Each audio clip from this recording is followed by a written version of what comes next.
ditty about this master plan. Gonna make a geode out of this flat land. Just look at the sky, that's like a hemisphere of stars.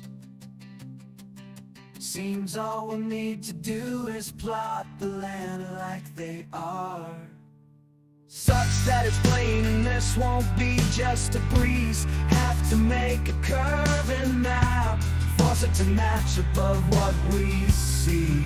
Someone says, so since we're lying, let's just use good old gravity. We'll deflect the vertical and just adjust as we please.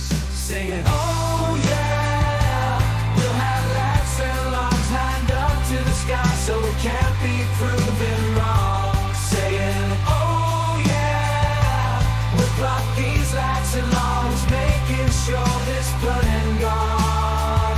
We'll plot on.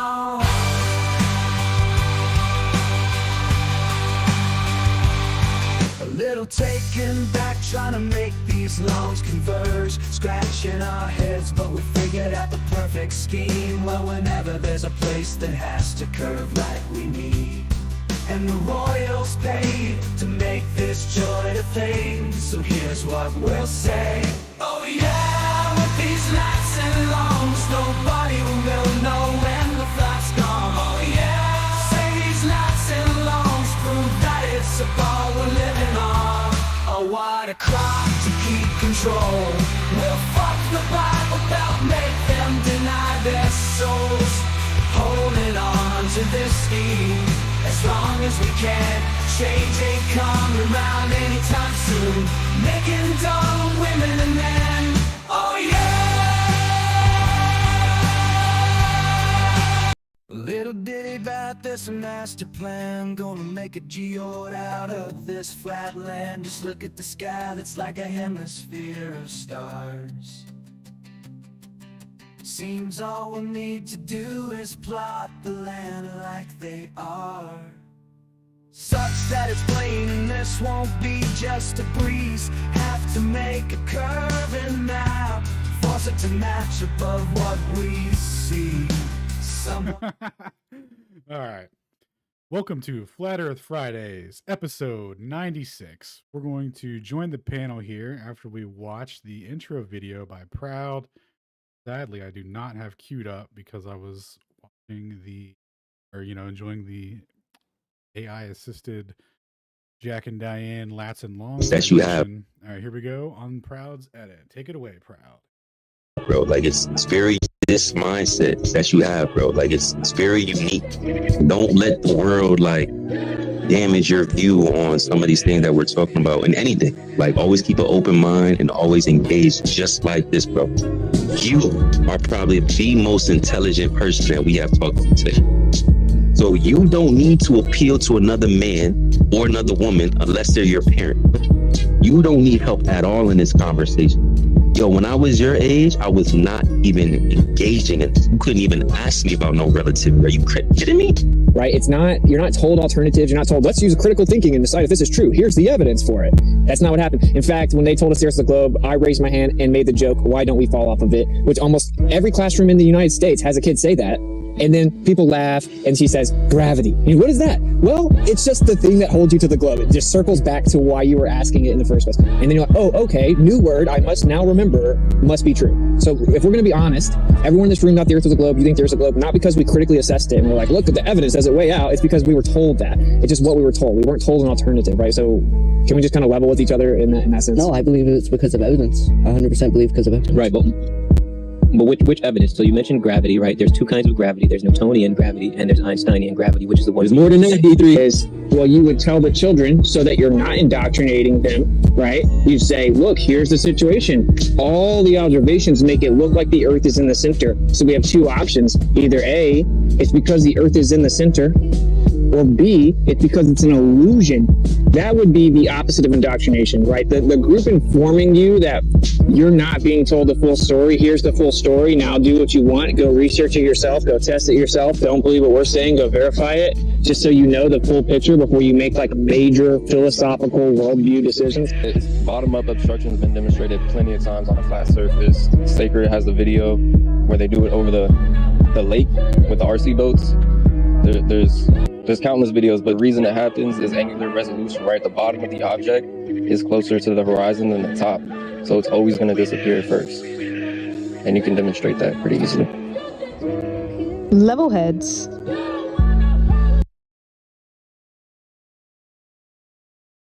All right, here we go. Let's join the panel and see what's going on in Flat Earth.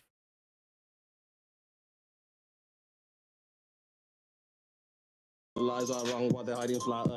Keep my spies like on hide for the research. You rely upon priest and pirate like a bird. With your lying glove, preach religion like a church. How should I how This mindset. Oh, yo, there's 2 promo videos. My bad. We're going to watch this promo video too. Sorry about that.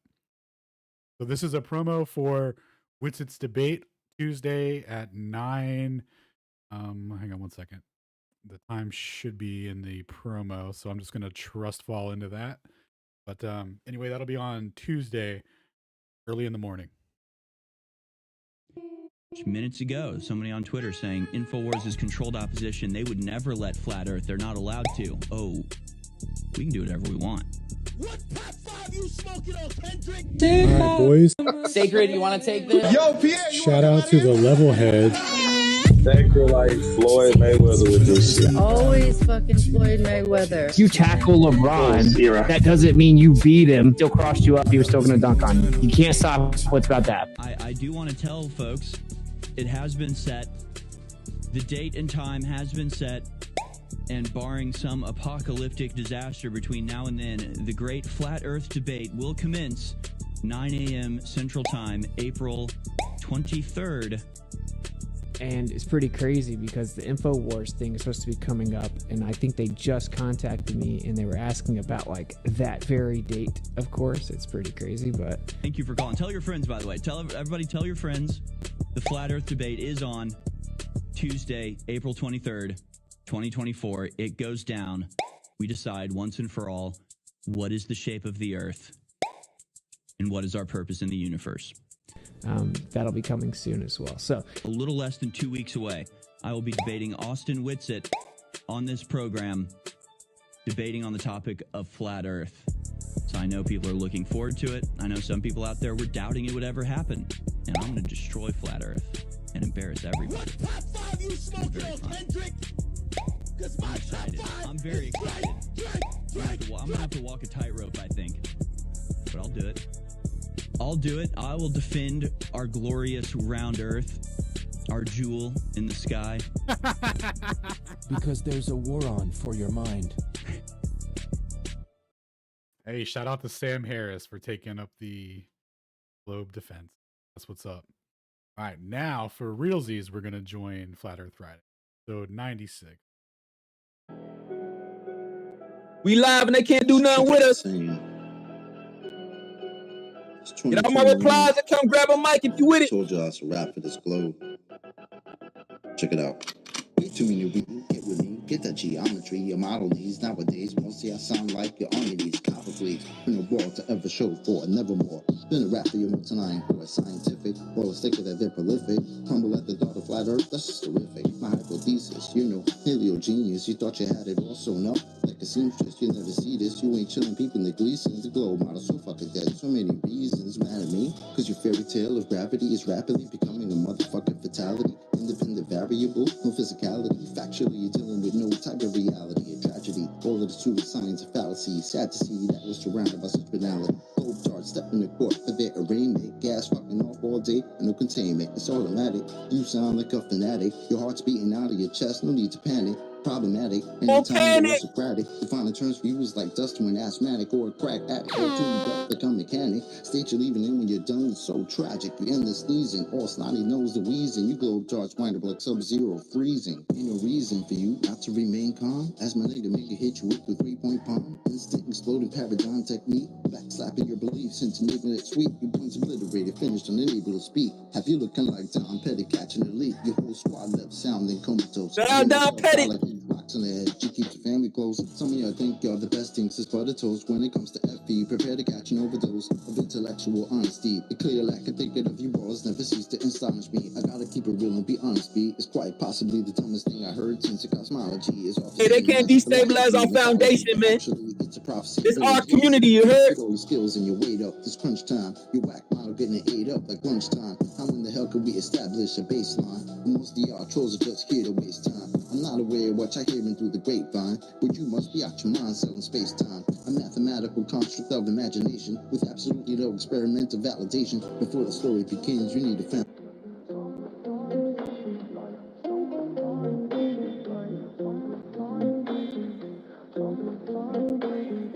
Hey, we got motion. Relatively speaking, let's get it. Relatively speaking, first day after the weekend. Relatively speaking, first day after the weekend. Mickelson Morley, it showed that the earth they don't move, huh? They don't move. What they do, shorten the link to the rule, love. That's just how they fooled ya. Tune in Wednesdays, bet that we gon' school ya. Fridays, you heard? It showed no displacement. Nicholson, Gale, Pearson. It measured rotation. Let's break it down in layman. That means the Earth is stationed. No planets and spaceships. They're all animations. Relatively speaking. First day after the weekend. Relatively speaking. First day before the weekend.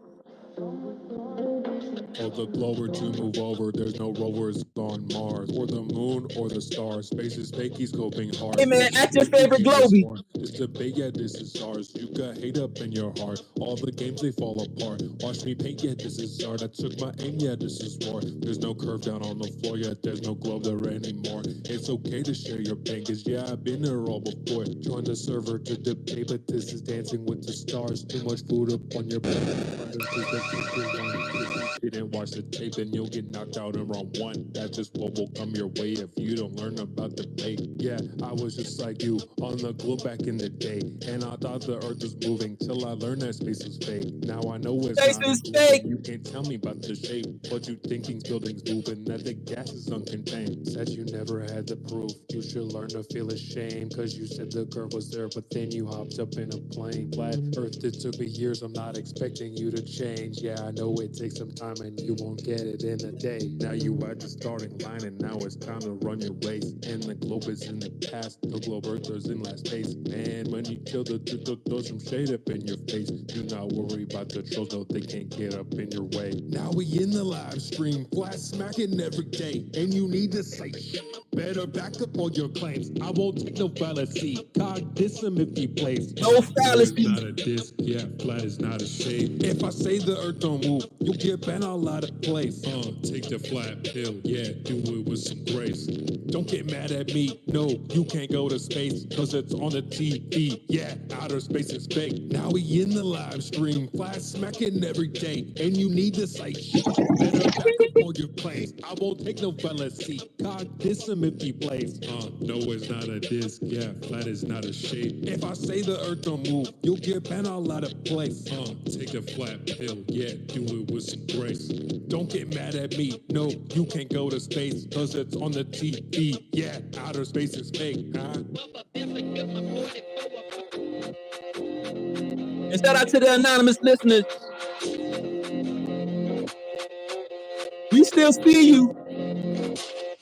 You're watching. Like the Suburbans, they watching. Back always swerving and stocking. Background the merchants are plotting. They map out the earth like a curtain, we locked in. Like the Suburbans, they watching. Back always swerving and stocking. Background the merchants are plotting. They map out the earth like a curtain, we locked in. 18, 23. Revelation read, nation get a seed, medicated mean, generate disease. 18, 23.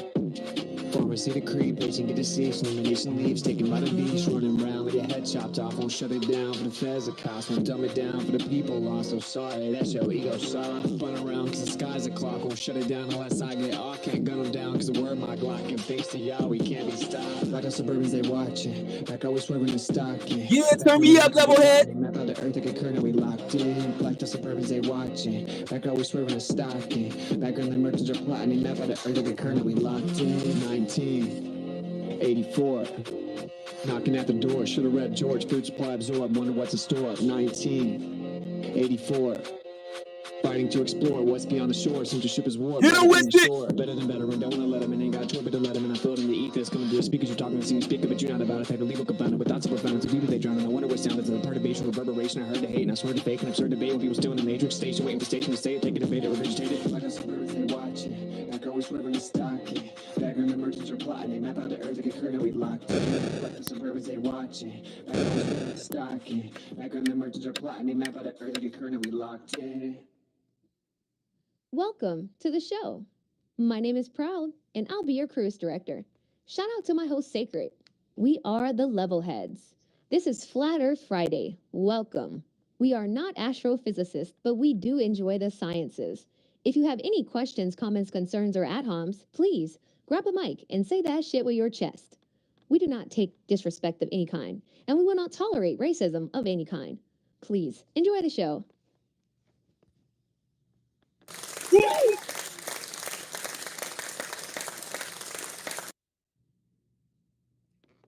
Back at it again. Another week. Another truth exposed. How y'all feeling tonight, Levelheads? Hey, we gave him 27 last week. It's and never we still in a 96-0 run. It's never enough. Shout out to the squad. It's Flat Earth Fridays. Y'all know how we coming. More importantly, what's happening next week? Debate season? Gotta be something in the air. Witsit versus InfoWars? Austin cooking. Hey man, we taking Flat Earth mainstream. What's happening? I know you say them mad as hell about it too.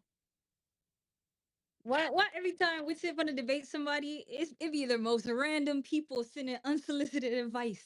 Unsolicited. Oh, you should prepare for Mickelson Morley. Oh, watch out for this tactic. He's gonna pull out those tricks. Why all these people be so abreast of Wissett's quote unquote tactics, but don't ever be in the field with him? Like I never understood that. They all know his book to a T, but don't ever be where he be to debate him live. But every Wednesday, don't never be nowhere to be found. The irony, folk. I mean, it ain't like he hide the information, right? I mean, y'all just go tap in with Witsit Gets It on YouTube. Everything is right there. They act like they don't see it. Then they expose themselves and, oh, you did see it.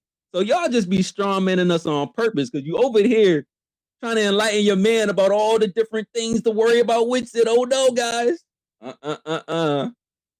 Don't get scared now. This what y'all wanted, right? Right, Globies? Right, anti-flirts? Here's your chance. Witsit's on the main platform. One of the biggest that I've ever seen so far. What y'all think is gonna happen? Y'all know. We see the sweat dripping down y'all forehead all up in this man's mentions. Matter of fact, let me go get that tweet. He was over there mad at y'all, like, yo, why y'all over here thinking that I need preparation? Like, why y'all in my mentions trying to warn me about what's happening? Oh, Mr. Harrison. Mr. Harrison. Oh, he I don't know. Yeah, we don't want no please cop. How much y'all want to bet by the end of that debate, he ended with, well, we never really know. None of us can know for sure. Had all that smoke he had. Hey, y'all go at Harrison. Tell him we live. He might not answer. He should be doing some research. Got a lot of notes to take. Talking about he know all of the put him on. No way. Give him they best scripts. He don't got the Neuralink. He don't got the cyborg upgrade. It's gonna take time for him to download all that information. Stop playing with us, Harrison. You not like us. You not like the level heads. They be sharing their best gotcha tactics. They practicing tactics. They ain't studying. That's what they doing. That's what it is. And hopefully we're wrong. right? Hopefully we're wrong. Hopefully that's not how it goes. I'm super excited about the exchange. Hopefully they could remove all fallacious reasoning, stick to the facts, and demonstrate some honesty, and no censorship. That I'm hoping that's how it goes. We're gonna see how it turn out. Y'all know what normally happens when anytime somebody like us get in the field with this debate type of stuff, it don't really turn out well for the mainstream narrative, which is probably why they spiraling like they solar system. All of my man's mentions. Bro scheduled that debate for 9 a.m. sharp. They said, get this out the way early. Hopefully nobody see it. We gonna see it. We gonna be up. We gonna be with it. It might not be Flat Earth Friday at night, but we gonna be tapped in, Mr. Harrison. He always has the excuse that he was up late, so he wasn't well rested for the debate he knew about 2-3 weeks in advance. There's always that one to rely on. And I definitely want to hear what you guys got to say about it too. I want to see y'all predictions. I want to hear about what you think the outcome is going to be, the type of things that Harrison may cover, what you think he may know, may not know. I mean, there's a lot to talk about when it comes to this debate coming up on Tuesday. Shout out to Proud for making such a dope flyer. Y'all go check out our pinned tweets as well. Y'all go run up that flyer. We want everybody in on it because y'all see what they try to do with us, right? When it was me, Proud, Alan, Toby, Indio, Shane, when we was all up there in the field doing that debate a couple weeks ago, it was all the polls are skewed, all the flat earth, there's so many level heads. Y'all are the smallest group. Everyone's a minority in a flat earth, but when it comes to debates, there's so many flat earthers. Head ass. We don't want to hear none of that. Matter of fact, I think they just put out a preliminary poll to see how many globe earthers are tapped in, and it looked like the globe earthers won that, right? Am I wrong, y'all? We gotta throw that poll up there. Let me see if I can throw that poll up there real quick. Because this is funny as hell. Y'all can't sit there and say there's too many flat earthers skewing the polls. I don't even know if they're gonna do a poll for real. I don't even know if it's gonna be moderated or not. I don't know what the structure is. Who knows? But we do know that y'all got the opportunity to tap in when this thing go live. We letting y'all know right now, ahead of time, days in advance. I don't want to hear nothing about nothing when y'all see what Witsit get in the field and do. Because y'all know how my man's be coming. Y'all know Goatsit? Y'all don't know Goatsit? Y'all know Goatsit. Stop playing, bro. So we gonna get into a lot of stuff today. And we're gonna take it into stationary Saturdays. We're not gonna short y'all this week. I don't know if we're gonna do another 24, but we got y'all, trust me. Hey, real quick while I go ahead and get these people. Let's see who's in the building. Shout out to Sheepdog. See you, my guy, Orwellian in the building. Alan, of course. Hey, Alan's tapped in on the live stream. Y'all go tap in on the YouTube. Shout out to the live chat over there. What's up, gang? Stone in the building. What up, Stone? I see Bill in here. Conspiracy. What up, bro? Vibrating in the building. Squee. What up, Squee? I see Ted. Shout out to Bill and Ted, Def and Rufus, my guys. The Tedic in the building. Bohemian. What up, Bohemian? Anti-censorship in here. Mila, what up, Mila? I see you. Jason B. We got I drop F-bombs and the F stands for flat, by the way. Who else we got? We got Riz in the building. We got Eric in the building. Plain and Truth, what up? Ben Notice. Shane, Banksy, TM. Ken, what up, Ken? Timbo in the building. Shinku, I see you. Cug, what up, Cug? We got Dave's in here. D36, what up, bro? Leliana, Mr. X. Libra. Canadian, non-rev. Not Brian Sweet. Not to be confused with Brian Sweet. What up, Cage? Ashes, Indio, Zion. Who it is, what it is. I like to say your name like that, my bad. Who is it? Individual, what up? Toby, I see you. Zane, I see you. Playing Blaze, what up? Building 7, Guppy, Ominous, Blue Naughty. Karen, I see you. Malcolm, I see you. The dude, I see you. Flurf Coin, I see you. Run up the Flurf Coins. Oh, y'all didn't know Flat Earth was in crypto? Y'all didn't know Flat Earth was on a blockchain? Ain't no curvature over there either. I promise you that. Ether, what up? I see you. Who else you see down there, Proud? Hey, we got the man of the hour himself in the building. What's good? What's it? What's up? What's going on? Happy debating on the horizon. What's up? I see J Rod in the building. I see Jason. I see Sam. I see Macaroni. Sounds like Marconi. Space Ghost. What's going on? Hey, welcome back, Keys. LAF Keys, our newest Globe Inquirer. I see Dirty Roofer, Blender R. If you use Blender, hit my line. What's up, Peace, Medusa, Flatless, Do in the building, JJJ Bear, standing still. With the 6 other listeners, we see you and we acknowledge that you have not gained the huevos you need to come in here, but it's okay. One day. Genesis, Plain Obvious, Super Spyro, Mr. Dr. Flat Truth, Jace, Brandon, Chris Mars, Globe Skeptic, Luke, St. Williams, 13. Welcome, welcome. Vodka Soda popped in. Ominous popped in. Matt popped in. Dirty Roofer, did I get you already? Eric, Guppy, Carly Red. Hey guys. What's going on, Van Zan? What's going on, Ashes? Ampo in the building. Donna. Got 145 beautiful people in here tonight. Yeah, get comfortable, guys. Get your People snacks. and cyborgs. Let's not discriminate, proud. Let's not Right. discriminate. Facts. I do identify as a millionaire cyborg, correct? We do not discriminate or segregate. But welcome, guys. Get comfortable, roll up, pour up, whatever you got to do to stay with us. However, we do not advise drinking and spacing.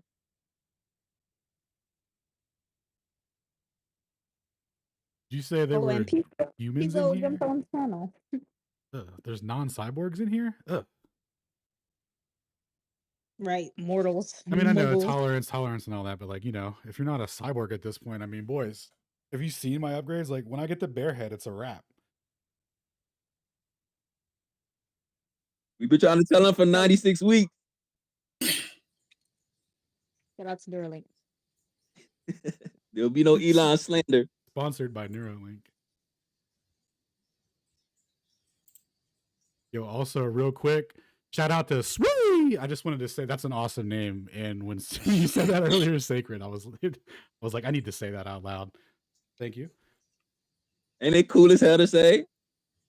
Swee. Yeah, it's great. Sway.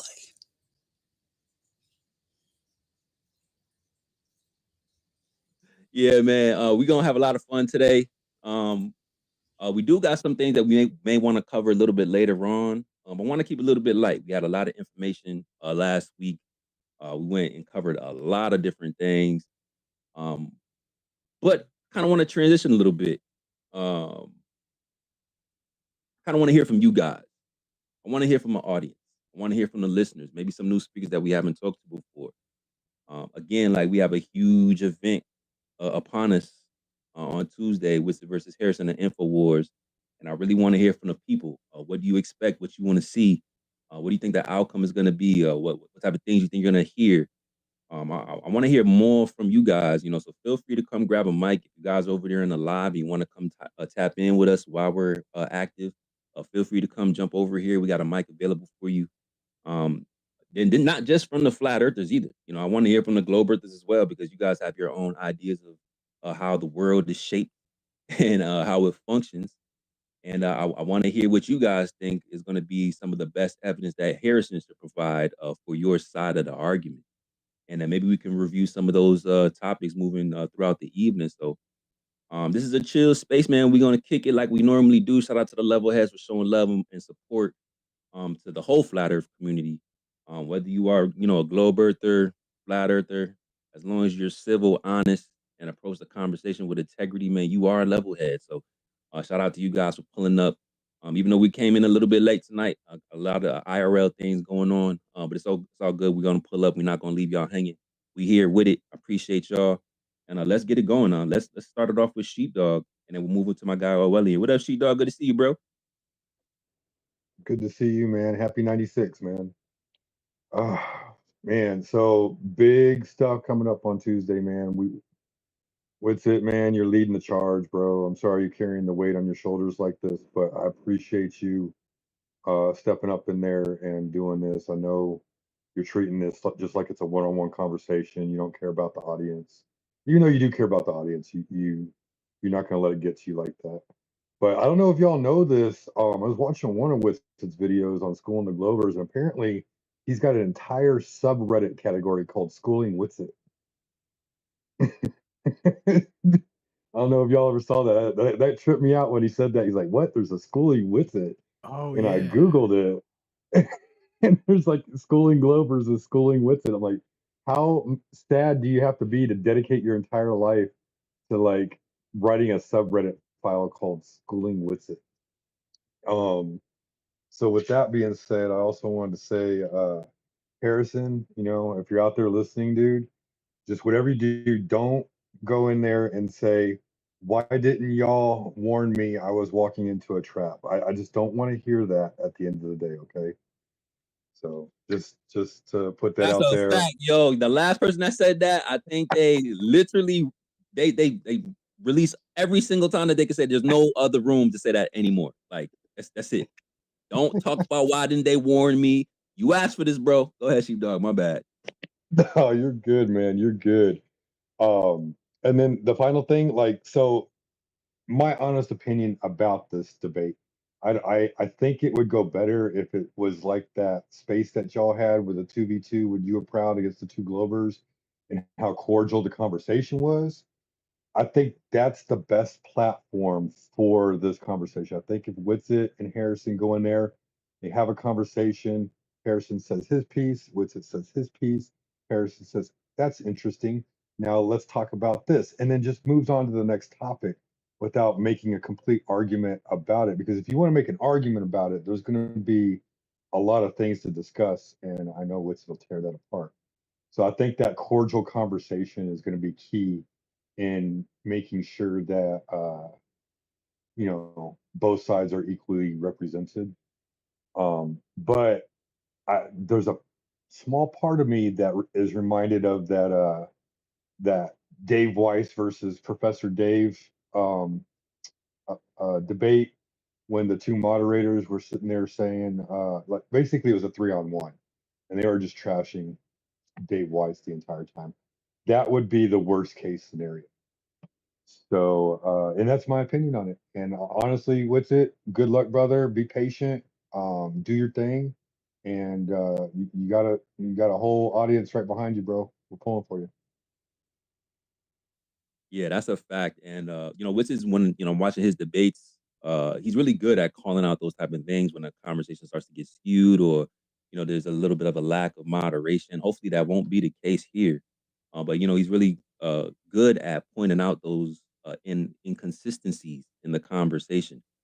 So I'm pretty sure that he's going to handle that.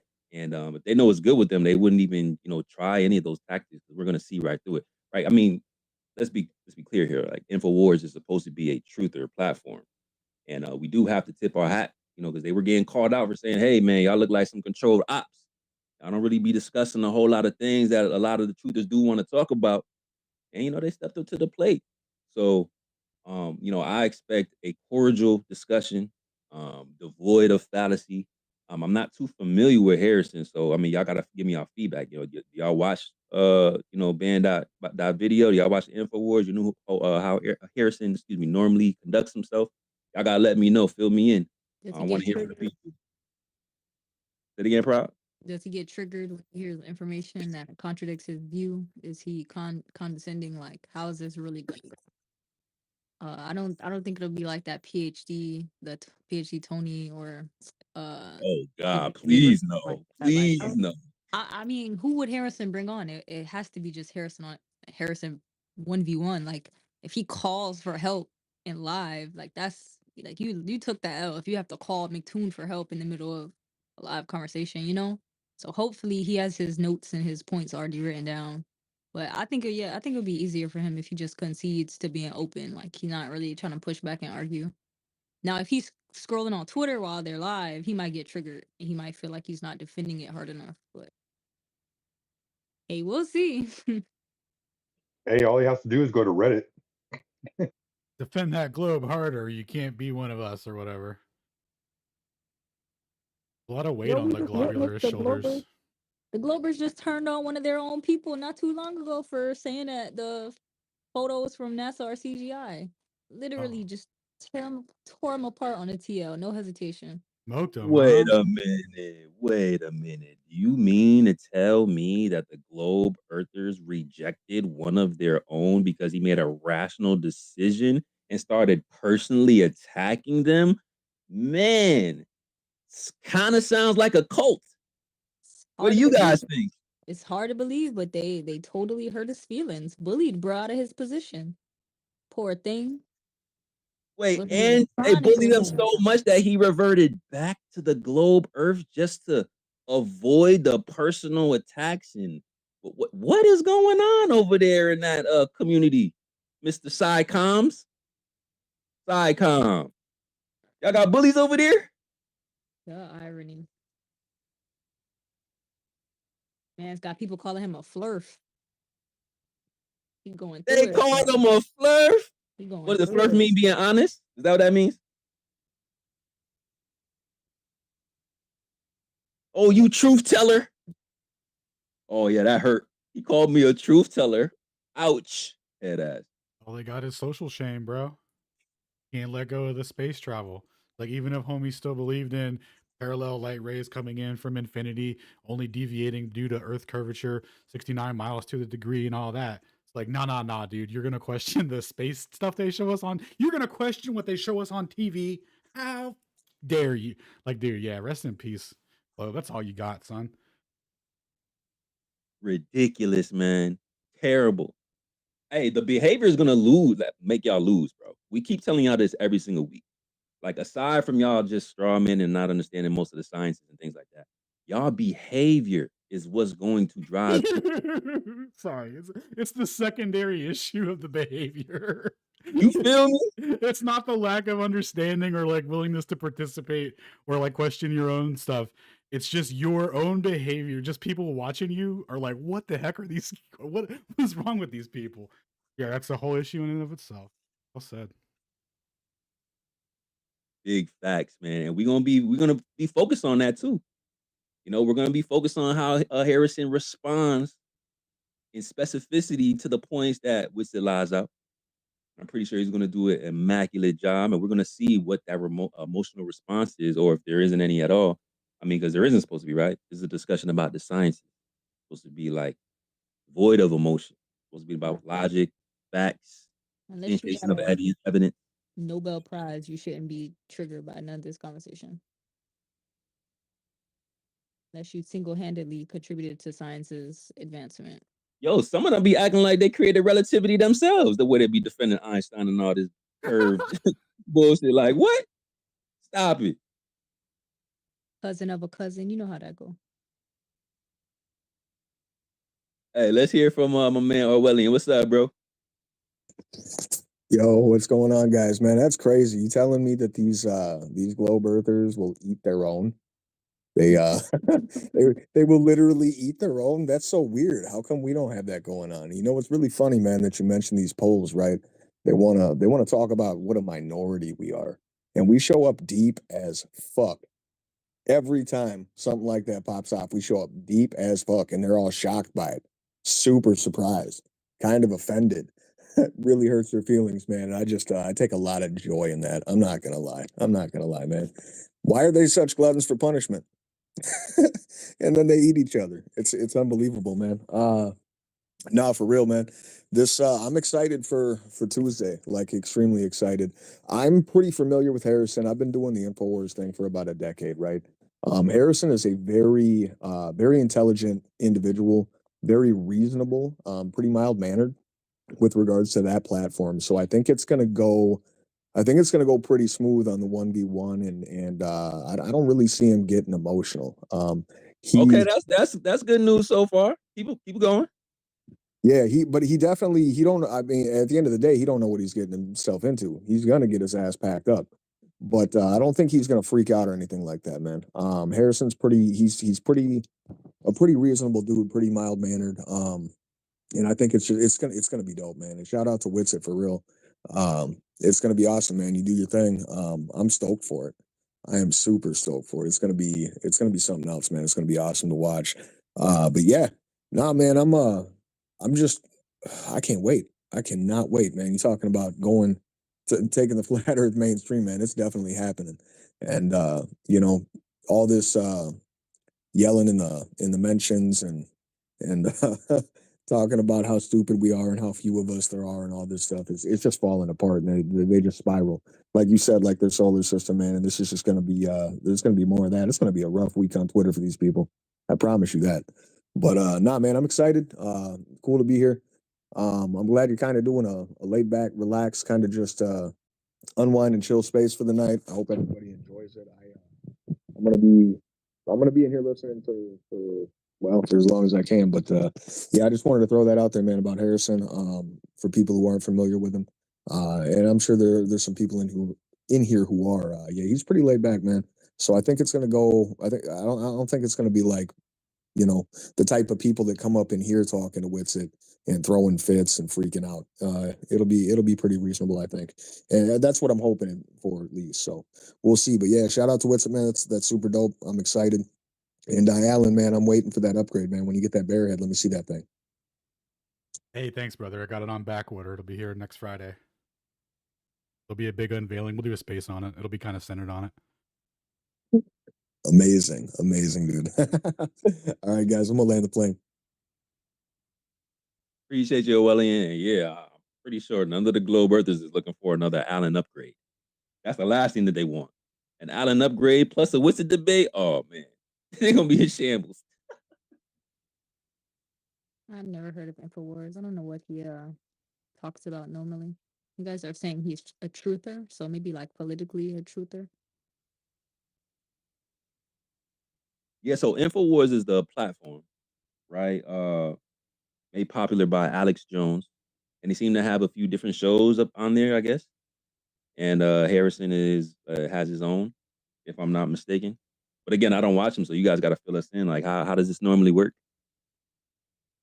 Yeah, that's correct. They Infowars is the platform. Harrison has his own show called The American Journal, and Proud was kind of right. So like he's a truther, but his show is more politically focused. And you've got Owen Schroyer does his own thing. They've got a couple of different like people that do their own show aside from Alex doing Infowars. So yeah, he runs his own thing called the American Journal. So he's more political, but yeah, he's a pretty laid back dude. And yeah, we'll see, man. Do any of them hate flat earthers or are they just globe earthers? Because there's a difference between somebody who's like an anti-flat earther and somebody who just believes in the globe. Facts. Yeah, no, I don't think that they hate flat earthers at all. I think they're pretty objective. Especially Owen Schroyer kind of he talks about in his mention on his show that he's had open interactions with people from the flat earth community. He's been sent literature and books and stuff like that. He's not like he he's not dismissive, but he's not really biting either. So like I wouldn't say that he or even Harrison are like anti flat earthers. I think they're open minded, but they believe they live on a spinning water rock, man. The only gotcha I think they could try to pull is for all of them to be there instead of just Harrison. If they all popped up for a 1v1 just to be in the room and listen and chime in. But Need a 20v1? They needed a 20v1? Is that what they need? Hey man, Drake said it best.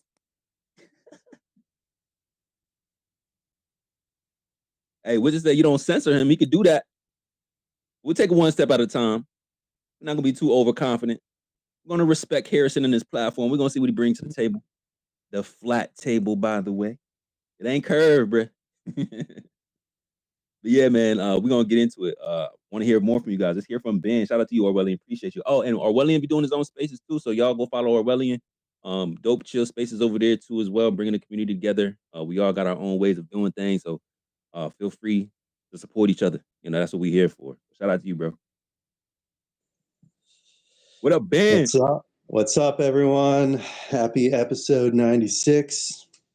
Yeah, pretty exciting debate we got coming up here. I love debates. We need to have more of them, and this is a pretty big platform. So basically, I've been watching InfoWars. Well, I started watching InfoWars, a long time ago, and I've stopped recently, but, I don't really want to criticize too much because I think Alex is on the up and up. We're rooting for Alex. If you know Alex, you love him, even if you hate him. He's a very interesting character, but he's a very controversial character, of course. If he is involved in this debate, it could go sideways. Like, I'm just being honest. So I hope he doesn't do that.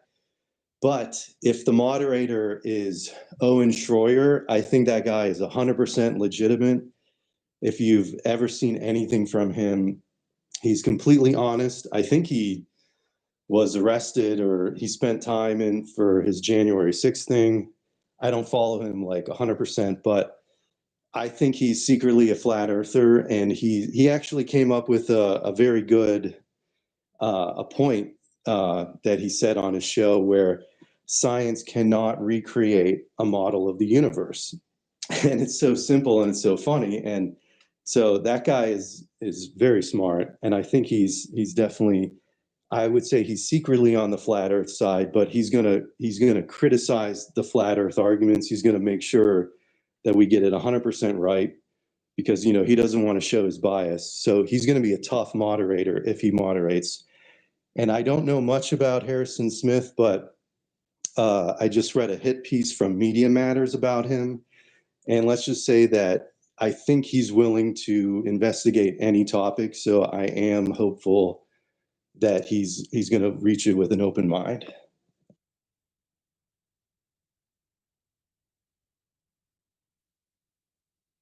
Yeah, man. I'm hoping so too. Right. I'm really hoping so. Because, like I said, this is the other side of the truth community. So, hopefully they'll demonstrate, what we all try to represent within this community, regardless whether we have opposing ideas or not. I think that's important. That's why I really want to focus on his behavior.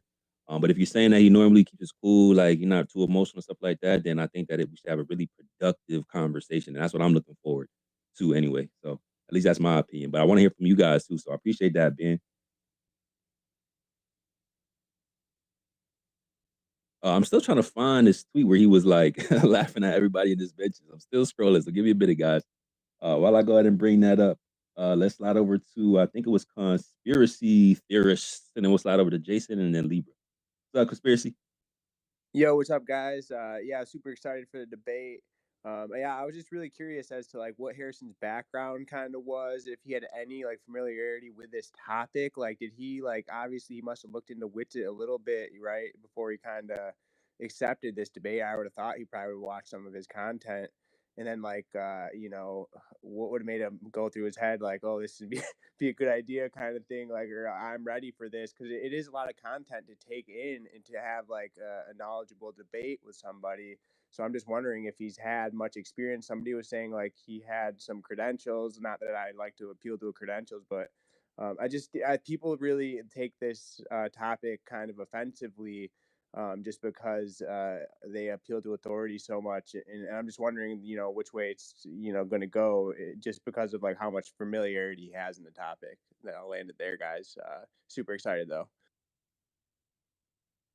Hey, that's the tweet I'm trying to find where he said that he knows everything. I'm like, oh, why would you tweet that out, bro? Like, you putting a lot of pressure on yourself. But yeah, I'm interested in knowing how much of the, flat earth discussion has he delved into in the past prior to accepting this debate.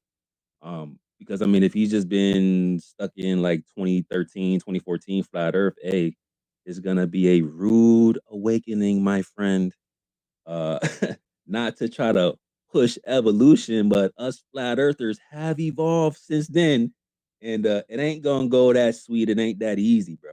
So hopefully you are doing your due diligence and doing your research, because we do want these two guys at their best, so that way we can extract the most value out of the discussion. So because this is all for the people. Just like I was saying, Whistle stepped into the plate and taking on a lot of weight on his shoulders to provide, our side of the argument for us. So we got to appreciate that. So hopefully the other side could do the same thing, represent that side as well. One thing that I want to know is there anything that may convince him in the moment that this is a flat earth? Or is it because it's a debate, he will never admit to it. What do you guys think? But as we let's keep that in mind and tweet at me. Let me know. We got the purple pill. Shout out to Elon. So give me your thoughts. I'm gonna be scrolling through the comments as we move through the evening. But appreciate that conspiracy. And let's slide over to Jason, and then we'll dip to Libra in a second. Jason, what up? What's up, guys? Can you hear me? Yes, sir. Yeah, I'm excited for the exposure that InfoWars is going to give to the truth with Witsit. Harrison Smith, he's already debated Owen Benjamin on the moon landings. He's a moon landing believer. So, and at the end of that debate, he just threw his hands up in the air. He's like, "Well, we'll never know." So, I take it that he's going to end. Hold on, Jason. How long ago was this? I didn't know about this. I don't know when it was, but if you look at Owen Benjamin's stuff, and Robot Polishers covered in some of his videos this interchange or interaction. I don't know when it was. It was after Owen became a flat earther. It was a while ago, and I think after that he spiraled out and kind of talked bad about him after, if I remember correctly. Yeah, Harrison he's a devout Christian, supposedly, so he says. He's a level-headed guy, but he's kind of stuck in his ways, as a lot of Globers are. But the only problem I see that they're going to be able to throttle Witsit with is the commercial breaks. If they do it in a normal platform of the show, Harrison goes in the morning. He's Eastern time. It's from 9 till 11. But they follow terrestrial radio, and they follow their commercial breaks. So I think that's the only way they can throttle Witsit. But other than that, Witsit, he'll mop the floor with him. And that's all I got. I'm landing it. Bro, Harrison, y'all better not try to derail the conversation with commercials. Man, you're gonna run ads on us, and y'all better not do it, bro. Harrison, don't do that to us, man. Even Don't during the commercial, just always remember the camera rolling, man. Even during the commercial. Facts. Well, technically, it's all their own commercials for the stuff they sell. That's how they make money. It's, selling stuff. So they don't have any sponsors. Right, but we don't need them trying to speculate during the commercial and then clip it up later on fallaciously. And that just reminded me before we slide over to Libra, which actually just had, I guess, an interview or maybe like a discourse with, what was it? A couple days ago? Tinfoil hat. Yeah. So we're definitely looking forward to that. I mean, I was tapping in with the community and everyone was like, literally like that night, midnight, everyone's like, where's this thing at? Yo, where can we watch it? Like everybody is like on the edge of their seats waiting for that. So again, man, Witsit put this out in the beginning of the year saying, hey, we're going to be making big moves this year for the community. And, we spoke it into fruition and, it's manifesting before our eyes in real time. So I'm looking forward to that. Hopefully it's not too long before they put that out. I was really hoping to get that within a couple days, but I mean, if they got to edit it up, then I understand. Hopefully they don't do too much. Keep it raw, guys. Keep it raw. Pause. No diddy. But yeah, we're definitely looking forward to that too. So there's a lot of things. And on top of that, not to, divert away from, the topic, but I do want to highlight that Alan also has a debate that same day. Alan, you want to talk about that real quick? Yeah, McToon or is it MC Toon and I will be debating on general relativity. So he took the position for gravitational lensing as his proof of the theory, and I took gravitational redshift. So we'll be getting into the specifics on that on Jaren's channel, and that'll be on it'll be on Tuesday the 23rd. That'll be at 9 p.m. Eastern, 6 p.m. Central, right? That's how that works. Time zones or something, right? Flyer coming soon. Oh yeah, and thank you, Proud. Shout out for Proud for making the flyers. Bro, we got a jam-packed week. So y'all know we're going to have to do some debate reviews next week. So just prepare for that, okay? Episode 97, just know that we're going to be reviewing all of the topics, all the information presented, going over both the debates. If we do get the interview from Witsit, the one that he did a couple days ago, then we're going to be talking about that as well. There's a lot of things happening, guys. Like, it's so dope to see some of these things transpire, like, over time. I always talk about how we started from like day one, episode 1, and here we are. And now Flat Earth seemingly starting to go mainstream. Like more people are starting to acknowledge it. I mean, you even hear it in politics. You hear like Tucker Carlson like talking about certain things. Like people seriously question the moon landing, even though there's some people that still believe in that bull. But there's a lot more open mindedness, and I think it's really important to continue the conversation, right? To make sure that some of these ideas is reaching the masses, because we can't just have the information controlled by one source, mainstream media, right? Like we gotta circulate our own information. We gotta have our own ideas. It's part of the things that we were talking about with LAF Keys last week, the 14-year-old that's starting to question some of the things or have questions about the nature of his reality. It's all about forming your own ideas and coming to your own conclusions, not being told what to think and how to think, right? So again, this is adding value to the conversation, adding value to society. It's very important to have both sides of the information and not just one. So I'm super excited. So let's keep moving. Libra, what up, man? Good to see you, bro. Hey guys, how's everybody doing? So I've been watching Infowars like on and off since like 2012, maybe a little early. I should have been watching it a lot sooner, but it was because of Infowars and guests he had on that I first really started taking a serious look again at flat Earth. That's where I first saw the ancient civilizations, like their renditions of like snow globes, you know. And he had that video. Greg Reese, I posted in the chat. Is Antarctica the key to flat Earth? And like, so they really got into it. And that's like, I have to look at this. I have to. And Alex Jones was like joking, he's like, "Oh my God, I think I'm flat Earth. I think I'm a flat Earther." And even if he was just joking, I mean, they were very open about it. And like, they didn't pull any punches, and that's basically what brought me here today. I'm here today still. So, yeah, it was very interesting. That was like 2015, but that was before Harrison was on Inforce. I'm pretty sure.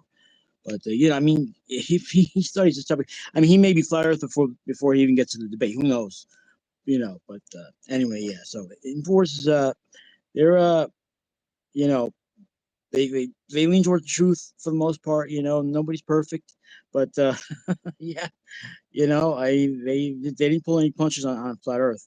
It was I don't remember who the guests were. They were prominent flat Earthers, if I remember correctly, but I wouldn't have known them then. It could have been the Globebusters for all I know, but I wouldn't have known them then. But yeah, they knew their material, and they definitely got it across. Anyway.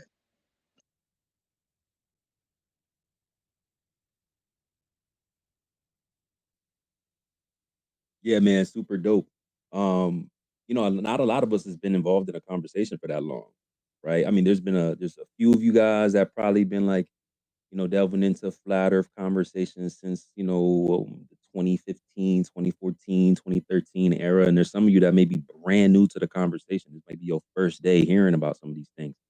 And we'll get into open discussion for all of the new listeners into Flat Earth Friday. So shout out to y'all for pulling up. So if there anything specifically that you want to get into later on this evening, feel free to grab a mic. We usually just try to have like a center discussion when we open up the space, just to kind of get some direction. But again, this is a hub and a place for your answers or questions to get answered. So I'm more than willing to engage. Feel free. Maybe LAF Keys will pull up again. He said that he talked to the Globe Earthers after coming to Flat Earth Fridays last week. He said he's gonna come with a full clip for Flat Earth Fridays, and we're like, okay, LAF, I'll pull up, man. Let's talk about it. Just make sure that you stay honest, bro. That's all we ask. And yeah, so for all of the new listeners, welcome to Flat Earth Fridays. If this is your first time talking about Flat Earth, it's a chill community. We're here for the truth. We don't like to be misled, and it's a cool spot. You don't have to feel like anybody gonna jump on you or anything like that. As long as you civil and you chill, like we're the same way. That's why they call us level heads. You feel me? So shout out to you guys for pulling up. Retweet the space if y'all haven't yet. At your favorite Globie that been in your mentions all week. And tell the anti-flat earthers, don't act like you don't see us. The only reason why you can call it an echo chamber is because you won't pull up. Okay? That's for the anti-first, which is different from regular globe earthers, by the way. But shout out to them too. Let's slide over to, I think it was Dave. Was you next? Or was Sweet. Was it Squee? Okay, thanks. Appreciate that. Squee, what up? Hey, it's Squee. Thank you. My question is a little bit of inside baseball. It's not about globes versus flatties. It's for Alan. I watched his video. I'm thinking you're from Space Audits, and I watched your stuff on YouTube, and just like the model they created is insane with the Shane model. I don't know if you guys saw that, but it's insane. It's it explains everything, and it was all derived from like someone who just literally chronologically followed the movements of the moon and just watched and recorded over time. Anyway, they created this whole model, and then there's this visual model that's insane as well that describes like literally everything. And for me, it's this is explosive, and I can't believe other people haven't seen it yet. And I know that because of the views on his videos. This is fucking like explosive. It's really incredible. But anyway, my question was um at the end of the video, after you've seen all this stuff, and it blows your mind how they recreated everything and created this computer model from this old information, and actually were able to predict everything from the past for forever in the cycles of the eclipses and everything. Um, my question for him is like, so he said like at the end he said like it basically traces back to 6,000 years ago, and that's where everything began or started, and like they can trace the beginnings of the universe. That's my question. Like, what do you know about that? Like, what did it show? Like, what did your model, um, what kind of details did you get out of the information that talked about the history of the Earth from 6,000 years ago? And I'll chill right there. I'll just let you go ahead and talk, man. Yeah, awesome. I'll have Shane come on and give you a more elaborate breakdown. But like a quick TLDR is basically he realized that what they've done is following the eclipse cycles, you can rewind the sky clock to see where the cycle began. Because once you know like your position in the great cycle, you can like rewind it from there, right? So from using a couple references from what was the one book? There was a book by a guy named something Dimbleby who was Alexander Gleason's friend, who categorized all these eclipse dates and stuff. And so basically, we had this giant table of data of like actual dates for historical events and stuff and eclipses to match. So you can just rewind it back that way, and it comes out to about 6,200 years, plus or minus like 100 years or so. But yeah, I'll have Shane come on and break it down in more detail. But yeah, that was pretty fascinating to me too, because it's like, oh, we have a start date. That's cool. Like this is when the first eclipse started. It all started with a big eclipse or whatever, right? Instead of a big bang. So very cool. Yeah, I was just amazed by that, and I don't even know what to say. I think that your video should go nuclear. I don't Your videos, I think it's been put on a few different platforms, and I watched it and I was just like blown away. Like, what the fuck, guys? Hello, you know. I'll stop there, but thanks, Uh, man. Just that's thanks. I hey, appreciate your work. yeah, thank you, man. We're put it out every week. We keep it going. So much appreciated, man. I'm glad that you were able to get something out of it. Yeah, I think we all have, man. I think about this all the time. Just seeing the growth from everybody in the community. I mean, some of you guys been here from day one. Some of you guys came here in the middle. Some of you guys are here just now. But my first interaction, or at least when I first found Alan, it was either Glowbusters or when he spoke on Jaren's corner, I think Jaren's or something like that. And I'm like, wow, this guy's like super articulate. Like, who is this guy, right? And I think at the time, I think Alan had maybe, not to be counting numbers, but I'm just trying to think back to, the point in time that I remember our first interaction. And I think he had maybe 300 subs, maybe 4. Bro, Alan pushing 2K right now, bro. This is exactly what I wanted for my guys, right? I want everybody to be able to share the information and the value that they have with as much people as possible. Right. That was the whole purpose. Well, number one was to make sure that all the globe earthers had a place to come, get their shit off in a space with flat earthers. So we made sure that we had this platform for that. But when we realized they wasn't really trying to pull up to have a conversation, then it's like, okay, well, at least let's make sure that there's people that are contributing to the truth, have their own, value to offer to the community. Let's make sure that everyone is getting the information. Let's see if Alan want to come, hang on Flat Earth Fridays. I remember, and shout out to the level heads, bro. I told him, I was like, yo, I think this guy Alan is going live. Let's go over to his live and let's go flood the chat. Let him know that we supporting him, we rocking with him. And all the level heads pulled up, man. It was such a legendary moment. As a matter of fact, we might have clipped it up in our intro because it was just so dope when Alan realized, oh, wait, we got support outside of just like Discord and YouTube. Like, wait, you guys rock with us over there on Twitter X? Like, yeah, bro. We all rocking with y'all. So like, shout out to Alan, man. Super dope to see the growth, and keep doing y'all thing, man, over there. In Ether Cause, teaming up with Shane, the lives that you guys do with Witsit on Wednesdays and stuff like that, man. Y'all just keep doing y'all thing. It's really helping us out. Appreciate that.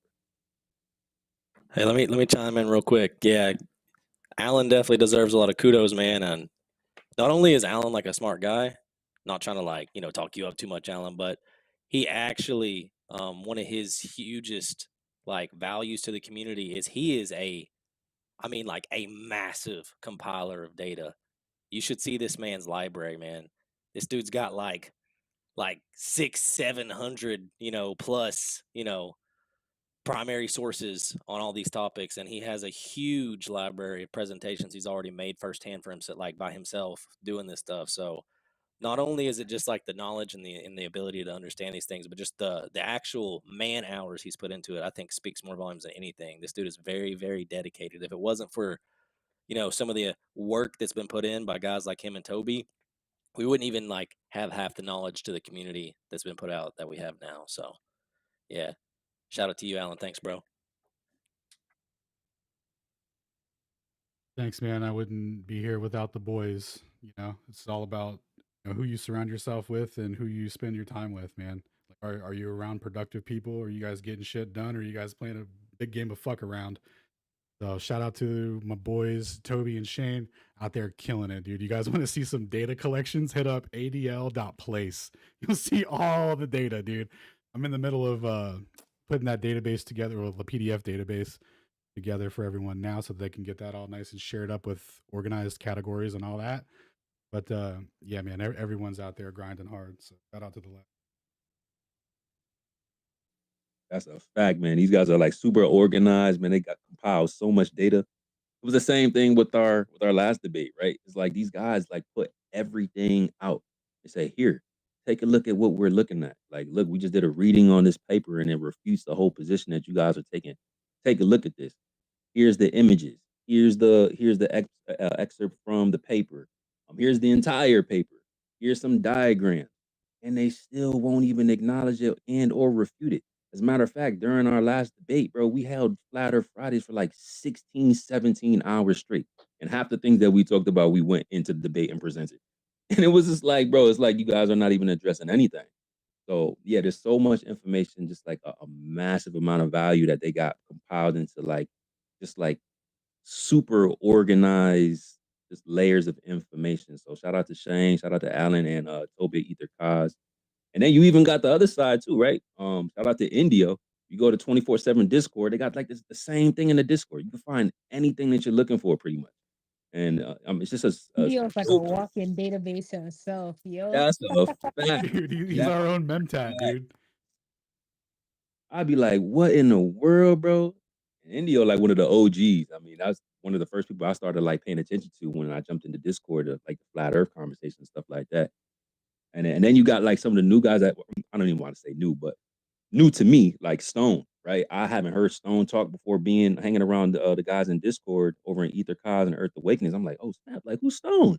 Come to find out, Stone got his own like database of information. It's just like, bro, like this is so dope. I never really thought that this would become this, right? Where we have such a collective of intellectual minds challenging the science, challenging the narrative with specificity, with facts, with substantiation, with evidence, with demonstrations, bro.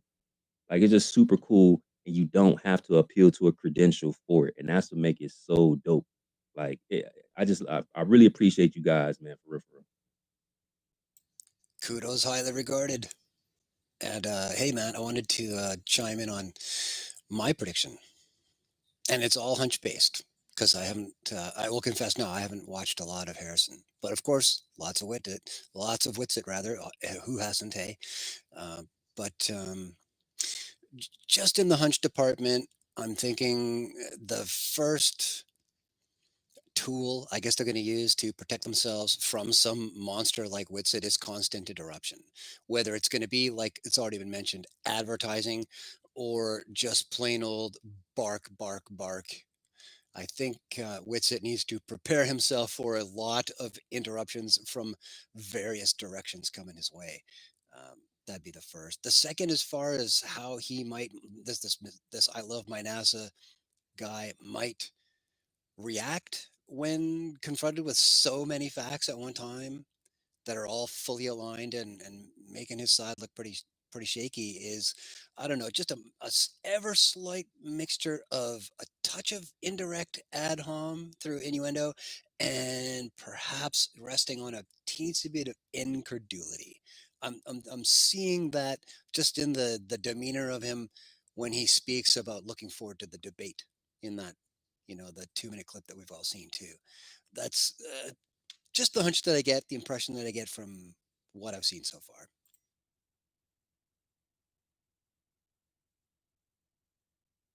Couldn't agree with you 100. I'm gonna slip in there. All right, Proud Sacred, man, you all been putting in the work for real, and it shows. I love it. I can't tell you all my appreciation. The level heads, bro. I was wondering like, what the hell, dude? I think something's up. It got deleted somehow, right? Also, check this out. Sheep. Bro, I've been following Sheep from day one, dude. For real? How did I get unfollowed there? Oh, that's fucking questionable. Excuse my language. I'm excited. Now I got kids in the room too. Sorry, honey. Bottom of my heart. I just can't. I can't thank y'all enough for real. Y'all been killing it. It's better and better every single week. I'm gonna try to make it quick. I know everybody's like, man, let's get to the meat of this and all this. Trust me, I'm waiting. Nah, bro, you good, man. Take your time. You good. I know, but I'm like rattling off real quick, but I got it.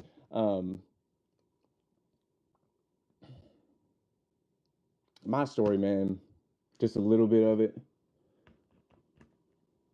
It was crazy first time I heard it, bro. Absolutely bonkers.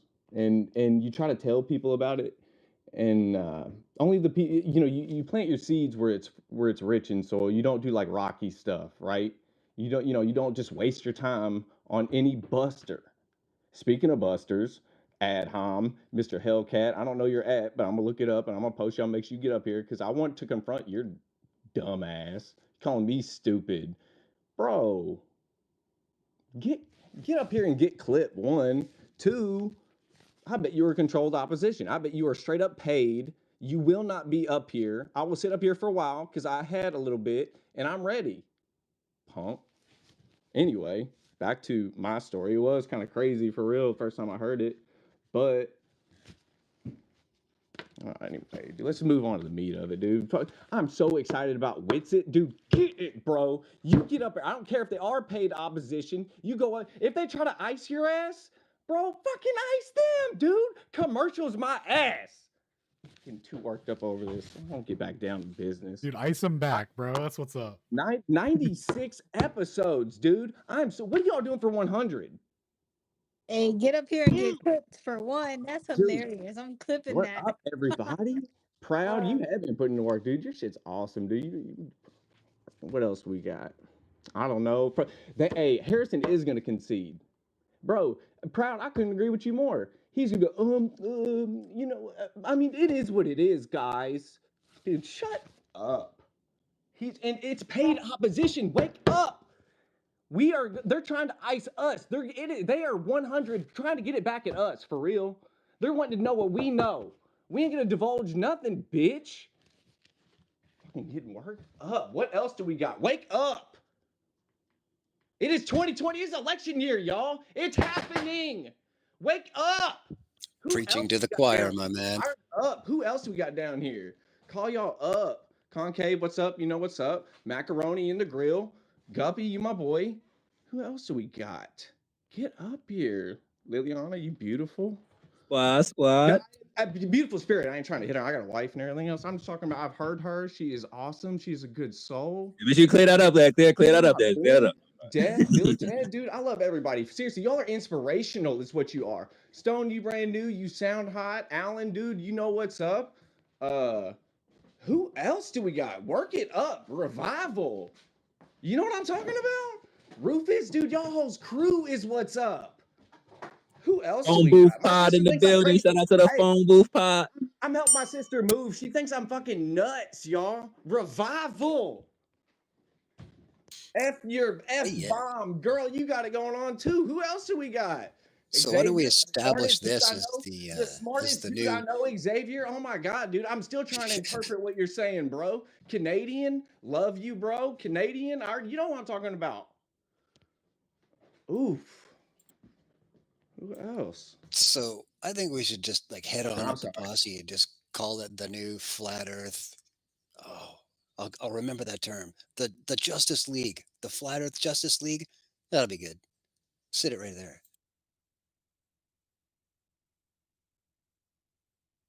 Wait, hold on, Stone. Did the Justice League ever get defeated?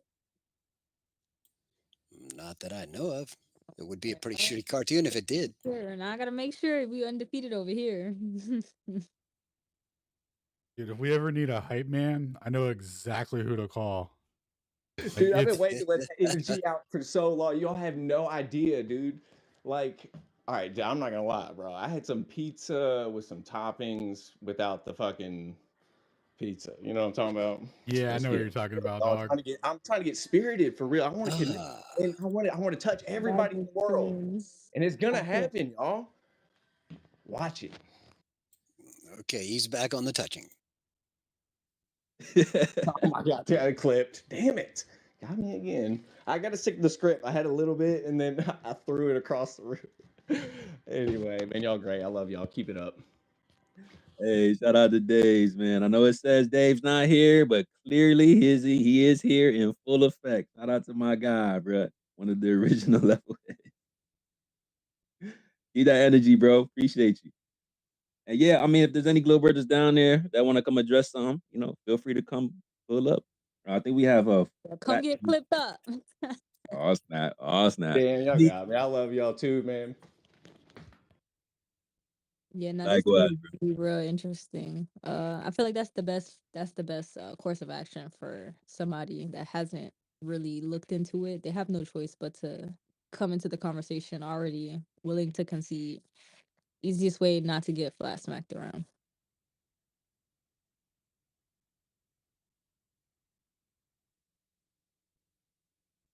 Yes, sir. Yes, sir. Hey, I appreciate the love. Everybody retweeting the space. We got over 100 people in here. This is so dope, man. Appreciate y'all so much. Keep tweeting at me. I'm gonna go through the comments right now. And try to share some of y'all posts, some of the things that y'all been sharing during the week. While I do that, let's slide over to my man I am, and then I want to hear from Flat Truth after that. What up, I am? Yo, what's good, everybody, man? Shit, 2024 is personal this year. Witsit called it out the gate.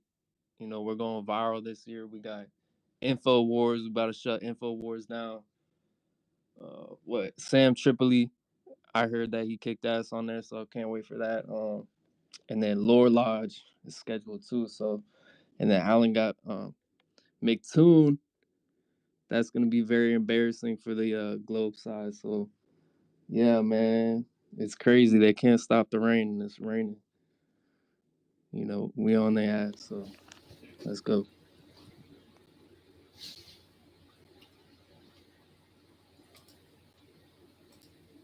That's it. That's all I want to say. Can I say something real quick, and then I'll drop down to listener. I might rejoin you guys tomorrow morning. But yeah, kind of touching on that point, I've been following along with some other debates, and a lot of the debates have been getting canceled. There was Candace Owens versus Ben Shapiro, so a kind of like Israel debate, and that never happened. And then Rabbi Shmuley challenged Nick Fuentes, which would have been a hilarious debate, but I don't really think that's going to happen. And think about the fact that Trump has challenged Biden to a debate, and the president doesn't even want to debate. So they're not even having a presidential debate. So, Flat Earth can really emerge as, the one true debate, right? That's at least what I'm hoping. So yeah, let's do it. But great night. I'll be listening. See you guys all later. They probably didn't program Biden's spot. Oh man, Shmuley. I just want to say Shmuley is the perfect name. Like, that's an amazing name.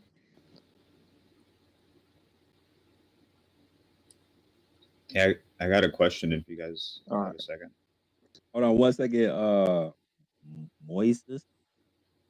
Yes. Moises. Hold on 1 second. Shout out to you, I appreciate that, bro. Just mute up real quick because there's a little bit of a background noise. Moises. You're gonna have to tell me how to say that. That's crazy. But anyway, Proud, you were saying something?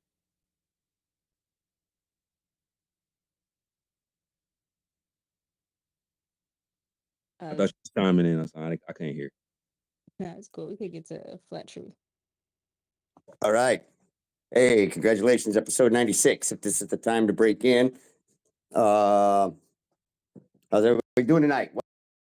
Yo, I'm gonna rejoin real quick, lads. My UI's driving me crazy.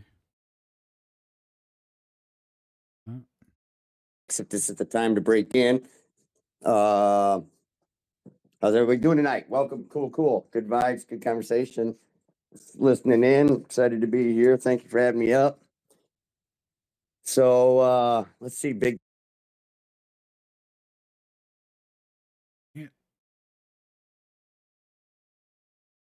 I'm a flat earther because of what I observe in nature. I look out at Lake Erie and my horizon's flat, so there's nothing really InfoWars is really going to be able to say to me. Or this Harrison fellow. I've never seen him debate. But I mean, I've been believing flat Earth, knowing flat Earth for quite some time, and I don't think there's anything he's going to be able to show. And I walked away from him, to be honest with you, back in a couple elections ago, just for other political reasons.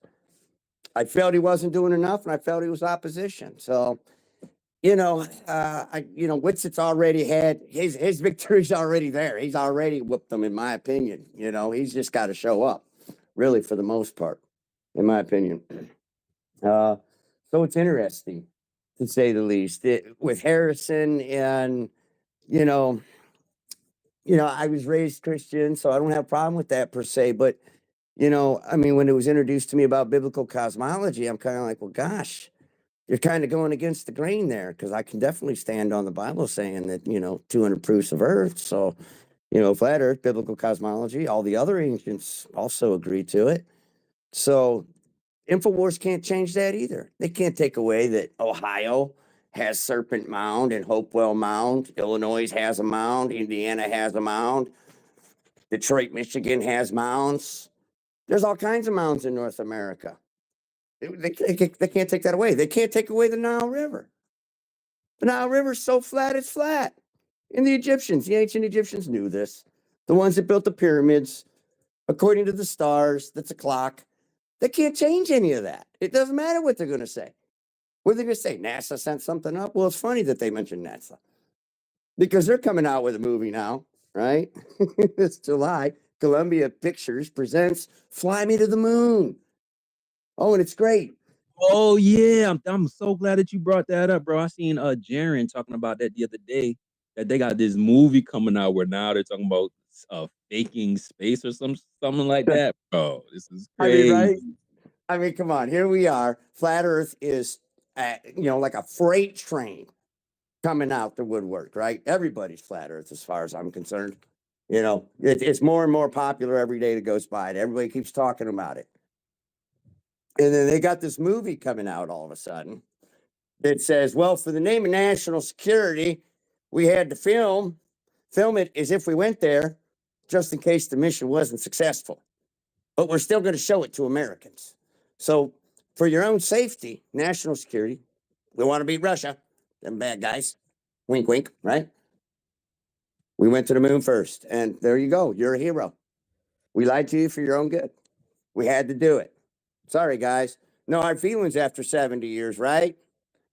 And there it is. Everybody laughs. And Woody Harrelson, he's a good comedian, right? He's the guy that's going to be the military that comes up with the plan to fake it. Backup.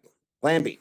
So, soft disclosure, laugh it off with some comedy, no hard feelings. They lied. We never went to the moon. That's great. Let's move on. Now that they got that off their chest, they feel so much better. And we can move forward with discussing the science of flat Earth. We can start talking about Tesla, how Earth doesn't rotate. Let's get back to geocentricism, right? Because the heliocentric model is only 500 years. That's another thing. There's another thing InfoWars can't change. Heliocentricism has only been around for 500 years, 1511, and it certainly isn't consistent time. And that's the other thing InfoWars can't change. They can't change the moon clock. There's 13 months. The turtle shell says so. So, I definitely am cheering for him and wish him the best luck. I appreciate it because he's bringing some more attention to the flat Earth. So, and then of course this week for some homework, anybody that wants to investigate, I just kind of found out through another fellow, Nathan Thompson, one of the two, Nathan Thompson. We were discussing the ideas about maybe some gold being up there in the atmosphere, and it turns out, and I'll end with this: Antarctica's volcano emits enough gas up there that there's about $6,000 a day in gold produced. It goes up into the atmosphere, and then when the electric sun hits it, it crystallizes, turns into a little bit of metal. And then, of course, your asteroids and your meteorites might pick it up and collect it and then smash it back down into Earth. Of course, that's what happened a long time ago. That's how Earth got some of its gold. But the volcano down there in Antarctica, well, every day it's putting gold up in the atmosphere. So, man, that kind of for us flat earthers gives us a little bit more of a hardened dome when you consider the element of gold being up there in the ionic sphere, twinkling away like little stars. It's kind of interesting. So, something to research, and I'll end with that. Thank you. Yeah, no, man. Super dope. You made a lot of good points. I'm actually gonna retweet the trailer for Fly Me to the Moon. Because I thought that was like super interesting. It's all about soft disclosures, right? Some of these guys that appeal to their, occult type of situation. Some of them believe that, hey, in order for me to avoid karmic debt is by telling the people exactly what's going to happen. Now, if I do it in a subtle way where you're just looking at it for surface level information or maybe some entertainment, that's on you guys because we told you what happened through all these movies. We put it right in front of your face. You paid for it. You can't say that we didn't tell you. So that's super interesting. On top of the fact, hey, by the way, NASA just went live a couple days ago. And we had to try to go grab that mic. Y'all think y'all think they let us get a voice up there? They had like 8 NASA research scientists up there in the space talking about this is a Q&A. We're going to answer every question except from the flat earthers. Bro, y'all see that thread? It ain't nothing but the level heads all through there, bro. It ain't nothing but level heads all in NASA's post, all in NASA's space, requesting mics, asking questions, and they acting like they ain't see nothing. And did y'all see who actually grabbed the mic? Do y'all see the symbolism that they was?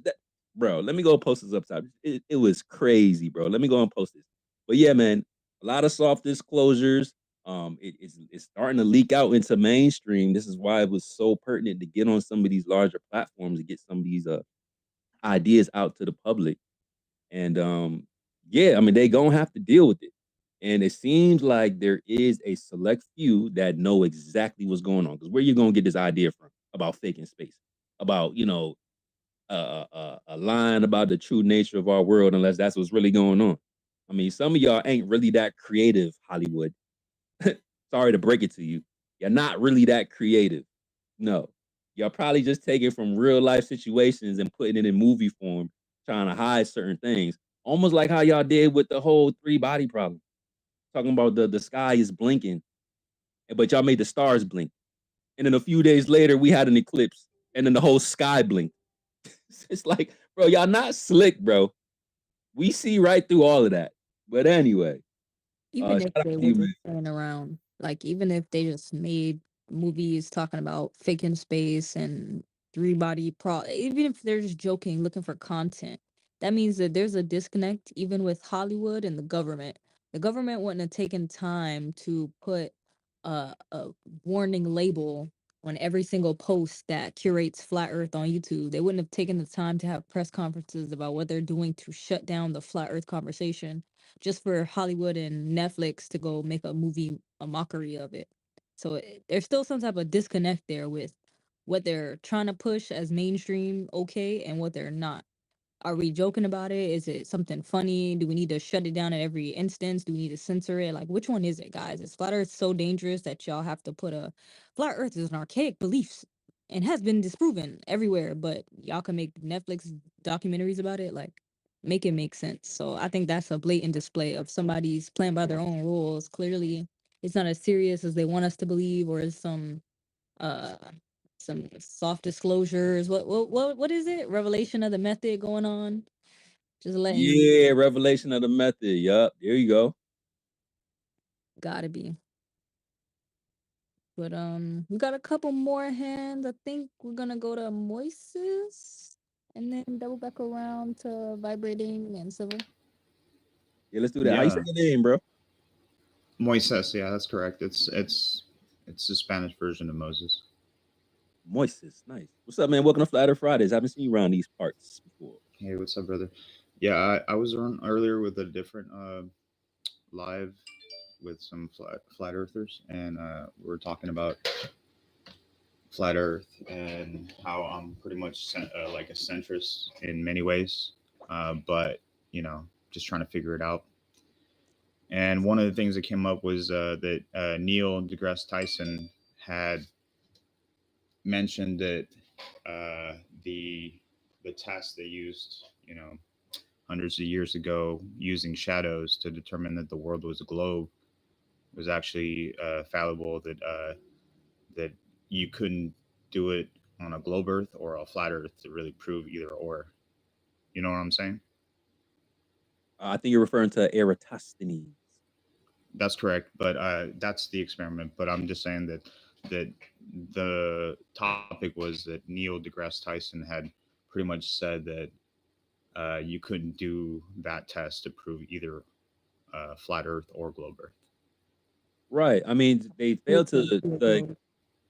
say it again, Prop. Right. I was just saying it's not exclusive to a globe like they wanted to believe it was.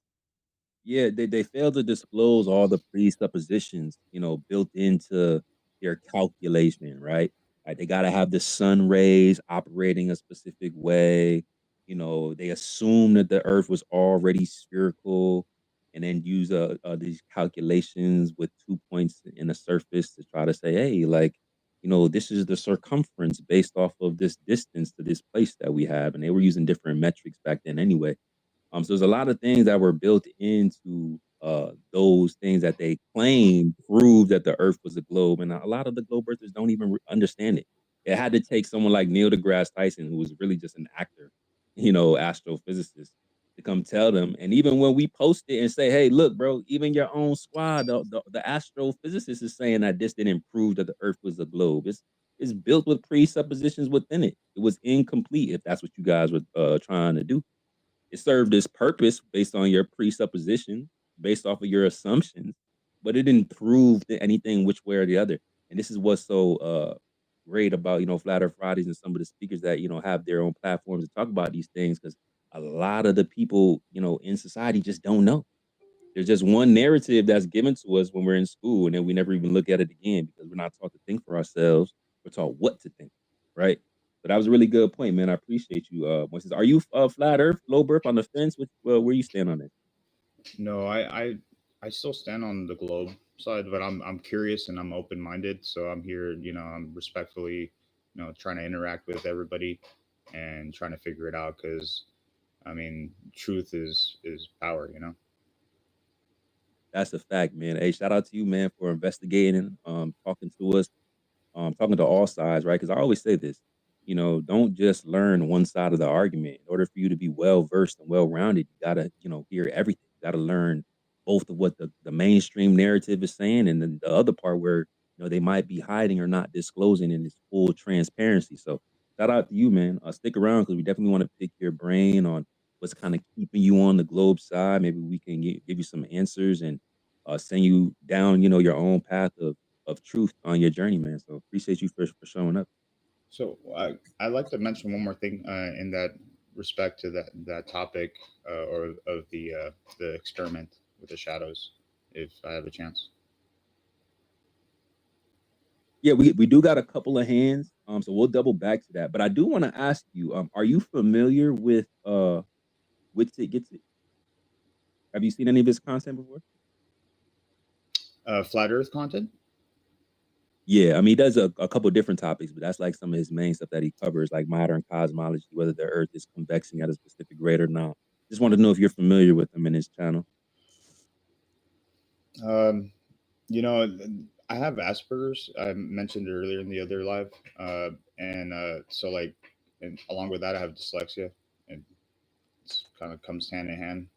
Some people, but so like, I don't trust my memory. I've looked into a lot of things, and I'm just whatever's in front of me is what I can really like trust because of my memory having issues. So I've touched it, but I can't repeat it by like verbatim. Well, how are you at placing a face? Because if you remember what Witsit looks like, all you have to do is scroll down a little bit because he's sitting right underneath you on this chart we're in the middle of. Like right now, you're a speaker, and he's one of the top listeners. He's a blue checker, so you can see him. He's a guy with a beard and a mustache, red hair, white dude. Witsit, he's right there. So do you recognize him? What was his name again? His name WITSI. it's in the title of the space. You have it set as it gets it, by the way. You left out the W, it looks like. Oh, wow. It says First letter of each. It says Witsit gets it for me. Proud. If you could go ahead and edit that, make sure it's the coherence. Please do me that favor. I appreciate that. It looks right to me. So Oh, it changed for me. Hold on, it was messed up. I don't know what's going on. Thanks. Yeah, so I was just was asking because I wanted your opinion on how you think the debate was going to turn out. But if you're not familiar with this content, it's probably going to be a little bit difficult for you to answer that. Okay. That's perfectly fine. However, let me switch to a different question. What do you expect to see from the flat Earth side of the debate that's happening on Tuesday, April 23rd, and what do you expect to see from the globe Earth side? If for someone who's sitting on the fence. Well, I expect both sides to bring a lot of good points and a lot of factual or technical data, uh, and it's going to be pretty much a battle of the egos. Uh, so I don't know. I just think that we're all working it out, and eventually we'll come to a concrete answer someday, hopefully. All right, fair enough. Definitely telling you, you definitely haven't watched Witsit before. You think that this man has an ego? Yeah, man, Well, not at all. well, He's super humble, man. If you hear if we knew half the things that he knew, bro, like we'd probably be okay. just a tad bit more toxic. I'd be a But menace. you know what I'm saying? Fair enough. I mean, I believe everybody has an ego because I've had it. I had an experience where, because of bipolar disorder, for the first time when I had it, an episode, I had a collapse of the ego, a full collapse of the ego. So I found out what it meant to have an ego and what it meant to not have an ego. So in my perspective, if you're normal, you have an ego. So if this guy doesn't have an ego, then he is like enlightened. So I'm curious. I'll find out. Yeah, man, give him a follow. Give him a sub on YouTube. Go check out some of his playlists. Everything is super organized. He has a lot of specific topics, schooling the Globers. He gets into like relativity and physics and things like that. With relatively speaking, he has some guests, which a lot of them were lined up, like a lot of PhDs and credentialed, uh, people within the scientific community that seem to have dropped off lately. I don't know why they don't want to talk to my man Witsit, but shout out to Harrison for wanting to take that challenge. So we definitely looking forward to that. But yeah, tap in with him, man.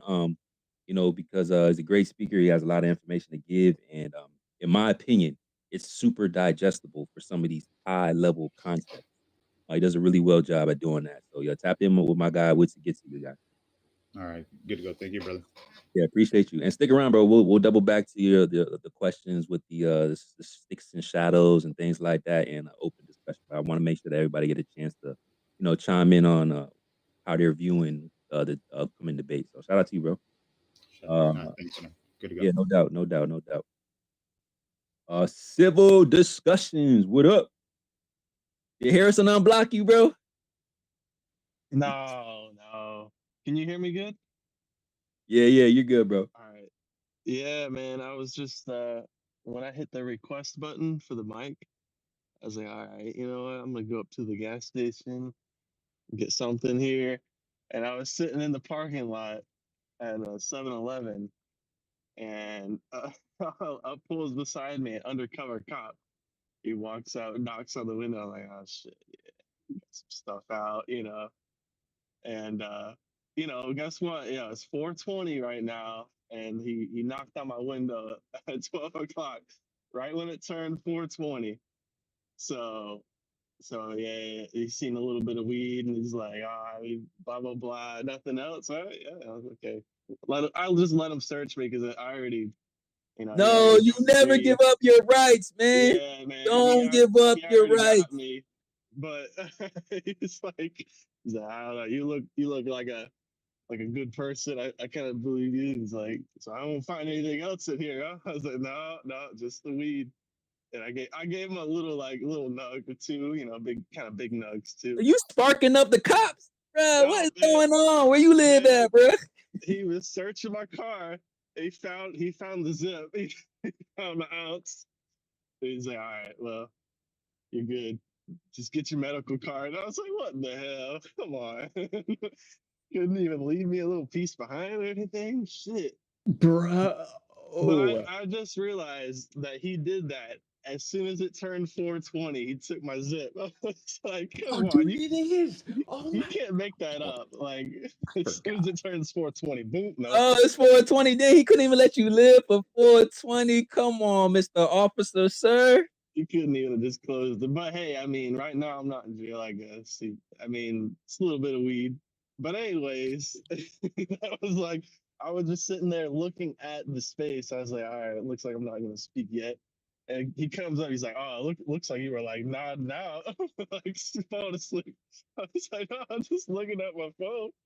What the hell? But anyways, Did you ask if he was a flat earther or not? If you no, told him, because if y'all was flat earther, he might have let you off, bro. And he might have let you hold a nug too. You know I some wasn't secrets taking at any that point, chances. homie. Yeah, no, he probably a Mason. It's It all probably right. locked your I ass mean, up. I figured it was just a little weed. It wouldn't matter anyways. But I mean, it was over the limit. But anyways, um, the whole Harrison Smith, Allegedly, bro. yeah, Allegedly. not anymore. He already fucking smoked it and gave it to some crackhead around the corner. He pulled up to. I mean, it's crazy. But He went and sold the someone, shit back to your plug.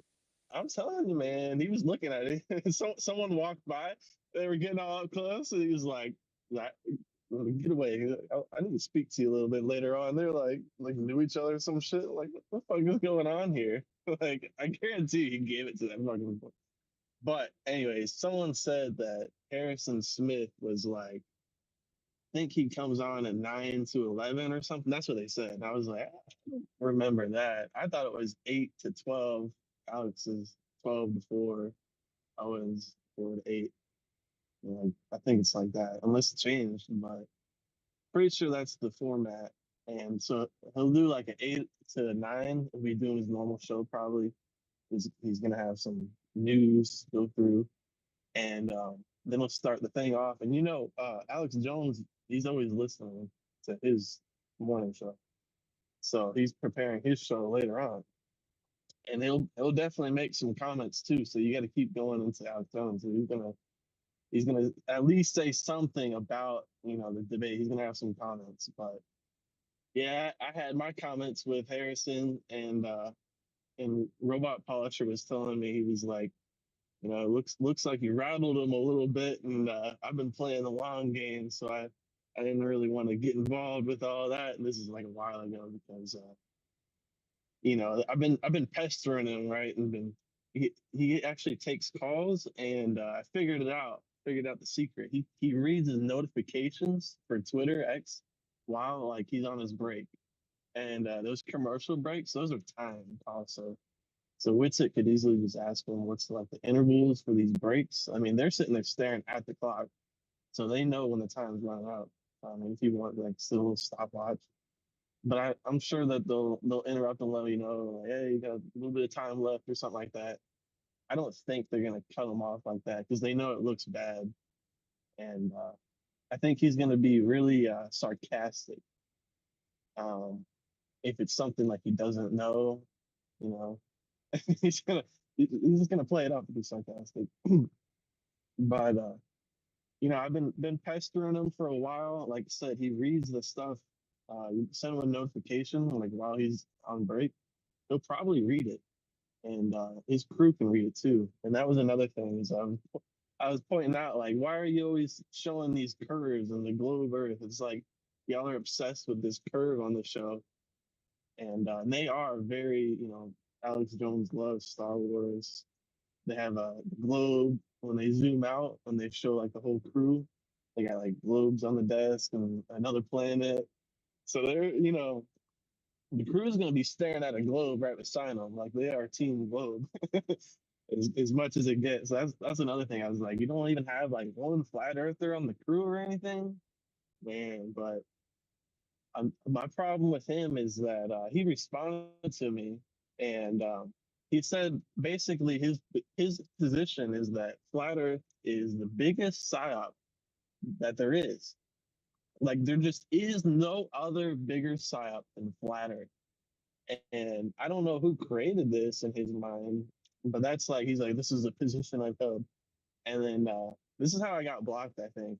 At first it was because other people jumped on my tweet and stuff, and they at him on their own at the same time that I brought him up. So he knew that I was kind of like a ringleader deal, and they were calling. I think someone called him like a Jew or something like that, and he just lumped everything together after the show, and he was talking about it. He was like, yeah, I blocked this guy. He's going crazy every talk. I was like, nothing that he brought up was anything that I said. What I said is that how fitting that you as an ex-Obama voter said, like, basically word for word what, well, maybe not word for word, but you're parroting Obama, right? If you know Obama, CIA, all that, he's like, I don't know, actually, that's George Bush, his father, but they're both in it. They're the ones talking about flat Earth. Obama's mentioned it multiple times, like, and that's what I don't even get. Obama's talking about we don't have Yo, time you on for the level. Who are the you, flat Earth. dude? And then he's like, at the same time, we don't have time for the flat Earth. But he also, in other speeches, he's like, if someone says the Earth is round and someone else says it's flat, that's worth reporting. So it's like he's all over the place. And this is coming from the president, you know. And I mentioned that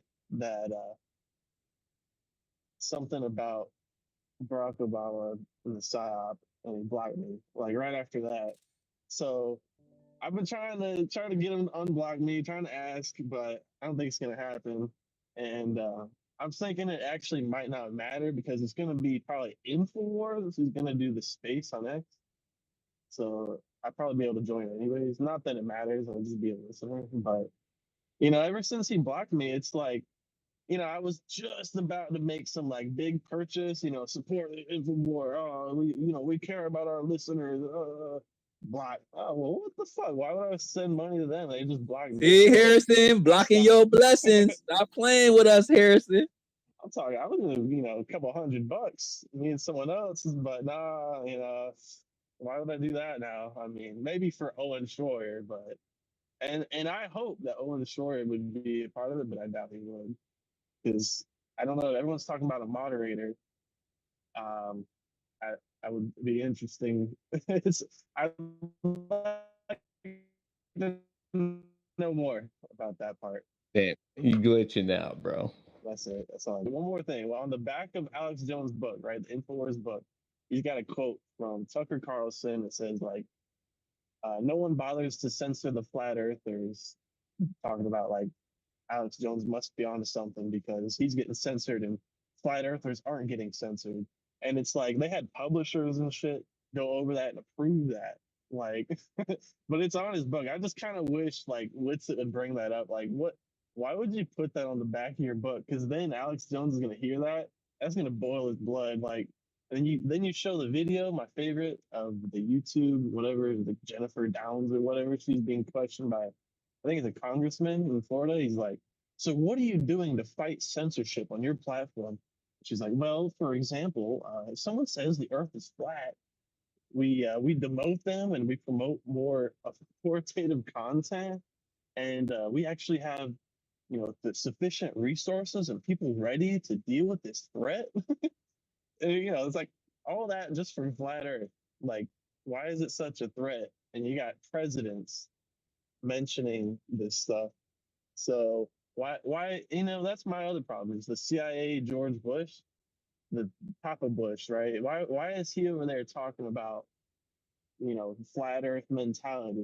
Look that video up, George Bush flat Earth mentality. Why are they like that, saying it's a threat and stuff like that? And my problem is he's CIA. Like, what kind of mind fucking's going on here? Sorry about the language, but like, how is this guy who's the CIA like commander back in the day, whatever it's called, top of the line, and he put his son in to be a president?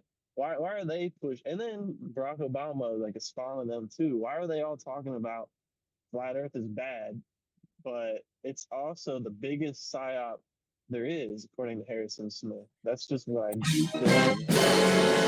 So, You said it, bro. It really is the bad news about that, bro. Like, it is like the whole point of the Infowars. They acquired the Alex Jones thing. You know what I'm saying? You know who I'm talking about. They acquired him after a while. He was probably in it to win it, and then like trying to wake people up, but then he just got acquired. So um that's sorry. my problem with Alex Jones. He does say that. He's like, he's trying to brag. He's like, "Oh, and by the way, I've had multiple offers of chances that I could have been on their side. Oh, my father, I'm deep into stuff." And it's like, why are you like, I get it. Like, you're saying like you could, but you're not. But it's like, I mean, he's really like borderline. But the whole thing with him, if you watch him and Dave Weiss, um, he just trashed him like every second. He didn't let him like, he got his points off kind of, but he was literally laughing and doing like the childish thing where you do like your thumbs to your ears and your hands up and like stick your tongue out, like whatever the fuck that thing is.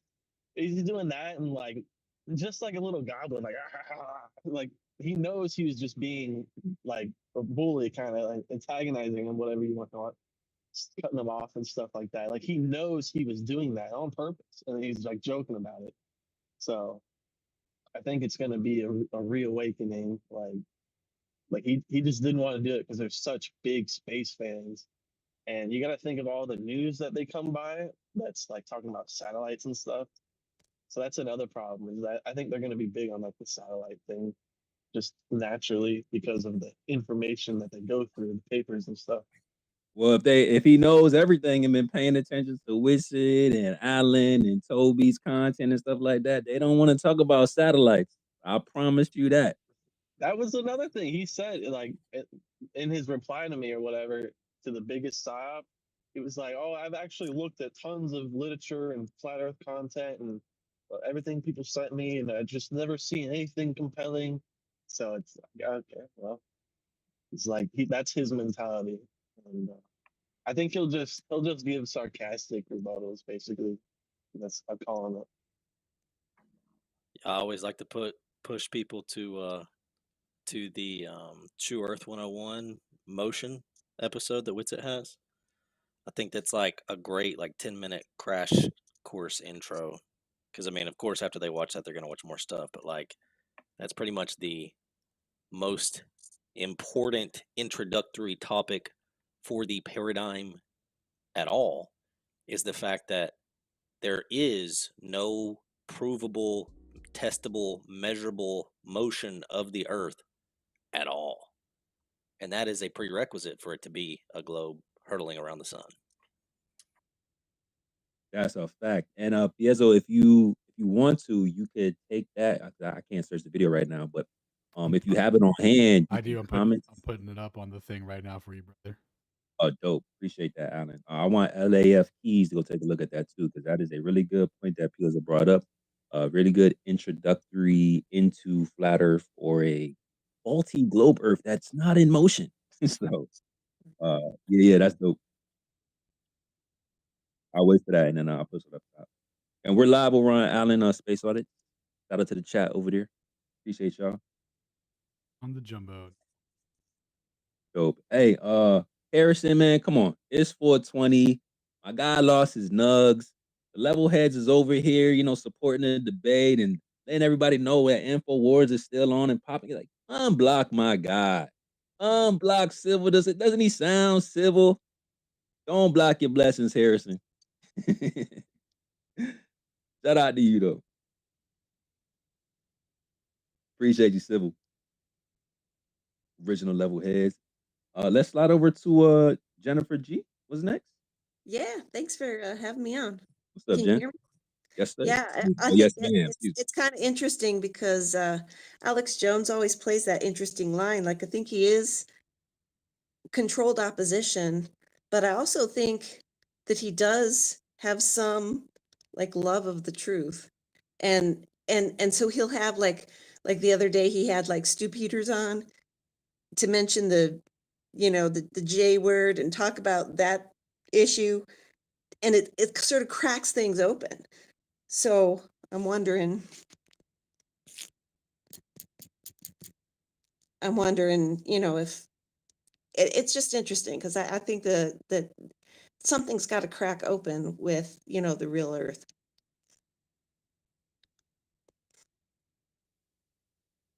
Yeah, no, it is. I mean, I got globe earthers in my mentions right now, still spiraling out of control about it. So yeah, and I don't know. I feel it's just interesting, and it's an interesting. I'm new to all of this, so and I'm I'm a middle school science teacher, so I'm Oh, so Jennifer, you're pushing the agenda. yeah, no. I am trying to teach them to think about things that they have been taught. Because I'm not, like I said, I'm new to this. I'm also new to being a science teacher, but Jennifer, there's so many, there's so much going on. It's just amazing. Jennifer, And I find, the pseudoscience that's going on it's like we are just swimming in pseudoscience. And in order to, to break through, to get to the real deal, it's like this daunting task. And I really want to open this door for my students, for the new generation coming up, so that they can look at things with their real fresh eyes, instead of what they've been shown. So do you encourage them to also study things not in the textbook? Yeah, I even we've talked about the ether. That's not in the textbook. Oh, that's what's up. You are already on my good side, Jennifer. Yo, that we need more teachers like you. If that's your true approach, because we're taking that Yeah, face I mean, value, I'm and little, that's I'm just exactly like, what we and need. I'm kind of baby stepping through it because I want to make sure that I understand what I know to be true earth so that I give them a good, but we'll like, I mean, they know also like that I'm like with with the core magma, the layers of the mantle. I'm like, this cannot, like, there is that there's a Curie point, and they're talking about the magnetism of the earth comes from this molten core. And then I'm like, well, that Talk doesn't make about it, any Jennifer. sense Talk about it. because Last night, you've got a Curie point and that just kills the magnets.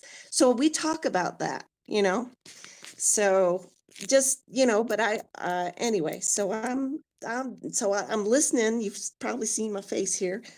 But I want as much, you know, information, and I'm just, in order for me to like give them the truth as their basis, and Jennifer. understand that there is pseudoscience out there. Are you able to veer away from the notebooks that you have to teach these Oh, kids? I teach at a private school, Oh, okay. so I Well, can. I have complete control over my curriculum. that's wonderful. But if Yeah, I that's may, great. Jennifer, that we all love to hear like people who are like in the field of spreading, truth and knowledge and education, right? If I may, though, you'll never know what will happen in the future, and I'm sure that you're wise enough to know that there are limits to the things that you can say, even in a private school. But I'm sure, Absolutely, but absolutely. right, and so a suggestion to just keep in the back of your mind for the future, if anything was to ever go like in a less favorable path, because the ether itself, right? They have their own explanation to explain it away. But all you're doing is pointing the children and the kids to basically check these topics out. You don't have to make any absolute truth claims. You can just say, hey, they're interesting, check them out. But in the future, though, note that there's something called Bohmian, BOHM, Bohmian mechanics and the pilot wave theory. That's kind of the closest thing, that and the quantum vacuum. Those are kind of the closest things that modern science have kind of formalized in terms of a background medium and a wave theory in it. They don't really use Bohmian mechanics, but it was put forth and it's very, very similar to the ether. And then the quantum vacuum is basically a straight co opt of the ether. Neither one are equivalent, but if you ever get in a situation where you get talked to or sat down or something, you could deviate to, hey, look, this is not something I made up, right? So I just wanted Right. to point that to you, and I hope you have time to stick around if you're new to this kind of topic, because I think later we might see if we can find the electron, and that might interest you as Oh well. yeah, I mean, that's what I want, as much resources as I can, because I'm educating myself, through this process, and I'm finding, so, I came, well, I guess I came down the rabbit. I don't know. Welcome to the club. Welcome to the club. But like now everywhere you turn, you see it. You see pseudoscience. You see the veil, and it is overwhelming. And you want to, as a teacher, I want to be able to teach my students, how to think, and not what to think.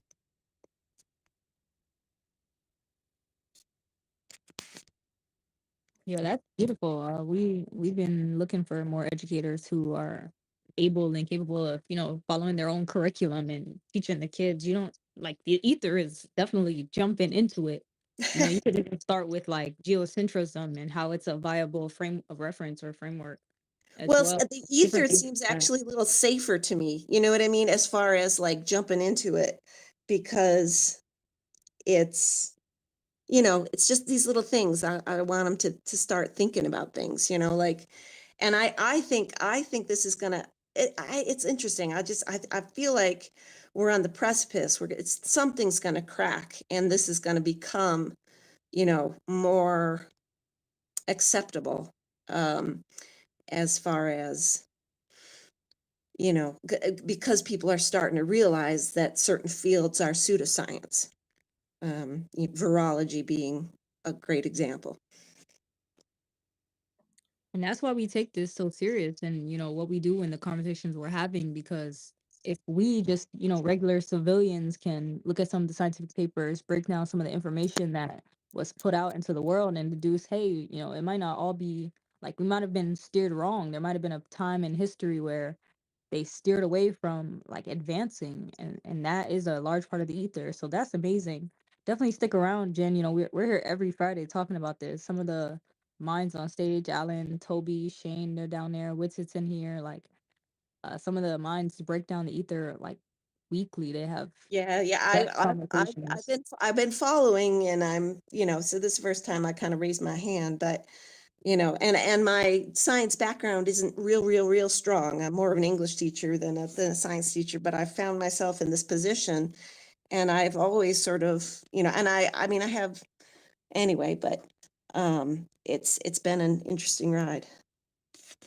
Before we get to the hands, what put you on your path to, I mean, maybe true Earth? If you discover the ether, you at one point you believed in the globe and the heliocentric model, but like, what steered you towards the rest of it?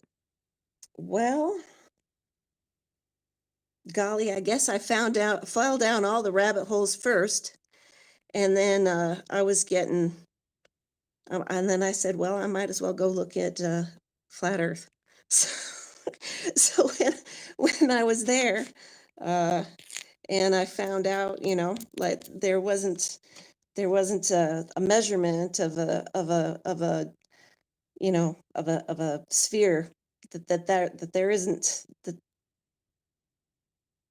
and that water always finds its level, and all these different things in all these different angles, and it just was an insurmountable amount of material that wasn't being refuted in a logical, sort of reasonable way. It just seemed like all of the debates and all of the arguments that I had been observing, the science was on the, you know, science was on the flat side. And I'm still, you know, I'm still open if I find some evidence, but I don't think I'm gonna. That's beautiful. We still searching for that curve and that motion. Where's the I'd love curve? to hear what your colleagues say about some of your processes. Well, I'm a little bit, you know, I'm not, I'm, yeah, I would be too, because I haven't told them. So, No, you're the maverick on the staff. so, yeah, I mean, you know, and like I said, I'm not like throwing myself all in. I'd like to make sure I have a job, you know, but, but I Well, like, do, but oh, sorry. I do want to, you know, like I've talked about, you know, pseudoscience, and I've talked about the fact that, you know, you can question what's in these textbooks. Like, this isn't set in stone, and there's a lot of things that are yet to be understood and discovered, and my students are, you know, young, so there's a limited amount I can, you know, I'm just learning about the science myself, so I want to make sure that that they have a firm ground to stand on, if that makes sense first, you know, before I jump into although, you know, I've mentioned ether. Well, you just need to be honest, right? Like, I remember asking my teacher when I was in elementary school, I had when we talked about particles for the first time, I want to say it was like fifth grade, maybe it was sixth grade. I don't know. Whenever you talk about particles for the first time, I don't know what age you teach or what subject specifically, but I remember asking about, how could they know what's below, an atom, and how could they know that there's not something that everything's in? Like they wouldn't be able to measure it anyways. So how would they know that? I Yeah. remember like kind of having I guess, those. and that was one of the, well, this was just in my own discovery, like when I was like, okay, so how do we know how far away the stars are? I guess that's where one of, and then I went to go find parallax, and then I went, well, where's the math? Like, no, what do they actually have? What is it that they say that there is? And then parallax didn't make any sense to me because something, I don't know, I forget exactly what I did, but it just wasn't. Yo, where Jennifer been at this whole time, y'all?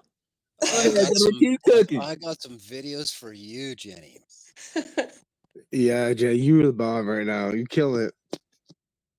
So anyway, so I'm like, I like I said, I kind of fell through all the other rabbit holes and finding pseudoscience after pseudoscience, and then I might as well look into this, and so here I am. But yeah, I'm looking for resources. So if you guys have resources for me, check my bio. taking, and I want to go deep in. You'll find a BitChute channel in my bio. I would recommend you look for the videos there that involve a fair bit of mainstream formulae where we take the real figures asserted, or the alleged figures asserted by those above, and we plug them into the formulae and we see where we arrive. I think you're gonna like that kind of thing. All right. And also, just one other note I wanted to say, as far as like, of course you always got to protect your career, put bread on the table, right? But geocentrism is much more immediately, I'll call it immediately important than flat Earth to a person who's discovering that they've been lied to about their place in the universe, right? Mm-hmm. Because if they ever look into geocentrism, right, eventually they're going to also look into flat Earth. So it doesn't really matter. You don't need to flat smack them straight up, in the face the first time you meet them, right? Right. But if you can establish that the Earth is just the center of the universe, that alone will still bring about the same fundamental conclusions of we have a unique and important place in the creation, right? Who were the scientists that found what was it called? They called the axis of evil or whatever, where it sort of proved that we were central. What was it, the experiment that they used for I that? think that's Hubble forward.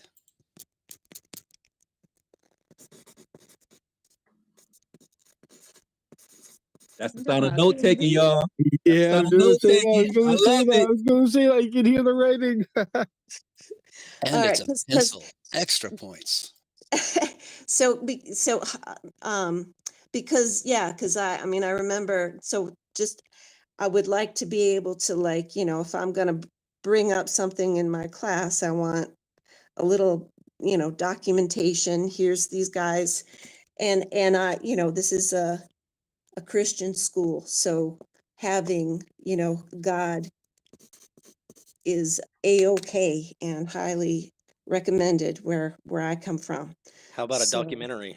Is that good enough documentation? Yeah. There's a really good one called The Principle. It's free on YouTube, actually. It's about 90 minutes. So I don't know what the length of a class is, but if Tubi too, it's on Tubi. It's a great watch. yeah, we'll see if I can drop this link for you really quick. It's by Robert Sungenis. PhD. There's also Level too. Yeah, I've seen them. Okay, here I'm gonna put it in the thread chat. Great to show everyone you know. What's your username, Jenny? Jennifer G. Got it. You sound like all of us years ago, Jennifer. So, and I just, like I said, I don't know when I felt, I guess it's been about a year that I've been looking at the level field ahead of me here. I see what you did there. Hey, Jennifer, I'm going to put a book in the thing for you to check out. It's called Galileo Was Wrong and the Church Was Right. It was written by Robert Sagenis, the guy who did the documentary for The Principal, and his buddy Robert Bennett. What they do is they basically go over every single what they say is, you know, a mutually exclusive proof of heliocentrism, and they show you how it works from a geocentric perspective. And in many cases, they'll point out things that, like, you know, if where it doesn't work model and stuff. So definitely something to check out. So it's a really good resource because any subject that comes up, you're like, oh, what's stellar aberration? You know, what about, you know, this or that? Like they break it down in detail. It's crazy good. Fantastic.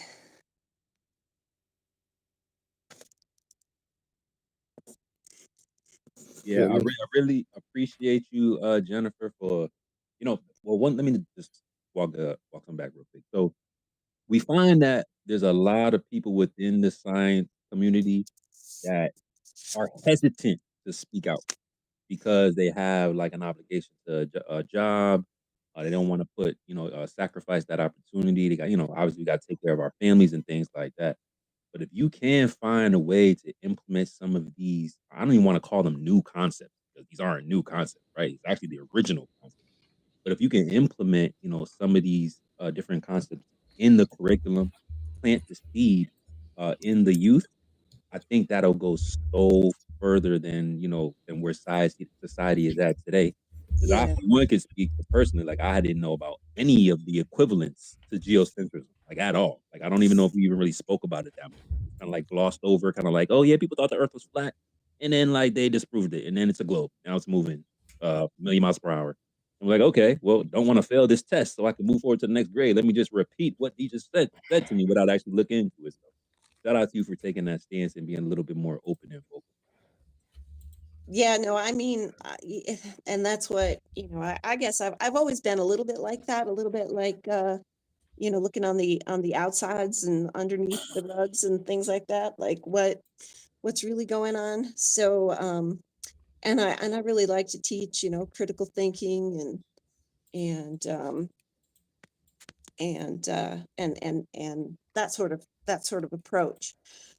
But my science background isn't quite as strong as I'd like it to be, but I'm working on strengthening that. And as I'm doing that, I'm building a curriculum that I hope will kind of include some of these bigger questions and some of these, some of these assumptions that we're, putting on the children, because you can see through some of them, and I don't know. I but I'm and here's the I don't teach earth science this year. But next year I will be. So I want to be able to not go against anything that I believe is to be untrue. I'm going to teach only what I know to be true. So and if I have to teach it, I'll tell the kids that I don't really think this is what your book says, but this is not what I think is the real deal. Man, that's so crazy, man. That's just like a new consciousness, like being implemented here. That's so dope. I don't know if my teachers had the same thought process as you did, but wish I had a teacher like you. I had a couple good ones. I really love my physics teacher. My science teacher was I'm just talking about elementary school, right? But yeah, like there's definitely a new energy, a new consciousness coming. We were talking to LAF Keys last week. He said that his parents was looking at the whole school curriculum and say, yeah, I don't know if we want to do that. We're probably going to homeschool. So people are aware of that. There's some type of issues with some of the things that's being taught to the youth. But it's about taking that next step forward and keep on pushing the information for both sides of the coin, so to speak. So that way Yeah. we can all make a rational decision. Last thing I wanted to ask you though, before we get to, I think your was next.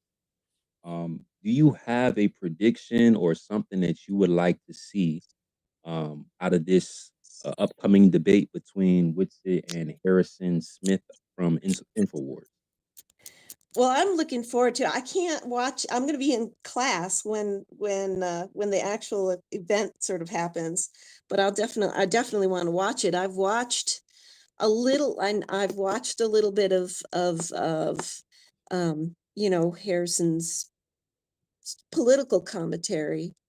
And I've definitely watched Witsit's debates, and I think it's going to be really interesting because, although because I think Harrison seems like a hard globy, but he's kind of a gentleman too. He's not nasty like some people can get. And so, and there's such a big audience with it being sort of InfoWars and whatnot. It's going to get interesting. I don't know. I definitely am looking forward to it. And Yeah, I think that it's kind of interesting because I know, like, I heard way back in the, like I said, I think like Alex Jones and InfoWars is a little bit controlled opposition, like I was saying earlier, but sometimes I think they let things in order to kind of crack open certain things. And then they'll shut it down. No, whatever. So but it's like they let the crack come, the light's going to come a little bit through, and then they sort of hush it up. Oh, that was whatever. That was bad. So I think it's going to be something like that, where they kind of want to, get the views and the this and that, and then they'll sort of hush it and say whatever. But I think it's interesting, like the conversation's starting to be able to be spoken about, and that's interesting to see now. Before, because yeah, like, and I still haven't, I'm not like out as a flatty or whatever, like, but everybody You're knows not a flurf yet. You're not a flurf. well, like, so kinda I am, but I'm not like out. I don't know. It's a weird world. I'm trying to figure out. I'm raising my son, and we watch flat earth videos together. That's awesome.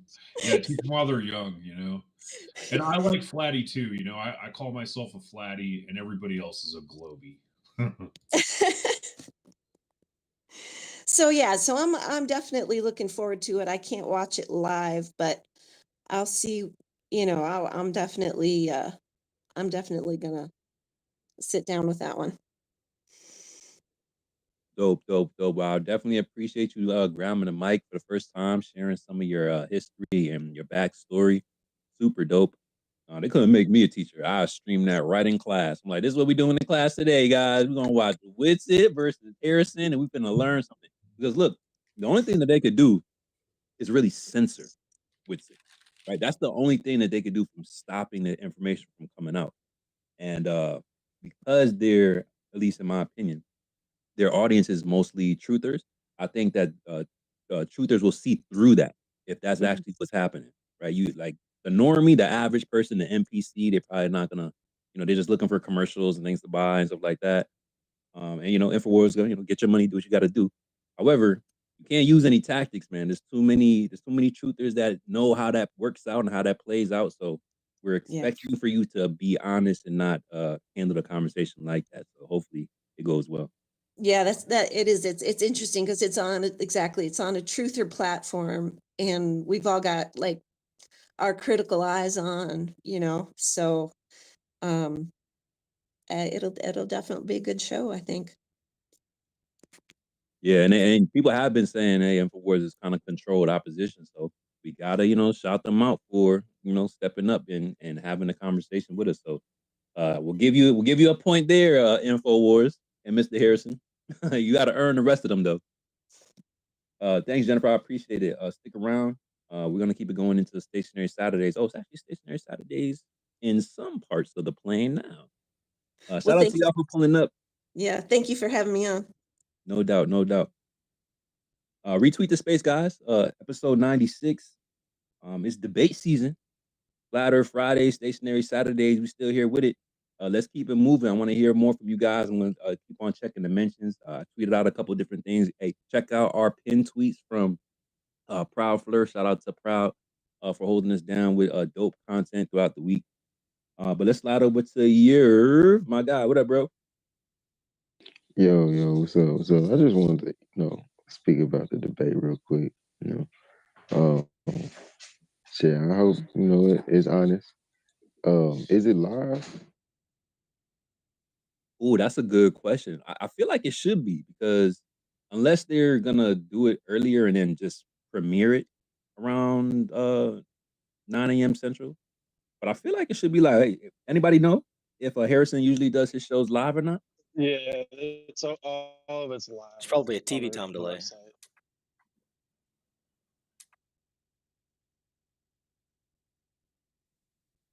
Everything's live, and then you can actually watch it again. There's another website. Hold on, I think we lost your. Hold on, let's get him back up here real quick. And then we got some mic requests, I think. Anyway, I don't know, Proud. I think she's getting through them, so I appreciate you, Proud. Let's see if we can get him back up here real quick, and then we'll recycle some mics. Appreciate y'all. Shout out to the level heads. When I went on Infowars.com, there is a section for live. It's a little convoluted on their website. But there is a section for live. So I guess anything that they're live doing, showing will pop up. But will this be aired live? That is the question. I think they might post to Rumble too. What's that? Sorry, I was didn't hear that. You said where the live streamed at? Yeah, for Infowars. Oh, I know they do one on Twitter, and yeah, let me check their Rumble. I think Rumble's the other place. Yes, I mean, Rumble. they've got their own .com live feed the Proud's talking about, but I think they dump things to Rumble when they're done with them. Rumble, Just then so they we got. can make sure there's See. no tomfoolery or trickery going on when they do decide to go live. Oh, by the way, Sacred, I heard your boy Alan at some point tonight was going to help the audience find the electron. Yeah, let's go to that.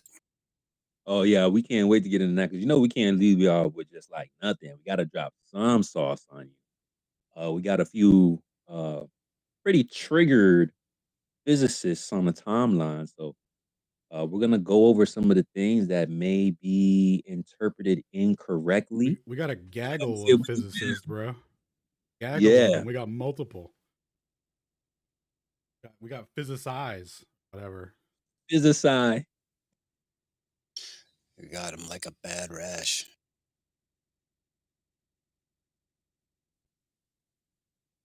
We got one spiraling mentions right now about the debate.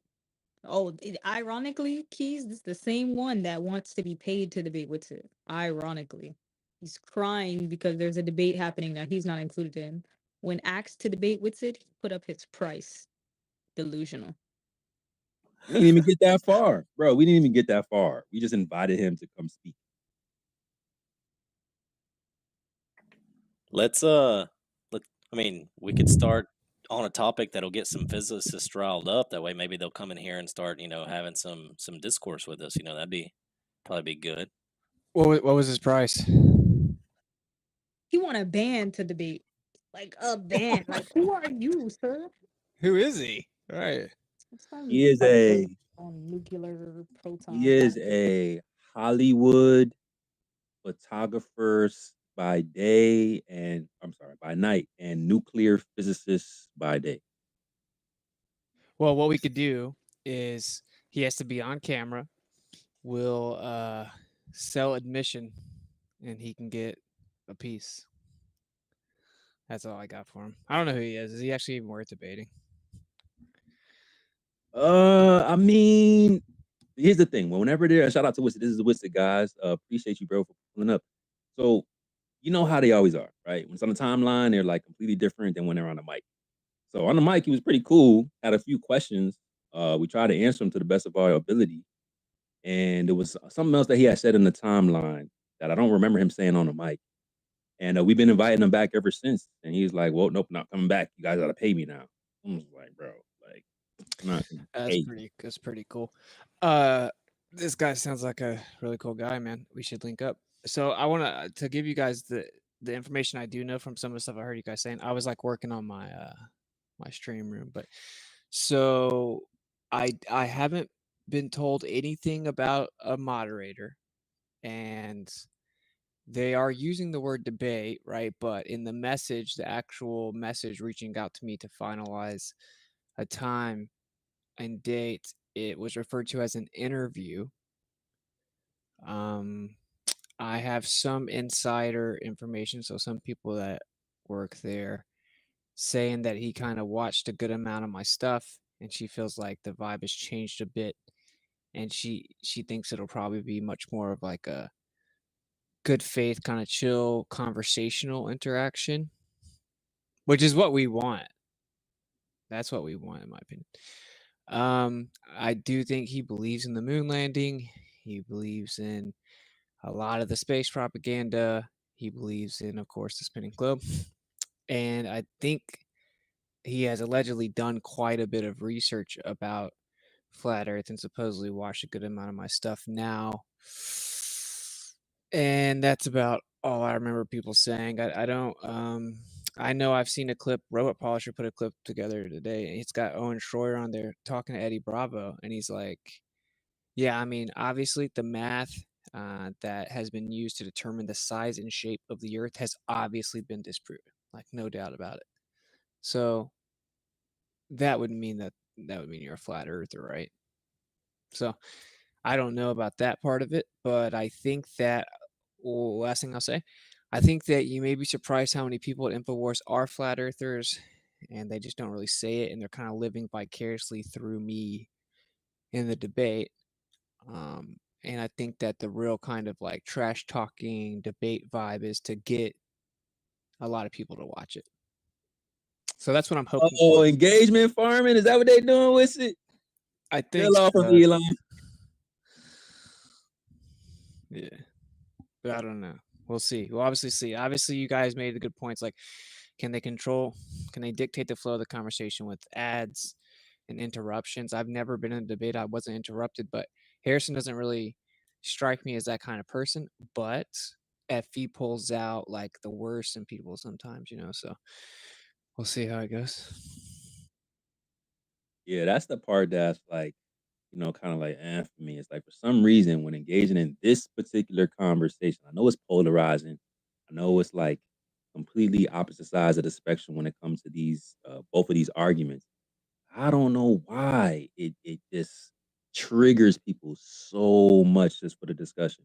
Now, I will say that from what I've been hearing from the audience, it seemed like he's pretty, cool, level-headed. I know he put out a few tweets and that seemed to like uh seeming like he was kind of with, that energy, like, yo, let's get it, debate, I'm gonna crush him. But if they're moving away from that, then that would be smart. That means that they are doing their due diligence and say, hey, maybe we shouldn't approach this conversation that way with this guy. So you must be watching something. So if that's a new approach, if we're now switching what's actually being promoted from a debate to a cordial, constructive conversation, I'm with all of that. But that's telling right there, Mr. Harrison, sir. So shout out to Like you, I bro. said, we'll see what happens, right? I mean, I'm not gonna like reveal too much, but I have talked to some people from there, and all I know is that he watched some of my stuff. He's been watching a lot of my stuff, like pretty much nonstop, which is good. Which is good. So I don't know how it's gonna go. I mean, I will tell you when you guys are talking about people trying to unsolicited advice, right? So apparently McToon actually tried to like call them up and tell them not to What? debate. Yeah, call him up and tell him not to debate me because it's a trap. And Jaron reached out to McToon and said, what are you doing? He's like, I thought you had the high ground and like we know the Earth's a globe. Why would you be having to do stuff like that? And McToon said, because if he doesn't know what to say, then Witsit's gonna look really good. So, I mean, that's pretty telling. Yo, I'm crying right now. Toon, you over there sweating for your squad, bro? Toon, chill out. You need to be worried about Allen, bro. Don't worry about nothing else other than Allen, because that's the next debate review that we gonna have. You don't need to, put fear in everybody's heart. And we know our Witsit is coming soon. Relax.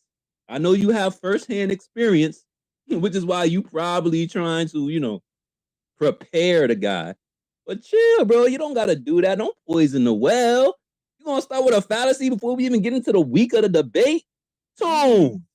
Even I think the this is good though. This is making them show their cards. Like obviously they run this narrative, including him, that I'm just stupid. I don't understand basic physics. I've never won a debate. I don't even understand fallacies, all this stuff, right? They run this narrative that I'm like incredibly ignorant. I say incoherent things and I'm dumb. But obviously that can't be the case if you feel the need to like rush around and try to help prepare people for a conversation with me, which I of course haven't prepared for at all, right? Like I just got back in town. I don't even know how would one allegedly prepare in my position. Like I think I've heard pretty much every Glober argument, and that's like just humbly stating the case, right? Like if I was to prepare, what would I do? Go like, you know, he's talking like he's got some brand new globe evidence or something. I mean, what could be said I haven't heard. I'd be surprised if I hear an argument I haven't heard. I think I want to take my intro to kind of lay down like the logic of the situation. It's like we all heard that this was crazy. Obviously, when you first hear it, you don't even really know what it means. Despite, I actually heard someone say something interesting. I am going to say this. I heard someone brought up that the back of Alex Jones' book says, obviously he's onto something because he's censored, I guess, Tucker Carlson, but like Flat Earth is not. So I'm going to kind of address, like, contrary to Alex's book claiming, or Tucker, Tucker's quote on Alex's book, whatever. I'll have to verify all that, but that Flat Earth is not censored, it certainly is. It's incredibly deprioritized, and then the mainstream pumps out a straw man version that obviously is stupid. So when people first hear it, that's what they think. And then what people kind of do is in their mind, and it's somewhat reasonable, they just start thinking, well, how would everything work if the earth were flat? So they start thinking like, well, then what is the sun and moon, and what are they doing, and how do they move around, and what are stars, and what are satellites, and um how does GPS work, right? You just start thinking of all these, well, if the earth were flat, how does this work questions. That's not actually how this works though. Like falsification is independent of replacement, and there's a positive claim on the table, and it requires the burden of proof because the default position based on empirical evidence is, of course, the earth is a stationary plane. And perfectly cut and dry evidence of that is that's how planes fly, just to elucidate that. So the claim on the table is that actually reality is the antithesis of the default empirical observation, has the burden of proof, and made the positive claim. And we tested the positive claim and falsified the R value. So when you say, well, then how could the moon work on a flat Earth? Well, it obviously is, right? Because the Earth's a plane. So I want to take my intro, I think, to really break down just like the logic of this conversation, because it almost always gets done out the window. And I think if I don't preemptively address that, that's what it'll be. It'll just be like pepper the flat earther with random questions of how everything in the universe works. And that's just not how the combo goes. So I'm open to any type of like advice or input as to um kind of like what to lead with, etc. And then I think I'll probably go for motion and then curvature. But yeah, you guys tell me. Yeah, no, that's a fact. Excuse me. Motion definitely. I mean, I don't see how he can get around that, right? It does seem like though that the best approach would be to appeal to logic, right? Because he seems like he is at least siding with the fact that a logical approach is the best way. Now, if he's interpreting whatever information he's looking at as quote unquote logic, and we expose that it's illogical and devoid of reasoning, that will probably resonate a little bit more. But again, I don't really know Harrison, so I haven't really watched him too much to really speak on it. So hopefully, some of you guys that are listeners, if you have watched InfoWars or know Harrison and his mannerisms or some of his approach to different conversations that are pretty much polarizing, I'm guessing since he's on InfoWars, come grab a mic and let us know. or tweet at us in the purple pill. We'll check it throughout the evening. Well, this is what I want to say. I'll So say this real pick his fast. brain. I think we should be pretty active the next few days, right? Like as a community, we should like pump the debate and stuff like that. And like not just because I'm on there, obviously it's just like a pretty big opportunity. I did just do Triple E's show, and that was cool. It wasn't like just super technical and flat earth information dense or anything, right? It was like a chill, cool conversation. Talked about a few different things, not just flat earth. There were a couple moments where Johnny kind of played devil's advocate, and you guys can see it. It's cool, but that's not going to come out for like a week. But that's pretty big, right? But that is not quite as big as this, I would say. And I think if we can kind of get the momentum rolling, this is kind of like the moment that frankly I knew was going to happen this year. And I told my wife, I told a lot of people that.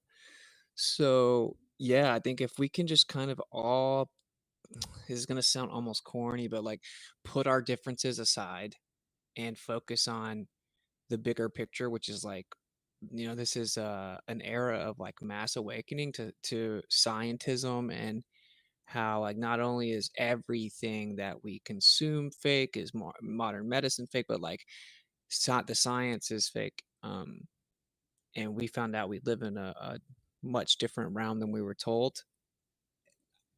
Yeah, like I think we should all kind of come together in this moment and like push it out there. And then also I'll say this last thing, and you're never going to be able to fully stop this, but like be mindful of how you carry yourself, right? Because like now it's going to be all eyes on us in the next coming months. Like my prediction is that InfoWars is just like the beginning, and in a few months we'll kind of look back and be like, oh, remember this like started on InfoWars.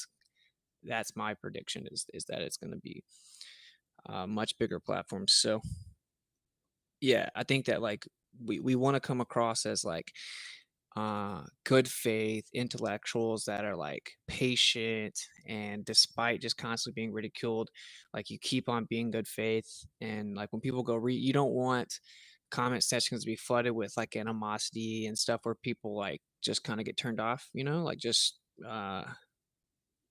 keep that in mind, right? Like that maybe everyone's going to be looking at us in a second. I think those are the bigger things that people should focus on. I mean, I'll say this last thing. Like I do appreciate any advice or anything like that, but I think that the creator kind of prepped me for like this, stuff like this. And I think we're going to be good. I just think that it's much more about how we as a community kind of like handle what comes after it, leads up to it, stuff like that. So for whatever that's worth, I think we should all come together, promote it, kind of answer questions. So like we should all put in time to kind of answer some of the questions in the comment sections or replies of this content coming up, and then like just, but don't fall into the trap of being toxic, and just like be informative. And you may be surprised how many people you wake up that are just going to lurk and read the comments and stuff, right? Once this kind of pops up on the stage. So okay, rant over. I Did had they an let you idea know? for the. Sorry. Did they let you know if it's going to be live or not, or they're going to record it? I think it's Air it always live? live. I think it's always live.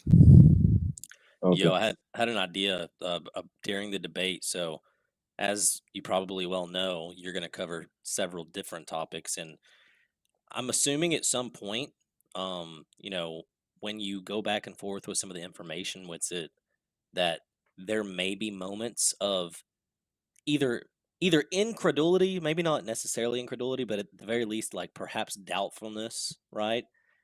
And it would be very, very good if the community was to already have on hand and ready examples of some of like the main points, so as to be able to on the fly, tag Harrison, reply in the thread, and then upvote and retweet like the things that are being talked about and questioned, right? Like such as if you make a claim like, oh yeah, flat earth is censored, why would they need to do that? Something like that. They already got the clip of Congress that's clipped out for, a 30-second clip talking about how they got to censor flat earth, etc. So that would be very helpful. It wouldn't take any time away from you. You'd still be able to flow through all your conversation without wasting any of those precious minutes. But everyone watching, and even he himself in the studio, they got the big screen, they could even bring it up, right? So you could just point So it that's out. actually a great point. Is like, but you'd have to obviously know what accounts to be on the lookout for. But like my sources and stuff, um, yeah, I'm gonna try to make sure I have a bunch of sources up. But the way that flat Earth goes is it's such a huge subject. Like you never know what's gonna be disputed, and then suddenly you have to support it. But I will just say, I think that this is gonna be much more good faith in that. That's what I feel intuitively, and you will see. That's kind of how I feel. So I don't think, like for example, one of my major things, I'm not I'm not providing a source for it. So I shouldn't even have said that. But yeah, like it's I don't know. I don't think it's gonna be this. It's not gonna be like modern day debate at all. I guess is all I'm saying. But who knows, bro? Who knows? I don't know. I don't know. We'll see. Do I get attacked, bombarded, tactically cut off? Who knows? But I think this will be one of the first times that that doesn't happen to me, where it's good faith. I think it's one of the first times that I'll be able to like actually explain myself, and yeah, maybe refreshingly beneficial. Hey, I was just gonna say this: don't let them lower your guard. Though. Don't come in with too much animosity. Don't let them lower your guard. Yeah, I feel like you should start off with satellites too, if you can, because I heard they like, they like to do a lot of satellite videos. Okay, yeah. I'll definitely cover satellites if it comes up. I mean, I'm sure it will come up. Well, I mean, what do you guys think about the overall idea I have here, which is like just kind of breaking down like the logical approach to it. Falsification is independent of replacement. Falsification of the radius value has implications, etc. And like mentioning the meme, which is like, hey, do you know how to explain everything in the universe? Oh, you don't? Checkmate, Flurf, right? Because that's just stupid. But then starting with motion, because he can obviously be like, well, the Earth could be stationary and still be a globe. I'm like, okay, yeah, sure, it could be. What about the fact that we've literally proven that the Earth is stationary? It has to be stationary. It's just a fact. Therefore, we're in the center of the universe. Like, is that a concession? Because what people normally do is they're like, that doesn't mean the Earth is flat. And I'm like, yeah, I know, but are you conceding that it's stationary? Are you conceding you have no actual evidence that it's moving? Because this conversation, the two primary points is that is the Earth a ball, a sphere, and is it moving? Right? Like those are the two primary points, and they're separate. They're independent of one another. So um, that's kind of what I think. I think that the stationary part is something that you'll quickly get a concession on, and I think that that's just like great for optics and for people to realize like, oh wait, okay, like to explain what I'm saying is people are attached to the belief that what mainstream said the Earth is has to be the case. Like it's 2024, we've been to space. How would we not know what the Earth is? We know the solar system's true. We know that the universe is what we say it is. Astronomy and all this and science like has proven it. It's just a fact. And so to go against what the mainstream model is uncomfortable for people because they think they're going to look stupid questioning something so basic, so rudimentary. I think that approach, going for motion first, kind of breaks that down. Because if you have to concede, oh, the Earth could be in the center of the universe, well, you're no longer on the side of the mainstream model. You see what I'm saying? And what I've found is when you talk to people about flat Earth, they cannot concede on the geocentric part because it's not about what the Earth is; it's about going against the mainstream belief. And so that's my thought. But I'm open. I really do want to hear anybody's opinion because maybe I should go straight for curvature and the R value. I don't know. I'm curious what people think. Yeah, let's get into that. Me personally was I say take your time. I know there's a lot of information to get out. Do not let them rush you, bro. Like I don't know how much like what the time frame, what a time slot of the actual discussion now or debate, whatever you want to call it. But take your time, man. Like do not, because that was what that it resonated with me when you were on Ozian's after show and you were breaking down. I actually might have clipped it up. You said, hey, the reason why it sounds like we're going super fast, we got to get out a bunch of information in a short period of time because you guys make it seem like we don't have time to speak. So then when I'm rushing through these concepts to get something that probably deserves an hour-long discussion into like a 3-minute reply, if that, because the attention span these days is way shorter than that. It comes off like, oh, now I get to dismiss it because you just said it too fast. And I'm like tired of hearing that, bro, because it's like, well, you guys are rushing. Like, allow us to get a full thought out. Let's get the build through. Let us take our time through some of these things. So that way you can't just hand wave, dismiss some of these concepts that you might not have considered before. You may hear some new words that you may not have known before. Now, I don't know. Like I said, I don't know Harrison like that, so I don't know how well versed he is in some of these topics. But I know just by me, myself, 96 weeks, and I'm still learning stuff. Like every time I talk to you guys. So I would just say that's my main thing. Take your time. Do not let them rush you, bro. I don't care if it's a commercial coming. They just gonna have to literally censor you. Like, get your full thought out and make sure that point is driven home, because I don't want nobody obfuscating away because you spoke everything articulate way too fast. Like, that is so trash. Yeah, and like what I was saying specifically is the reason that we end up talking so fast is because we constantly feel like we're going to be interrupted. So it's like I gotta get this out before they interrupt me. But I will say, from my understanding, you got an hour for sure. It could even be up to 2. And I think the best thing that could possibly happen is like huge demand for a part 2, at which point I would suggest that I come in person. And so I think that's like the most ideal scenario, is like a productive, agree to disagree type of vibe. I'm able to get a lot of information out there. And then we find out it takes up the time super quickly. And then a lot of people want part 2. And I'll even mention like, we can always do a follow up, and then I'll try to go in person. So that's kind of my idea. But there's as to the timing Oh thing. wait, they're not gonna let you pull up on set. No, this is not. Oh, I wanted to see you right at the desk. Come on, info. What? All right, let me not be too. All right, we gonna chill off of that. Yeah, Man, wait till you guys Hey, see what I'm doing with my stream room. It's pretty cool. hey, real quick, I just want to say, come up there with like at least 5 or 4 questions you have for them, pertaining globe Earth and things that don't make sense that you need to make sense. Just in case they try to make you sound stupid, what I mean? Have some actual questions that they can answer. All right, your mic is a little bit okay. Yeah, I was saying your mic was a little bit ruffled. It was a little bit hard for us to hear what you were saying here. I heard you though. Come up with some questions for him in case they try to make you look stupid, like you don't know what you're talking about. Have some questions for them. I have about 1,000, my brother. Yo, you know what's great? So you guys see his tweet where he says, "What happens when the Globe Earth Defender is a professional conspiracy theorist who doesn't quote unquote trust the science, believes in God and creator, or believes in God the creator, and whose position is the result of hundreds of hours of independent and open-minded research.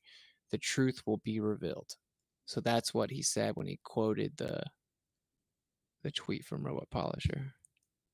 So he's claiming to have researched it for hundreds of hours. The strong claim he's gonna have to stand on. It's gonna be very evident at 9:00 Central on Tuesday, whether that is true or not. Hey, look, we don't ask for a lot of stuff over here. A few retweets of the space. But what I am gonna do is please everybody. If you guys see the flyer that we put out for Witsit and InfoWars and Harrison, please send that to the ether. Retweet it past the space-time coverage of any black hole they say is out there.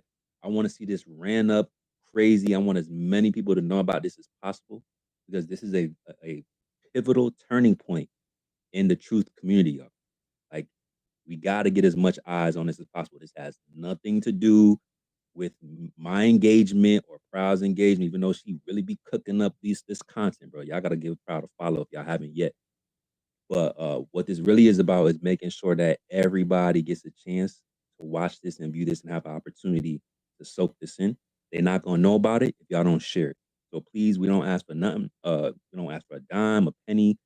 Only thing we asking is you could retweet. I shared it up top. It says save the date, April 23rd, 2024. And super dope flyer by Proud. Thank you for that. And send that, man, like I said, send it to the ether, bro. We want to make sure that everybody knows about this.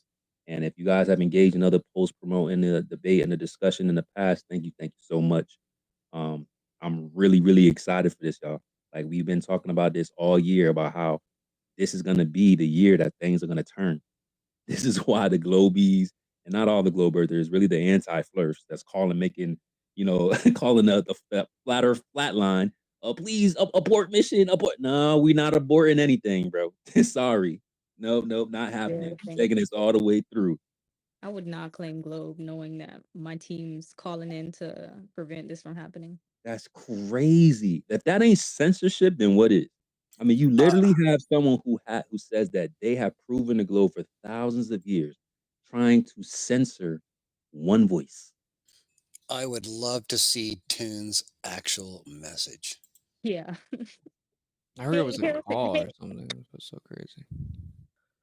Oh, Even so it's worse. verbal. No, but Okay. dude, I have on good authority. It literally said it's a trap. Like verbatim. It said that he that. walked I into see a Star Wars meme coming together. with 4 eyes. He walked into it. Like what? Like And for all his sure it thumbs. said that. I might can get it. I can probably get it. Cool. Yo, what? Just wait until I just thought about this, man. Like we're thinking about like next Tuesday or Wednesday, whatever day it is. But what about what about when all this stuff starts getting clipped and just spread all over TikTok and Instagram and Facebook, dude? Like, cause you already Gotta know. lie to Glurf. Oh my goodness, man. There's gonna be so many 60-second clips, so many reels, so many TikToks off of this, dude. Yeah, for sure. You I know think how it's the level gas true. get down. We gonna clip it up. Go ahead, bro. Yeah, I was saying earlier that I think his best bet, Harrison's best bet, is to come into the conversation already with the quote unquote open mind. Like if he's toxic or abrasive and then he gets embarrassed, like that's not a good look for them. So I definitely think he made up his mind to change his approach, especially knowing how he was on Twitter and how the responses of flat earthers getting on him. But I think a great way to like approach it would be to kind of pick his brain to see where he's even coming from this argument. What does he know about the globe earth that he wants to defend so heavily? To see where you should even start. Because if he doesn't even know interferometry or, like certain levels that he might not even be at, to where it's like, okay, this is going to go over his head. And like Seeker said, he could just dismiss it because it's too much information. I can I'll be see honest, him go ahead. coming into the room with words like doubtful. Go ahead, what's it? I fully expect him to know what Mickelson Morley is. He's watching my content. So normally what happens is I'll get a PhD. I think there's been 5 now. Like a PhD that will agree tentatively to come onto my show. I send them, they'll ask for my channel. I'll send them the link or I'll send them a previous in the field and then something comes up, right? He can't do that. Like he can't come out and like cancel or whatever, right? Now that was the beauty of the public ratio and why we should keep doing that. So I expect him to be pretty diligent and to have like a kind of a baseline understanding of a lot of these things. I think he's just watching my channel. I mean, my position isn't hidden. Like I don't know anything about his position, any specifics, right?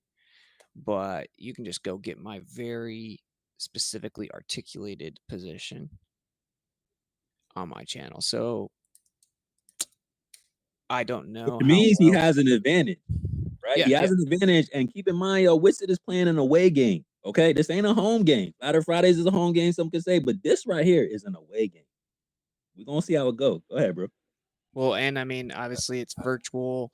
They have complete control of the production and all that. But I think you made a good point earlier. I was listening, and it's like if they pull some tactics where it's like interrupt me, bring more people on, something weird goes on with the production, pull out the commercials, people are gonna see that. Like they have a truther base, and truthers are not content with censorship or lying or bad faith tactics, even those there that believe the Earth's a globe. Like they're not the kind of people that are gonna be like, "Oh, it's a win if we don't let him speak," or whatever. So I don't think that that's an option for them. Now, we all know that, like, when Alex Jones has someone on, he can't help but, like, incessantly interrupt, which is why it's actually a huge blessing that's not who I'm talking with, right? Um, but I will say, if you ever saw Alex Jones talk to Eddie Bravo, I mean, he was just kind of Yeah, throwing he his went hands off the up. deep end with that one. Well, he just well, that was Yo, so have on you ever Joe seen the Rogan on Joe cartoon? Rogan, he went crazy. What's up? Have you ever seen the cartoon of the Eddie Bravo, Alex Jones? Someone made like a cartoon animation of it. It's hilarious, man. Yeah, you talking about the one It's where he so was on funny. Joe Rogan? Yeah, so someone made that audio into an animated clip with like Alex Jones and Eddie Bravo, and Yeah. it's just so funny, dude. It's hilarious. I bet so. Like, so, he's I don't know also if you've been seen it. on InfoWars, right? So, like, Eddie's been on InfoWars in studio, in person with Owen Schroyer, and he's also been on InfoWars where there was, like, a video, call with Alex Jones, and, of course, Eddie's always gonna mention space being fake and gay and flat Earth, right? So, when he said something about it, something about why would they have to censor it? He asked why they'd have to censor it if it's so stupid to Alex Jones, and Alex said, "Because Google loves us," sarcastically. And he's basically conceding that there's something of value or some truth to it, right? Like, he kind of was throwing his hands up. So maybe this will kind of progress into a conversation with him in person that would obviously probably break the internet. So See, that's what I'm hoping for. this is them. They get to dip their toe in the water through this little debate, and if this works out to be good business sense for them, if this only, you know, if this only benefits Infowars, then it's a, better chance that they'll entertain the conversation more in the future.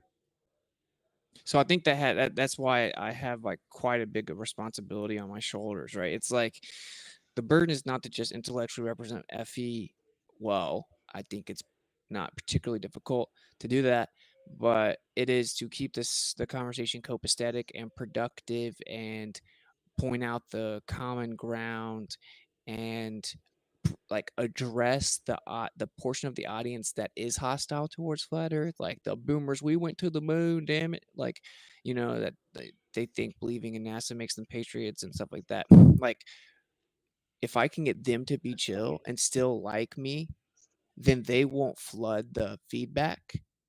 And if they're not flooding the feedback negatively with the "I can't believe Infowars fell down, this psyop rap, now they're totally discredited," and stuff like that. If they're more like, "I gotta admit, he made good points and he was, I disagree with him, but, he seems like a smart guy or he seemed cool." And then we have the flat earthers, like, also being vocal but respectful, then we have a much better chance of, like, entering the arena more permanently. Well, what I'll say is I wouldn't worry about what the fallout's going to be. You should just approach this the same way you've been doing it for the last forever. You know what I mean? Just close your eyes and like I agree with what Proud said. You're gonna have to figure out like where he's at. Even if he watches your videos, you can't crash course this stuff. You know that. You can't just like walk in and like I'm gonna watch videos for a week and figure it all out. It's not that simple because you've heard right? The arguments and infinite variations of those arguments with some lies sprinkled in and some bullcrap sprinkled in and some nonsense sprinkled in, right? So the updated, what people like, they bring their own globe to the table, right? Half of something they made up in their own head and half of what the mainstream says. And you've heard all that before. So he's not going to, I don't think that this guy, you're going to have any problem with this guy. This is my opinion. That this guy's just going to be a run of the mill Glober. So I would just say don't get caught up in the moment. I just think you're just gonna smoke them. Have Yeah, fun. I kind of agree, but I I gotta just definitely think having Yeah, I fun mean, is good. dude. I mean, listen. We've been doing this for a long time. You have way more experience than this guy has. He could even intellectually know your content, but that doesn't mean he can actually articulate it on the fly and recall the information. And whereas you can, right? Because you've dealt with 1,500 Glovers, right? So I don't even think it's going to be close. I would say just don't let him gish gallop, because he's probably going to try and do that. Would just try and, like, whatever subject you're on, just pin him on it and hammer it. Or, you know what I mean? Oh yeah, Because that's a good otherwise, with point. the Yeah. gish gallop, the gish gallop makes the audience, like, turn off their brain, right? Because they can't keep up. Because this topic isn't familiar to most people, right? The general topic, like, the radius and the circumference and satellite, all that stuff. It's just not familiar to most people. And if he gish gallops, people will just, like, because they don't understand, they won't retain any of the information. So I would just make sure he doesn't, like, you know, what about satellites? Where's the edge?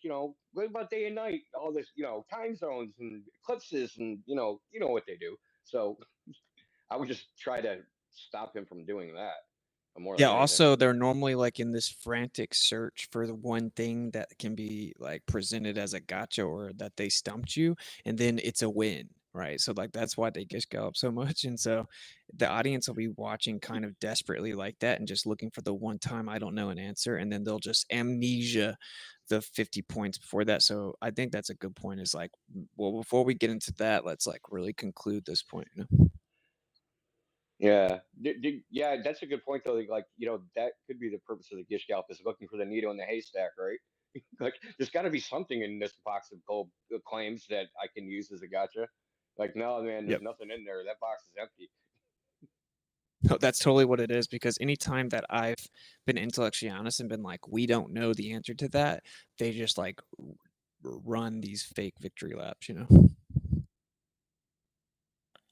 I would say, but by the way, he is a Christian, so it's never going to be the main point of the conversation, but it is probably definitely deserving, at least to drop as a comment in passing, that, by the way, Harrison, you know, the the book of your faith, the Bible, and from Genesis to Job to Psalms to Ezekiel, all agree with this concept that I'm defending here before you. Well, I thought the way I would do that is, if I'm talking like, say, about the Earth being geocentric, interferometry measurements correlative to the periodicity of the sun and the moon and elevation or whatever. I mean, like, so yeah, I mean, so we've actually proven in the form of highly precise measurement that the earth is immovable and fixed, like just like the scriptures say. You know what I'm saying? Sort of like that, like Yeah. the And occasional plug. And in the center. Yeah. and the earth And was maybe made on there's water. made on day 1, and the sun, moon, and stars made on day 4. Where's your 3 missing days of orbit there? You know what I mean? Well, he'll be like, I can do it every once. And like that's what my dad says to me. So he has a strong, I'll say this a lot, he has the strongest heliocentric position. A theist always has the strongest one. An atheist heliocentrist is like just the bottom of the barrel, makes no sense. Like, how could you possibly invoke the heliocentric model or the modern universe model without being a theist, right? Like, it's absolutely insane and ridiculous. But he doesn't have that problem. Like, a omnipotent creator could technically, I mean, the laws of physics don't adhere to a creator, right? So yeah, it could appeal to God. But of course I would say, well, the creator has made natural law, and laws require a lawmaker. He's also made the laws of logic seemingly in his in his image. So one would logically assume that it's all going to abide by that within our experience. But anyway, I don't want to do that, obviously. I don't want to be philosophical. Like, I'm curious what you guys think though about the overall approach. So like, obviously breaking down falsifications independent of replacement, and just because I think it's just like when I do my debates on modern day debate, sometimes I'll throw fallacies in my opener. I'll just explain fallacies for 10 minutes, because I've gotten a lot of feedback that's like, dude, it was so eye-opening when you did that, because I was on the fence, but you said, look, here's the typical fallacies they use. These are inadmissible. These don't work. And then they proceeded to use all of them the whole time anyway. And that's when I realized, like, wow, they must have nothing other than that, because you called it out beforehand. I think that's very, very impactful to an audience, is at the beginning, you're basically predicting what they're going to do. And either they do it and prove you right, and strengthen your argument, or they don't do it and then strengthen your argument. So it's like a win-win. And I want to point out that what typically happens is people just look for any question they think a flat earther can't answer, right? When in fact, the falsification is independent of replacement. And then I was thinking about just talking about the motion first, but I'm curious what you guys think. If I should do that or should I go straight for the I think parlay? the motion's good because you can definitely prove that they can't tell the difference either way at best, right? At best, it's ambiguous results. So now you have like a chink in the armor, Right. right? So Exactly. you basically kneecapped them. So now they're on one knee, and then you just go for the other knee. Because this is what he seems Because honest enough. yeah, because like you said, it's a dual argument, right? It's motion and the figure of the earth, right? So you just take out one, right? So now you've laid the foundation for doubt, and now people will be more more open to the idea that the other one's possibly in doubt too. Exactly, because you're getting rid of the major overarching foundation of cognitus, which is mainstream science. The model must be true. It's like, I think he's good faith enough to like when we get to the point that even their own model says you can't tell the difference. And actually, of course, the cherry on top is that, well, actually, you can tell the difference. It's called interferometry. Um, Either way, it's like, okay, then you agree that we've all been misled about that. And we've been taught that it's a definitive fact, a scientific fact, that the earth is, in fact, tilted, wobbling, spinning, and revolving around the sun. We've been taught that that's just a fact. Well, when in reality, the model says you can't tell the difference. We can't actually prove either way. So we're being misled about something that has major philosophical implications, right? Um, there's really no way out of that. Like you have to concede to that. And that right there, if he concedes to that, the whole audience is going to be like, damn, at the least, Flat Earth has a ton of validity off the rip with that portion of it. It makes me like want to almost want him to be like a crazy Glober that says nonsense, because that will make you look even better, right? Because I was thinking like, what if he doesn't concede and he lets his ego get into it? He just starts, sometimes Globers will say the most insane things. I mean, would that be better than for Maybe him to so. be rational? Maybe that's a good question. I don't know. No, I totally agree that if you can get the audience over one massive mental hurdle, then they'll start to realize they're actually running a race and start to look for the next one.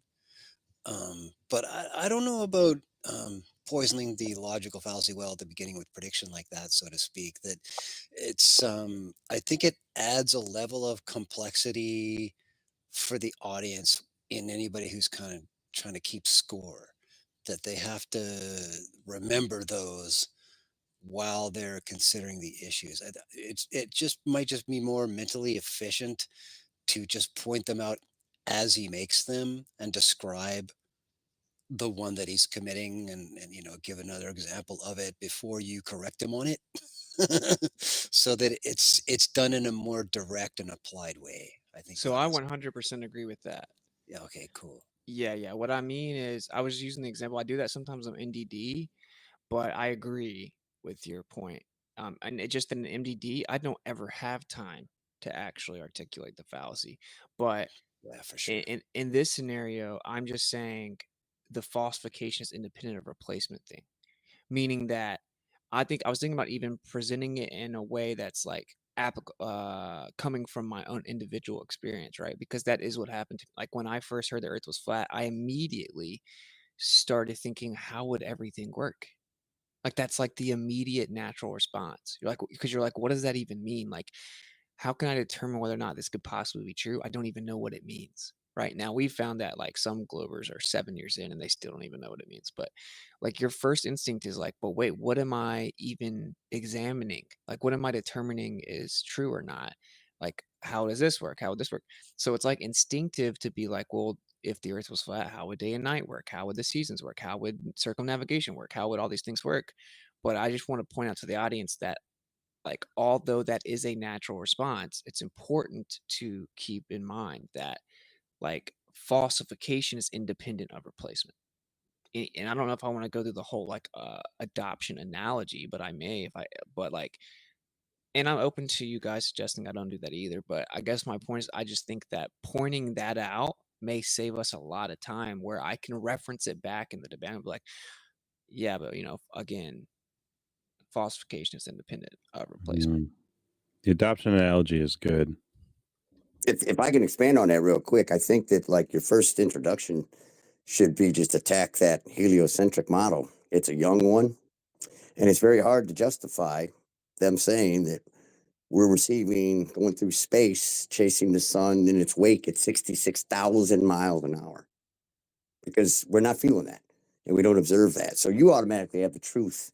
I mean, through this whole thing, you've already got the truth. You already got victory. There's nothing that this guy can say that's going to change my observation or anybody else that's had observations that's made them, continue on this journey. So, I mean, that alone starts to invoke, okay, well, is there a dome, atmosphere? So it starts to tear apart that heliocentric model. So then you get to move on to the geocentric, and then you get to question, okay, are we moving somehow as a geocentric, right?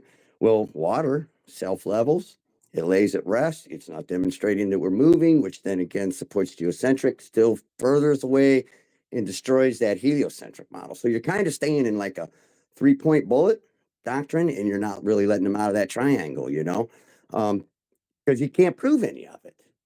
And you have it already. Already, it's been there. It's in nature. Nile River is the biggest piece of evidence on this earth that it's not a globe, anyways. The pyramids being built, that's another evidence in your favor that Hey, the just sun I gotta help rotates my dad. around us, Just I right? gotta help with Aaliyah real fast. And it's in your favor, all of it. It's already there's nothing they can really do. Even like you said, if they try to sabotage you, it's just going to make them look worse. So this is really a good defining point in history. And if I can, real quick, and I'll mute with this, I wanted to say to Jennifer G, that teacher, thank you for being behind the lines, with teaching the flat earth doctrine.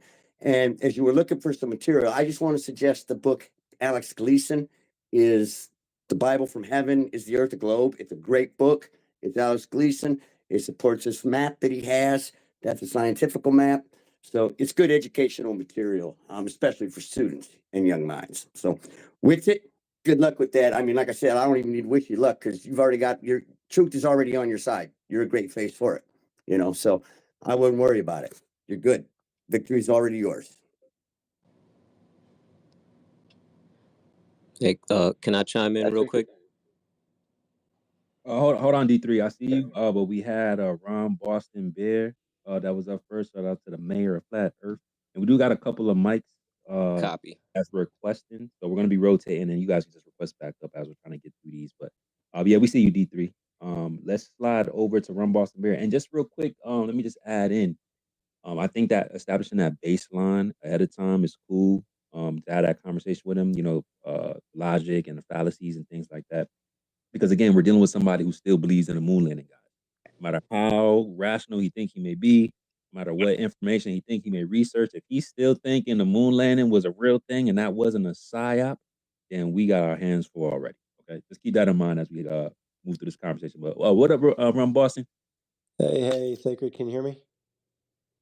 Loud and clear, brother. Oh, good, good.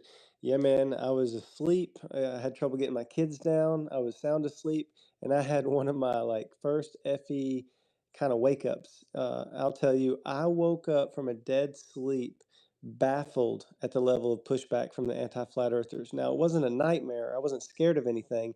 I just kind of took my breath away, like, I can't believe these people are actually trying to hold this position online. This is just crazy. And I popped open, my eyes, and I was like, I wonder what everybody's doing at Flat Earth Fridays. And I popped on and heard Jennifer. Man, what a gem! A lot of what she said there at the very end, I only caught her last 5 minutes.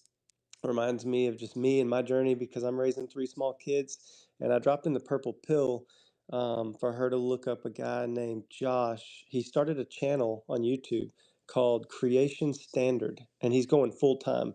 He's a science teacher, I think 8th grade science, and he really teaches his kids, the truth about creation versus like evolution and biblical cosmology.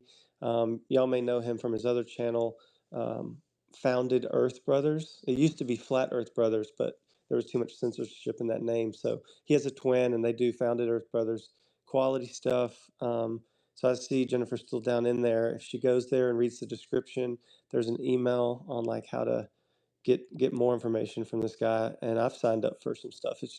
It's really cool, aimed at the kids for looking into all this. And then that's why I'm doing this, is for my own children. And the question, if there's an infinitely powerful creator, and this earth is an expression of his power and creativity, and it's been inverted by the great deceiver, if it's different than the heliocentric theory, I was real interested in figuring that out, because I want to know what reality is. I want to know what true nature is, what true earth is. So I really, really, really enjoyed learning and growing. um, as far as jumping on to Boston, I really appreciate all your support. It was a great race. It ended up getting pretty hot, like 71 degrees, feels like 76. But this is kind of funny. Flat Earth and researching flat Earth over the last 2 years, it's helped me grow as an athlete. Like, I know this sounds a little bit silly, but I have more wisdom. I have more patience with difficult situations. I have less ego. And check this out. This was my 12th Boston Marathon in a row. Usually, whenever the heat comes on, I slow down. I'm like, no, no. When the heat comes on, you used to. I would just push through. I'd like, oh, I got to keep going. I'm at Boston. Let's go. Keep pushing. And then I end up just really doing bad. But this time, on the fly, I was like, you know what? You should slow up a little bit. It's going to be all good. So I raced my own race. I stayed within myself, and I was only like 4 minutes off of my goal, where a lot of people were 60 or 90 minutes off of their goal, or some people were like passing out, just laying on the side of the road. So uh, appreciate y'all support there. I was 1800th out of, or a little bit over 1800 out of 25,000, 254, which is a 640 pace. I talked to a bunch of people on the street, probably 10 people. I just kind of gently flat smacked if the opportunity presented itself. Um, One person was a private pilot, and I just kind of put my hand up next to my mouth, and I was like, "Oh, so the Earth's flat?" Just kind of in a lighthearted, joking way. And her eyes got real big, and she was like, "Yeah, yeah, I do." Like with a firmament and everything, and like we were kicking it, just immediately, just like laughing about being flat earthers. And I think she was surprised I brought it up. Another example, which some of y'all may have heard me say this on J Space, but there were people on the street, like the finish line, Main Street, and they were shooting a little video. They had like a light and a decent camera, and I just walked by, and I was like, "Hey, are y'all shooting a flat Earth documentary?" Like, all hilarious. And a couple of them looked at me like I was kind of crazy, but one of them was like, "It's true though, it is," and she was like excited that I brought it up. So the trip for me amazed me that the people out there are not near as wild as these anti-flat earthers. It's almost like this anti-flat earth movement online directly against us daily is to make us kind of shy to maybe speak about true earth, because they're trying to get us like defaulting into believing that we're going to get attacked, but that's not true. I mean, I talked to a structural engineer in line at the grocery store, and somehow he started talking about true earth and biblical cosmology, and he was interested. He's like, wow, man, I never thought about that. You can, with science, you can ask any question you want. So like, there are real people out there that are hungry. um, Let's see. I know I'm just rambling on. I did end up having a great conversation with Cujo, the F-16 guy, and the guy we call Mr. F-15, and Ben from Taboo Conspiracy. We did a 2-hour Zoom where they finally got to meet. I know I did like a shout out for people to try to get these guys together. So these pilots really enjoyed chatting, and Ben's going to try to make a video out of it, because F-15 recorded locally, and he's going to get it over to Ben to see if he can kind of blur his face and maybe change his voice just a touch so some of this gravy can flow. And that brings us up to Witz's debate, and that's my last point. Super excited about it. I really feel like Flat Earth is in a beautiful place where we don't have to fight anymore because people are so hungry for the truth. More ears are perked up, like what's really going on. Witsit has gotten more and more confident and slow to respond. Like he'll let them say anything, and then he'll respond really good. Like on Alpha Vedic, the conversation was great. I know that was a neutral platform, but his approach overall, people on the fence are listening to Witsit a lot more than they ever have, and I'm just proud to be a part of this family. Thanks for letting me go so long. I've been away for like a week, and that was all pent up, but much love. Yo, dude, you just reminded me of it. Dude, check this story out. I got on the plane coming back from LA, and I had not been assigned a seat yet. So when I scanned my pass to get on the plane, it is like beep, beep, beep. She's like, oh, I got to give you a seat. And so she pressed the little button, and the ticket came out, and it was like 39E, which is like the worst seat, it's like the last row in the middle. I'm like, God, this sucks, bro. And then so I went and sat down. Then I'm like, maybe someone won't sit beside me. Sure enough, immediately this guy sits beside me, and he's like pretty talkative. I'm like, oh man, it's just a 5.5 hour flight. And he asks me where do I stay in Tampa. I said I stay near Tampa. He said him too, and then he's like, "Why were you in LA?" I said, "Oh, I was here for a podcast." He said, "What kind of podcast?" I said, like a conspiracy podcast." Sam Tripoli, and he's like, "Oh, you're sitting by the right guy." Dude, we ended up talking for 5.5 hours straight. He has 2 master's degrees, focused in mathematics. He represented like India in the academic Olympics for mathematics, and let's just say he's a flat earther now. And dude, he knew instantly. He's like, I mean, yeah, if you are kind of in like that dome depiction I've seen, you could obviously mathematically reverse engineer that to be on a globe. You could do it either way. Like he knew that instantly. I didn't even tell him. Yeah, just to point out what you're saying is like, yeah, their depiction of these people on the internet they're so overrepresented, and the smartest people I meet are like way quicker to understand. And also, I'll say he asked me why I was on the podcast. I told him I have a YouTube and stuff. He said, "What do you talk about?" I said, conspiracy stuff. I'm like, you might think it's kind of crazy what I predominantly talk about. And I went and showed him my channel, and it said like Zionism. He's like, oh, that's not that crazy. I'm like, no, no, no, no. I'm like, look here. I believe NASA is lying to us.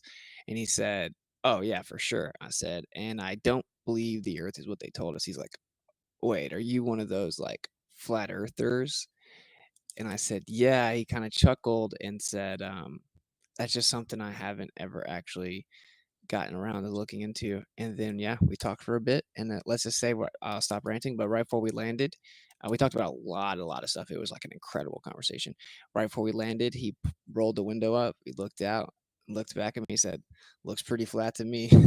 So pretty cool. Pretty cool. Dude, that's so epic. He sat next to the best person on the plane ever to talk about it. And my response to that engineer, I think he was from India as well, and well-spoken guy. And I was just talking about dynamic and kinematic things with the motion of the heavens, and just I was dropping some of the ideas that I've heard from you, and he was like, what do you do for a living? I was like, I'm a stay-at-home dad. He's like, no, like your training, your school. It's like, no, I've just been looking into this for 2 years, and I just really want to know the truth. But yeah, man, thanks for your story. I got to pitch one more.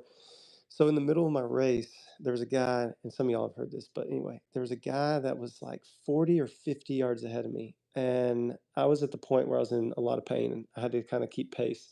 But I saw the back of his singlet. He had like a jet formation, like 1 jet on the top, 2 below that, 4 below that, like in formation. I was like, oh man, I got to go ask this guy, I got to flat smack this guy real quick in the race. So I kind of picked up the pace a little bit, and I pulled up next to him, and I was like, hey man, I like your jersey, those jets, man. Do you fly for the military? And he was like, no, not yet. Almost done with school. And I was like, oh, so you definitely know the earth's flat. And then he was like, yeah, I do. And just the way that he honestly responded in the middle of the race with truth, again, it felt like just fresh and clean compared to the anti-flat earthers. And so I talked to 4 pilots over a weekend that are all just super based and chill. And here I've got anti-flat earthers telling me that I'm demonic, telling me that I'm going to burn in hell for preaching the false doctrine of FE. And I'm like, wait a minute. So when does what you believe about cosmology, like when is that a sin? It's just so whack. But thanks for hearing me out. I'm gonna pass the mic, drop down in just a minute. You guys' show is the bomb. Thank you so much, Sacred and Prop Flurf. Hey, we're Boston. Don't be trying to pass out, trying to flat smack on the trail now. Right, easy RBB. He doing all the multitasking. Got the kids over here. Got the race over here. Flat smacking over there. Like, boy, you a cyborg too, bro? Man, I'm just hungry for truth like all y'all. That's why y'all showing up. Did you guys watch the clip of Harrison like talking about the debate? Like even in the pre-conversation, he is fidgeting like his life is on the line. He is terrified to have this conversation, guys. Like this is going to be a great conversation. I really hope Witsa you're able to have fun with it and just, revel in the fact that you're on a big platform and speaking truth. Like I don't think there's going to be any smoke really, but I do foresee a good conversation coming.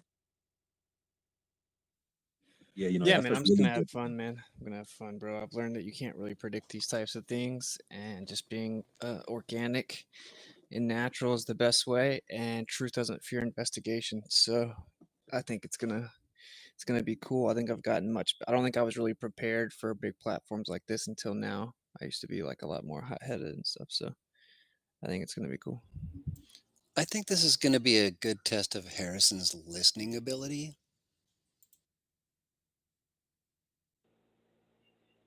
Yeah, I'm gonna try. But I'm gonna say I'm not gonna. So with Tripoli, right? I'm like keeping it real simple. I catch myself using some technical terms. I start really, really defining them. I mean, this is a debate, bro.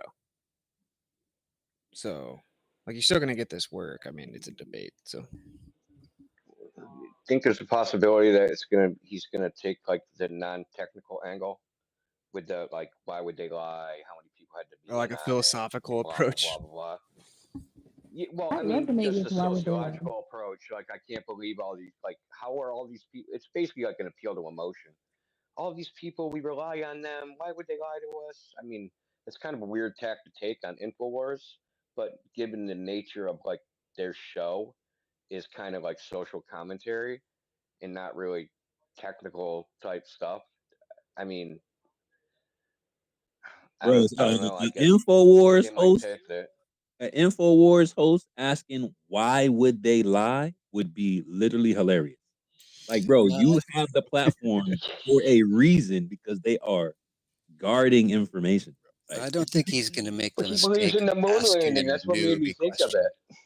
No, I think Yeah. he would resonate with that a lot. I think as like political, if that's what he's really about, he might resonate with that a lot. Why would they lie? Why have they been telling y'all that oil is depleting? Like resources are lost. Like he might need that pep talk.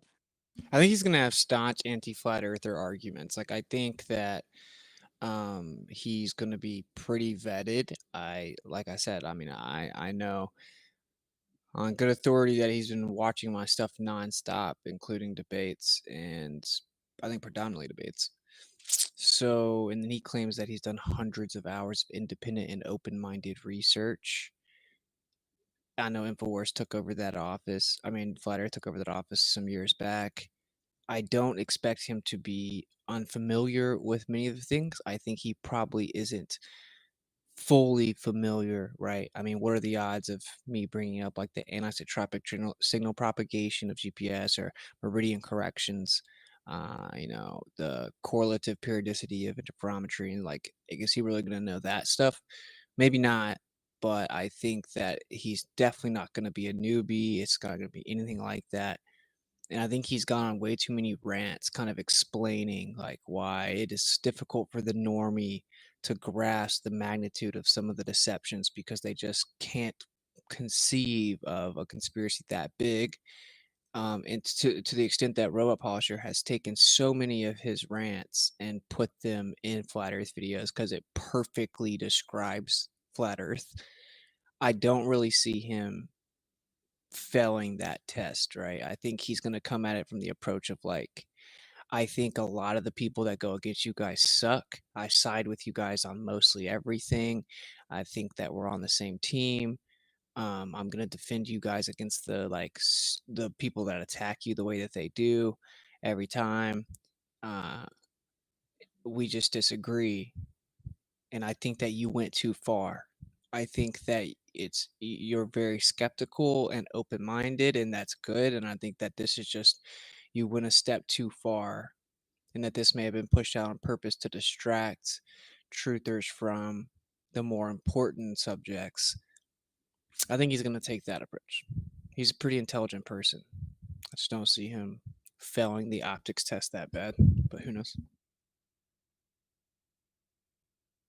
There's probably a very or a very good chance that he actually has had some people from the like Glover community like kind of giving him the rundown behind the scenes. I know he's like making comments on the timeline like a week ago or whatever that he's getting all this unsolicited advice, but you said yourself, McToon reached out to him. I mean, if anybody with any position of having to care about this type of thing became aware of this over this last, past several weeks, I'm sure that he's probably talked to people who are like more or familiar with this space, right?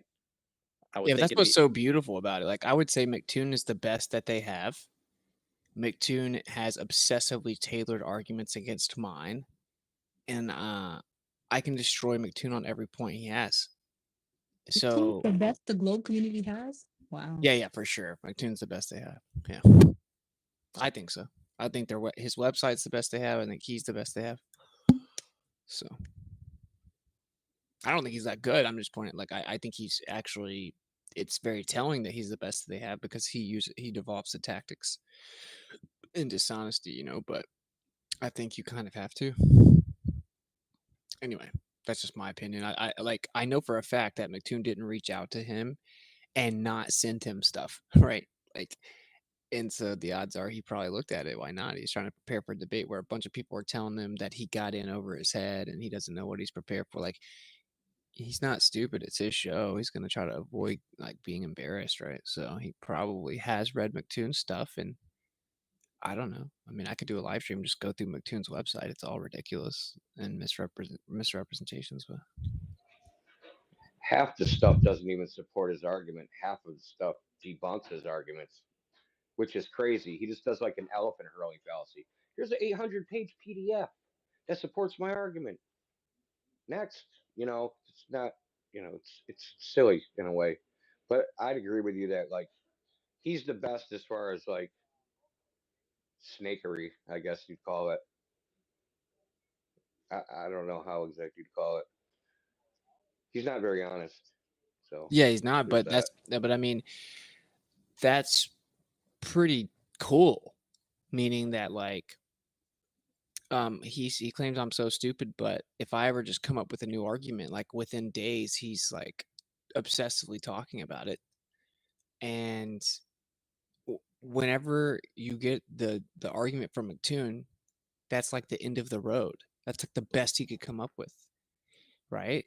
And then they all look to him and they cling to him and they believe it. And in order to rebut majority of my arguments, he has to lie about what my actual argument is. He has to lie, and they all have like he dismisses a lot of the arguments by saying, "Number one law of Flurf, their own citations debunk them," and then it'll because like for example, if I say even within your own model or within your own paradigm, there's a dynamic equivalence, whether it be relativistic or Newtonian. For example, for the Newtonian dynamic equivalence, here's a paper called the Neo-Tychonian Machian Analysis of Planetary Movement, or whatever it's called. And they'll go to that paper and say, the Earth's a globe here, ha ha ha. And it's like, yeah, my argument was that within your own paradigm, right? But that's just where his argument ends. He doesn't ever actually address that there's a dynamic equivalence. And so that is a concession that my argument is valid and that he does not have a rebuttal. He knows there is no sufficient rebuttal. So he has tactically and intentionally diverted with that tactic, right? That's why McToon is actually very useful, in my opinion. I hope that I'm making sense. Like when McToon isn't so stupid that he just uses the fallacies and doesn't know, he tactically uses them when he knows that they don't have a rebuttal to the actual argument. And so he's basically he's just constantly showing their cards. You know what I mean? So I hope that made sense. Oh yeah, I agree with all of that, 100%. He's a propagandist, and he does effectively use like fallacies. He's like a used gold salesman, you know. He's just, I'm not saying he's correct, but he's effective at keeping Globers bamboozled, right? It all sounds good at the surface, but if you dig down any deeper, you realize that he's just talking, it's just all cap, it's just all nonsense. Yeah, the way you know this is like, for example, I debated PhD Tony with like 15 minutes of prep and was like correcting him on his own thing. And so we like went and licked his wounds on McToon. Of course, they're talking about how I destroyed, and people were spamming me with it. I jumped on there. He couldn't let me talk, and they both screamed over me, and he muted me probably 30 times. And then one time he hosted a debate between me and this guy named Seth or whatever. And he to get me on his show, he swore up and down, like, I will just be moderating. I won't jump in at all. I won't unfairly mute you. I'm not going to argue for him. I'm promised that none of that's going to happen. And he did all of those very things, incessantly interrupted, muted, debated for the other guy, muted me the whole time, lied for months about how he muted me, stuff like that. All that to say, like, he knows I think I we remember that can't one. debate it. I remember that one. Yeah, Yeah. I definitely remember that one. That's when McToon basically ended up debating you other than the guy. Yeah. After promising me Right? specifically he Yeah. wouldn't do it. Yeah. Yeah, crazy. That was the You only reason can't I help took that yourself. debate was for Trevor, my homie Trevor. That was like his cousin, and he was like, "Please debate him," and that's the only reason I got pulled into that on his channel. But yeah, but anyway, you get my point. And so there's been a couple times he wasn't able to do that, like when I popped up on him unexpected in Shane's old server. And I just ran laps around that dude, had him stuttering. His face was completely red. He was freaking out. Just like it was bad. He was like, "Do you have a measure of stationariness? What's it?" And I'm like, yeah, like Michelson Morley interferometry." He's like, I'm like, "Did it measure motion?" He's like, "No, but that's not a measurement of stationariness." I'm like, "Well, then how would you measure stationariness, my dude?" And then he says, well, you would set up, he thought he was so smart because he was going to talk about Earth rotation. He's like, you would set up a test to measure rotation, and then you wouldn't detect any motion. That would be a measurement of stationariness. I'm like, oh, you mean like Michelson Morley? He said, no. He said, no, that's orbit, not rotation. I said, oh, so the orbit isn't a form of rotation? So all that to say, like when he can't do the tactics, he gets destroyed, and he's the best they have. And honestly, it's great for us if Harrison's kind of taking his script because it's pretty easily refuted. Long story short, I'm ranting a lot. Like I'm not worried about it. I haven't been worried about it. I just want to make sure that I make sure that my camera looks good. I maxed out a credit card and got a nice, like, an actual camera with a cam link and a nice lens. I'm like kind of I'm finishing up my stream room, and that's like my priorities to make sure my computer's running good, my camera looks good, my mic is good. Uh, that's the only thing that I can see going wrong. You got a green screen? I do, but Remember when that you dude that see, used to do the chat roulette flat smack in the Tesla with the green screen? What oh was his yeah, name? I can't remember his name, man. but I know you're Dude, talking. that was so funny. He'd pop up on chat roulette in the Tesla, right? In space. And they'd be like, what is this guy on? Yeah, it's hilarious. Like he just riding around in space. Yeah, that was funny. And there'd be like little Star Wars stuff in the background, like TIE fighters and stuff. That was pretty cool. Yeah, when you see my new setup though, you're gonna think it's cool, bro. When you see my new background. It's so funny. You got Harrison over here talking about thousands and thousands of hours of doing research, and I know everything, which is like, bro, I'm just trying to make sure my connection's good, my camera's straight, all that other stuff. I'm not worried about it. What was you about to say, bro? I was gonna say I want to let D3 chime in next, but I think it's really telling if your top zealot has to caution the debater to not show up to the debate. Like I think that's real telling. Either he knows you're smarter than Harrison, or he just really got triggered by seeing that debate coming up. Yeah, that's a fact. The top anti-flurf is over here doing damage control. Right. He could have just sent his surefire patent with it refutations to Harrison and been like, "Here, this will pack him up." Sure, but he didn't. He had to tell him, "Don't do it. Don't do it." Don't give him a voice. Censor the flurfs. This is your It's really because he content. wants to be in the spotlight more. He's like, you should have me on to do the flat earth debate. He did the same thing whenever Bryce Mitchell, the UFC fighter, was talking about doing a debate. He clamped all over him. He's like, no, you shouldn't go on Joe Rogan. You should debate me. Be like, he's always actually just looking for clout. He wants to be like the famous guy that defends the globe. And so when he sees me getting on the big shows where he can't be there to control the narrative and to use his 4 years of obsessive research of me to try to shut me down, and he just starts spiraling. So Well, I mean, you said it all when you talked about he has slogans, right? First rule of Flair, gotta lie to Flair. These silly slogans, right? I mean, that just says it all to me. Like you really don't have arguments. You have just I don't know, social engineering. Yeah, just strong rhetoric.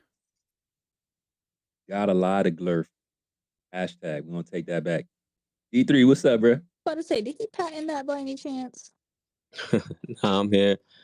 I was just gonna say to Wits, like, it's cool to be the cordial guy, the likable guy, the nice guy.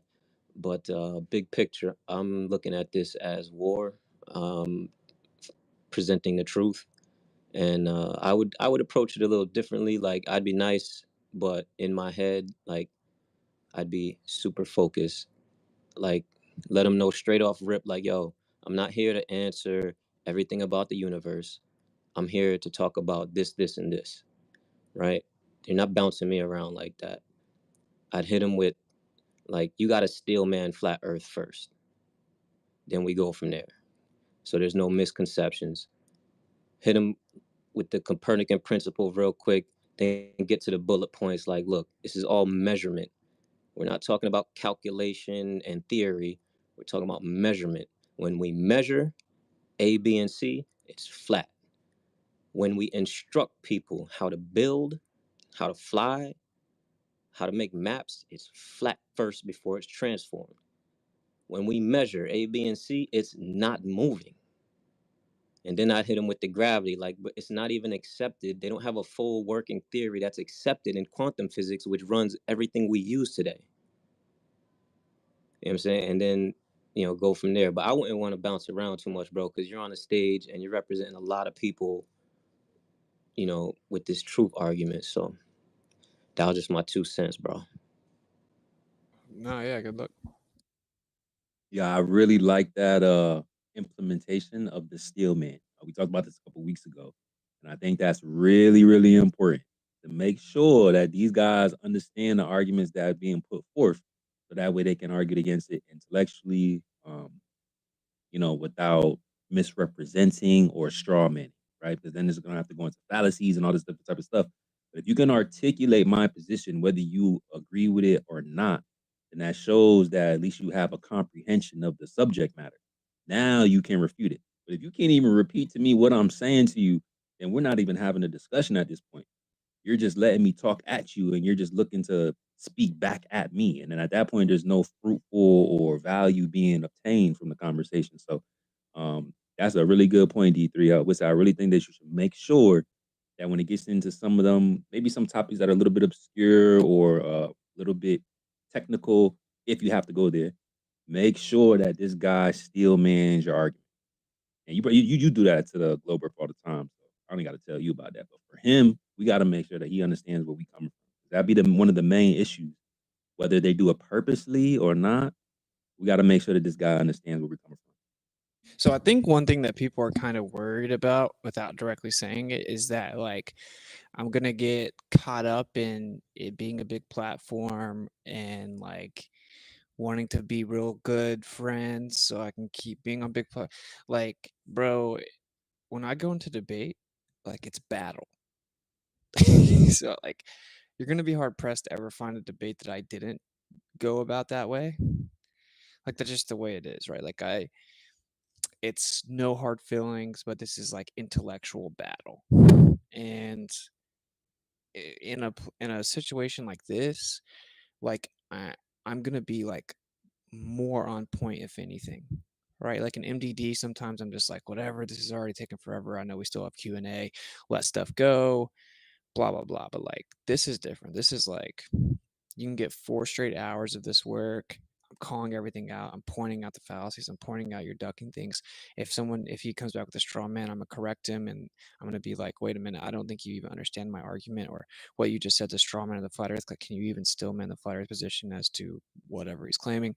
Like, it's to me, it's still somewhat unbelievable what's happening, you know? So I don't, yeah, frankly, I'm not particularly worried about that. Like, I just like kind of instinctive for me.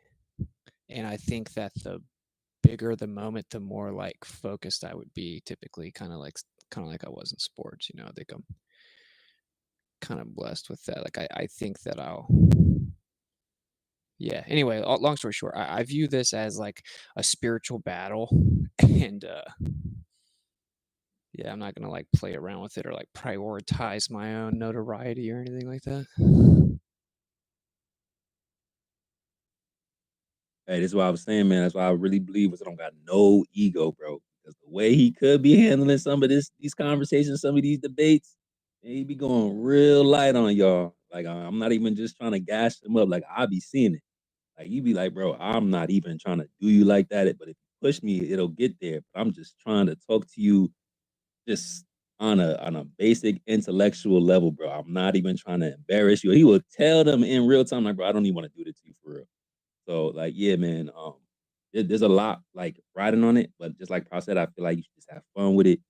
I don't really think that we're worried per se.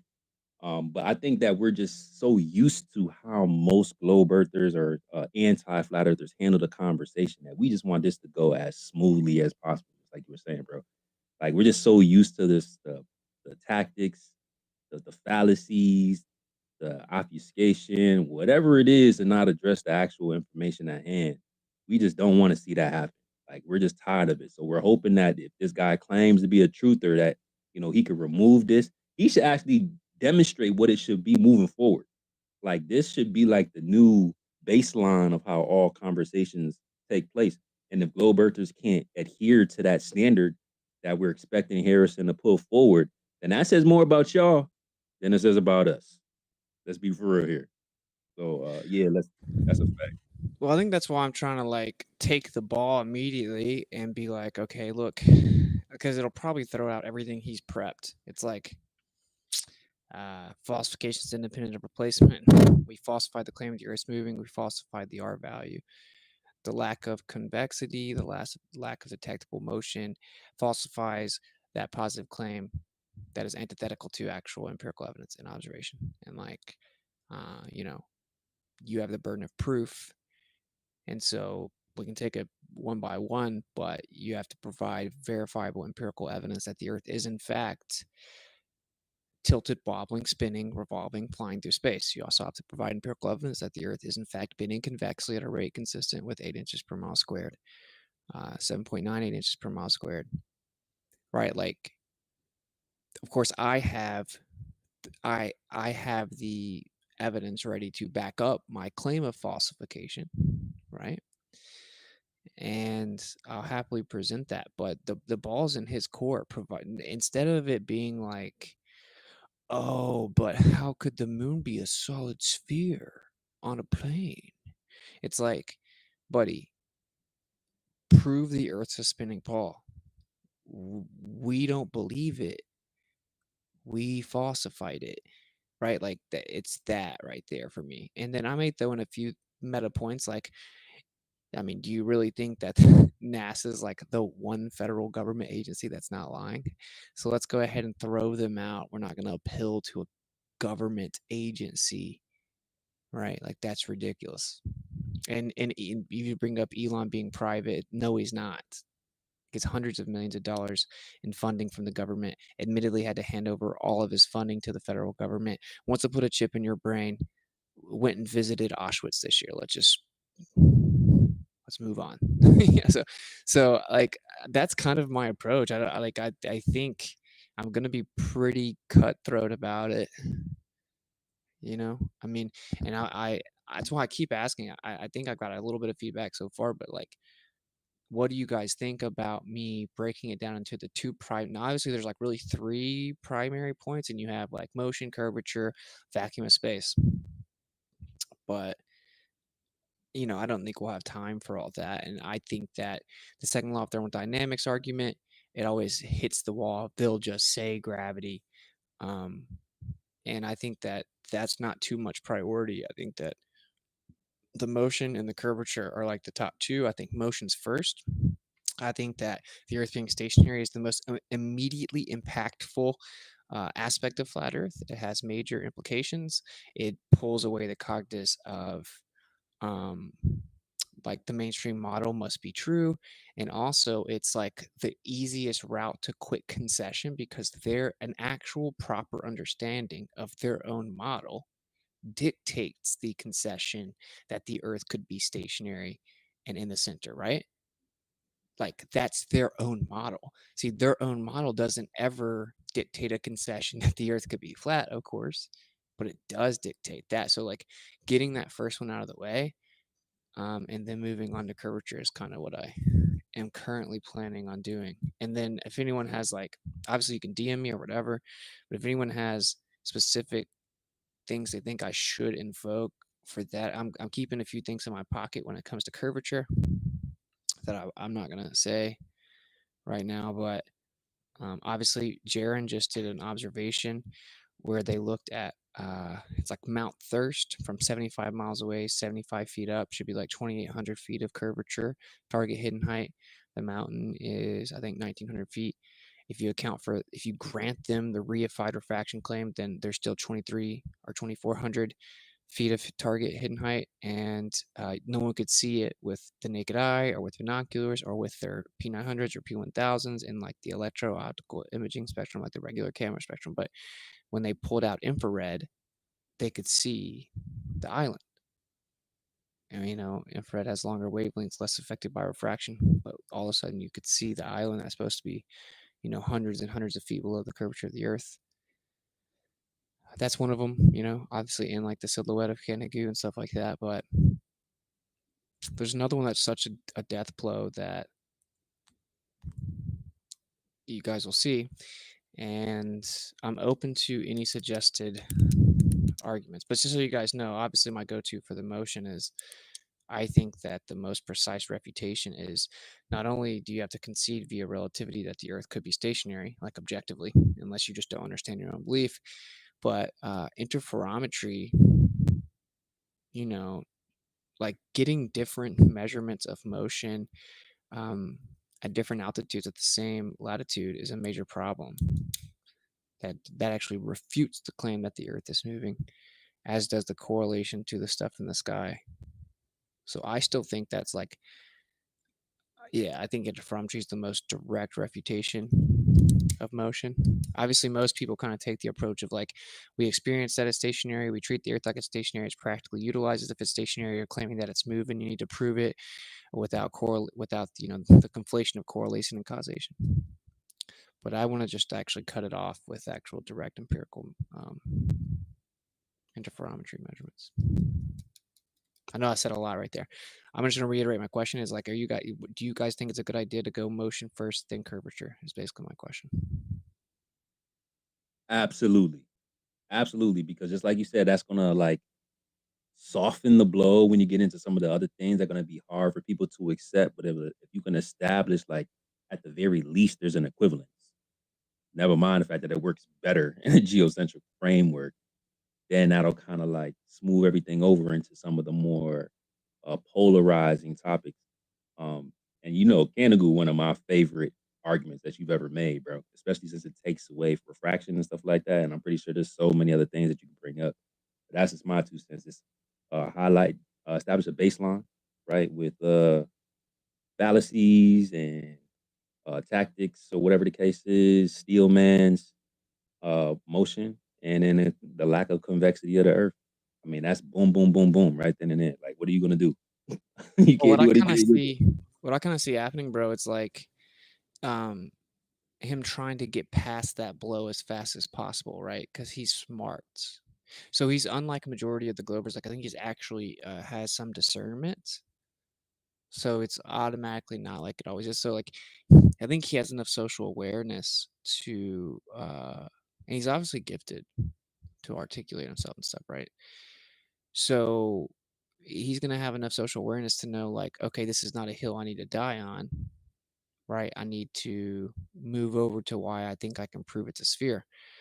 And so I'm cool with like the first half of the conversation being about motion and the second half being about curvature, because not only is it gonna like force the audience to swallow that pill, it's like it's gonna it's gonna just linger around you. You're gonna have to face it if you're the audience, because it's gonna be at least 15, 20, 25 minutes of it.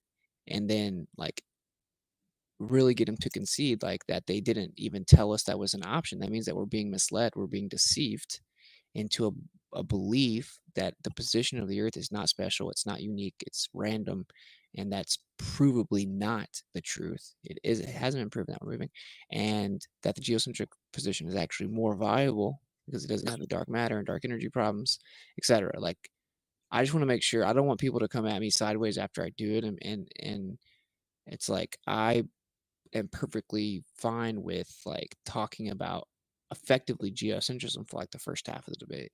It's kind of if it, and like not really letting him get past it real quick, because like I said, they love to say something like, well, that doesn't mean that the earth is flat. It's like, okay, but that is a dishonest way to avoid the actual acknowledgement of the argument. Right. You know what I'm saying? I'm not gonna let him do that. So Yeah, no, that's a fact, man. And like I said, hopefully that's not what actually happens, right? But we got to be prepared for it. But just like what you say, you want to hear from some of the people in the audience. So let's go move some of these hands. I think we have I feel like it was Brian Cash, Ao, Liliana, maybe, and then Sasquatch.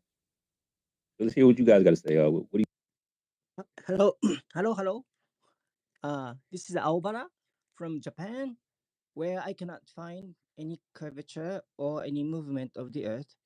I have a quick question to Mr. Whitsitt. You are already my legend to me. It has been a pleasantly overwhelming months to try to finish watching your great videos. Now, question is, I'm going to have like YouTube. Oops. Anyway, let me finish my question. I'm going to have a YouTube like flat Earth, Japanese friends, chatting or meeting. This is going to be a 12th time, and I would like to introduce you with Mr. Whitsitt. But my question is it okay to do it? You as like Michael Jordan in flat Earth community. That's how I'm about to how I'm preparing my presentation. Can you guys hear me? yeah. I mean, if you want to, man, I think it's not an individually focused type of thing, but I guess I would take it as a compliment, bro. Yes, sir. Thank you so much. Any quick message to Japanese truth seekers slash flat earthers? Make babies. Make No, baby. Yeah, no, true. no, That's no, like no, just, um, I don't know much about the societal climate like that really. Like, No, but no. I would say just be bold and speak the truth about the earth and kind of get it popping off over there. That would be the best thing that could happen. Yes, I see. Okay. Thank you so much, and make sure your words will be spread. Thank you. With it. Thank Thank you, you, brother. everybody. Yes. Bye now. Shout out to you, Ayo. And shout out to all the level heads in Japan. We see you Thank you, sir. across the plane, my man. I kind of rugged out there, so I think Ayo went. Who did I say was next? Was it Liliana? I think Brian, I think that's the next you said, and then Oh, did Brian not go? Yeah, jump in, Brian. Happy 420, everybody. Yes, sir. What's up, bro?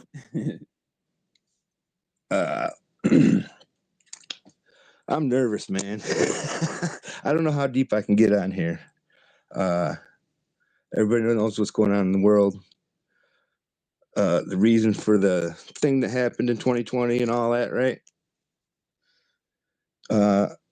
We got to think bigger picture, like final battle type shit.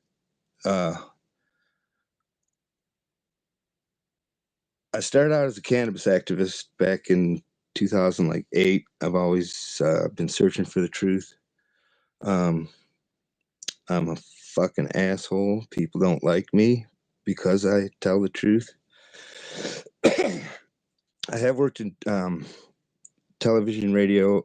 Well, not radio. I studied radio and movie production. I did live baseball broadcasts and shit. Bottom line is money. Why is InfoWars doing this? For viewers, for money, for clicks. What's it? You own, your hand is on that briefcase with Alex Jones right now. My kid told me the earth was flat in 2018 and I fucking made fun of him. And then I was like, what's this kid fucking talking about? So I'm sorry, what's it? I'm going to owe you a lot of push-ups. That dude earlier that was kind of tipsy and was cursing, and I was cheering for him. But anyway, became a flat earther. Well, the first 3 years, 2-3 years, I was on the internet. I was a globe cock. I mercilessly grilled you glorious people. And then I'm like, you know what? There's a lot of them. They're asking questions that I can't answer. So I started looking shit up, and I'm like, I mean, it took me like a matter of days, and I was like, I'm on a flat plane.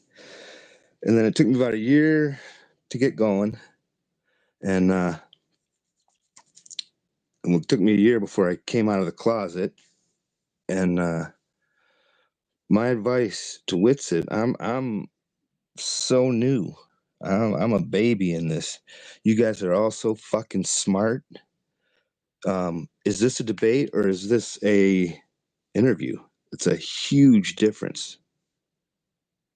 Well, that's a good question, right? So, like I said, they're calling it a debate. From my understanding, it's to kind of amp it up a bit more. I think it's technically a debate, meaning he disagrees with me, but it's not formally structured with the moderator. And when they asked if I would come on, so the official invitation, extended to me, which is significant because that's what I agreed to, right? Is the official invitation was, um, would you like to come on InfoWars for an interview with Harrison on this date, this time? So I also, like I said, have talked to someone that works for InfoWars, and my understanding is that it's supposed to be more, it's not an interview in that he's just asking what I think. He's going to also say what he thinks and that he disagrees, but it's supposed to be more conversational than like combative. So that's what I know right now. And to me, obviously, I look at the opportunity as so big that I would take it either way, right? I'll just have to adapt. Oh, absolutely. But here's the thing. Ask them, what time, shows like his, when, I worked in TV, everything's down to the second. on television. Commercials, music, roll videos, all that's timed down to the second. Ask them, define this. Is this a debate or is this an interview? If it's an interview, what's the time limit? Most of the time, they know the questions they're going to ask you. Okay, so if it's an interview, they're talking to you to gain information. If it's a debate, they're there to challenge you. Okay, if it's an interview, that's much more comfortable environment. They may even provide you with what questions he's going to ask you. The more clicks this gets, the more, like you said, start out and then next time in person. Exactly. You can get back with that person that you're communicating with. Ask her, if this is a debate, what are the parameters? If this is an interview, do you have the question set up, time limit, all that? And then what's the debate on? What's it on? It's flat Earth versus globe Earth, and yeah, a producer from there told me you got an hour for sure. It could be up to 2. So I think they have a lot of leeway with the timing slot because he covers the news, but kind of at his own pace. He just has a certain amount of hours. Yeah, The I just checked out his show while I was, earlier. Yeah, the commercial times are predetermined, right? So it's like every however many minutes they run an ad, and they may be a few minutes late sometimes on the ads, but that's what I know right now. I mean, I plan on talking to a few people in the coming days to get more details, but that's really all I know, bro. Right. Well, I skimmed through one of his shows. I only found 3 of them that were, one was an hour and 20 and 2 were 240, or one was 220, one was 240. He did like a 5-minute bit, did a commercial, and then he did like news for 20, 30 minutes. And then he was doing that bridge collapse. He does like topical news type stuff, and then he talks to people, does interviews. So I'm guessing you're going to be one of them 16-minute segments on flat Earth. That's all you want to talk about is the flat Earth. What you can see, what you can feel. No experiments, none of that high-tech shit, because you keep asking, I'm going to go at him like this, I'm going to go at him like that. Go at him like he's a preteen boy, okay? Instead of saying, every astronomical observation we've ever made, points to a flat Earth. Say like when the sun's over here, and in June we're looking at this sky. I mean, try to relate it to a kid. If it's an interview, Harrison is trying to join with you to tell a story. You know what I'm saying? If they get like mega clicks on this, you'll definitely be going back in person. You know what I'm saying? And he's like the JV. Owen Schroyer is like the varsity. And Alex is the coach. Okay. Alex knows everything that you know. He fits in 3 categories. Either you believe him, he's fucking crazy, or he's controlled opposition. Getting back to what I didn't know if I could get into, they want 95% of us dead. Okay. I see. We're on a preface this right here. I feel like I'm talking to the founding fathers of this country right now. That's how big this is and how important historically this is. Okay, it's more about fuck NASA, they're spending our money. This is about our lives. Okay? So talk to the audience like they're kids, man. I'm sorry, man. I've always been a conspiracy theorist. That's all. That's how InfoWars got started, was conspiracy theorists.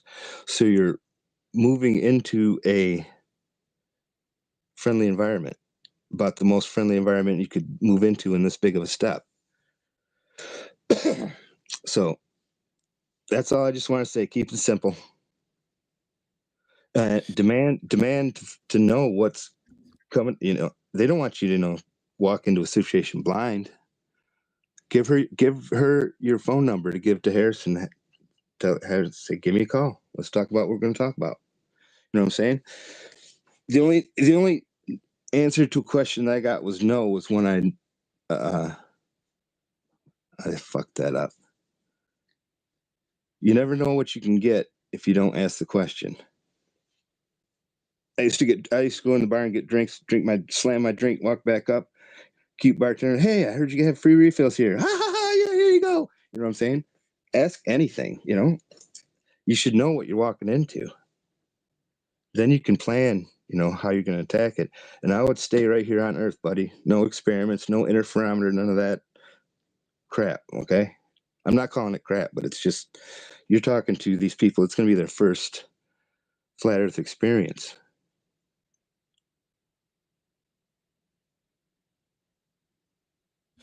Yeah, I hear you, man. I hear you. Like I said, if it can go that way, that's cool. There's a thin line to walk here, though, because the narrative is that flat earthers fell for a CIA psyop. They're not very smart. They don't actually understand the science, and they have like a very simple, rudimentary understanding or reasons that they believe this. When that couldn't be further from the truth, right? We like at the most cutting edge technical understanding of all of this, you find out that it's a stationary topographical plane. But It's I not a do agree stationary that topographical plane, dude. Come on. It's a flat, level surface. You got to talk to kids, dude. There's three groups of you're people. saying that, but I'm the one on the show, my brother, respectfully. And what I'm trying to point out is if I go in there and I talk like I am in 8th grade, then everyone's going to run with the narrative. See, this is how flat earthers are. That's not Their what I'm best saying. debater is like, they think really simple minded. That's all That's I'm saying. not what I'm saying, Austin. I'm saying talk to them like they are in 8th grade. You're the teacher. Teach these 8th graders. Teach all us. There's three groups of people that are going to be watching: flat earthers, globe earthers that say flat earthers are fucking stupid, and the curious people. You're only talking to that third group, the curious people. You've got a chance to plant some seeds here. That's all. No, fair enough. I see what you're saying. Like, you don't want to. I don't want to go on there and go over everyone's head where they can't even like learn or wake up. Exactly. They can't accuse you of word salad because you're talking to them like they're in 8th fucking grade. I'm sorry, dude. I'm like that I guy hear on what you're saying, man. Trailer Park Boys. Yeah, I can't testify unless I can fucking swear. I'm sorry. Well, I guess this is what I'm saying. Like, it's gonna have a lot to do with kind of his vibe, right? Like, if he starts trying to get all technical on me and stuff, then I'm gonna have to slice it up. But Oh, if it's more of absolutely. like And you can chill do thing, that. You can do that. You can slice up Hold anything on, that comes your way. Brian. Hold on, Brian. Just to be clear, like there's a lot of people that's trying to hear both of you guys talk. So you can't interrupt while he's speaking. Yeah, y'all got a good build. But just keep in mind, like, just allow Wizard to finish his thought because there's other people trying to hear what both you guys got to say. Oh, I got you. Are you good? You good? I And then guess we'll I'm get to just the saying, hand up. like, I think that there is like a middle ground to walk here, like with as much elegance as possible. Meaning, like, you don't want to say something to like intellectually flex. Like, I'm not gonna be like, well, actually, GPS due to the anisotropic signal propagation, or like, actually, well, there's a centrifugal divergence and the centripetal convergence. That conjugate geometric expression is actually just pressure mediation from the initial inertial etheric state.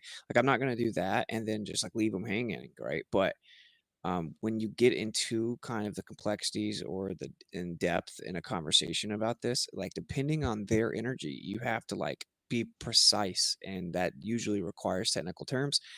If the conversation is chill and good faith, normally what I can do, like what I did on Tripoli's show, is like I'd find myself saying technical terms, like what is the ether? I'm like, well, it's like a primary substrate, meaning that's where it's the thing everything else comes from, right? Or whatever. Like, if I'm able to do that, I will certainly do that. So yeah, I mean, duly noted what you're saying. I'll try to keep in mind that there are people on the fence that have kind of not really looked into it, and to ensure that like my points are easily digested. It just kind of depends on how it all goes, though, how technical I have to be. I don't know. Right. And you have an opportunity, get a hold of her press lady or his, find out exactly what's going to happen on Tuesday. Well, Then yeah, I'm already doing that. I'm make doing the that. plan. I'm gonna try to get his number. And I'd offer her yours and say, "Have him call me" or something. Well, she has my number. Oh, well, he should call you then. Yeah. We're gonna be proactive with it. I appreciate that, Brian. And yeah, it is important to make sure that the audience is catching all the information and it is digestible. However, I mean, Harrison is on the timeline talking a little crazy. So, I mean, the audience, y'all been watching with it long enough to understand some of the terms and concepts that you divulges to us. However, if it really, just like what you said, it depends on this guy energy, right? You really gotta focus on who your audience is and how they're approaching the conversation. So this is a debate, but if depends on how he's approaching it. If he's approaching it with technicalities and technical points, then we're gonna have to get technical out. If you want to Let me keep it throw this out surface here for level, we food. can do that too. Yeah, go ahead. For I understand. food for I thought, understand about that. food for thought, real fast. One of the things I'm told a lot when people reach out to me and tell me that I help wake them up, right, is that in their mind they thought that flat Earth was like stupid, and they thought that it was a bunch of people that dropped out of school and didn't really understand basic math and basic science. And not even an anti-flat earther, they're just normal people. They just assume that it's like a niche group of people that don't really understand things. But that when they heard me have such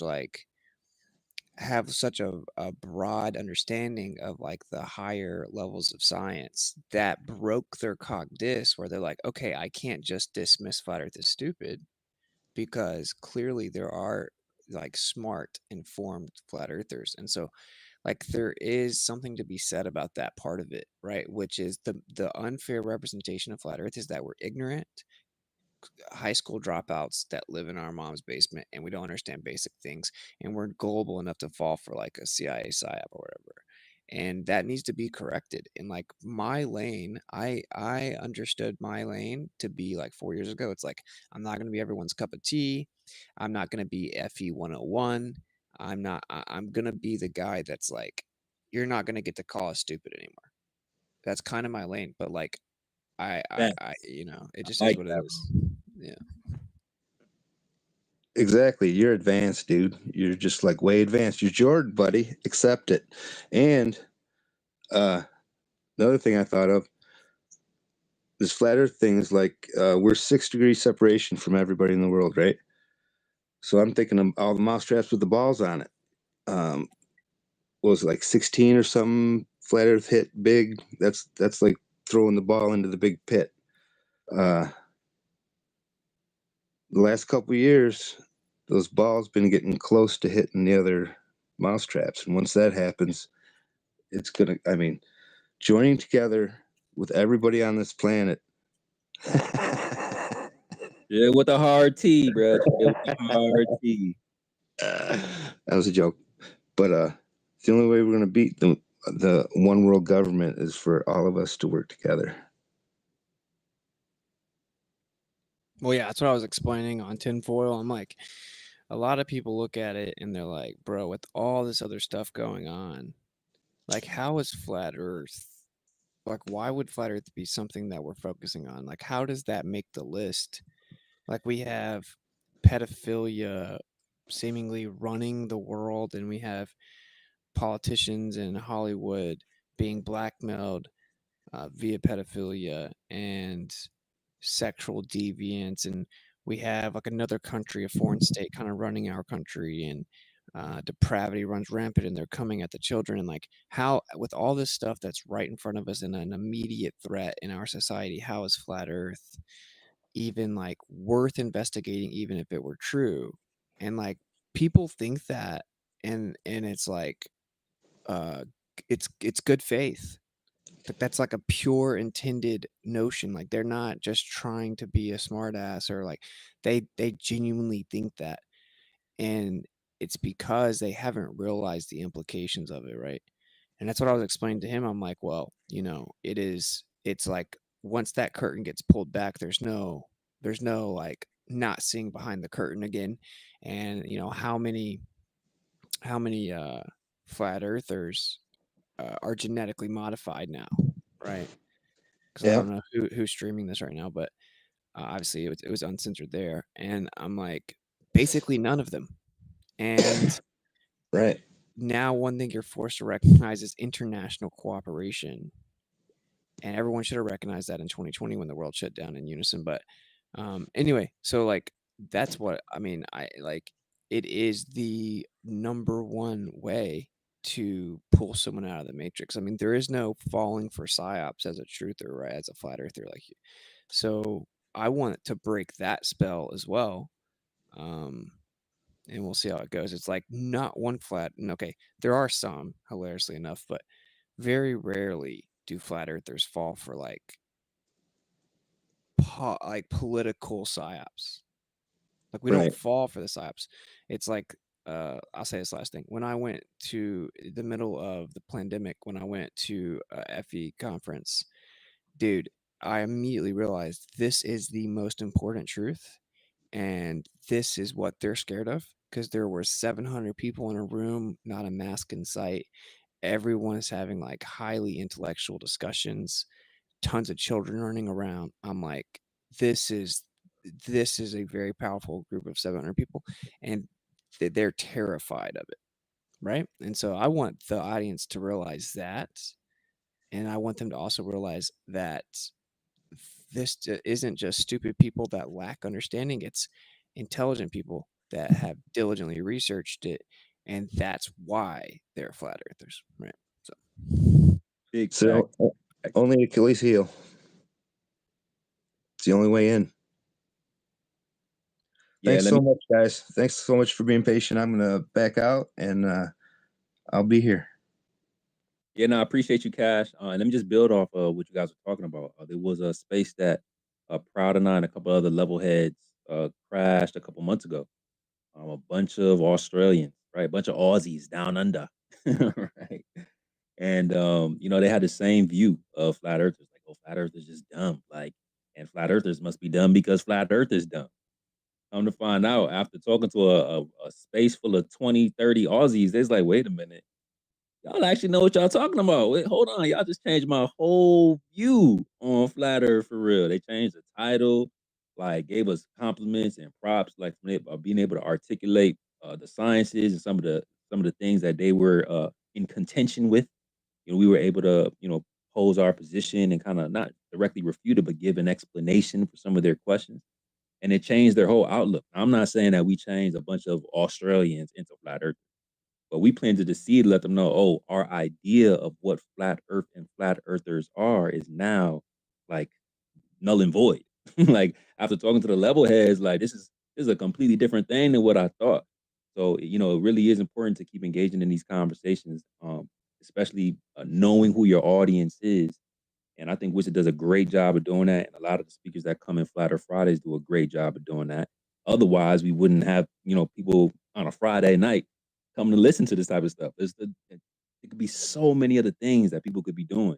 And, y'all here listening to what, we have to say, learning some stuff, throwing some stuff in with from your own background. And it's just a beautiful thing, man. And I love planting that seed. I love changing with the idea of, a globe skeptic is, or a flat earther, or a true earther. Like, I just love changing that narrative because we've been getting a bad rap for a while, and it's time to change that. This is why they're freaking out in your replies right now, not grabbing the mic.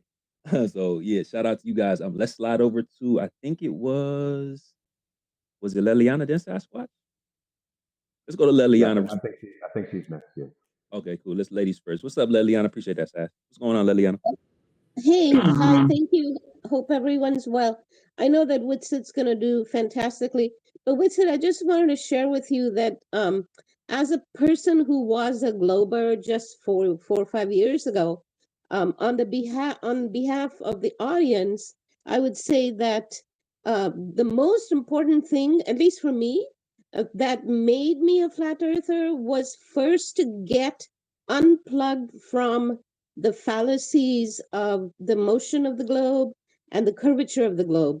I think that once you unplug that bit of reality, then the audience has no choice but to fall into the flat world, because where else is there to go?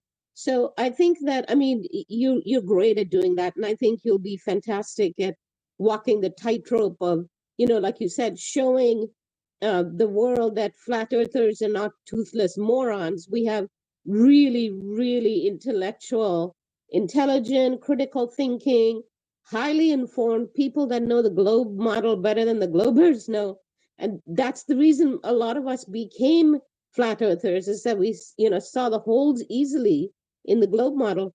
But what I wanted to say was, more than even winning over Harrison, this is, for you to win over a huge audience, because whether it's 10,000 or 100,000 or whatever, people like me, because you're no longer the audience, you're the star on the show, on the stage now, so I'm just giving you like perspective as a bona fide audience member, is that the most important thing to do is unplug the audience from the fallacies of globe model, and you do it really well.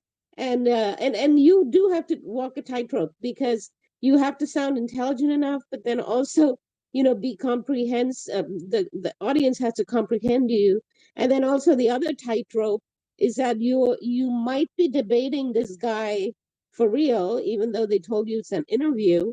But so you kind of have to win over him, which you will, because you have the truth on your side. Even if you weren't as articulate as you are, you have the truth on your side, and that's 90% of the game already, but I think that the important thing is to really keep in focus the audience.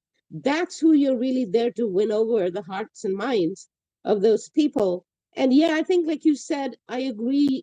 It's best to just stick to facts and figures that you can, you have evidence for, that no one can refute what you're saying, and just leave the philosophy out of it for now.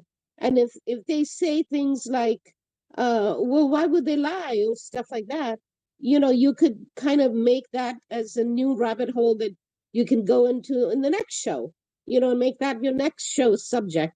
So I think any rabbit hole that they try to gotcha with that, you can just make that a new show and say, hey, yeah, you want me to talk about that, we can make another show about it.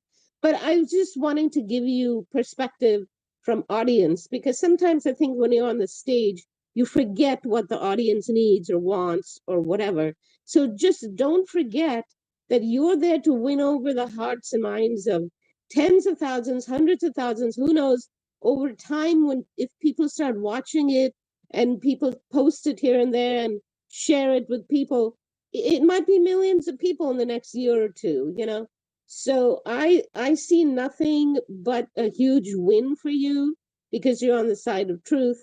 But don't forget to win the hearts and minds of the audience. That's very important. Anyways, love all you guys. And with it, you are definitely, in my book, you're definitely touched by God for this mission at this time. You and all, I call them the squad, you and Sacred and Proud and Alan and Stone and Shane and Toby, all you guys are like my gurus. I learn a lot. And I think that honestly, I'm just an ordinary person who used to be a huge NASA fan. I used to read every magazine and everything, before internet days. And so there's loads, millions of people like me. So if I could be won over, I know that there's loads of other people that can be won over. But anyways, all the best luck. You're going to be in my prayers. We're all going to be like rooting for you, and you're going to do great. Thank you so much. Thank you so much. And your advice is duly noted. I agree with your assessment. So thank you for all the kind words. Thank you, Leliana. I appreciate you. I go follow Leliana. Great information on her page, and she supports the community heavily. She's always here. She never misses a week. That's squad right there. Appreciate you, Leliana. All right, so I'm gonna I'll be short.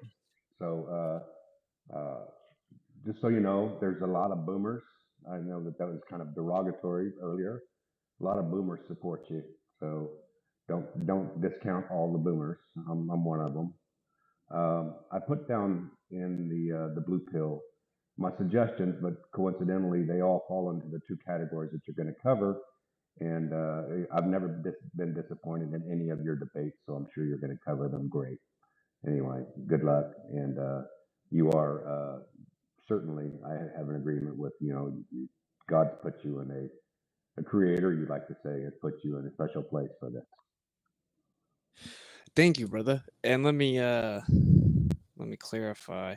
I just meant that typically speaking, like the boomer generation is more emotionally connected to things like the moon landing, right? And usually when I'm getting attacked so far by InfoWars fans, it seems to be like the older generation on some like how dare you question the moon landing, you're not a patriot type vibe. But yeah, obviously I love the boomers too, bro. But I'll try to remember to check out what you dropped. You said you dropped in the blue pill in here, right? Yeah, I think there's one point in there that I think that kind of drives home just some reality of people. It kind of shocks them. 1,000 miles an hour at the equator is faster than sound. So that's kind of a statistic that is kind of drives home how fast they're actually going at the equator. Yeah, and you know what's also always so crazy is it's like we're supposedly also going 66,600 miles per hour while Yeah, we're it's all also demonic. going Demonic. yeah, while we're also going 500,000 miles per hour while we're also going 1.2 million miles per hour. It's like what? Bobbing and weaving, rocking back and forth, I going up mean, and down. That's not the only motion, but there's so many. right. Something's got to be able to be observed in that. I mean, that's just crazy, crazy claim. And no one can possibly fathom the notion that they're moving over 1,000,000 miles per hour and just can't tell. They can claim they can't, but they can't. Just like they can't fathom 5.88 trillion miles being a light year. But yeah, what's funny is that kind of came up on the tinfoil as well. I'm like, yeah, I mean, we're going 66,600 miles per hour allegedly around the sun. He's like, is that what it is? Is it that high? And I'm like, Johnny did, and I'm like, yeah, 66,600. Replace And that then I'm with a two. yeah, we're on a 66.6 degree tilt, and the north and Right. south Arctic circles are at Imagine 66.6 how degrees, tiny and it then could be to tilt. the north and south Arctic Because circles are literally at 66.6 degrees. Yeah, I've got a meme for it. There's a lot of them that normally get left off of it. They talk about the curvature rate, 0.666 feet per mile squared. They'll talk about the 66,600 miles per hour, and they'll talk about the 66.6 degree tilt. But in why don't 1666, we Isaac split it Newton in just half and both a tree? Hold on, bro. Hold on, bro. You can't just interrupt people while they're talking. Okay. All right, we doing hands here until we get into open discussion, but allow somebody to finish their thought before you cut them off in the middle of their sentence, please. Go ahead with it. supposedly in 1666, Isaac Newton discovered gravity, which was 666 newtons on the Earth. And the first time the Selenilian eclipse was ever recorded, allegedly, was 1666, which we know, of course, falsifies the actual claim of the globe Earth. And then the alleged circumference of the Earth in nautical miles is 6 times 6 times 600. The diameter of the moon is 6 times 6 times 60. And there are many more, and it certainly could be a coincidence. Like 2/3 ratio isn't like unheard of, but some of them don't. That doesn't really explain it. So, yeah, just throwing that out there. That's an argument that gets made fun of a lot, but like I said it on the podcast and said, like, obviously I don't think that proves anything, but it's pretty crazy to sit back and be like, wait, how many of these could stack up before I think it could be a coincidence? But I mean, they claim everything in current modern cosmology is a coincidence, right? Right, may I say something? To the previous talker. Hold on 1 second, Grok. Hold on 1 second. We do got some hands up. Are you on PC or are you on mobile? Redemption to Sin, Robert Sepper. Grok, can you hear me? Grok, yeah. can you hear me? Are you on your mobile device or are you on PC? I'm on desktop, a laptop. Okay, so you can't put up your hand, so I will get to you in just a second. There's just a few other people that's ahead of you, and I'll let you join in after the two hands. Okay, we got Def, and then we got Mr. Unk. All right, but I see you. I won't skip over you. Appreciate you being patient. My man Def, what's going on, bro? What's up, Sacred? Good to How's it see you, going, bro. man? Shout out to the phone booth pod. We don't typically like to come in and talk. We like to sit back and learn. But I have a suggestion. Witsit, huge fan. Been following you for a long time, dude. I think that right now, with this opportunity, we should probably shut down the behind the curve documentary, like everything. Just a little, just one little piece about it. I see it once a day, and like my notifications are retarded. Like we are constantly inundated with everything from every globey on Twitter. So I think I see that more than I see any other argument against the flat Earth is that documentary, and we all know it's bullshit. So if we could do one little thing to shut it down in this area, I think it could do some damage. Yeah, what's so funny, bro, is I actually covered that a bit on Tinfoil Hat. It came up, and I pointed out that the the people who made the movie themselves admitted that it was a hit piece, and their story is that once they went to a conference and saw that children were hearing about flat Earth, they said that it was their duty to get people to not look into it. So they admittedly made the movie a hit piece and dishonestly edited it. So that will at least be popped out on Sam Tripoli, but um, yeah, I'll see if I can, because I think I can work that into one of the meta parts about like why or what people always say why would they lie, but like this is what I'm thinking. Okay, tell me what you guys think. So like in the intro, I wanted to kind of Hold say on, like, real quick. With it, are you sure you want to divulge your game plan? Because I oh got well, some. I mean like yeah, this part's fine, yeah. Okay. Like it's like because it's fluid and malleable anyway, but the idea being like kind of explaining like I get where you're coming from and you'll have questions and stuff. Um, and people always immediately think, well, why would they even lie about that? But like what, or more so like this angle, well, what happens is people hear it, think it sounds crazy, like, okay, this is easy to disprove, and they look into it to disprove it, and that's the people that end up becoming flat earthers. And what happens is they'll say, like with me, like, oh, I just wanted to look up a picture of the Earth from space. There should be millions. Found out they didn't even claim there was a real one since 72. That's Apollo missions. I already didn't believe in that. I'm like, okay, this is kind of weird. Then you find mainstream videos claiming to prove the Earth's a globe, like Nat Geo, and they're blatantly lying to deceive people into believing that the Earth's a globe, blatantly doctoring footage and claiming the helicopter's hidden when it wasn't, like actually overlaying a helicopter into like fake footage, and claiming that you couldn't see the bottom line of the flag, but there wasn't a bottom line there. And one would then logically ask, or Felix Baumgartner, them showing the fake depiction of Earth curvature with the fisheye lens and actually saying you could see the curve from that height. Um, and behind the curve, tactically, misrepresenting flat earthers with the hit piece.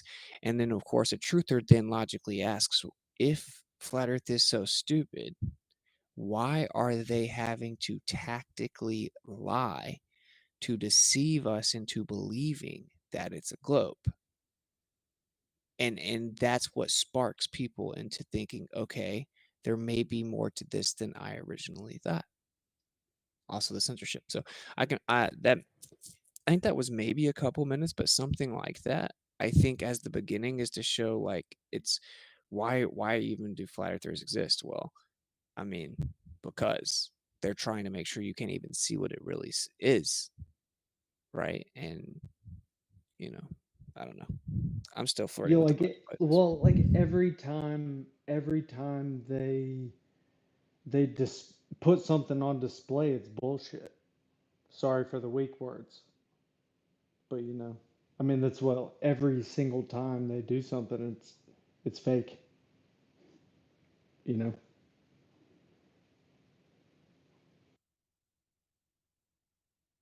I think that's a big point. Like, I think it's a big point that this is the thing. InfoWars has an advantage with that argument that most people don't. Most Globers just like pretend it doesn't exist, but they can just say, well, yeah, because the mainstream media is run by the CIA, and this is a psyop propagated by the CIA. So they're intentionally putting fake stuff out so that they can trick people into thinking there must be something legitimate to it. And I may have gave them their best argument, but I don't care. Like I always say, truth doesn't fear investigation, which is the same reason why I wouldn't mind, saying whatever. Same reason that like I lay it all out on my YouTube channel all the time. It's if someone reached out to me right now from Infowars and asked me what my arguments were, I would say a bunch of them because truth doesn't fear investigation. But you guys see what I'm saying? They obviously have a different angle there. They can say, well, yeah, of course, the mainstream Netflix and Nat Geo and stuff is lying about that because they want to trick people into thinking that the earth could be flat by making it obvious that they're lying. But the reality is it wasn't obvious that they were lying. Well, actually, it kind of is, right? Like with the flag. So that is very conspiratorial, but we're talking about a conspiratorial platform. So anyway, I don't know if you guys ever thought about that, but obviously they have a different angle on that than the average person, which the average Glober will just say, I don't know why they lie. I don't care. I can prove the Earth's a globe without that, or whatever, or just ignore it. But they can Like, say, oh, that supports my theory that it's a psyop. like, why can't we like all be in peace together and like believe that anything is possible that the mind can conceive?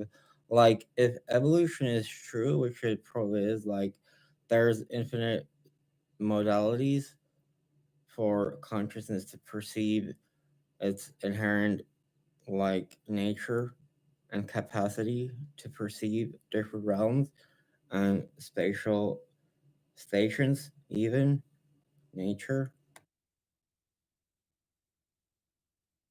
That seemed like a very vague. I would want to know what's holding Harrison to the ball belief. If he has so many contentions with the government and the psyop Well, do you guys want Yeah, to do space travel? Harrison's too busy. That's what it is. That's all it is. too busy to look into the evidence of flat Earth. Yeah, he's too He busy. claims that he's done and that's hundreds of hours of independent and open-minded research.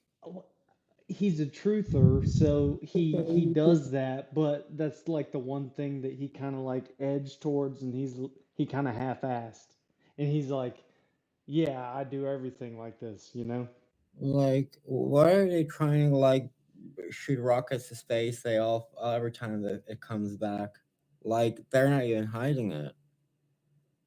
To give them credit, a lot of people kind of look into flat Earth last. Like they take all the other rabbit holes, and then it leads them to flat Earth. I think that's the final straw for a lot of people. And even though some people might know, like, yo, that shit might be true after Pizzagate and COVID and all the things that so far have come true, and they finally get to flat Earth and they're like, yo, I don't even have the mental capacity to swallow that pill right now. So they put it off. I wouldn't be surprised if he's on that journey. Rabbit holes deep, but like what I say is that there is a hollow Earth also in between. Yo, do not get me started on hollow Earth, Grok, if you can't tell me how center mass works on a hollow Earth.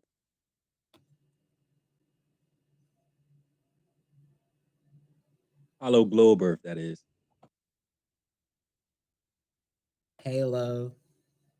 It's not a payload. There's always new HoloLand.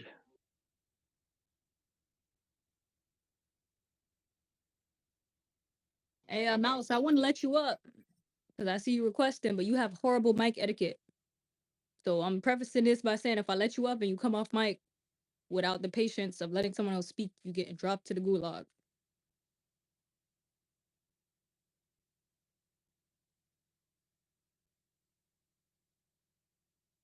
If I can just real quick here, my question to Harrison would always be like, if they come and say like this is a crazy CIA option or we're flat earthers are just stupid, blah blah blah blah.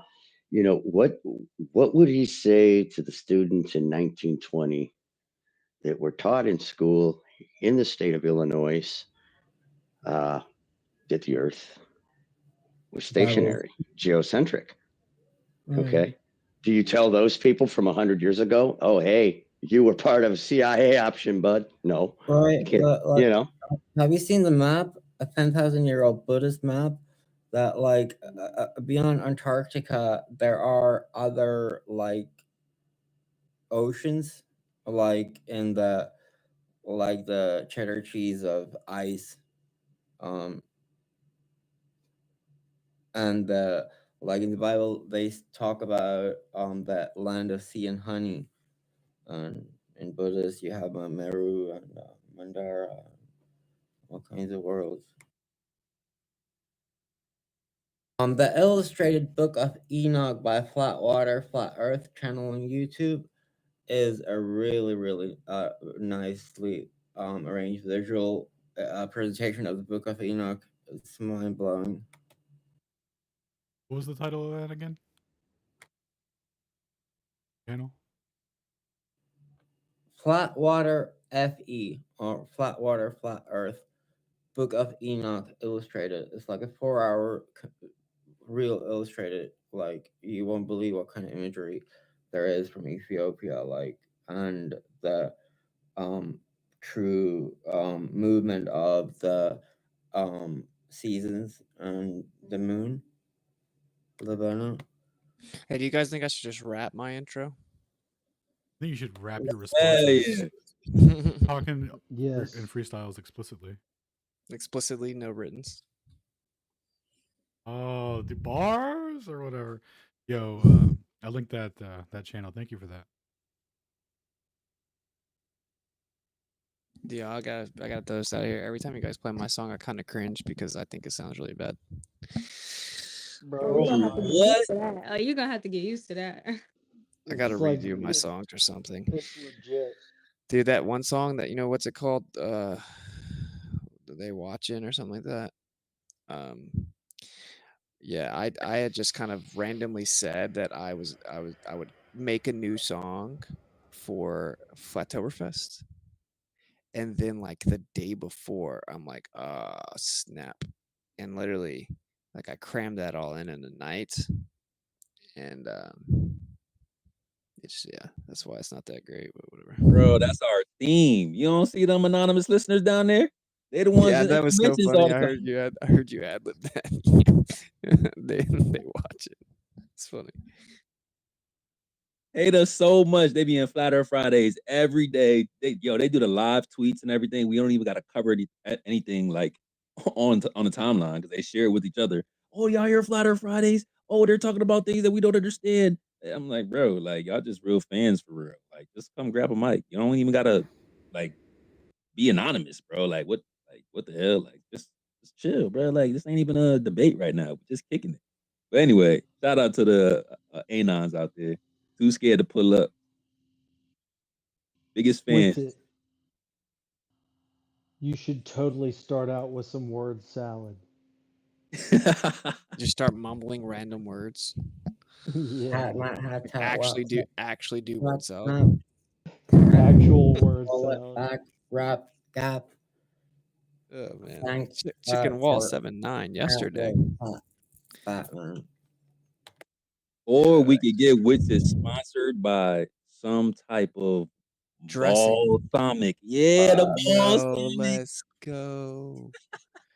I'd be like shameless Hidden plug. Valley. I got a new sponsor. I think the Globers would have a fucking field day. Oh, excuse my language. They would have a ball, literally, no pun Shabbat intended. shalom. Yeah, I'll take Advertise sit-ups the from you brand. since you're a lady. Advertise some rap. They have a ball. Yo, what's man, if there's a truther that makes some like natural organic dressing, dude, holler at me. Free sponsorship. Yo, we Elementary. need that. We need that, yo. Come on, let's get Yeah, it. I agree. We need it. Like That'll be my they first already like sponsorship. in my country, they stole it from me. They already did an advertisement of what I do to get the elementals out into our country's awareness. They fucking did an advertisement. Where's my royalties? That'll be my first sponsorship. You know what's crazy, dude? I've been like people have reached out to me and offered me paid sponsorships before. And I was so confused why, right? Because my channel is like censored and bit and well-paying sponsorships, and I asked them why. So like I've asked a couple people, and they both said the same type of thing. They said that although my channel doesn't have like an insane amount of subs, that the analytics show that for my subs, I have like in the top 1 percentile active engagement numbers, being like watch hours, like duration, like the duration of time that each viewer stays on the channel when they go there, and then like overall engagement numbers. So they said that that's one of the number one things they look at for sponsorships, because you could have say 5 million subs, but like none of your subs actually watch any of your stuff, and then when they do, they're on there for 30 seconds or 2 minutes or whatever. But Cause they're fucking bots. my Like viewer duration's like pretty crazy. It's like 35, 40 minutes or I something. never get to say it live. Can I say it now? Why living the Oh, one you thing have hold you on, Rock. I think Rock. he might be just a tad bit. Just a tad bit. Just a tad bit. Bro, you need like timing with your interjections, bro. Please. We trying to get some witted jokes. Like we trying to hear the sauce, bro. You can't interrupt some of that stuff, dog. You We could hear you, hear we see you. But yeah, like I don't know what to do, bro, because you don't have your hand raised for, because on PC they don't have that option. Just gotta chill just a little bit, bro. I was I even just gonna want chime in white, with a funny and like I couldn't even get my shit off. Go ahead, bro. I just want to know if it's white or brown. I don't know what that means. Do I want to know what that means? Anywho, guys, I kind of want to let Uncle jump in, but oh yeah, we're gonna finish writing our raps, and I'll send them over to you. And you can see which ones you like. Yo, real fast, just to finish what I was saying. I'm almost like one of them, dude. They offer me 10K for a 60-second slot, and said that they would keep it going, and I turned it down because it was for a PS5 only video game, and I don't like to promote video games, so I didn't do it. I just want to throw that out there because you think about how funny it is that people call me a grifter. Yeah. So anyway, That is crazy, bro. Like y'all gotta leave. Y'all can't do that no more. And on top of that, that's a good point about the retention of the audience. Because I be trying to figure out like how does the algorithms work? Like, what do they, you'll see these guys over here, these anti-flirts that got like 30,000 subs on YouTube, and they got like 1,000 followers on Twitter. And it's like, why is that not translating? And then you have someone like Witzy that have like a wild audience retention. And you could kind of see the growth over like his activity, like being on Twitter and stuff like that. It was even a point, even on YouTube, that it just like kind of exploded, which was dope. But at the same time, like they just limited everything. Like they took all of the monetization. I remember you saying, bro, when you search up certain things, it's not going to come up. You got to do it a specific way. But the audience retention gotta be crazy. And the replay value. I know I done replayed so many of them videos. Like, hold on, let me double back to that because that was some sauce right there. no, yeah, it's cool. Like I'll throw it out to everyone. Like flat earthers, you have more juice than you think you do, probably. And so what would be the I won't topic take for the rap? sponsorships unless it's a truther. What would be the topic of the album? I'll ghostwrite it. I would never, ever, ever accept a ghostwriter. Yeah, Drizzy. Oh, my writer, Crider, Trader, Okay, Grok, you've been wanting to chime in on something. Go ahead. We're gonna give you 2 minutes to say what you want to say, and then we're gonna go over to Uncle. Go ahead, Grok. You got 2 uninterrupted minutes. I got nothing to say, bro. Please don't tell me that. Please don't tell me that. You done interjected 10 times. Don't tell me you don't got nothing to say, bro. I can't like I'm a paradox of non like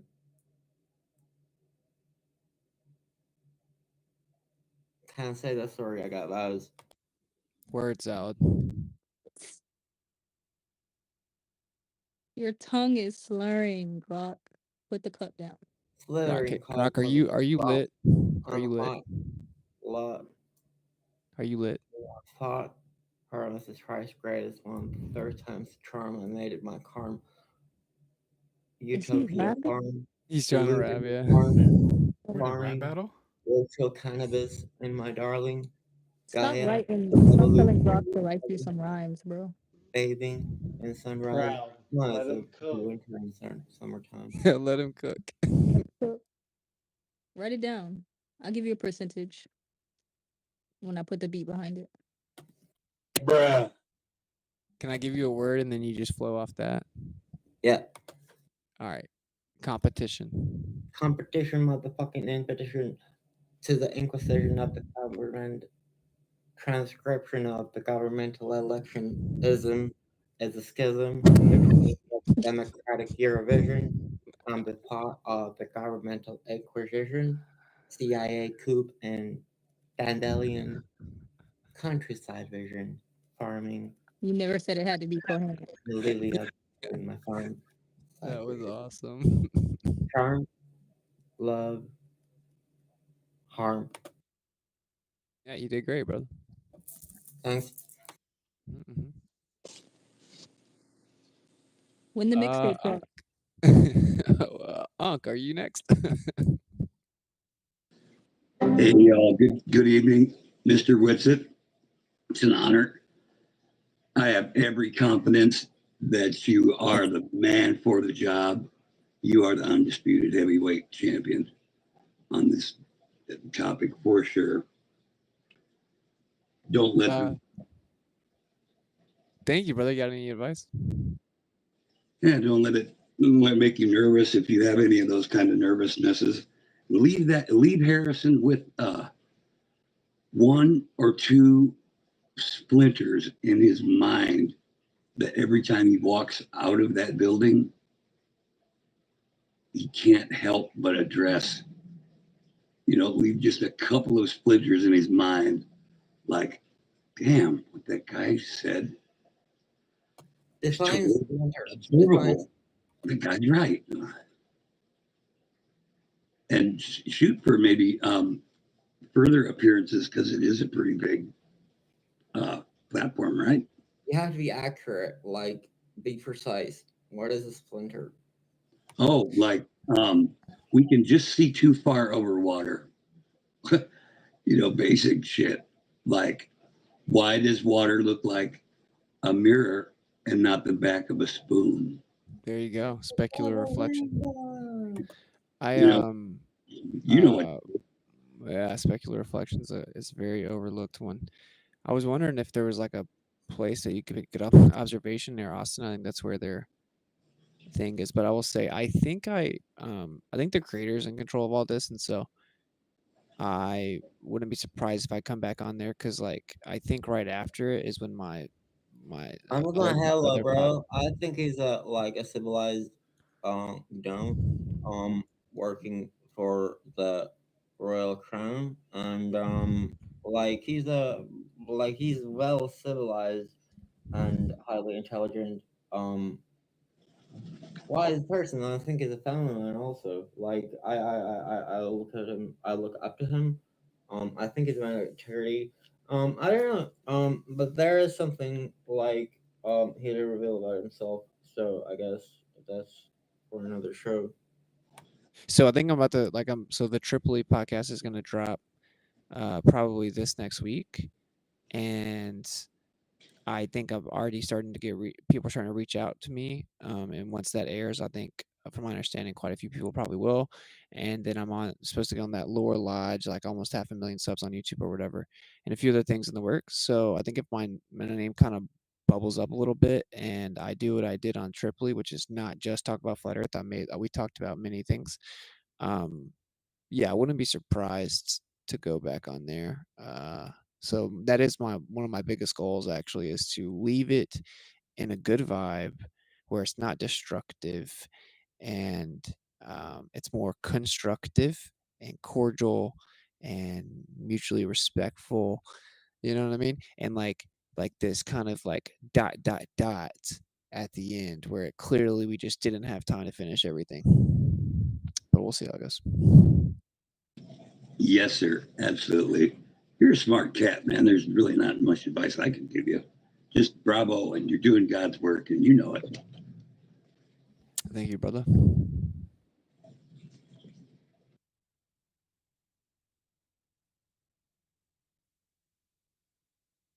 Hey, real quick, my bad. I'm just tweeting at some of these trolls in here. They just love hanging out in the replies, bro. Like, we're not even debating anything right now, guys. Like, you could come, like, grab a mic. Like, it's okay. It's safe. You do not have to be terrified of a regular conversation. Like, y'all are so funny. Anyway, let's get to Brock real quick. Go ahead, Brock. What up, man? Hey, what's going on, guys? Just this is my first time being on a Spaces, so I'm trying to figure it out.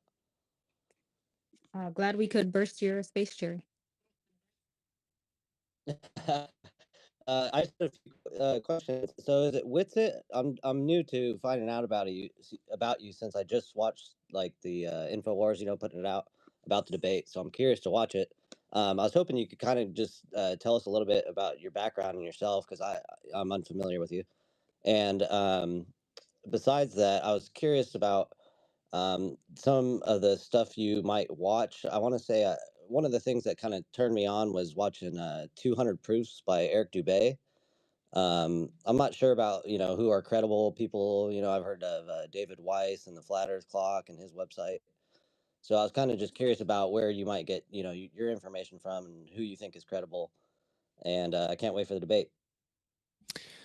Word. So there's this really cool place. It's called Flat Earth Fridays here on X. You can tune in there. They have quite a bit of information. There's my boy named AlanSpaceAudits on YouTube. Has some gravy. There's also Ether Cosmology,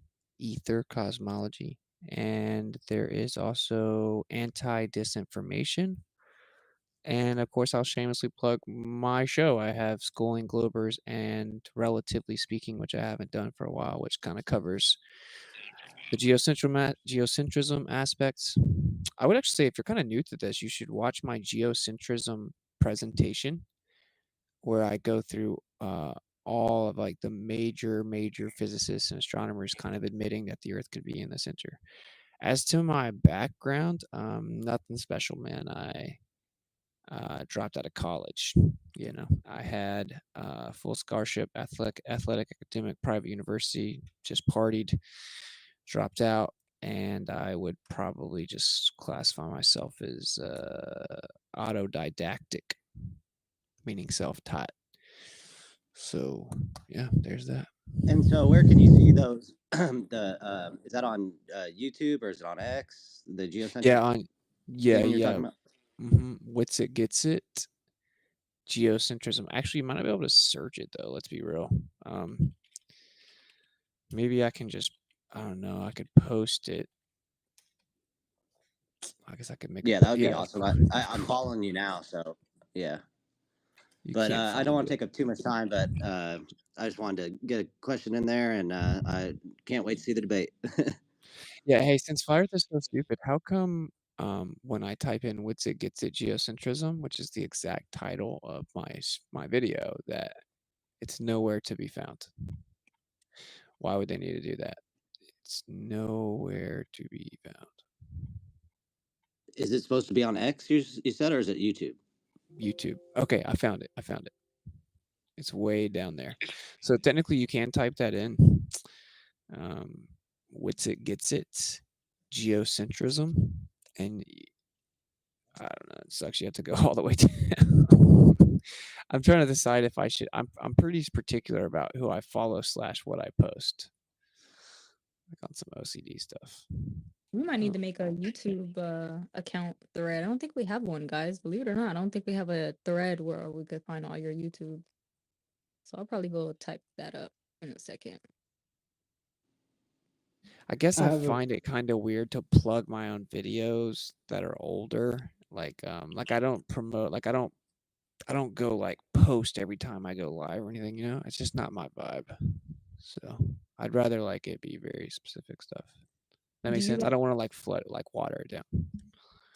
do you like look at your old content and like cringe because you feel like you either changed your position or you found a better way to like articulate your argument?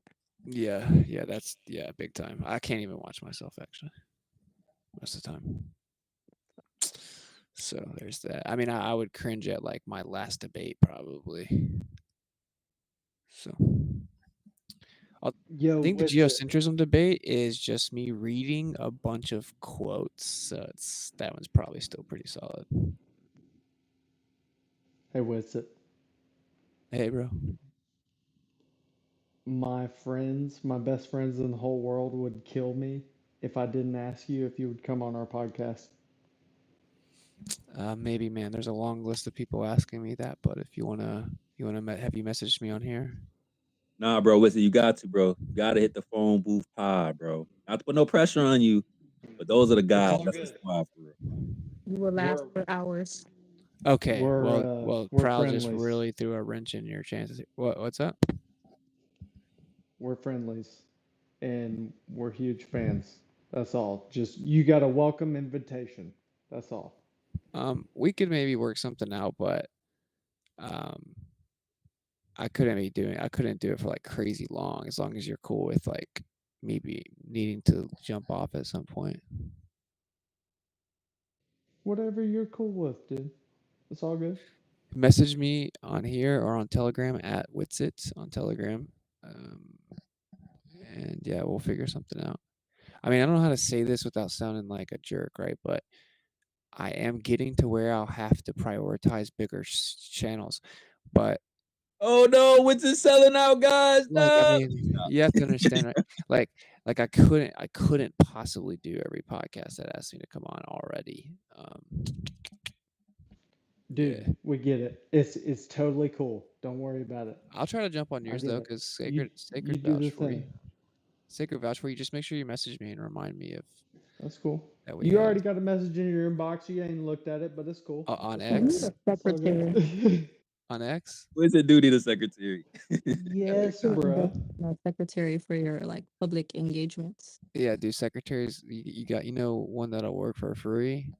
Got I you, want. Brody. Oh, trust me, I am unpaid. I wish an AI would do Duck, it. sacred duck.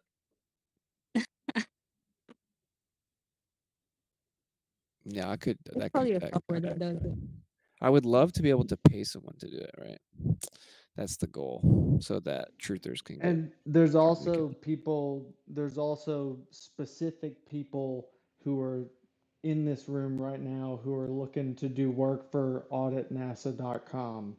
And if anybody who's in this room hasn't heard of it, you should go look at it.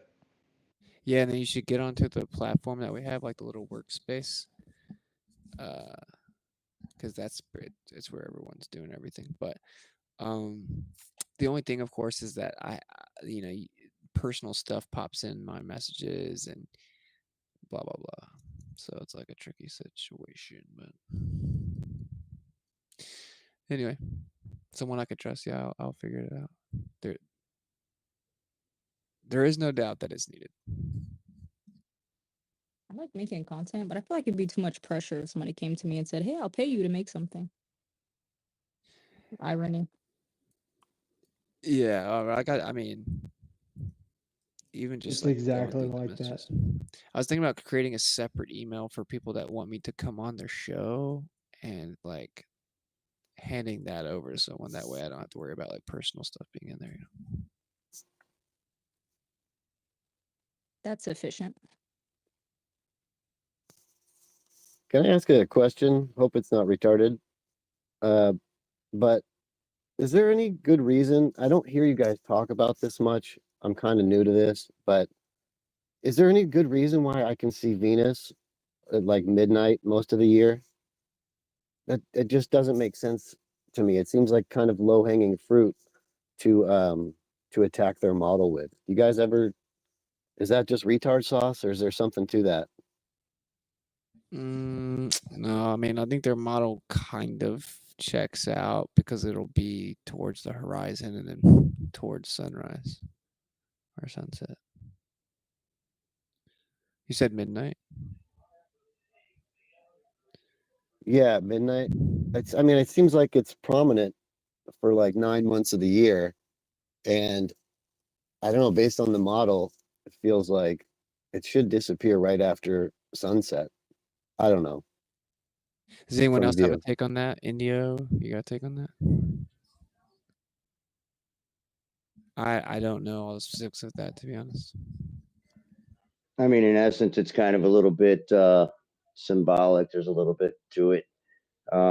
Actually, May 19th, it's going to shift from being the morning star to the evening star. So there's some astronomy to it when you look into it, really. So other than that, it's just part of that great clock in the sky with all the other illuminations that we get with this beautiful flat stationary plane. Anyone else have a take on the argument that we shouldn't see Venus in the heliocentric model when we do? Hey, I seen some memes that say the same thing. However, I kind of agree with you with it that it does seem like it may check out due to when we do see it, when it's on the horizon and time of day, or really time of night and like early morning. It may still work, so to speak, but that's not really my expertise either, to be totally honest. Yeah, same. I think when I did look into it a few years ago, it's like really, really close, and it's like close to the horizon and stuff like that. So I thought when I looked into it that it was one of the topics that kind of worked on both models. well, basically the gist of the argument is that it should be when we're facing the sun is when we could see it, and it's like that's just the argument from what I remember, right? Right, yeah, it's supposed to be on the side facing the sun, so you would think from the graphic that it would be daytime. Because it's like an interior planet. Right. Yeah, but I think that's why when you said 12, I mean that's interesting. I don't know.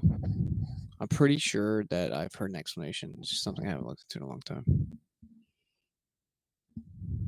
Hey, bro, but if you do have whatever location you're from, and you do have an observation of Venus at midnight, make sure you document that. 'Cause that's an issue. Otherwise, and we have to look at those that configuration again.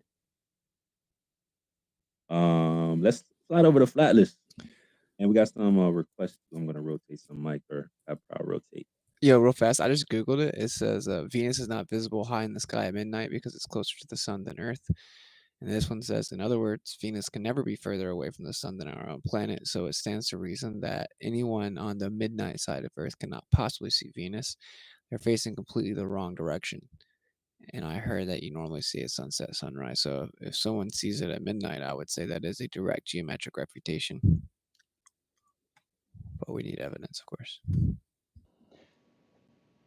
Dude, have y'all seen Matt's question to Grok about gas pressure on the Earth next to vacuum in space?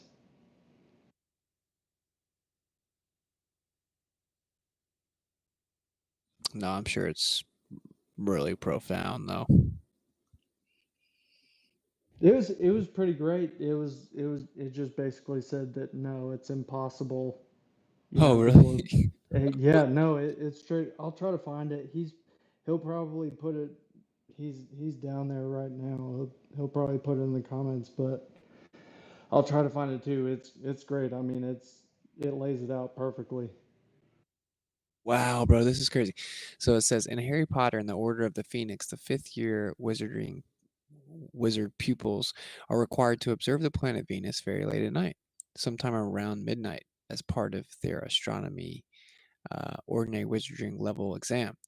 Author J.K. Rowling got some teasing about this, as almost any astronomer will gleefully tell you it is simply not possible to see Venus at that sort of time of night. However, it is possible to see Venus at midnight under the right conditions. The photograph at the top of this article was taken by me in Galloway, southwest Scotland at true midnight on June 1st. Venus is the so-called inferior planet. There's nothing wrong with the planet as such. Of course, the phrase simply means that its orbit around the sun lies inside the Earth's orbit. Blah, blah. The first requirement for observing Venus near midnight is that observers have a clear view towards a low-lying horizon from the top levels of Hogwarts Tower. The pupils would have such a view. Looking westwards out to sea or down, blah blah blah. It says that it says this article is trying to say that you actually can with the right conditions. I don't know. So I guess it's talking about some refraction and being high enough, looking at the towards the horizon. I like how they're trying to attack the Arthur. Like Hogwarts isn't a fictional place. Yeah, no, right.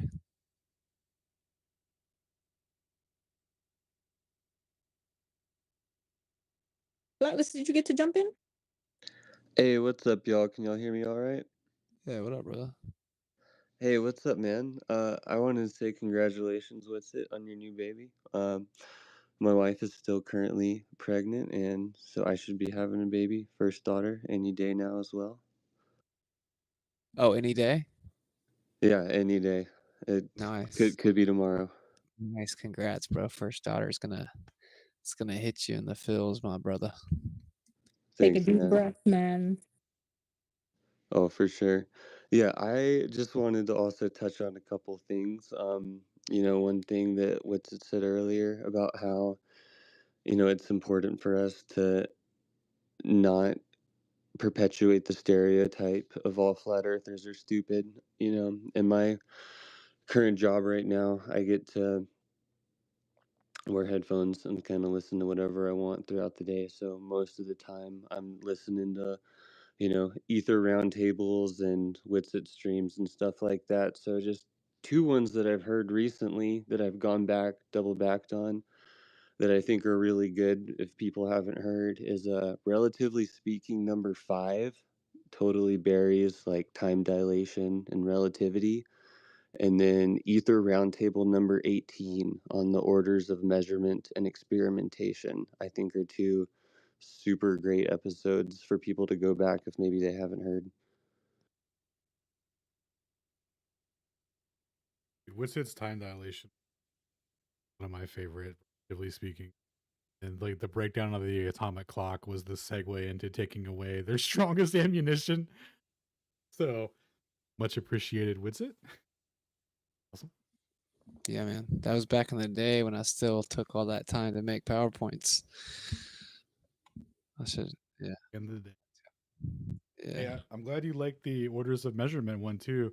That was a really important one to open things up. A lot of critiques that we get are like, what is a laser? Is that a man-made device? What is an experiment? How do we do it? Like, what does it mean? What's the first order? What's the second? What's all that? And like these are like super pivotal things that help bolster our position. Got some value out of that.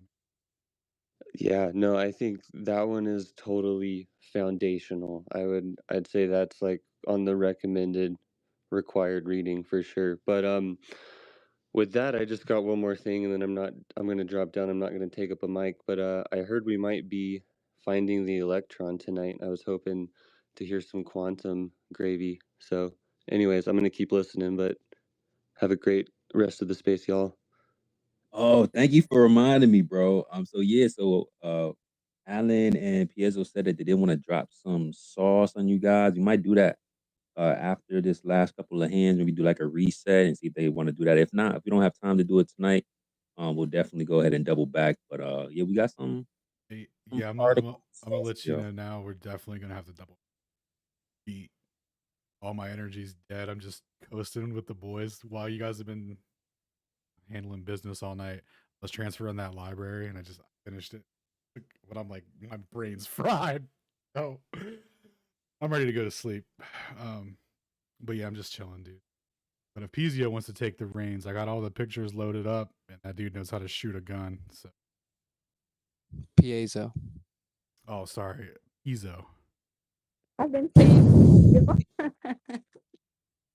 Nah, it's like a joke. It's an inside joke. I always correct him, and he refuses. He's one of these guys that sees a perfectly good P in front of a name and goes, "Oh, that guy's name's Ptolemy. There's no P there."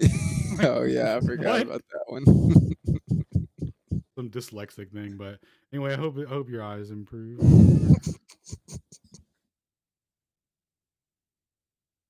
I'll work on it.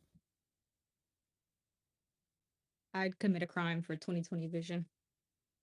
Allegedly. It's not all Hey, cracked up. one last thing. What's it? My advice to you, man, for this upcoming debate on Tuesday is just trust your gut, trust your intuition, man. Y'all's gonna lead you in the right direction. I know you got it. Oh, much love, brother. That's how I feel. So totally agreed. Hey, appreciate you, Flatless. And congratulations on expanding the family, man. It's a dope time. So cherish every moment. Hey, let's slide We over. got born flat earthers coming into this world. Or potentially, we don't want to make them choose a construct. True earthers. First time I heard somebody say they were born a flat earther, that person was like in their 30s. I'm like, yo, you were what? What? That's dope to me. And in the tribe. Flat babies. Hey, speaking of flat earthers, we got a new one here. Sydney called out NASA for being putting on some CGI today. Shout out to you Appreciate for that. coming to the truth side. Yeah, thank you. Actually, it was a psyop. I just wanted to see how people reacted, but that's a different story. I just wanted to ask a question. I Hold on, know you. you between stuff that isn't true. That's funny as hell. Go ahead. Yeah, I know you're on time, so I don't want to. You have a really relaxed tone. I just have a serious question. Like, do we all agree that refraction is a real thing that we have to include in calculations? Well, I mean, how you calculate it is pretty interesting. You're going to have actual empirical lab tests to show that rate with those conditions to verify the calculation. Well, I think we all agree that refraction is a real phenomena and that the atmos absolutely affects what you see. But no, we don't just blindly reify our values of presupposed sphericity and then use a category error to move it over there as we randomly see fit. That's just improper. Yeah, okay. And well, I mean that's some progress. So we all agree that we should include the refraction. Then here there's a problem how we calculate it. I mean, we do have index of refraction. We have a very specific science how to do that. So I just welcome that. Thank you for that answer. You think you do, right? But if you use Snell's law, it's actually about different media. So you have to use a differential of Snell's law. And then you haven't actually verified that rate within a singular medium that you then reify the R value for. So if you are seeking truth right now, why would you skip past that? Like, do you know how terrestrial refraction works? Do you know what it uses? Yeah, I'm not really looking to get into that whole discussion. I'm just like, how would you?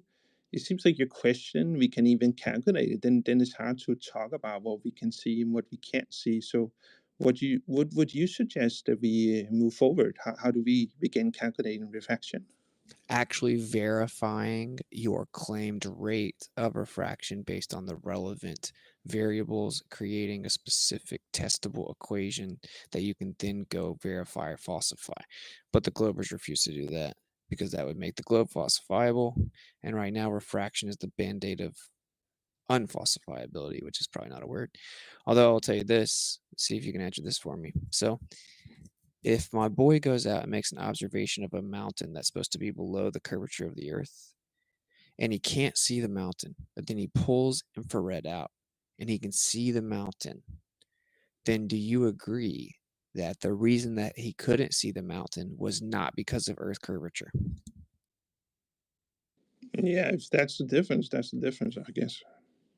Do you agree that infrared would be more affected by refraction than the regular visible spectrum of light? I mean, you just said we can't even calculate that, so I don't know how to answer that question. No, I didn't say you couldn't calculate refraction. What did I actually say? You talked about how we would verify it, right? I talked about Snell's laws about light in relation to two different media, right? Different mediums. Yeah, but then you went on to talk about how we as globers can't verify that, and if we did, it would destroy our model. Didn't you say What that? I actually said was that you then take a differential of Snell's law, apply it to a singular medium without actually verifying the specific conditions and variables you claim to give you a specific rate of refraction. Then you beg the question of the R value as a category error and then just extend it based on how far we see on average, not matching the globe prediction. And if you were to actually have a lab experiment or test showing that actual rate in a singular medium, then take that verifiable equation with the verifiable variables and then give us a prediction. We could go out onto the earth and actually test that very specific equation by measuring those variables and then seeing if we are in fact seeing what we're supposed to. And like, in fact, if you guys claim to know refraction so well, you should be able to look at a picture I show you of an observation and do the math of the observer height and the distance to whatever you're seeing. And you should be able to tell me what the weather was like that day, right? You should be able to tell me what the weather was like, what the temperature gradient, the vertical temperature gradient, the vertical density gradient, and the humidity at the least is, because you guys claim to know about atmospheric refraction. But of course, you cannot do that. Right? Yeah, I think if you're taking a picture, you should record those things with the picture so you can recreate it. Would you agree with that? Sure, except when globers show us pictures, they never account for the variables. They only need to know all the variables when it's a flat earther, but globers can show any picture known to man if something is hidden from the bottom up and claim it proves the earth's a ball. It's proof of curvature, and they don't need to know any of the variables. But when a flat earther shows an observation, they better know all the variables and they better have measured it every 2 inches all the way the 100 miles or whatever. But do you get my point? If your calculation's correct, if your refraction calculation is correct, I should be able to give you a picture, right, of, say, a mountain in the distance. And you should be able to do the math of how high up we are, how far away the mountain is, how tall the mountain is, and how much of it's blocked. And you should be able to tell me what the weather was like that day. I don't agree with the last part, the weather, that you have to record as you're taking the picture. But I agree, if you have a picture and you know all those conditions, you should be able to do the math. No, that's not what I said. Do you think that if we measure all the conditions, that we'll be able to know how much refraction there is? Yeah, we can calculate Okay. that. Okay, if we know how much refraction there is, would we be able to know how far we would be able to see? Yeah, that's a globe model, has prediction about that. Nice. So if I showed you an observation of seeing something a certain distance away, you should be able to do the math, tell me how much refraction there was, right? Yeah, we need to do that to actually say if you can see something or not. So then you should be able to tell me what the atmospheric conditions were. Yeah, I agree. Yeah, we have to do that to type it into a calculator. Yeah, I agree So with if that. I showed you a picture of an observation, you should be able to tell me what the weather was like that day. Pictures are very problematic because it can be hard to tell from what a server height and so on. I think you should not just show a picture. You should include all the facts about that observation. But yeah, Yeah, otherwise okay, I well, agree. we know the observer. So if we have the observer height and we have the distance and we know the height of what we're observing, you should be able to tell me what the weather was like that day, right? And not from a picture. Okay, this is going in circles. It doesn't matter. All right, anyway, okay, last question I want to ask you, right?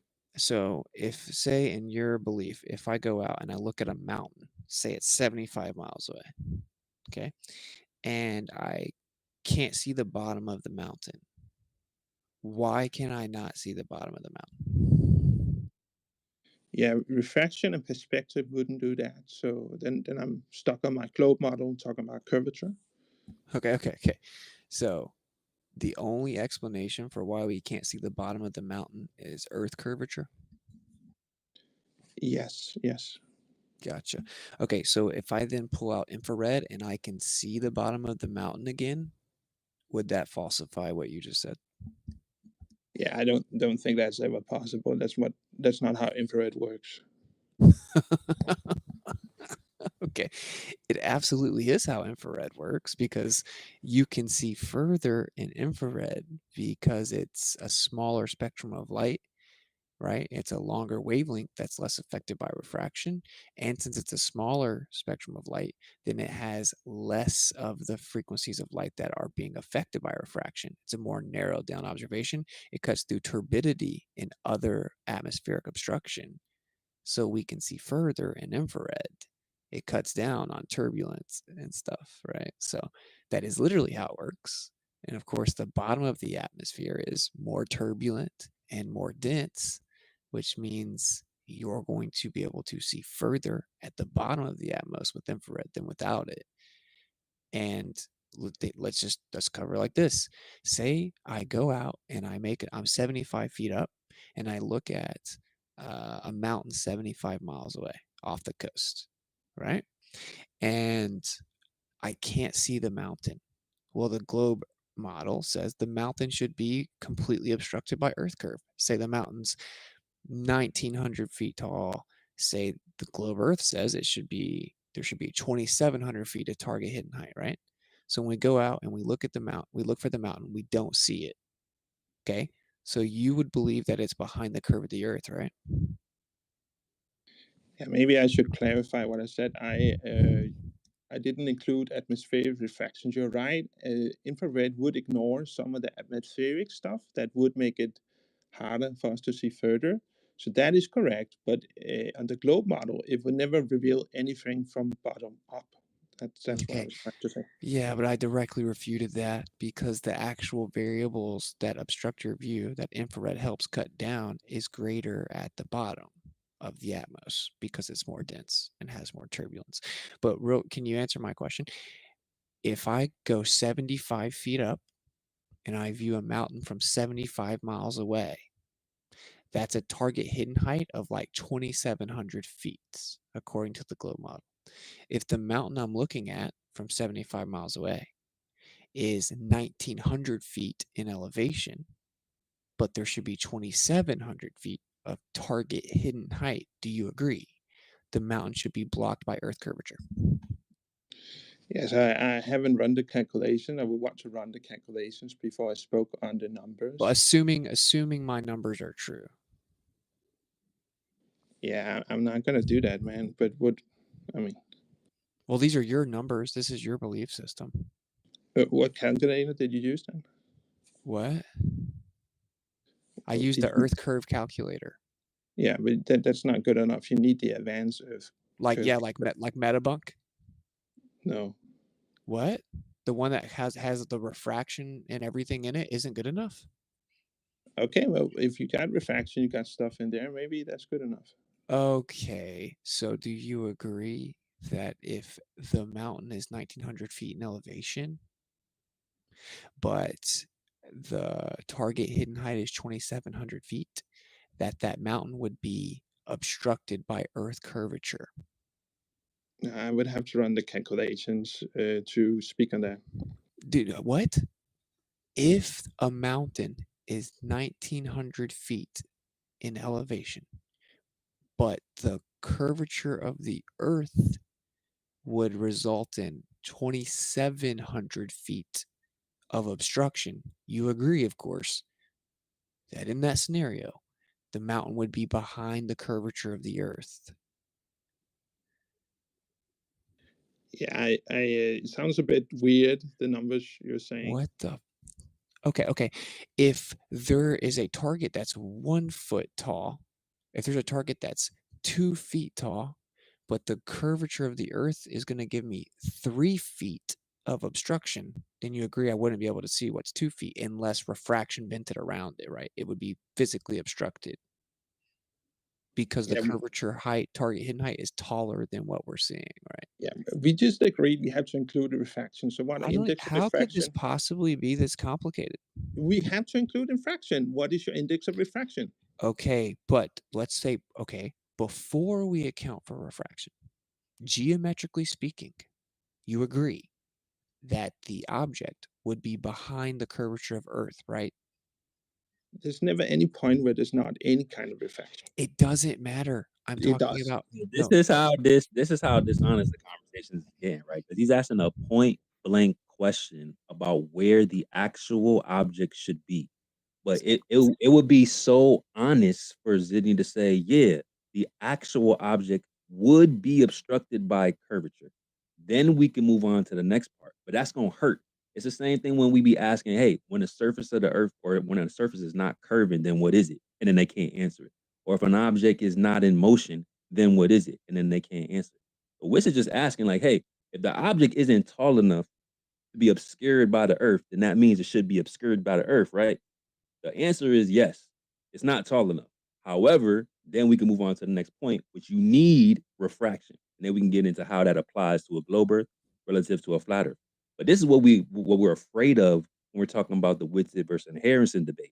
Are we going to get this, or are we going to get somebody that can actually answer the questions directly, so that way we can have a fruitful and valued conversation? This is why a lot of the people are like, man, I hope Harrison isn't like this guy, and he actually answers the question so we can move forward in the conversation. But this is very simple. It's like if it's not tall enough and the curve is more than what actually the height of the object is, then clearly it's supposed to be blocked by the curve. So, Zinni, do you want to just acknowledge that point so we can move forward and stop going in circles because you're afraid to answer the question? Yeah, I don't agree with the premise. I think it's the dishonest trying to pin me on this. What, math? God. Well, don't worry. Harrison would never be this bad faith. I hope not. He has a public reputation and stuff like that. I have a question for Sydney. Yeah, cool. What is, or do you know by any chance, the geometric limitation of refraction? I've asked a couple globers, and I think one said refraction is infinite, and the other glober said it depends on height. Yeah, so refraction can be seen very close and very far, but if it's very close, it's just distorting your view and sort of making things fuzzy. The reason why people bring it up in long distance observation is that if something is truly hidden by geometry, you can still bend light a little and then actually see things that are actually truly hidden with geometry. Wow. You just admitted that it would be truly hidden.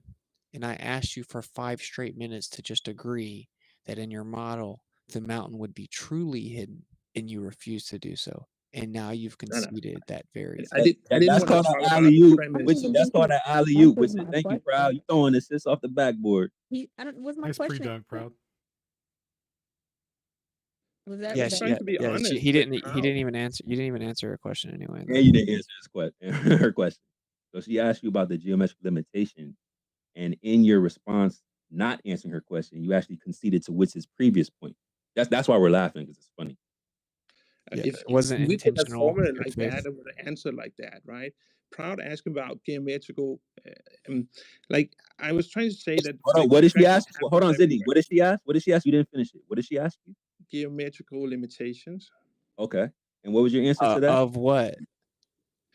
Yeah, so I'm not sure what she means by that, because the limitation refractions happens everywhere. It happens in a glass of water. But I think she was trying to say that we can sort of bring things back at a certain limit. And I don't think there is a limit to how much you can bring back. It's a matter of how much refraction is there. So infinite. So it could be infinite. No, not infinite. Nothing. Well, you said there's not a limit. Yeah. That's infinite. No. What the? Yeah. Infinite is not a real number. You always have a maximum number. It's never infinite, right? Okay, It could be a really tall number. It's not infinite, right? You don't even understand math. Does the Yo, he's globe model spiraling. have a Hey, number? is no limit a real number? No limit is no real number. You can get higher and higher numbers. It would never reach infinite, okay? Okay, but you said it's no limit. Yeah, so you can keep going higher and higher. Forever. I don't know. Okay, so this is sad, dude. This is wild. So no, that's not infinite. That's not infinite. Does anyone want to talk about anything else? Yeah, well, let me actually just make the. I'm coming in. Real fast, can I just real fast? Give me like 20 seconds. What I was trying to make a point of is that obviously, if say the mountain should be obstructed by Earth curvature in their model, they would say, well, refraction is bending the light around it. That's why we can see the mountain. But in actuality, it's physically obstructed by Earth curvature, right? So when we go out and we try to see this mountain, we can't see it. The Globers would all cheer victory and be like, see, told you it's behind the curvature of the Earth. You can't see it with binoculars, the naked eye, with P900, P1000. You just can't see the island. So they're like, yeah, see, it's behind Earth curvature. Then you pull infrared out and you can see the mountain. So what does that prove? It proves that the reason you couldn't see the island was not because of Earth curvature. It was because of the atmosphere obstructing your view, right? That's what it proves. Yeah, I think that's complete bullshit. How so? Because I don't think that infrared will reveal something blocked by curvature, and I think there is curvature. You don't, right? You have a different model, so in model, maybe on your model it makes sense, but it doesn't make sense on a globe model. So yeah, if you could prove that, it would refute the globe model. Yeah. Wait. Let's repeat that again. So if we can prove what I just said actually happens, it would refute the globe model. Yeah, if you include refraction, which is different for infrared, yeah, it would. Okay, so my boy Jaron literally just did an observation at 75 feet observer height of a mountain 75 miles away that should be obstructed by 2,700 feet of curvature. The mountain was 1,900 feet. Even if you account for refraction, it brings it to about 2,300 feet. No one there could observe it with the naked eye or with the cameras until he pulled out his infrared. The infrared could observe the island, but the regular cameras could not, thus proving objectively that the reason that people couldn't see the island was not because of Earth curvature, because infrared is not X-ray vision. Did you call me? What's my name? Yeah, we were just. This guy just conceded that your observation refutes the globe. I was just listening to the comedy there. We can see forever. Oh, we have infinite sight? No, we could just see forever. Isn't that infinite? No. I don't think we can see forever. I know. I never said that. You did. I mean, the example you said. No limit like Master P. Yeah, no limit, and then say it's not infinite though, but there's no limit. Makes a lot of sense. Mathematically, there's no limit, right? But I don't think we can see infinite. No, we cannot see infinite. It's a good one. Good one. No, I just wanted to butt in real quick and just say I'm tired of listening to Witsit because it's just all word salad.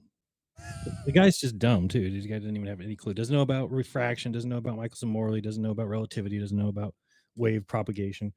Do I sound like a Glober? It's what I'm Pretty actually good. called by these Pretty Globers. good. Not bad. Not bad. Con mans and grifter, you got to know. Yeah. So, Austin, what you're saying about the refraction, I mean, imagine if we had somebody go out and all these observations that have been done and somebody went out with an infrared camera, what we would actually see. Be pretty shocking, I think, that a lot of things, because like, you're right, if there's a bunch of Globers that went out there to do an observation, they went and looked for the mountain, they would not see it, and they would just all chalk it up and say, there it is. It's blocked by Earth curvature, end of story, with no second thought about it. And then you find out, oh, wait, now with the infrared camera, we are actually able to see through all that haze, which means that it's not the curve blocking it. In most cases, it's going to be the atmosphere. And I think that they know how much, the chances that you can see through atmosphere at a certain distance is pretty much impossible, right? Like we're never going to see 300 miles. It's just not going to happen. So they basically can cook the books to be right in line with what they always know that we're going to see. I mean, they've had years to do this. So it doesn't surprise me. And it was the Metabunk curve calculator that we used. And yeah, I mean, the problem that's going to come back, always is going to come back with the globe, is that they're going to say we don't see the bottom of the mountain, which is insane because we're looking 75 miles. And so anything that's of any size is going to be shrunk down. And that's just because of perspective. So this is what they'll always do, right? So the same problem we have with the buildings across Lake Michigan and Chicago. Now the globe calls for the buildings not to be seen at all, but we do see half of them, and then the middle is kind of covered by water, and they use that as globe proof, even though it changes all the time, right? It just changes constantly. Yet that wouldn't be the case, looking across, say, to Canigou or something like that, where you're just not going to see the base of the mountain.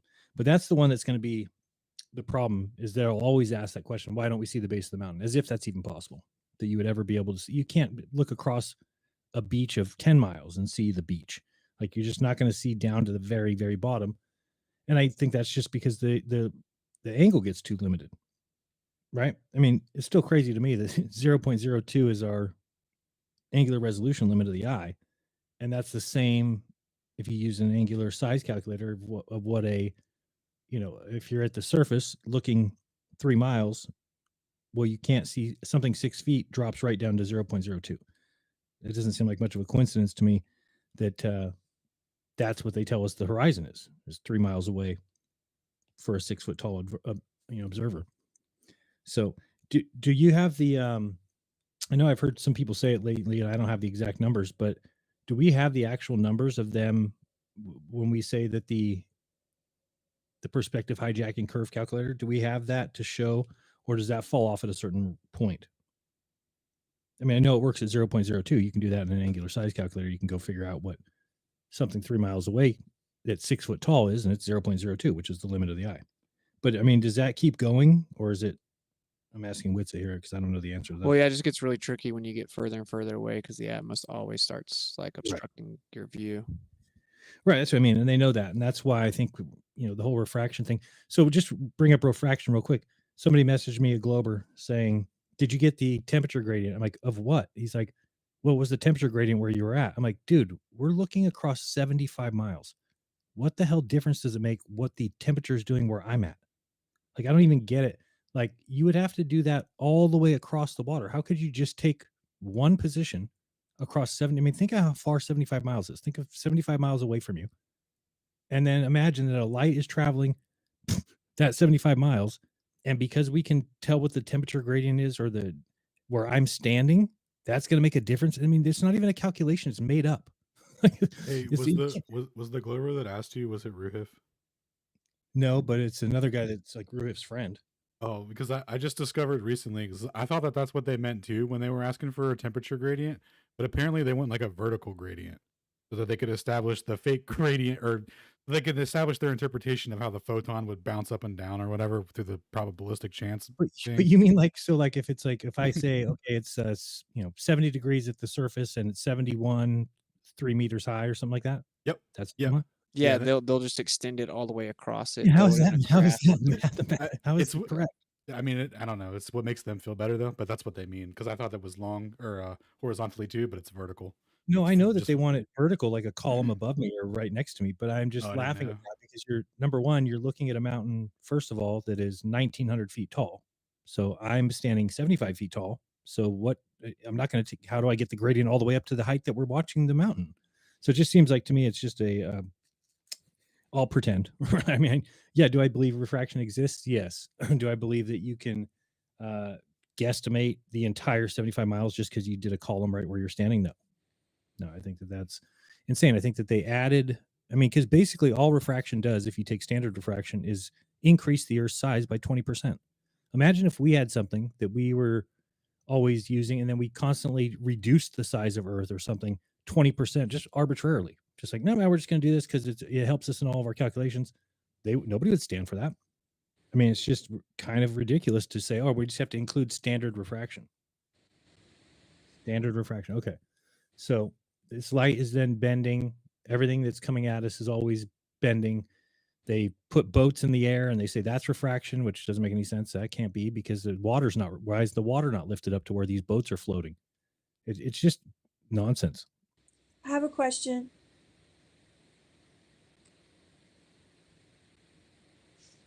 Go ahead, is that Okay. DJ Soul?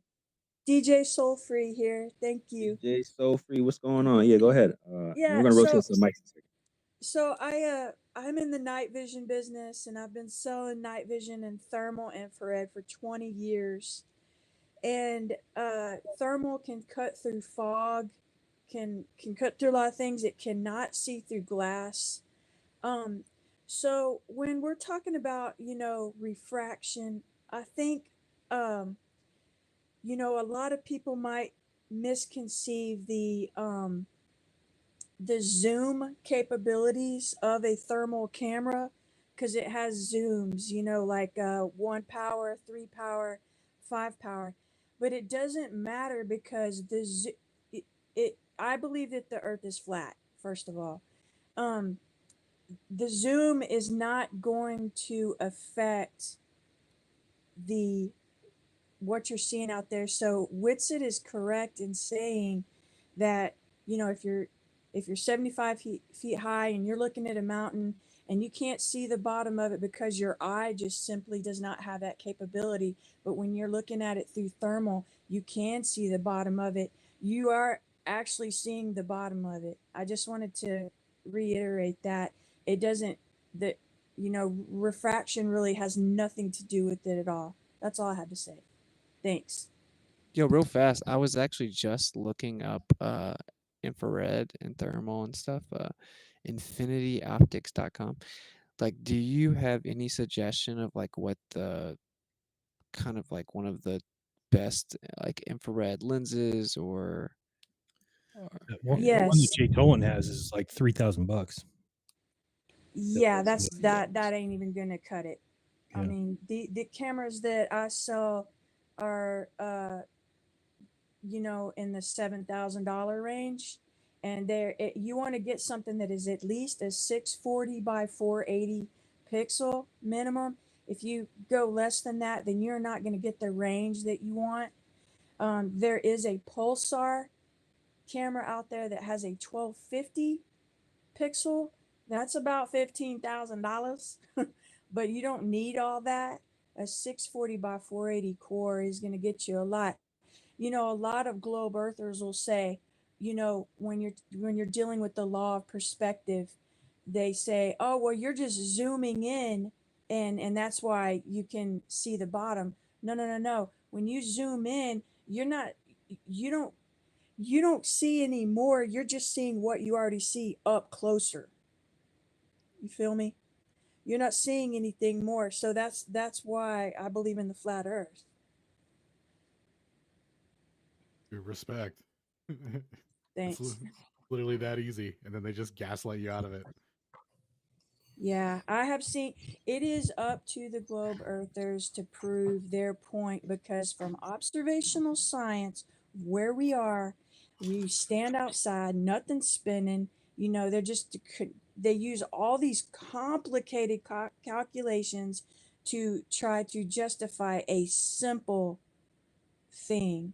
So I'm a total flat earther at this point. I am open and I love the debate and I love listening to everything on this topic.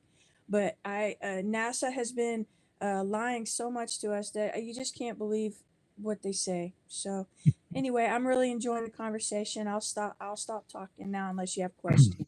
And if Thanks. something is unfalsifiable, then it's pseudoscience by definition. And that's really what they made the globe Earth with regards to these sightings. No matter what, if you can just add refraction to the point where you can see everything, then you got McToon and these guys going around saying we never see too far because you can always turn the dial up on Walter Business Calculator and get to a point where you can see whatever item it is.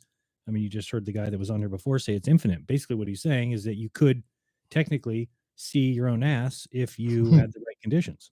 Right. So he's wrong. That is wrong in saying that you zoom in on something, but that is not bringing it closer to you. That is not. In other words, you're not going to see.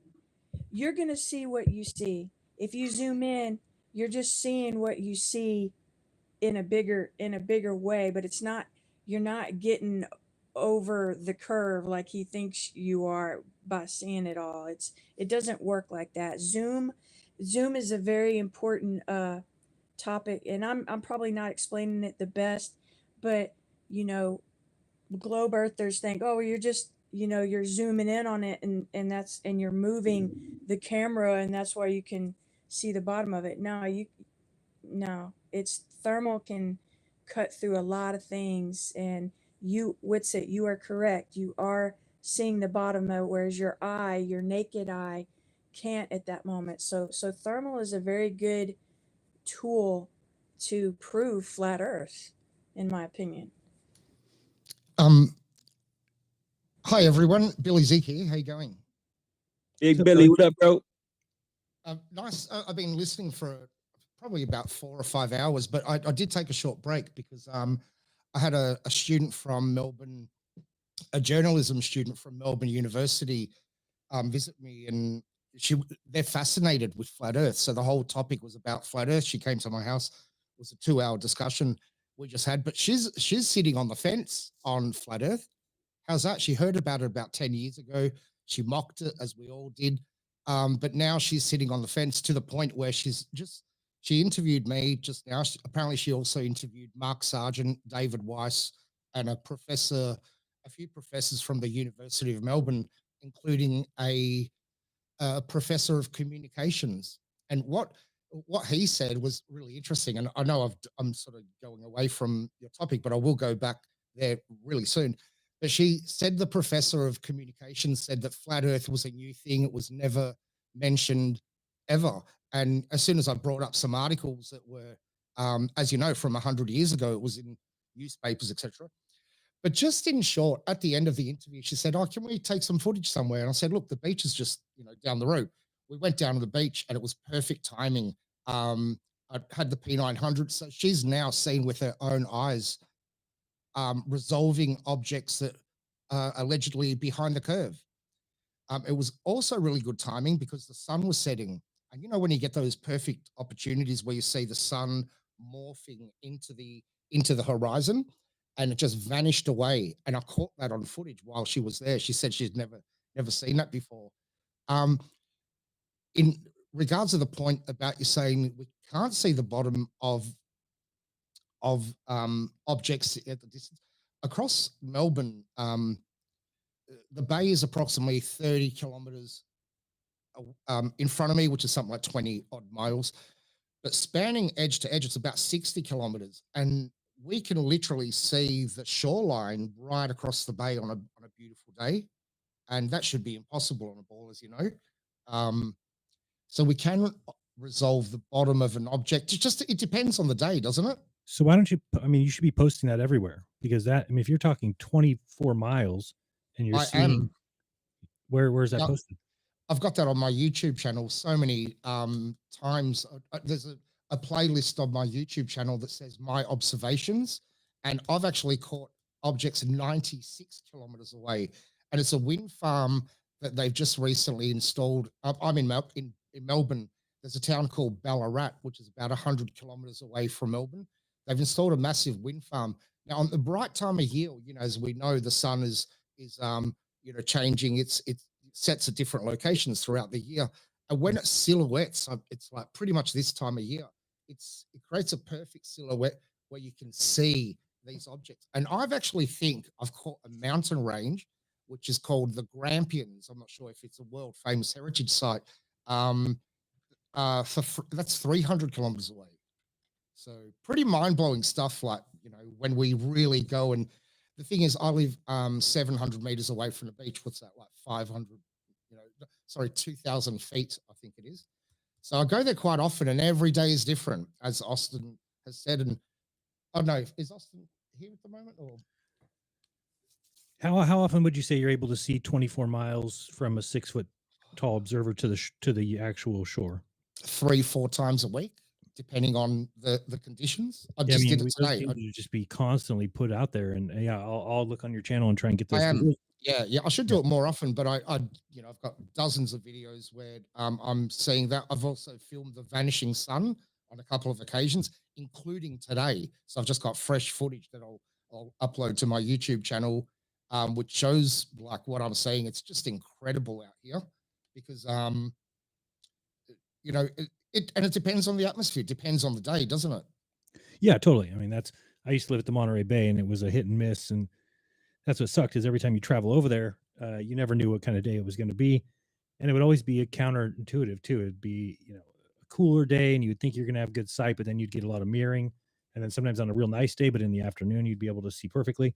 So it just kind Absolutely. of depends. And it is hit and miss, especially when it's so far away. Like, are you really going to take that time? It becomes a Right. career, doesn't it? Every day it's a job going there and Absolutely. hit and miss. And it'd be great if you had someone that you could call and go, "Hey, what's it like out there today?" Right. But yeah, that's not. 'Cause you got to have your batteries charged. You got to have your cameras ready to go. Yeah, it's a job. You do, don't you? But it's just when you see it, and when you know, that's where I live. I've been going to the same location, so I know some of my viewers sort of get bored. Oh, he's at the same place, but I think that's the beauty about it, that I'm repeating the same observation over and over. Yeah, And 100%. I've been doing that for many years, even during lockdown. I was, it was like the only place I could go. So I was going to the beach and just some of my observations, and you could see Fata Morgana effect, and of course, so many effects over the bay. Where you can literally see ships mirroring. You can see ships floating sometimes, and the thing is, I was listening to the point you were making about refraction and being their go-to argument all the time, and this student actually brought up refraction. But why don't they ever bring up perspective? Perspective viewers never factored into Yeah, anything they there. pretend it doesn't exist. They It never. just doesn't. Yeah, they taught it in art class in school, but that was it. They didn't cover it anywhere else. And then now you realize, oh, everything we see is in perspective.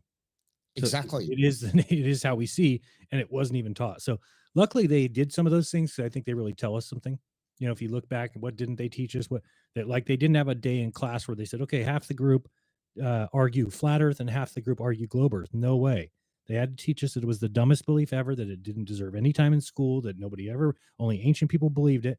And that's why now you look at it and you're like, oh, well, that's why they did it. It's because actually the real ridiculous belief is to think that you could live on a spinning ball in outer space in a vacuum. That everything pulls to the center of this magical ball. And I mean, that's the insane belief. But when you indoctrinate children with that, then you can go, oh, and the flat earth, that's ancient nonsense. And it's the dumbest belief you could ever have. And then most people are just so afraid of their own shadow that they'll never even look into it. Absolutely. That's what the student just said. This journalism, she was a very smart lady. And as I said, she's sitting on the fence because she heard about flat earth 10 years ago and she did what we did. She laughed at it. She mocked it.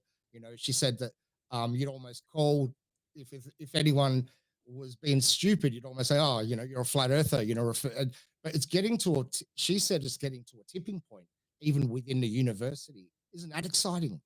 Yeah. Right. I'm hearing it too. That's You can wear exciting. you can wear your shirts out now and nobody gives you dirty looks. It's not like it was, 5, even 8 years ago.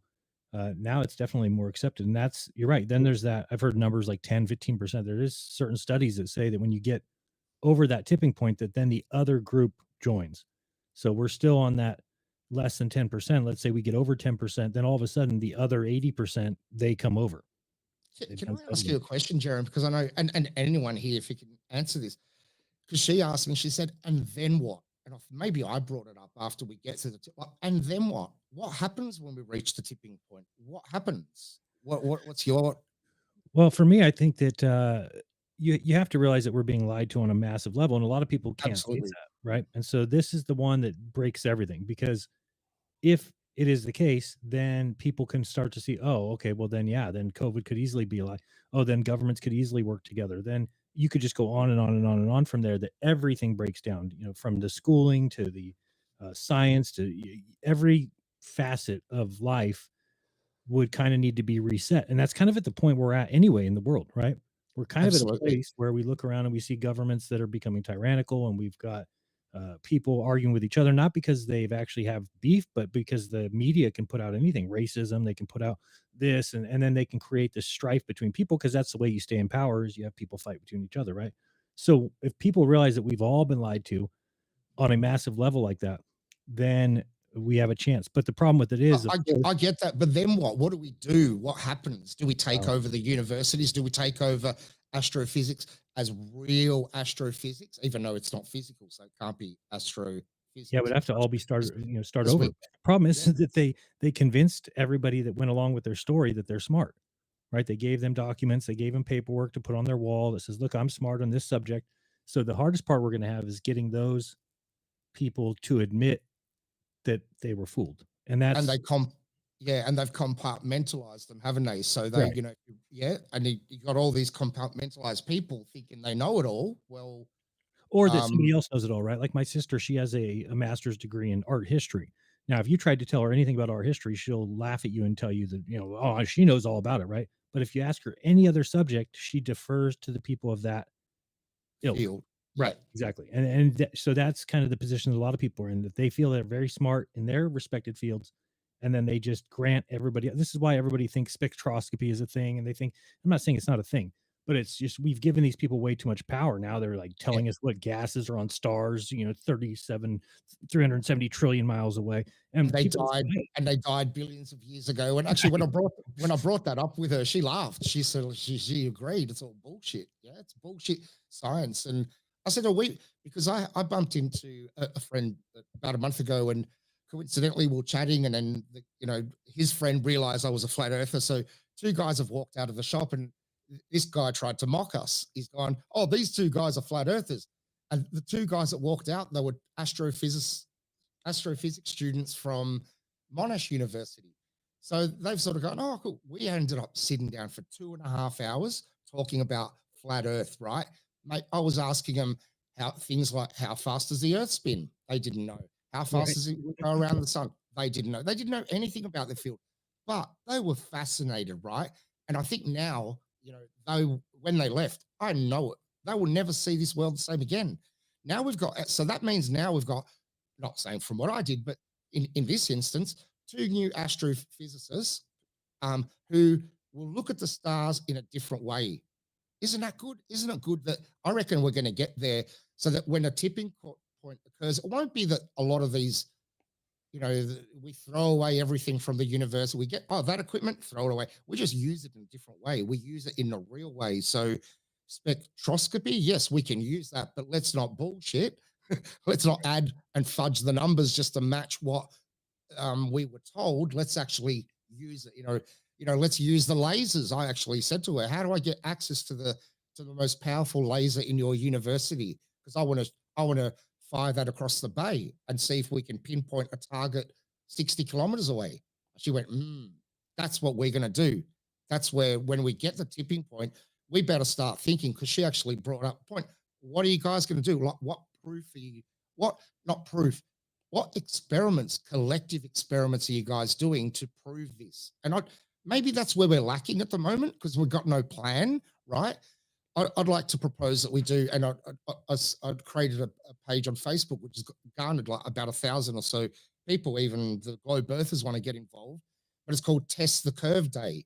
And we should have a day in a year where we do the largest collective experiment in the world. Could you imagine that? Everyone gets out, and I want to test it by lasers. I want to check where the water's level across that distance. I want to get a high altitude balloon. But could you imagine the largest collective experiment ever to be conducted? And that should be to prove where we live.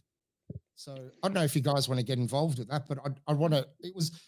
I'd planned the day that it was going to be done was the 21st of March, 2020. Do you believe that's when we went into lockdown? So that was 4 years ago. So it sort of sat idle for 4 years. But that was a bit of irony for me, because we went from test the curve to flattening the curve, or whatever the elites came after us with. But yeah, maybe we could chat about that in the future, guys. I'd love to, talk about that with you, Jaron, because I think you'd be a good, platform to spread the message and get more people. I think that the hardest thing to do will be to get people who already like the world the way it is, which is sad that there's so many that they're, these people, Globe Beam, Globe Face, these kind of guys, right? They love the world the way it is. They love the science that they've been given, the lies that they've been told. They love it. And so I think they'll become, I agree, mate, but I think they'll become insignificant very soon. Yeah. I will, because what are they doing? And I've Protecting never, liars, going to yeah, bat. I've never wanted to talk to that. What's his name? Fight the Flat Earth. That guy, like I've been, you know, like what he says the same old shit. And I know they want to interview me and they want to do a debate with me. The other day, I'm sick of it. I'm going to have a debate with him. And I want to ask you, what experiment have you done? Why are you always in your room? How come they never show us observations like we're doing? We're going to the beach doing, what have you done, Craig? He's done nothing. And they're afraid because they know once you go out, you can't prove the curve of the earth. Otherwise, we would have proven it. What, Yeah, they're the way better than us, ready. right? As if we wouldn't, if we found it, wouldn't have said, hey, here it is. Here's how you can prove it. Do what we wanted to be flat earthers. You serious? But these guys, and did you see what Craig shared the other day? Because he got smashed by a few flat earthers, and he's going, oh no, I'm more famous than you. I'm getting $112,000 estimated revenue every year out of this. Right. He shared that. He actually 2,400 people that are his members. Yeah, exactly. But he's making money out of this, and that's why they don't want to give up that money because they know what happens if you go to our side. We don't get what they get, like Professor Dave getting the millions and millions of views. No, yeah, well, that's impossible for us now. Yeah, we're lucky to get any views, but But good luck with Austin, man. I don't know if you listen, Austin, but far out, it's going to be huge. And you know, people are always saying, "Oh, you know, controlled opposite." Well, fucking who cares? Just get the message out there. Just have a succinct message. And don't let him take you up into the sky, right? Because it's a ground level fight. But they want to fight up here in stars and planets and no curvature, no ball, right? Right. Yeah, but that's going to be big. Tell me your website or where is the test the curve happening? Because I will let you know I will do a big experiment which is upping the game mechanical earth curve test, and I like to share it then on your page. It's a group called it's on Facebook. It's Test the Curve page on Facebook. But I really want to create something outside of that because you know we don't want to let Facebook control any of anything we post there or any observations. You know, just get deleted. You delete that, you lose it all. So there should be some. Let's chat about that in the future. Maybe have an independent web page on that or something as well. Yeah, let's do it. I can share it soon, but I like to ask. I like to tell about the refraction from Jaren's observation. I like to share what we talked with the Glober in his group because they claim refraction was happening, but it would be needed that it was warmer on the top for them. But we also have observations that warmer temperatures don't lead to downward bending light. It's very convoluted what they claim, but it was even colder. It's natural that it's colder when you're higher up. When at the top of this mountain, it was higher. It was colder than at Jaren's standpoint, but they don't seem to get it. Ruhif doesn't get it. They just claim it was not enough of the mountain visible, and that's the only point. And refraction. Yeah. Yeah, so it's allowed that that even though the globe math calls for it not to be seen at all, then we see it. So you'd think but this is what I'm saying, it's unfalsifiable because it doesn't matter how much of the mountain we saw, he would just be able to say there was a certain amount of refraction over that distance. So really, it's more about proving it for yourself. I really encourage people to go out there and do that too. And again, just because you go out there one day with a camera, and you don't see something. Again, the infrared did it, and infrared. Yo, I'm gonna go to bed here in a second, boys. Keep the stream running.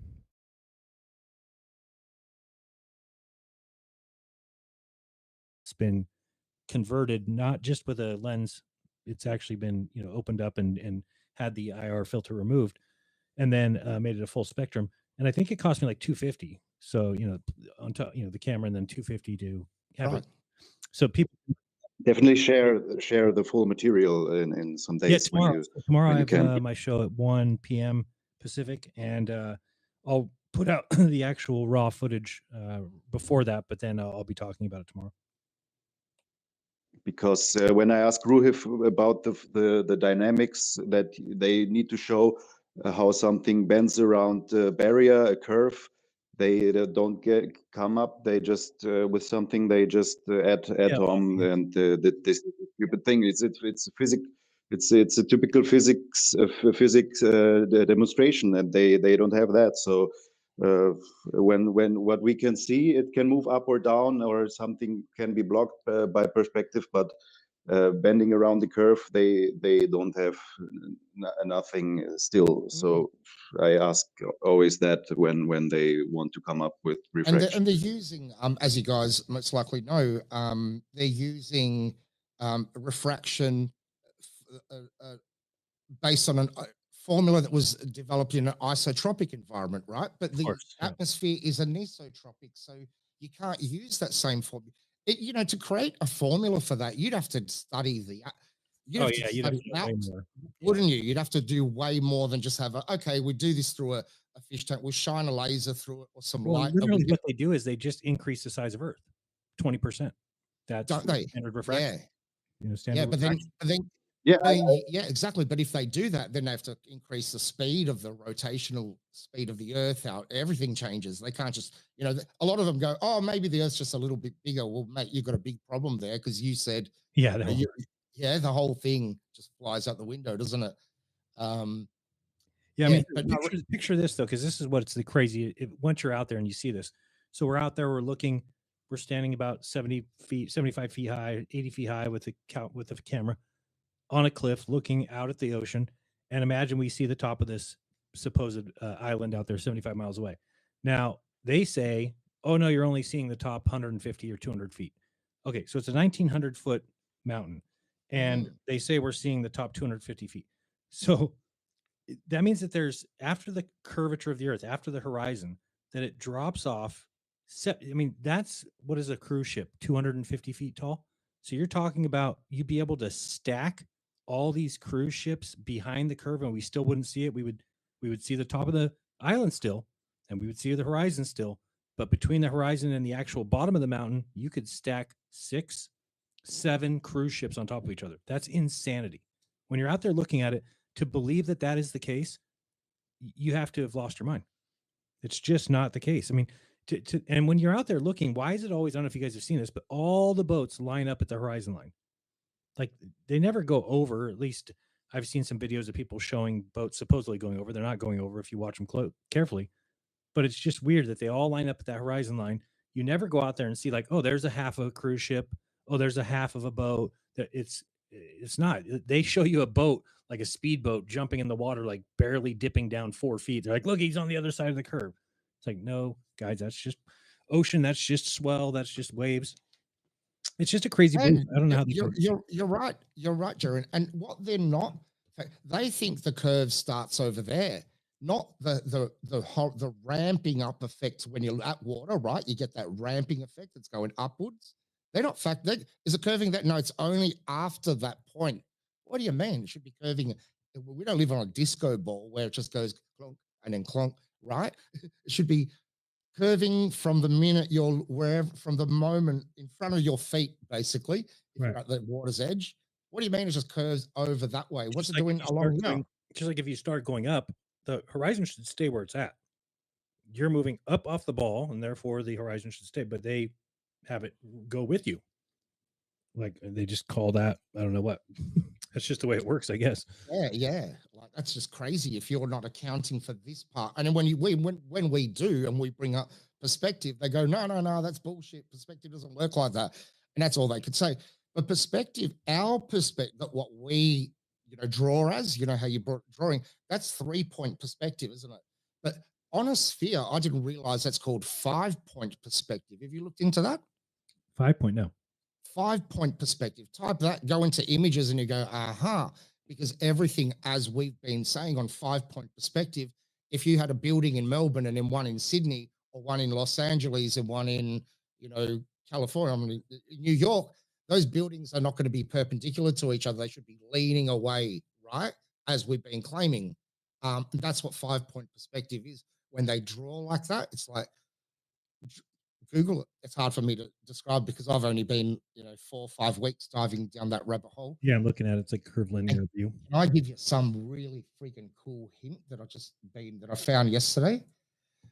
this is amazing, or last night. So if you go to Google, and you know how they've censored the search engine, and we can't find what we've been looking for. Oh, This yeah. is how you find it. You go into Google, and don't type, you want to type flat Earth. You want to search for flat Earth. Type this first. Type the word before, and then put a colon. The two dots, colon, and then go before colon 2015, and then type flat Earth. And you know what it does? It bypasses, because over the last few years, I deal with search engine optimization.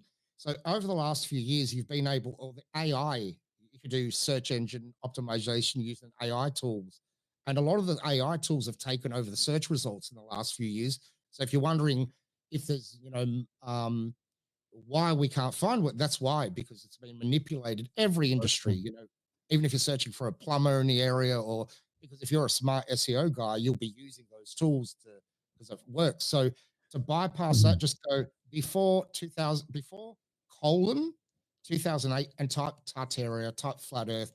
What I did is type flat Earth, and all these articles came up that I've been doing this for 10 years. I haven't seen a lot of this stuff. So I typed flat Earth, go flat Earth 1990. You go before colon 1990 flat Earth, and you know how we've been stooge for so long, because this has been a hot topic even within the universities for many years. Crazy. What I think is insane is that they've now, they compromised your own search history or your own view history on YouTube. So if you were to go to my channel or Dave Weiss's channel, and you were to pull up, search in his channel for flat Earth, and then grab and watch the beginning, just watch a minute of, say, 3 different videos that say flat Earth, and then go to your watch history on YouTube and type in the search flat Earth, and it won't show. It'll only show you all the debunking videos that you've watched. It'll never show you flat Earth videos that you've actually watched. So now that's what I mean by when I say that it's okay that they do that to me, because it's them giving their hand away, right? You would never need to do that unless you were actively afraid of something. And the truth should never be afraid. The truth shouldn't be afraid of little flat Earth coming along. The globe would just stand still. It would just demolish the flat Earth in every way. So when you have to actually suppress it, when you actually have to erase it from people's search history, when you have to actually change Google results, when you actually have to put little boxes underneath the videos, you're giving the answers away. I mean, think about it, guys, that none of us have money to go out and do these kind of experiments that would prove it to a large group. Yet Nat Geo does, yet PBS does, yet Discovery Channel does. And so far in every case that they've gone out to prove the curvature of the Earth, they've faked it.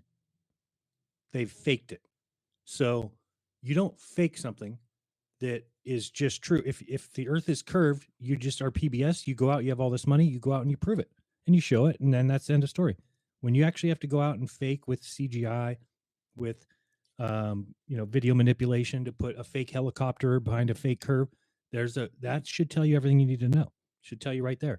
So anybody who's still a globe believer, who can't face facts, that why is Stephen Hawking, why is PBS lying to your face, lying to your children? And again, if I did something like that, if I lied in one of my videos, I get 4,000 or 5,000 views. Big deal, right? These guys would lynch me. But when Stephen Hawking does it and gets tens of millions of views, when Discovery Channel does it, when Nat Geo uses a optical illusion, they don't even care. They're like, they just did it because why not? Who cares? I mean, it's just ridiculous. The double standard, the hypocrisy is insane. But it does tell us that we are on the right side of history, or we will be. I agree. And, or they'll say, oh, but what does it matter? Why would they lie? Like, really? Oh, right. Why would they lie about, But if they did lie, you can prove it. You can go show it. Absolutely. I've seen what you've presented, man. Like it, and you've been saying that for years now, haven't you? But yeah, but I think that we just, we've always kind of, I guess it's kind of our word versus theirs. But now the latest has come out about the Stephen Hawking one, 100% fake. They cannot argue it. There is 2 different scenes with 2 different positions. The helicopter's in one scene, not in the other, but the water on the ocean is exactly the same. Which is the bird going across. It's a absolute fact that they used video tricks or trick photography. That's just embarrassing, isn't it? It's embarrassing for them. You know, it's That is embarrassing for them. embarrassing. I mean, it tells me that Stephen Hawking was never even a person, that, you know, he was just a puppet, basically, because there's no physicist who was actually considered one of the smartest people in the world would ever allow that to happen under his name, ever. If they got wind of some physicist who's an actual person who's got a real credentials, if they had their name attached to a television program that was meant to prove the curvature of the earth and actually used fake footage. I mean, and then I showed recently there's a guy, And the head of science, or the science editor for Ars Technica, who's in that video saying like, and I wonder where these guys get the nerve to question science. Like, that's a really scary thing. It's like, well, yeah, but look at, we're the ones who are finding the fakes. Like, you guys are not skeptical anymore. You don't find anything. We're the ones who have to find all the fakery. We have to find all the lies because you guys have just given it all away. You'd let these people walk all over us if it wasn't for us actually calling this shit out.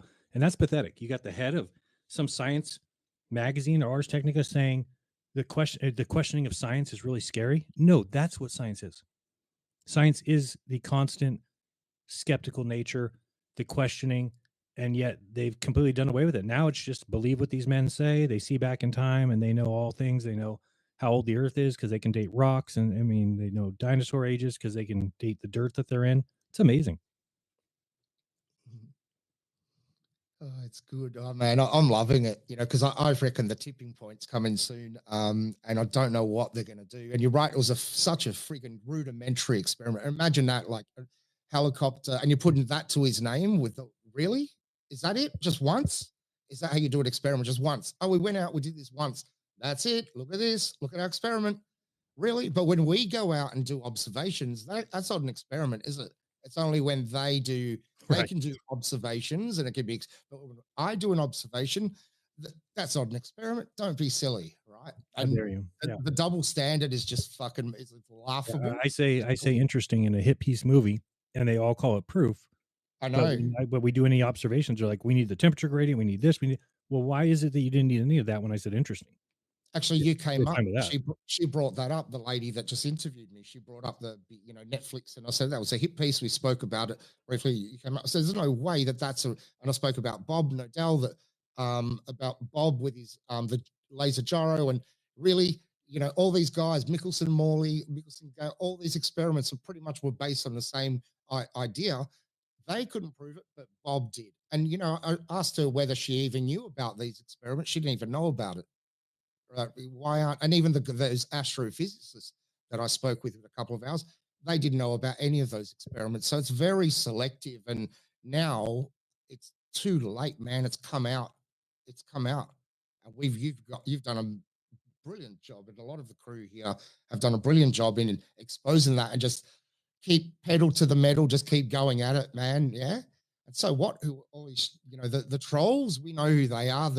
Those guys, they never do any experiments, and people are seeing that now as well. People are going, well, why doesn't MC2 never get outdoors?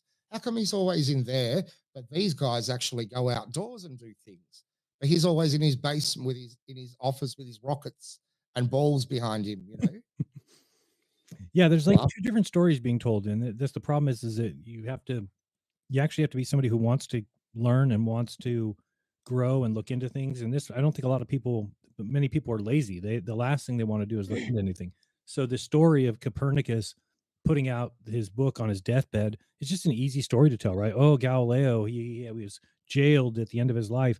But then you start looking into it and you realize that Copernicus was talking about this 10, 15 years before he died.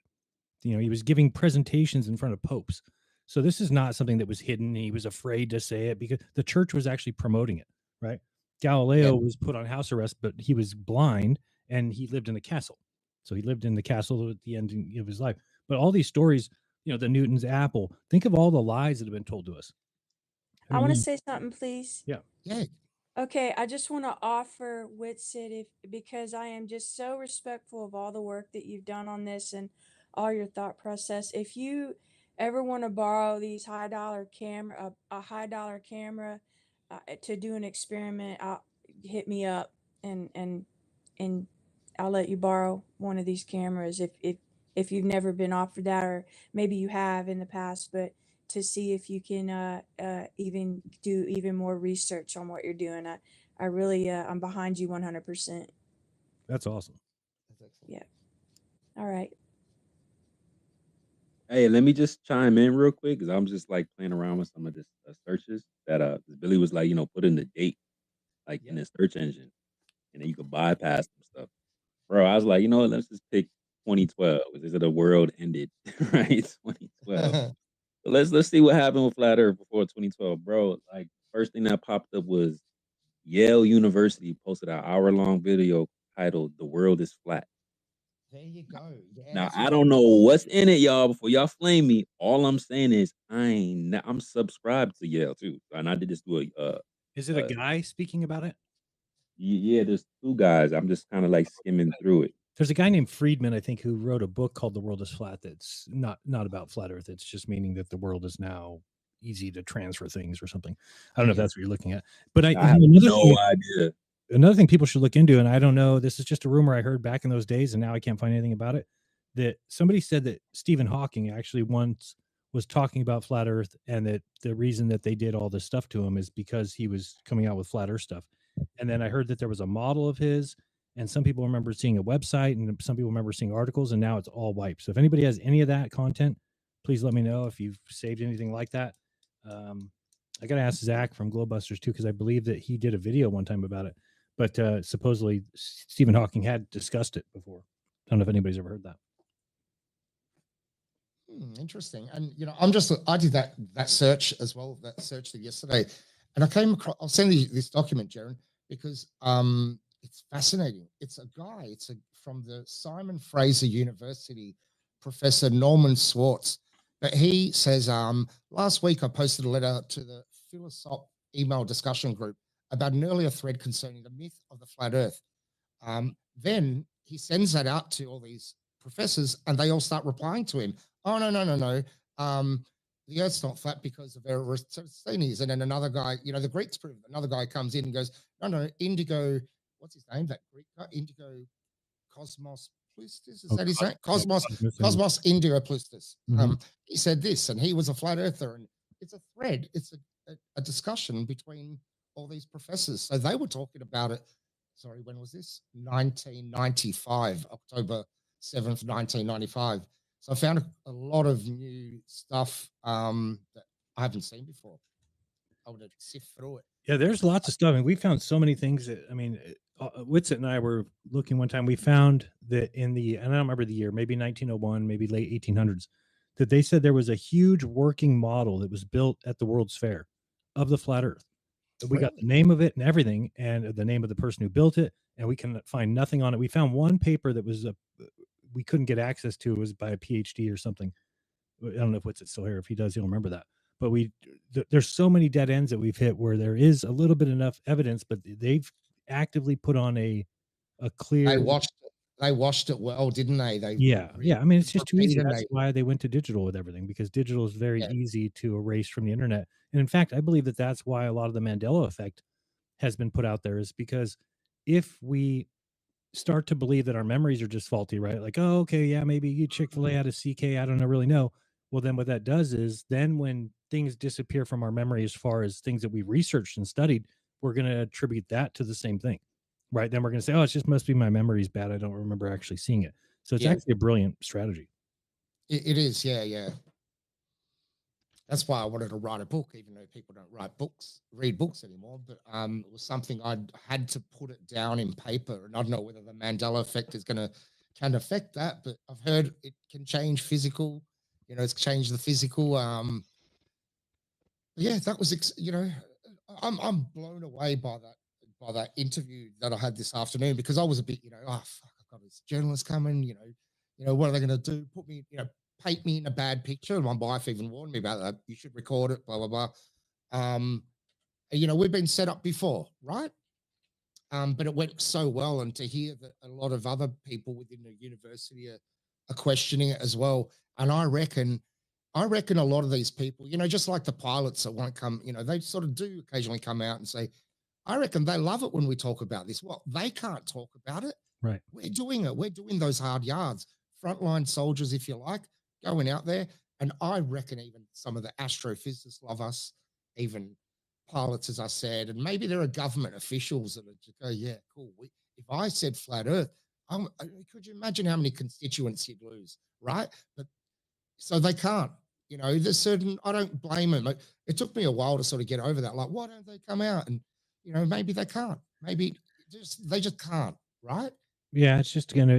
Yeah. If you have a family and you are making 150,000 a year or something, I mean, the chances that you're going to take a shot at destroying all that and basically making your family not be able to eat. This is why money makes the world go round. Get it?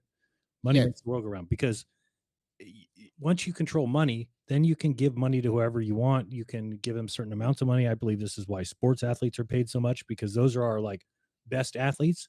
And now they can't even ever, what are we going to do? Get a bunch of basketball players to go and take over the government? No, they have families. They're not going to do that. They're not going to go tour Antarctica.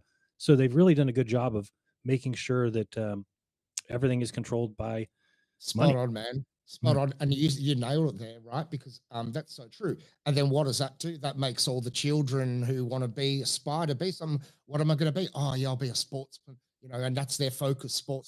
Right. What do the girls want to be? Oh, I want to be a singer. And, look at her. She's famous. I want to be famous like her. Right. And that's where the money is. That's where the fame is. And that's what they're after. And well, that's just clear. There's really there's two paths in this world. One's easy and one's hard. And you've got to choose for yourself which path you take. And many people take the buyout, the sellout, the whatever you call it, selling your soul to the devil. It's basically what you do when you choose the money and the easy road over your morals and what's actually right. So again, hopefully that we'll find out in the end what decision was the better one to make.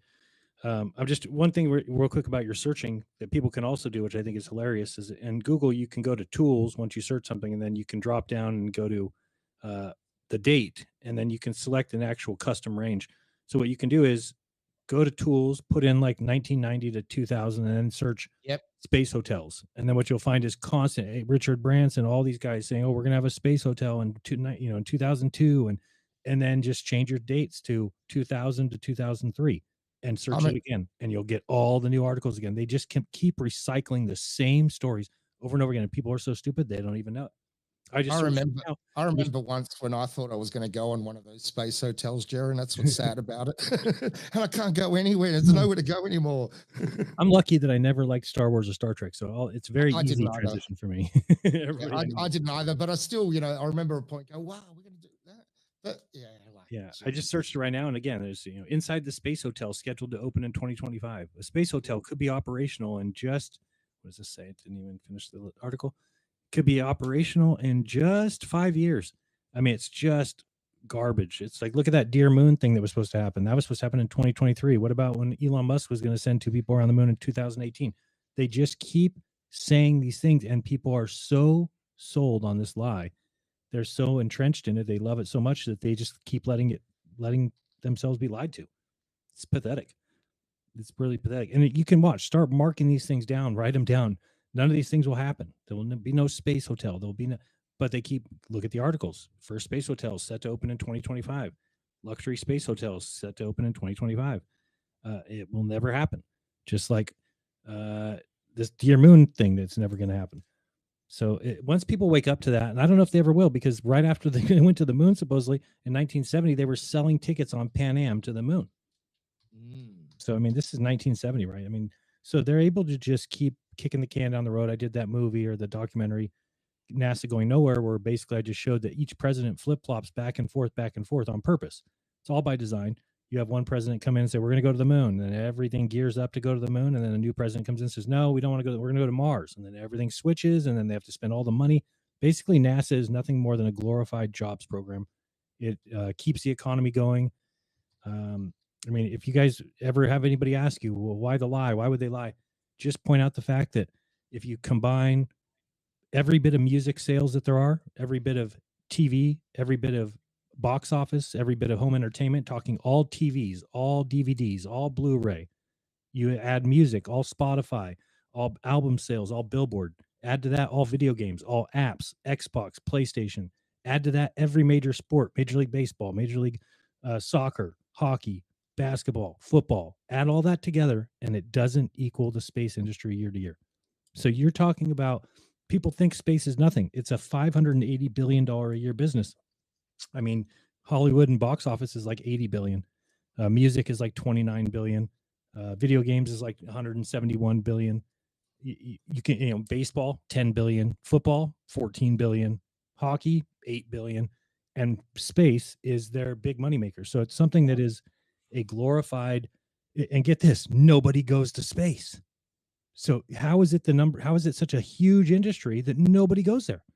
Even if you give it, even if you say NASA does send people to the ISS, even if we give them that, what are you talking about? They send people 250 miles from the Earth, and that necessitates a $540 billion industry. Whereas music, TV, video games, every major sport all together doesn't equal the space industry. That's insane. That's insane. I actually brought that up to that that lady today, and yeah, you're so freaking right. And you know what? You trigger point and thoughts, I should say. And you know how you said about NASA, and imagine all their employees. I work for NASA, and they're all put on a pedestal, right? Oh yeah, my mate, he works for NASA. Right. You don't go, my mate, he works for Ford. Yeah, my mate, he works for Honda. Like, you don't do that, but NASA. Oh wow, he works for NASA. Amazing. So these guys have been put on a pedestal as well, haven't they? Oh, even if they found out it was lies in there, they wouldn't give that up. They're like, oh, I work for So we live in a, as you said, we've been in a very deceptive world, and yeah, I hope a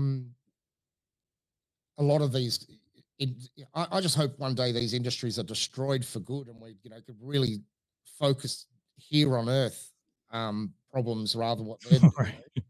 I mean, there should be never another penny spent on any kind of study of the stars. It's just stupid. It's just stupid. None of it makes any sense. That I've done the math before. Even going 100,000 miles per hour, which is faster than any human's ever gone, for 24 hours a day, 7 days a week, it would take 28,000 years to get to the next star, according to their math, right? So that alone would tell you that humanity pays no attention to that. We should pay no. Yeah, we're having documentaries made, and there's all these. We're teaching it, and these TRAPPIST exoplanets. It's also stupid and useless, and it's just meant to build this kind of lore about space, and we have this high aspirations. I mean, here's another thing people need to realize about NASA that is the biggest joke I've ever heard. We pay for them, right? It's all of our money. It's the tax money that goes to NASA. So all of their little scientists that they hire, their engineers, that we pay for them. Okay, now those guys, they go behind closed doors and they create something, and they come up with a new product or some sort of invention. Okay, they go get a patent for it. Great. Now, what do they do with that patent? What should happen is that it should be released to the country. We should be able to all use it because we paid for it. No, instead, NASA sells it to the highest bidder. They actually go to an auction, they sell the patents, and then guess what? Some company buys it, and then since they're the only one who has the patent now, they charge us extra money so that we have to pay for this new technology, even though our fucking money is the one that purchased it, that funded it, developed it. I mean, that is the biggest slap in the face I've ever heard. Not to mention the fact that we don't have a 24/7 video of the Earth. We have a craft that's going around the Earth supposedly every 90 minutes, and they can't supply us with a 24-hour feed. And it's been 22 years. What's come out of the space? Anybody here that has some sort of medicine or some sort of thing that they use that came out of the space science that came from the orbiting tin can around the Earth? No, of course not.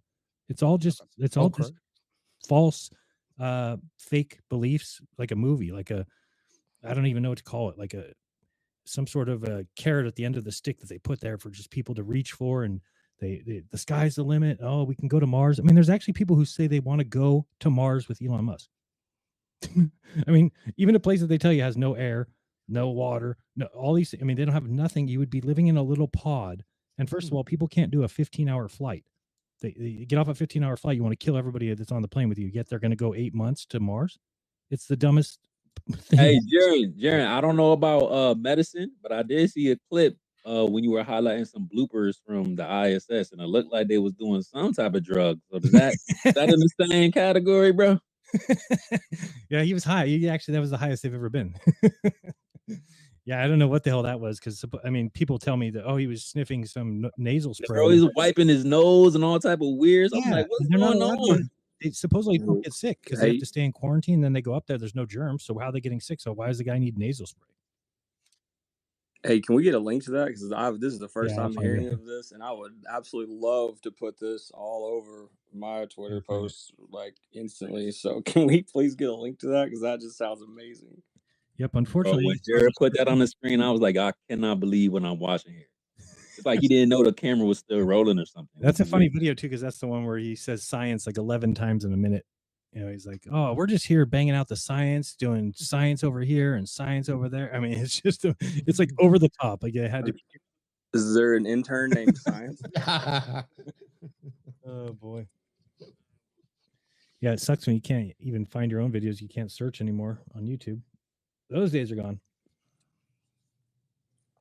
Yeah, Jaron, man, I'm glad you hopped on. It's funny because the topic I was wanting to bring up was just one I've been thinking about recently, because I'm always thinking about what's the best way to wake someone up who you like know in real life, or just, I mean, I guess anyone really.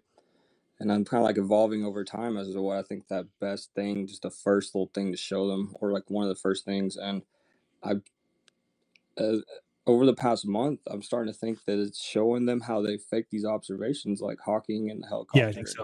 You know, the one Nat Geo, and then also, I mean, the other one I kind of wanted you to like tell people about here, because it may have been discussed, but I don't recall ever hearing a discussion here. It was how y'all caught them faking the Himawari photos of Earth. Can you tell them a little bit about that? Oh yeah, that database. Yo, they Yeah, got so all the that's pretty images on you. That's crazy. Go ahead, Jim.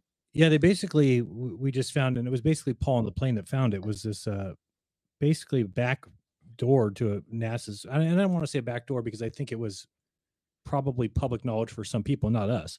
But we found this back door that had all these folders, and in the folders were all these pictures of the Earth, and they were basically like overlays for you put them over a globe, and they would just be different patterns or different cloud patterns, or because the going idea is, oh, there's no possible way that they could be faking the cloud data because it matches. Well, the thing is, if you don't know this, that 1,000 locations on the Earth twice a day put up a balloon. That's, you know, so there's 2,000 balloons that go up every day. Now nobody knows about this, so you can look it up if you just search Google right now for 2,000 balloons every day or 1,000 balloons every day, twice a day. There's 1,000 locations that put up a helium balloon, and they have all these radio sondes on them, or whatever you call them, and they do Doppler. And so that data is then downloaded, and that's how all planes are flown. That basically they use all that data to direct planes around weather and to figure out what the speeds are of the high altitude winds. And then also it's used for cloud. You can create simulated clouds off this data. So it would be very easy. Now, the thing you always hear is that would take forever. It would take a supercomputer. No, it wouldn't take a supercomputer, and it wouldn't take forever, but it would take some time, right? So, of course, if you look into Himawari, you'll learn that their pictures come out like once every 25 minutes. Now, you'll hear somebody say, no, you can go to the website and see that it's every 10 minutes. Yeah, there'll be a picture for every 10 minutes, but it takes 25 minutes for a picture to come out, meaning supposedly it's taken right now. It won't hit the internet for 25 minutes. Now, we all know how the internet works. Is there any reason why, if a photo is being taken of Earth from a camera, from whatever in space, that it would take 25 minutes to post on the internet? That should cause people question. They should question that. They don't. Globers are just like, well, no, it's a lot of work. It's got to go through a lot of hands. And no, it doesn't. You just don't understand scale. Right. And especially when you had to explain the detail of the process, I mean, in the first place. And now they didn't even know about that, but they're already giving you an explanation of why. Of course, right. That's crazy, isn't it? You're educating them, but they've already got the answer to what. Okay, cool. And it's not even that difficult because you can actually, like, I think we fail to realize how much computer modeling can do, right? You can put in the cloud data currently, and there's enough information from the past that then it can simulate the clouds for like the 4 hours after that or whatever, and they would be correct. Well, even if you went, you're right, because even if you went outside your backyard and went, okay, let me look outside. You're not going to prove it, right? What are you going to prove by looking? Oh, yeah, it is cloudy here. It's exactly what they're showing on Himawari. Correct. Like, who does that? And then again, the other thing about Himawari is it's supposedly being taken from whatever the distance is, but the moon should go around the back of the Earth. From that perspective, they don't show that. The eclipses are not shown on there. They just like take the day off. It's like every bit of evidence that you could need. It's like the southern, when I talk about the stuff that goes on in the south, the fact that there's no cruise ships that travel in the south, the fact that there's no undersea cables that go in the south, the fact that the planes take 14 hours to go 7,000 miles, which equates to 500 miles per hour, but there's a 250 mile per hour jet stream down there. So that you literally have to believe, if you're a glober, that we have planes the best planes that there are flying in the south going 250 miles per hour, and then they're getting help from 250 mile per hour winds, so they're going a net 500. Why would you ever believe that? You know how planes work. If a plane could get 250 miles per hour extra, they're going to go 500, and they're going to use the 250 to go 750. Not going to go Absolutely. 250 and then take the 200 and just then you net what every other plane goes. So there's like all these things that are just clear as could be, and yet people still want to argue about it. I mean, the South is clearly bigger than we're told. The South is Interesting. not. I'm going to read the book because I've got a book. You know, Richard Branson, he wrote the book called Losing My Virginity many years ago. But one thing he described, a couple of chapters in there, were him when he did the cross Atlantic with the balloon. Remember when he went up in the high altitude balloon? Right. You know, yeah. First one and he speaks about the moment, and a terrifying moment, when the balloon went into the jet stream and they caught an extra 200-mile wind, and it was almost ripped the thing apart. So these jet streams are very real because these billionaires have actually used them to travel, right? They know about, but no, there are no jet streams up. Yeah, really? And I have scientific paperwork showing that there was guys saying, oh, we now understand these winds very well. And he says 350 mile per hour winds. Now, today, they won't tell you that. Now they cap it at about 200. But we wouldn't even know if they are going 350. How do you know? How would you know? I mean, again, we wouldn't know that. The cargo ships difference is like about 7 miles per hour. I saw south and north. Glober told me it's not enough, but how much would be enough? And I said you could tweak the rest with GPS, no? Yeah, I think it wouldn't be. I mean, no problem at all. The speed records is much more in the north than it is in the south. There's something funky going on. There's a reason why in the south they can't go fast in boats. Yeah. Hey, where do you want me to send that link to that video? I don't know how to send it a link on the. You want me just to post on my Twitter or something? Which one? Somebody asked for the High on Science one. The guy sniffing. Oh, that was me. Yeah. Do you see the purple pill? Like in the space? Do you see like a purple thing that looks like a sticking purple out? Oh wait, maybe. Are you on a computer or a phone? Okay, then I don't actually know what it looks like. I'll just post a link in my Twitter. Okay, perfect. So let me share my two experiments I'm planning in here. I told Jaron already the mechanical test. I wrote 5 companies now about cable isolation.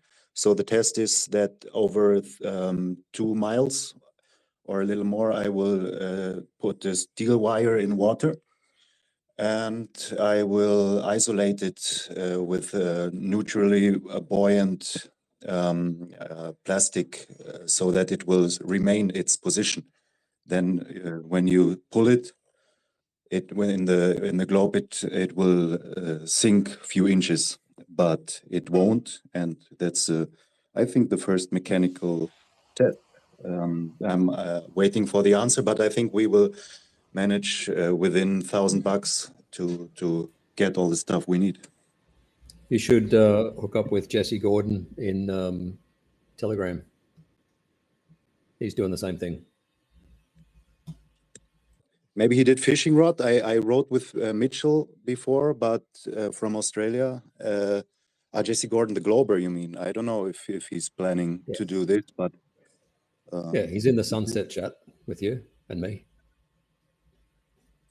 Okay, I will. So the second thing which the Glober should do to prove the concept of refraction around the curve is take a long fish tank and put ice cubes on the bottom, heat on the top, and make a barrier, a little ramp on the bottom, and then try to see something what wasn't there before afterwards. But I need to still find calculate the correct figures, so how big the fish tank need to be. But I think it doesn't need to be so big to try to prove it in air. And I think it will fail if nobody does it with the globe. I will try to do it after my mechanical one. The person who was talking about the infrared cameras earlier, can you give me like a name of one of the cameras just so I can look into it? Are they still here? I don't know if they left. They were talking about the FLIR cameras or the infrared or the. I think she left. That would be cool. Do y'all remember who it was? We can send her a message or something. I'm sure she was very she sounded very eager to help you guys out with all Yeah, that. it So would be I'm awesome sure if we can we get in could touch with her. start doing some observations with that. Was it DJ Soul Free? Is that it? Yeah. What was the exact? I think it was DJ Soul Free. I think. Yeah, I think so. I just wanted to know what kind of cameras they're talking about because. Good evening, Jaron. By the way, good evening. Hello, who's this? Who is it? Oh, it's Ruhif. I can tell your voice Hey. from like 10 miles away, from 75 miles very, away. Your voice. Very keen for the footage tomorrow. Yes, should be excited. It's it's basically what you already saw. I just showed you a picture of it. So it's basically that. We didn't get anything this last night. We didn't even see the sunset. It was beautiful at 3, but no, by the time 7:30 came around and we couldn't even see the sun anymore. So didn't see anything that day. And then, day 1, I would do anything to have that back because I watched the sunset and then I was upset about where it went down. And so I was immediately starting to look in the area that I thought we would see the island. And then when you told me that we were on the wrong side of the boat, that just pissed me off because I was like, man, we missed that whole, because that was a nicer day than the second day. But I thought that the island would be between those boats and the pier or whatever that's called, the point. And so when I saw the sun setting way left of that, I'm like, oh man, I thought we had it right. And then I started looking over where I thought the island would be, and then found out after that wasn't even right. So luckily, day 2 was a little bit better. But I just sent you a analysis on the tower height, on the radome height. Yeah, I saw something. I saw you said something about 90 feet or something. But I took that radome and then I multiplied it a couple times until it hit the bottom in a picture that shows the whole thing, and then the whole mountain is like 800 feet. So, I mean, clearly, is that the internet photo you posted. Internet photo? You mean the one from North County? Yeah, I don't remember which one it was. The one that's kind of orange colored. Yes. So what it is that half one? missing. Yes, half of the island is missing. Wow. I'll DM you. I'll DM you in a second. You show me where that half of it's missing. I don't know where you get that from. But I do agree with you that it was 71.5 miles at most, and looks like 80 feet would be correct with the tripod. Ruhif, on the floating boats, are you somebody who understands what's going on there? Or are you somebody who goes by the mainstream belief that is some sort of mirage or some sort of Fata Morgana or some sort of refraction event? No, just a false horizon. There's no floating boats. Just the ocean's the same color as the sky. So why is it that they constantly lie about that? If you search it on the internet, you'll find nothing but lies. Yeah, I just think they're wrong. Okay. People can be wrong. Like, that's fine. Yeah, people can be wrong, but I mean, that's what they're putting out there is like teaching. That's what they teach people. So it's kind of weird that it's wrong, and just nobody cares when we're being taught incorrectly. Because look anywhere, I'm looking right now at the science. What is this website? Science something, and it's just. I mean, I guess it was a Twitter account, but regardless, it's Science Daily, and it's just a lie. So it's just weird that science. You wouldn't think would be just so blatantly wrong about things. Yeah, that's a good point. And if they're wrong about that, what else are they wrong about? Right. I mean, I think lots. Is but that Billy? Sorry? Billy speaking with. Sorry, your microphone isn't unmuting when I see it.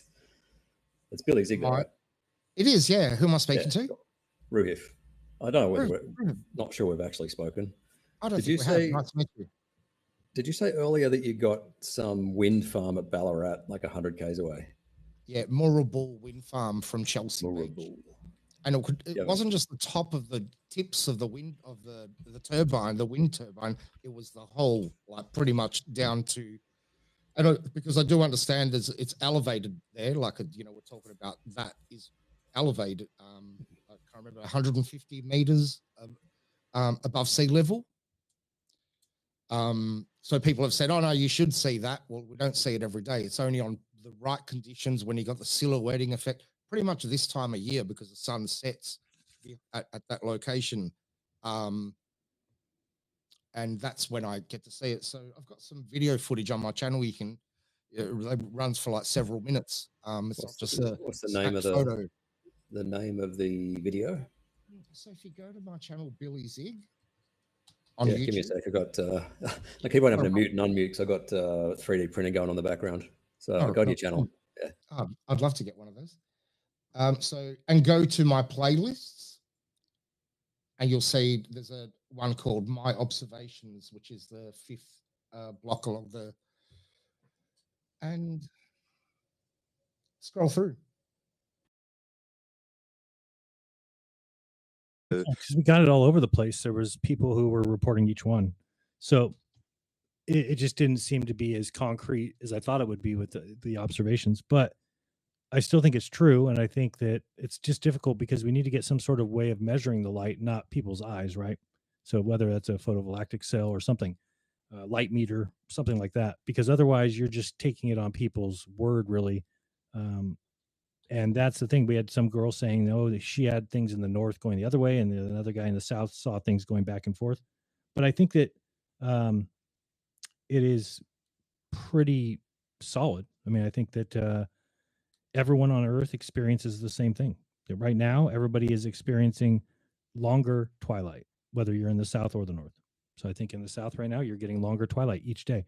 Now, again, could you do it tomorrow and it'd be shorter than today? Of course, because you have weather conditions. But if you did it in general, say you did it once a week, all the way up until June 21st, everyone on Earth is having longer sunsets, and then or twilight time after sunset, and then starting June 21st, it goes the other way all the way to December. Which it shouldn't be that way on the globe. On the globe, it should be half the world doing one thing and half doing the other. But it appears they're all doing the same thing. So again, it's just not something concrete because they need to be able to show like here's these observations. But we had people who were seeing both, and one guy said, okay, mine are going down. Then another guy said, okay, mine just went up. So it is kind of all over the place, and it's person dependent because it's going to be their own subjective nature. Yeah, but the analemma proves that, doesn't it? Because it's not a perfect figure eight. So yeah, the analemma proves the speed of the sun too. If you watch an analemma, the speed during the south is much faster. Right, this when it gets up north, it goes slow. Then it goes fast to the bottom loop. Let's see if Mr. Uncle wants to chime in here, guys. Oh, who owns that velvety voice? You guys are anti-balletic. You're like literal flatsies. Flatsies. You know that if what you're saying is true, that the whole government would have to be in on it, Hollywood, media, your local mailman. Yeah, my neighbor. I can say that. Everyone, yeah. I just want to wish everybody a very happy Adolf Hitler's birthday today. Man, have you heard the AI when it does Hitler in his English voice and does his speeches? It's crazy. Yeah, we got a guy called Flood that is really into the deep fakes. Oh, he's brilliant. It's crazy stuff.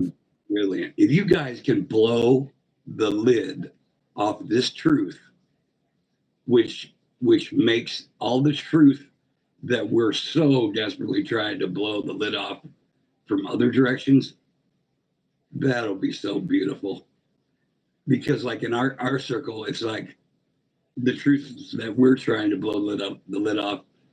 The flat earth debate is so divisive that we literally have a rule that you don't bring up flat earth or you're gonna get fucking kicked from our fucking our voice chat and shit like that. So I just love you guys. You're so cool. Good on you, man. I reckon it's going to change. And it has, wouldn't you say, Jaron? Like you've been 10 years longer, haven't you? Don't tell me that. No, it's been 9. It's been 9, has it? Yeah. Well, actually, yeah, it was February 2015. Yeah. Yeah. So I remember hearing about Flat Earth 2014, late 2014, and I wasn't a Flat Earth. It's like I hated it for 7 months. It took me to break through, but it's changed, hasn't it? Like think about that night. I think people are more open to it. You can actually chat with people. It was so feisty before in real life. I mean, yeah, I'm finding less and less now that you couldn't before. I just think it's all it's told me is that they can constantly update and change their things. I mean, we found stellarium, or not a stellarium like site. It was called Neve.planetarium that didn't have the North Star moving for ever. You could fast forward 5,000 years in the future and it would still show the North Star there, and you could rewind. And then we brought it up on a video, and then 2 days later the site was down and it's never come back. You know, they switched the Earth.null school. It used to have the North Pole at the center, then it switched to the South Pole at the center, then the AE map was gone. You know, ALS website didn't have Stephen Hawking, you name it. There's all these things that they've done. And I just want to mention, you can get that at bobwins.com. Thank you. Yes. Now, can't you? Bobwins.com. I don't know if that's correct. If you want to mention that. Yeah, no, and it's you know, it's not as great as the other one was, but it still works. So Bob Wins, yeah, Bob's Wins, I believe is what it's called. Oh, is it right? I don't even know. I always get it wrong. Let me look up and make sure I get it right. But no, because I mean, it was showing people that at least the idea of the way that the wind patterns worked seemed to make more sense there. On a flat Earth with circulars, it just, you know, on the globe it looked all unconvoluted or convoluted. So, you know, I mean, a lot of things have changed. Definitely, I can wear shirts out that I didn't used to be able to wear. If I wore I'm a flat earther shirt or something, you would get every dirty look from everybody. And now I don't think anybody even notices it, or when they see it, they'll say something or, oh, nice shirt. So it's kind of that's new. And you could bring it up with anybody, and there's not gonna, I mean, you're still gonna get some kickback, but most of the people that kind of come real hard at it are people on the internet, right? I've never had anybody really in person come hard like that. Can I just ask you a couple of questions that you might have the answer for? Yeah. That are still lingering in my head. You know how we're talking about the jet streams? Do you think the jet streams are correlated with the ocean streams? Is there correlation there? Like, sure. I mean, they both go the same direction generally. I mean, like I kind of do when I compare it, even on that bobwins.com. Yeah, predominantly the current goes to the east, and so do the winds, but they also go the other direction, just a lot slower. I don't think you'll find 250 mile per hour winds going west. But you can, I mean, less. And the other one, if you wouldn't mind helping me with, because someone, you know, I think I shared a meme on the inverse square law of light, and the sun couldn't be, you know, 93 million. But could you explain just to people listening as well how light would work over that? Because I know you've done a show, or maybe you did with Bob years ago. Thanks. Yeah, I mean, I think that the moon one is an excellent one, because that one, you know, the inverse square law says that, and it works for either reflected light or a light source, that it falls off at 4 times for every half the distance, right? So if you half the distance to something, it should get 4 times as bright. And then if you half the distance again, it should get 4 times as bright as that. So you can really quick ramp that up. That, you know, I think we put, if the moon's 240,000 miles away, then at 120,000, it would be 4 times as bright as it is from 240,000 miles. So then from there, you just keep going, right? So at 60, half of that, it would be 16 times, and then keep going with that. And before you know it, it comes out to something like from 1,000 miles from the moon, which there's supposedly pictures of this. We have pictures from Apollo of 1,000 miles away, that it would have to be 65,000 times as bright as it is from Earth. So the problem with that, of course, is think of something that is twice as bright as something bright, right? So think of the moon. Now think of it's twice as bright. Now think of it's 10 times as bright. Now think of it's 50 times as bright. Like, to get to 65,000 times as bright would blind any astronaut the second that they got anywhere near it. Yeah. But let it. Do you see the full moon from 1,000 miles? Because globals say you need to see the full circumference to make a. That's why I stopped at 1,000 miles. If you go further than that, well, yeah, by the time you get to the surface, it's something like multiple millions of times as bright. So I stop at 1,000 just so you can technically see the whole circle, and then they can't use that argument of, oh, well, you're looking, you know, it's has to come from the full circle. So yeah, use that, get to 1,000 miles, and it's 65,000 times as bright. And then as far as the sun, you calculate with 0.3 lumen or with 1 lumen? It doesn't matter what you use, because you're just looking for the ratio. So if you start out with 10 lumen or 100 lumen or 1 lumen, you're still going to get to 65,000 times that number by the time you get to. Yeah, but they claim 0.3 is the average in papers. Right. But I'm saying it doesn't matter what you use. 65,000 times is a ratio. It's 65,000 times as bright. So you can call it whatever you want. You want to call it 0.3? Great. Then it's 65,000 times as bright as 0.3. You want to call it 10? 65,000 times as bright as 10. Right? You can name any.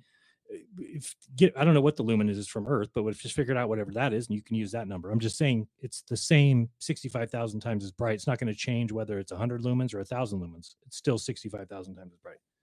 So same thing with the sun. The sun, the easiest way to describe the sun, to me at least, is they say that the sun is 93 million miles away, or 8 light minutes, right?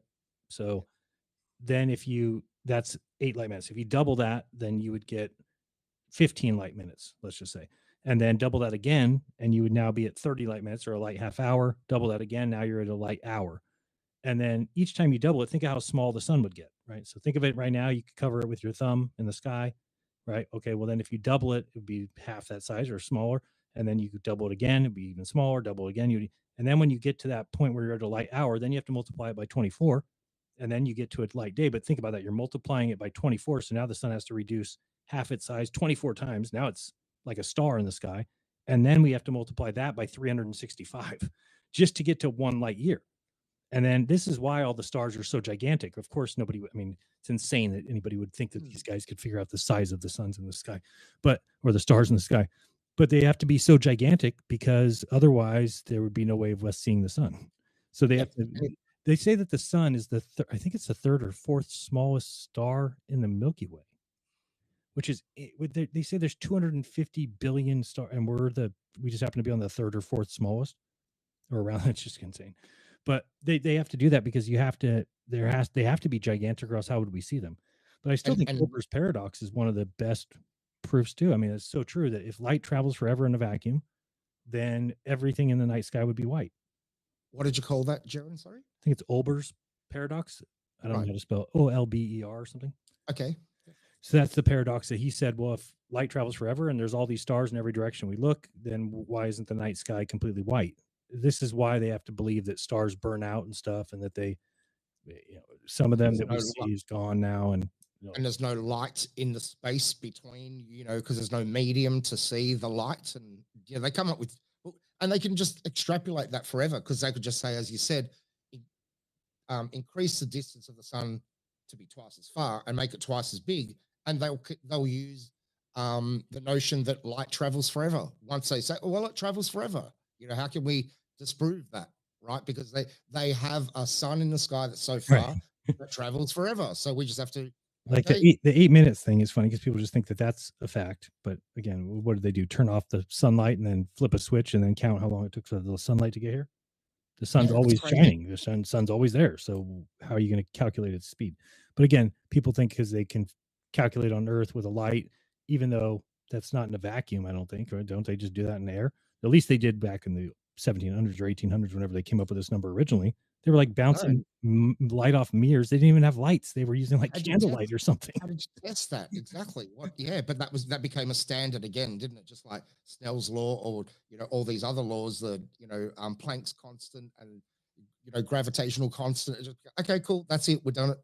They already will put that formula in, and then they just reverse engineer and do their mathemagics, as you know. Well, those things are going to change. I mean, I've been saying that forever, but now I'm seeing articles starting to come out about it. They know that their whole thing is off. They just don't know where to go back to. That's what happens when you build on faulty foundations. You become kind of trapped by your faulty foundations. And this is why we have dark energy and dark matter, all these things that go against the ideas of science, to say that if the theory doesn't match the observations, then you need to scratch your theory and come up with a new one. Well, they've changed that now to be, if the theory doesn't match, well, then just insert. I mean, imagine if Globers were asking me, well, Jaron, how does your sun and moon stay up in the sky? And I just said, well, it's dark lift. And they'd be like, well, what's that? Well, we don't really know. It's just got to be something. So we're going to call it dark lift for now. That's not going to get away with it. No, they wouldn't let us get away with that for a second. They would laugh at hysterically. But theirs is like, oh, well, everybody's so smart that it's got to be up there. It's got. No, I mean, you can get rid of all that once you get rid of the fact that the universe is not expanding. The universe is, no one's ever seen it expanding. No one's ever seen that. It's just it's an inferred. They're thinking that because they're applying redshift as Doppler shifts to the stars, which makes no sense. The reason Doppler shifts on the Earth is because, or like sound when an ambulance goes by you, is because the waves are getting bunched up and then they get stretched out as they go away from you. Well, that's because we're in an atmosphere. That's what's happening to the sound. In space, there's nothing to retard light or to stretch it out. It's just, in fact, I think that the light travels the same speed every direction. So how would you even assume that? So anyway, it'll eventually come out that the universe is not expanding. And then, and even Edwin Hubble said that, and they supposedly credit him with the whole discovering it, but he even said no. So observations tell us we're the center of the universe. Well, that can't be disproved. Sorry, observations lead us to believe that we're the center of the universe, but that and it cannot be disproved. But these guys, science hates it so much that they'll do anything they can to stay away from that. So this is why they went, well, what if we're on a raisin bread and everywhere is the center? Because that's the thing. There's no center of the universe right now. There is no such thing because everywhere is the center, which is just insane to believe, but you have to believe that. Otherwise, observations kind of tell us the one place is the center. Yeah, they've shifted their models now so many times that maybe it'll eventually just go back. Hey, look, it's flat. It's geocentric. Oh, right? somebody said in the comment section the other day, they're like, well, why don't you just go prove the universe is flat then? I'm like, the universe is flat. It's flat. Yeah, it's CMB. That's what you guys believe. I'm like, okay. I How they see. try to get away with too far stars is that from biangular resolution, they say that the brightness shines through anyways. What, as I Right. understand it. Yeah. There's no angular resolution of the stars, or else they'd all be too small to see.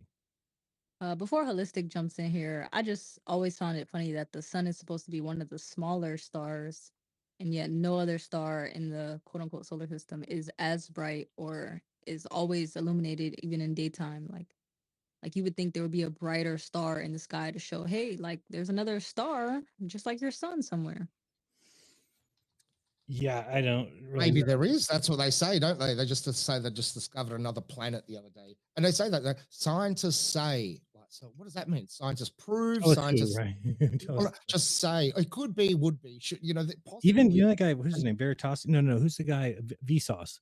Vsauce said in a video like 2-3 years ago where he's and I believe this, and I think that's the case, but nobody else believes it. But nobody has ever seen a star as anything other than a pinprick of light in any telescope ever. So anything beyond that is made up. Anything that they say, oh, we've seen spheres, that stars are spheres. You've never seen a star as a sphere. You can call the sun as a sphere if you want, but you've never seen a star as anything other than a point of light. So that's crazy because they don't tell people that. They make them think we see planets going around these things when all it is a blip in the light that they see, and they attribute that to a planet. And then they pretend like they know the what you photos are unfocused and you guys just don't know how to zoom in on your camera. And it's like, no, never seen a focused star before. Sorry. Yeah, I guess if you focus it right, technically it would be just a pinprick of light. But yeah, we see them as like flashing geometric patterns. I don't know. I've seen some of those, and I've seen people show that if you were to zoom in on like a light down the street, like a street light or something, you can get that same effect. I was going to say the same. Yeah. Well, supposedly though that they match, and I don't know if this is true, that each one has a unique pattern. I'd have to do some research on that as far as like. Yeah, they do. I've seen that. And there was a guy did it like several years ago. He did a video. He dropped. It was like in Denmark. A guy from there, and he brought that to my attention years ago because I said I wouldn't believe I don't believe everything with flat Earth as well. Like I'm sure you don't. But I had to question the cameras. Like, really, is that what it does? It could be the camera effect. It's out of focus. I'd heard all those, but then when he showed that the light down the street did the same thing, it was like, okay, well maybe those stars are light. They're not, what they're telling us they are, and even the planets as well. They behave the same way. A lot of them. Yeah, there's a lot to learn, and you've got the atmosphere to account for as well, don't you? Because every night the stars appear. Sometimes they're bright. They shine much brighter than other nights. I mean, they twinkle brighter more than others. That's like real good terminology. They twinkle. Yeah, the weird thing is, no, I don't think the planets twinkle, which is kind of weird because they blame it on the atmosphere, but then planets would twinkle, but they don't. So it must have something else to do with the nature of what they are, in some way. Because there was a guy at UJerens who zoomed into stars from a plane, and he didn't have to zoom so much. That was a good. Right. I remember that. Yeah, and that stuff's weird. Like the moon too. Like the closer you get to it, the further it goes away. At least when you get up and have you ever seen like a moon through a plane? It looks tiny. It's like tiny and far away. You can't get close to it. Very strange. And have any observatories released photos of stars? I know they've done star trails, but have you seen any? Like I know. I've been to an observatory twice, and both times they were looking at the moon. I was so pissed. I was like, "Can we look at something else?" Like, no, we're looking at the moon tonight. I'm like, damn it! Right. What do the stars look like through there? Show us. Like, shouldn't that be a? Hey, it's 3:00. I'm gonna go because I got some shows to do tomorrow. But appreciate you guys having me on. It's a great job you guys are doing here. I tune in when I've got nothing going on at night and just listen to everybody and have some fun. And you guys are doing a good job spreading the word. Keep doing it. It's an honor, Jaron. On you, Jaron. Honor, yeah, it sure is. Thanks for the chat, mate. All right. Yeah, for stopping by. I'm not sure if anybody had a question for you, but I appreciate it. All right. Anybody got a question? I got 1 minute. Yeah, Oh. I got one real quick. So on the general and the special relativity and the whole classical metaphysic, I want to say first of all, I appreciate that video you did on Einstein, how he made the Earth move and everything. Mhm. It has been an absolute incredible time understanding that and trying to. I've been having success actually persuading some of my friends with asking them if you measure something with a 10-inch ruler and then a 6-inch ruler, does that change the measurement of the thing? Well, obviously no. And if you just ask them, like, space is a number line, it is being warped. How do you warp a number line? And what is going on there? And stuff like that. And I don't know. I just find that topic has repeated throughout history, all the way back to Plato and the Pyrrhonists. And in order to do essentially what they're doing right now, they were creating invariants because there was no analytical knowledge like they're doing now, where they can just describe something however they want and tell you something that seems persuasive because it is an accurate prediction, but a prediction is just a further description. So I don't know. I know you got to go, but No, yeah, I mean, the sky is amazing because the sky is an open slate for them. Exactly. As long as whatever they come up with matches observations, then people believe it's true. And they think it's knowledge. It's not. Yeah, I mean, and it's just it doesn't mean it's true just because it matches observations, and that's something that's hard for people to grasp. Like, what if it matches observations? No, you can make up any story you want about things that we observe. It's just like this latest thing of everybody going crazy about the eclipse, and that your flat Earth doesn't predict eclipses, and only the globe does. It's like, well, first of all, the day before the eclipse, or maybe even hours before, they switch the path a little bit. So there's things about the model that don't work perfectly. And why do they have this Fred Aspernet guy who's basically at the bottom of the website? It says all eclipse predictions are credit to Fred Aspernet. He takes full responsibility. It's like if it was just the globe model, then NASA would just use the globe and predict its own eclipses. They wouldn't need Fred Aspernet. So the problem with it is it's just a cycle. It's a cycle that happens repeated, but it does change its location. I'm not saying that every 19 years it happens in the same exact spot on Earth, but it is something that people can calculate because we can do cycles. We can figure out if they know how long it takes the moon to go around one time, then they can just calculate it out from there, and they can figure out where. And computers are just so amazing that now, I mean, look what AI is doing. I mean, they've been doing this for 20 years. So they've had all this data plugged in, and once you plug it into a computer and run a few simulations, you can get all the answers out. It doesn't mean the Earth's a globe, because you can still, it's just cycles. So if you want to apply them to a globe, it works. If you look back at the Antikythera mechanism, that applied it to a more of a flat plane or a geocentric world. So yeah, to me, it's just none of those things are the kind of concrete evidence that I think you would need to go ahead and just say, okay, I'm going to believe in the globe. At this point, there's just some weird things going on. I mean, the whole using a fisheye constantly from space seems weird. I've never understood that. All these views always are using these curved cameras. I don't know if you guys have seen the one from Japan or somewhere, China. I don't remember which one it is, but it's got like this wave pattern in it that looks just weird. I don't know why they do all these things. I don't know why they don't have a 24/7 camera from of the Earth. I don't know why they don't have a camera on the moon. I mean, that to me is a no-brainer. If I became president of NASA tomorrow, first thing I would do is give the Earth a 24/7 view of the Earth. I wouldn't use some lame excuse like they use, which is the cameras on the night side of Earth. That's what they actually say. The reason we don't have a camera feed at night is because the camera's on the night side of Earth and they lose connectivity with it, which is just insane. And then, or it'll say, sorry, we're changing cameras, as if that takes a certain amount of time. If you've ever watched a baseball game, you can hit a ground ball and the camera immediately switches to the fielder fielding it, and then immediately switches to the first baseman. But we're supposed to believe NASA can't do that, and they have to take minutes or 10 minutes to switch cameras. So it's just crazy. But I would do that, and then I would put a camera on the moon facing the Earth. The same side of the moon faces the same side of Earth, or faces Earth. You put a camera there, and then you wouldn't have all these issues with eclipses because you'd be able to show every student in every school, hey, let's go to the live cam and watch what happens during an eclipse. There you go. And that's all we would need to show people, but they can't do that. So, well, can I ask you one more thing before you go on this exact? So another thing I've been trying to get, I say everything you just said. I'm like, I'm giving you my criteria for what would disabuse me of this belief. And I usually give them a couple things, but I'm like, could you just give me maybe one criteria for what would make you change your mind in any way, even if it's just Jesus coming down from heaven and telling us that you are correct. And I have been unable to get anyone to give a single criteria of anything. Have you ever been able to get anyone to assent to, like, this is what I would accept to change my belief? Because I find that the most psychologically fascinating part Wow, of it's it all. it's interesting you bring that up. I mean, that's like it is fascinating because you're right. I don't think that I've ever seen anybody. It's almost like a mindset. Either you understand that we can be lied to and that big things can be lied about and that governments work together. And I think COVID showed a lot of that. Um, if you have that mindset, then you can see it. And if you're, and I do believe like what the Bible says, I mean, as far as truth comes to those who seek it. So I think that, I don't know if it's Ken Wheeler, somebody said one time that, intelligent people, smart people will never go looking for the answer to things that they already have they think they already have the answer to, right? So that I think is the problem right here is that people who have been taught, educated, put through college feel like they've already been taught everything that there is. They have no desire to go back and learn anything else. They don't want to learn anything else. They don't think they need to learn anything else.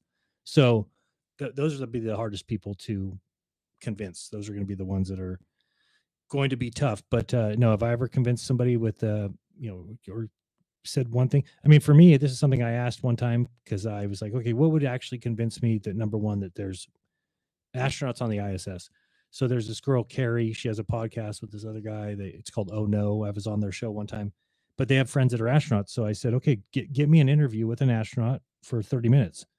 And she said, I think I can do that. I'm like, okay, if you can do that, then I said, I would be able to have a conversation with an astronaut, have a hula hoop go around them, have somebody put a broom above them, behind them, below them to make sure they're not on any wires. I would ask them to go over to the window and look outside the window. I would be able to ask them questions in real time.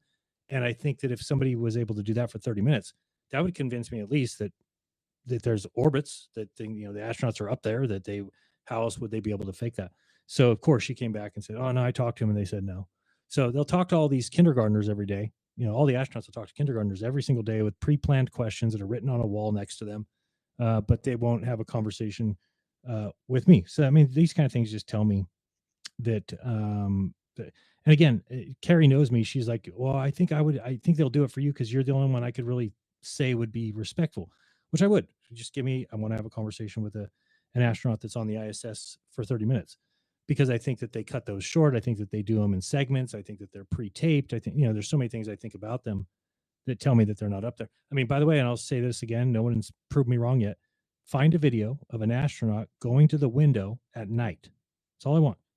So an astronaut in the space station, go to a window at night and show us outside. What you should be able to see stars. You should be able to see the Earth below you that's dark. They've never done it, never once. So little things like that tell me there's issues. There's something wrong. There's something they're faking. There's something that they're doing differently than they tell people. And people don't want to see that or don't want to think that these astronauts could ever lie to them. Go look in the Neil Armstrong linguistics expert that, looked at, go watch a Neil Armstrong interview. He never says I. He always says, oh, one would do this and one would do that.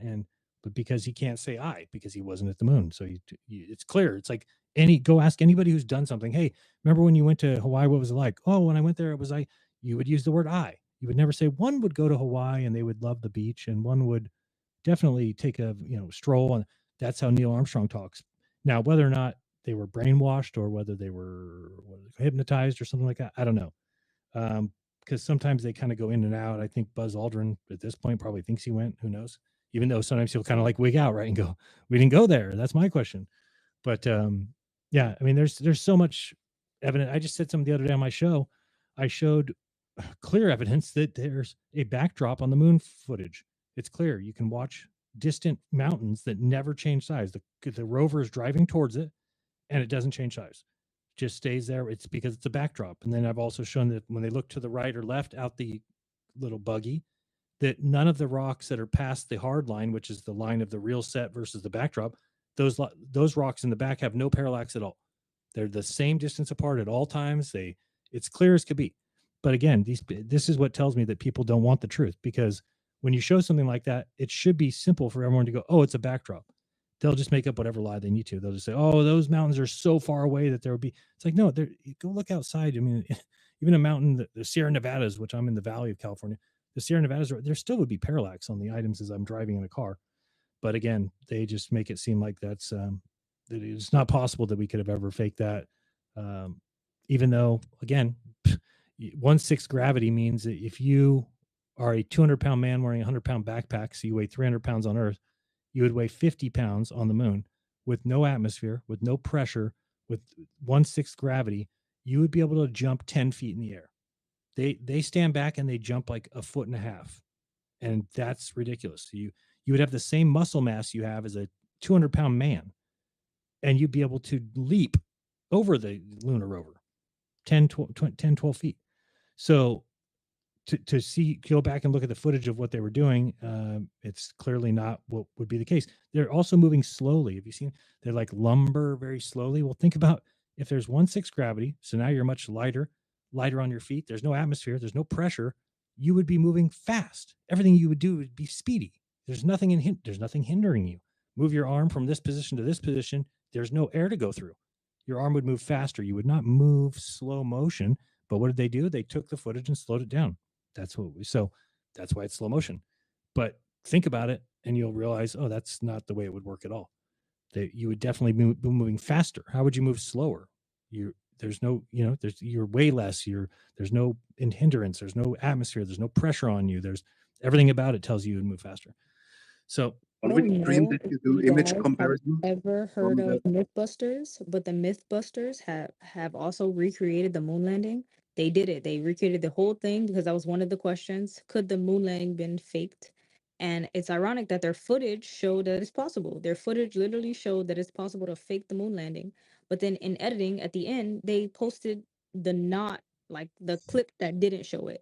So it's like, yo, like, why did you guys prove that the moon landing can be fake just to not show that the moon landing well, can be that's fake? another one, right? That's another one that's just completely fake. I mean, they go to that place to do the moon laser ranging, whatever, when they even admit it, that they say that they send out 4 quadrillion photons and they look to get one back, not 1 million, not 1 I don't know what a billion. photon is. That's a concept. That's a description.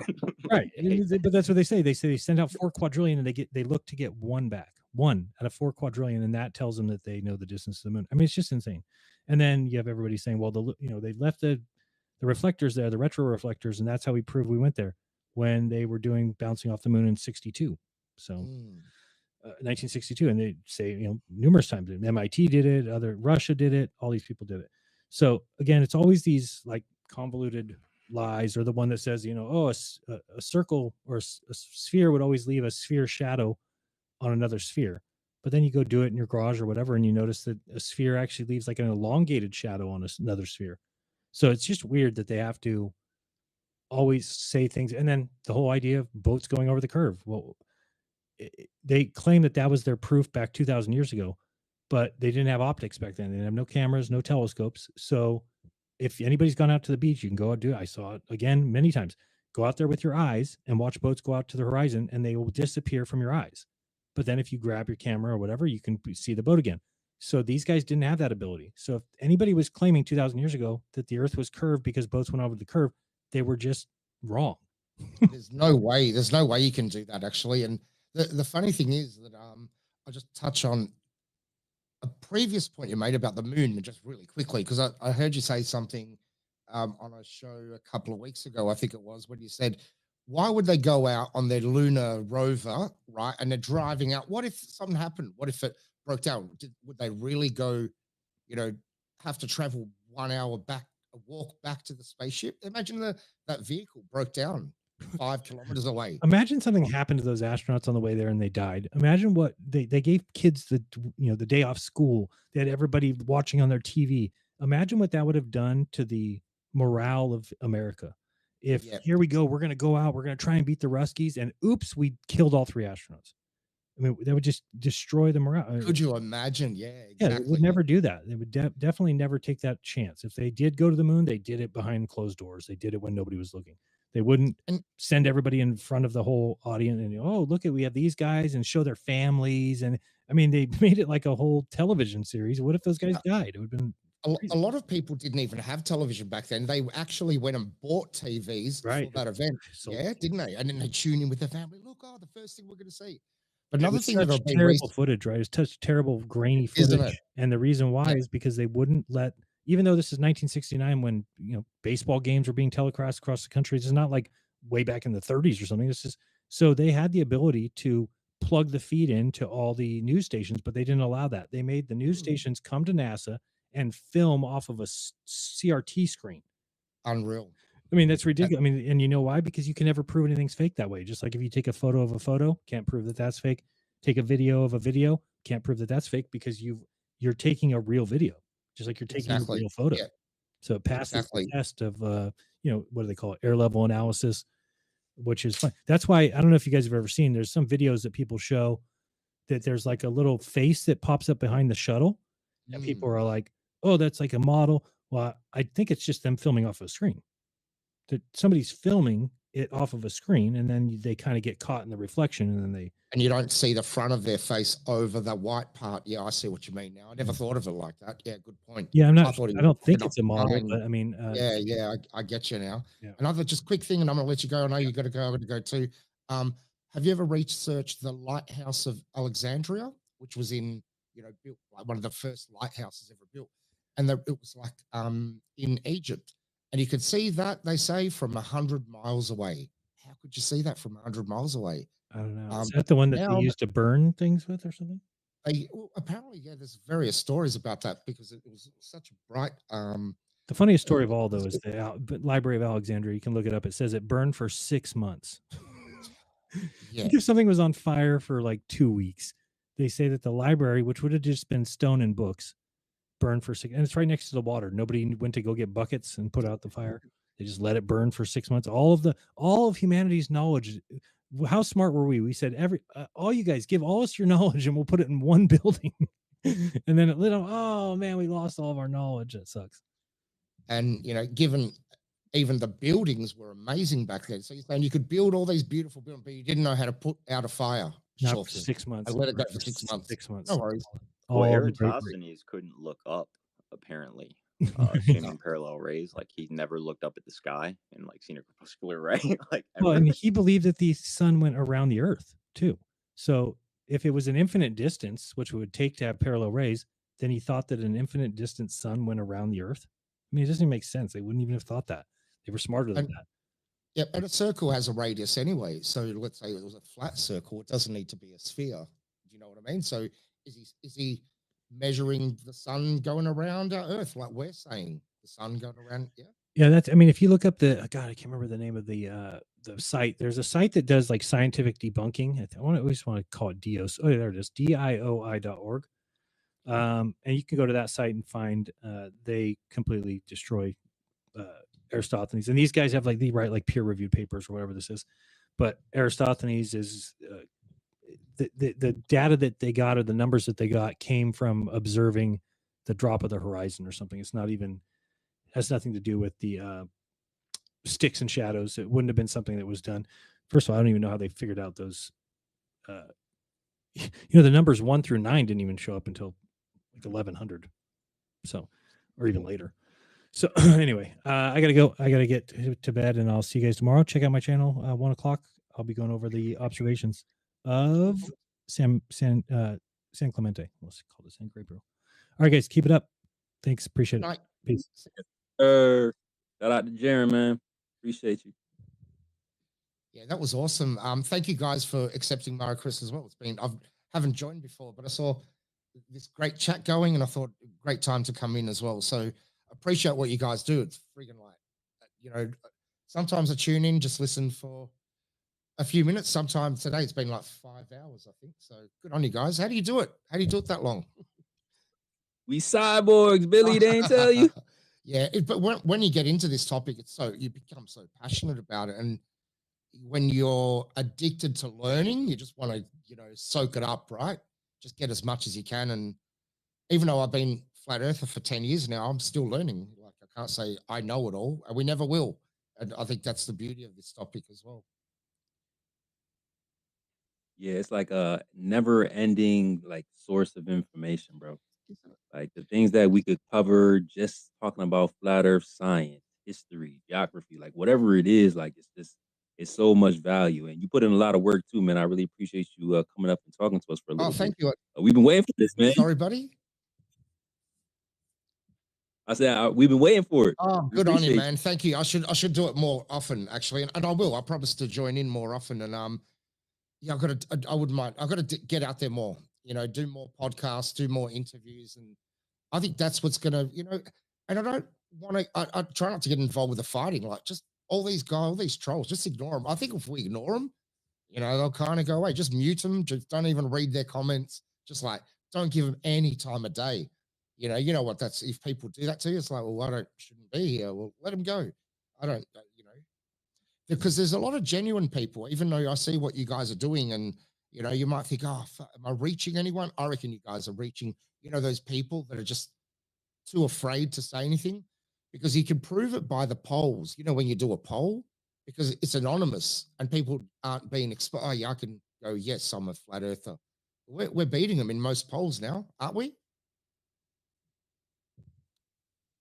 mostly all of them. Mostly all of them. Mostly all of them. We just had a debate the other day, and there was more globe earthers that voted on the poll, and we won the flat earth debate. It's crazy, Yeah, bro. that is cool. And there's a lot of big channels, you know, they've got 250, 300,000 followers.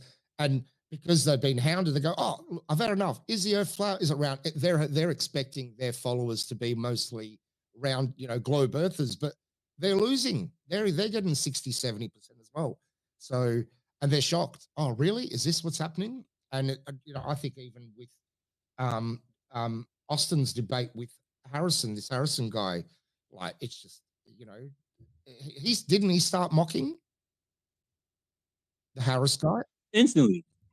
And then Witcher told us that in the email they were saying, oh, it's not a debate, it's more of a discussion now. I'm like, what happened to all that energy on the timeline, Harrison?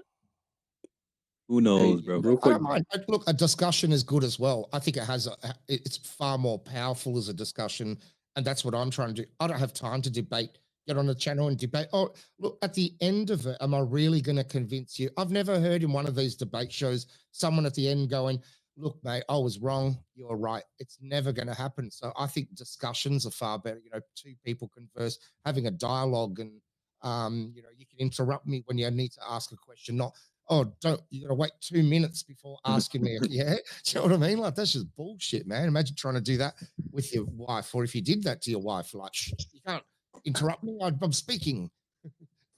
Well, I kind of agree with you, Hey, Billy. real quick, Hey, go real quick before I let you guys go.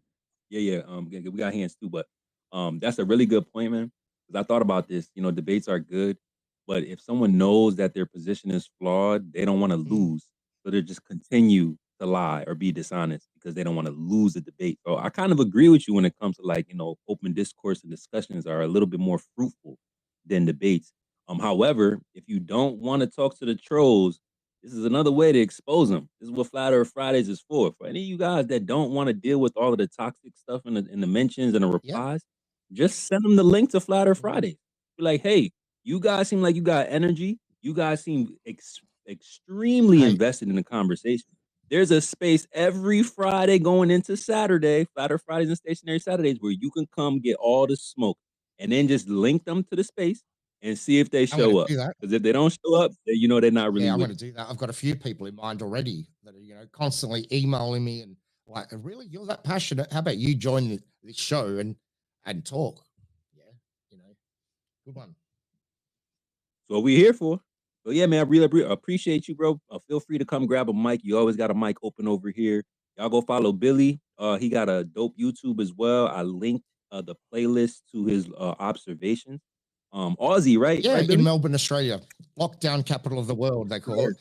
And it was good. Lockdown was good. And the good thing about lockdown is that it made me go to the beach every day, and I took so much footage. And but I'm going to continue doing that. So yeah, thank you for the shout out, and thanks for anyone that's going to follow my channel. And I'll be back. Good on you guys. Keep it flat. Likewise, bro. All the best, man. Likewise. And the Globe Earthers, they do not like Aussie flat earthers. Let me tell y'all. So go support my man Billy. We should upside down. Yeah, it's just supposed to be an American thing or something. Nah, man. And I looked on Dave Weiss's app today, and I zoomed into the map. You've got to see how many Australians are now flat earthers. It's huge, and it's going to get bigger and bigger. And you know, yeah, it's exciting, isn't it? Exciting times. How much I want to bet Piper already in his mentions? I'm sorry. the certified globe zealot from Aussie land is probably already in your mentions and you don't even know who he is. It wouldn't surprise me. Good on you guys. I better go as well. It's like dinner time here, but it's 8:30 at night, being on this side of the pond. So I love you and leavers, and thank you. Thank you again. It's been a pleasure chatting with you guys and girls. Likewise, Billy. Likewise. Enjoy your meal. Make sure you use a flat plate. Good on you, man. Thank you. And I'll hold it level. And I'll hold it level as well. Yeah, there you go. There you go. Good on you, man. God bless, guys. Good night. Good day. Likewise, bro. My bad, guys. I don't know who's next. Proud. Who's up? We got, I think, Cage. We haven't heard from Cage yet.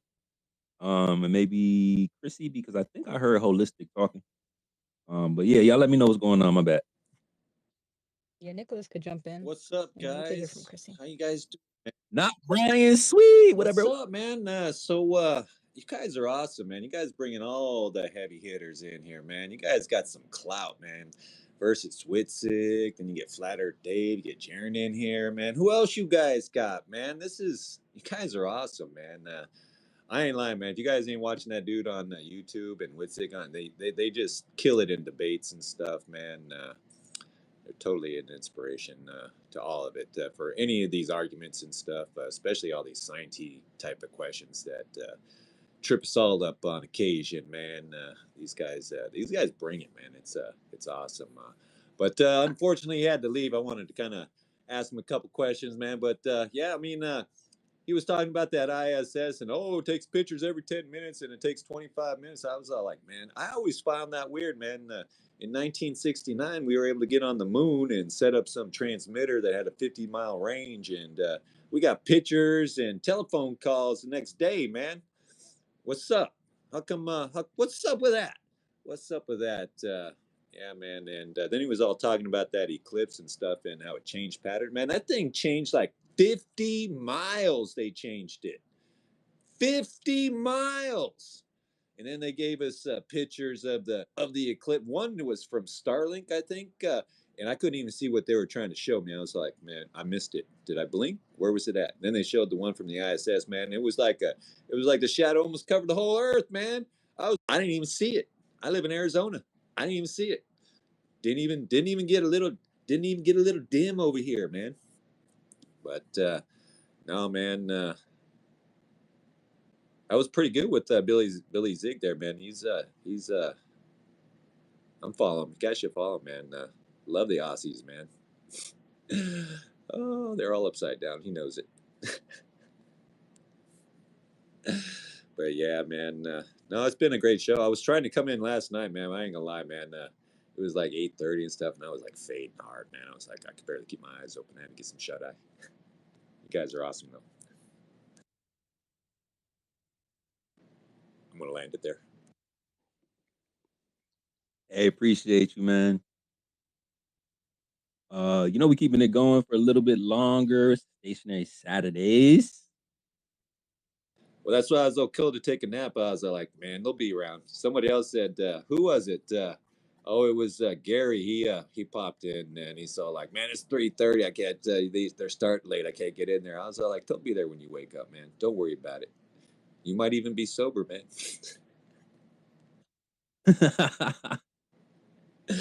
Come on in, brother. He's got to be up by now.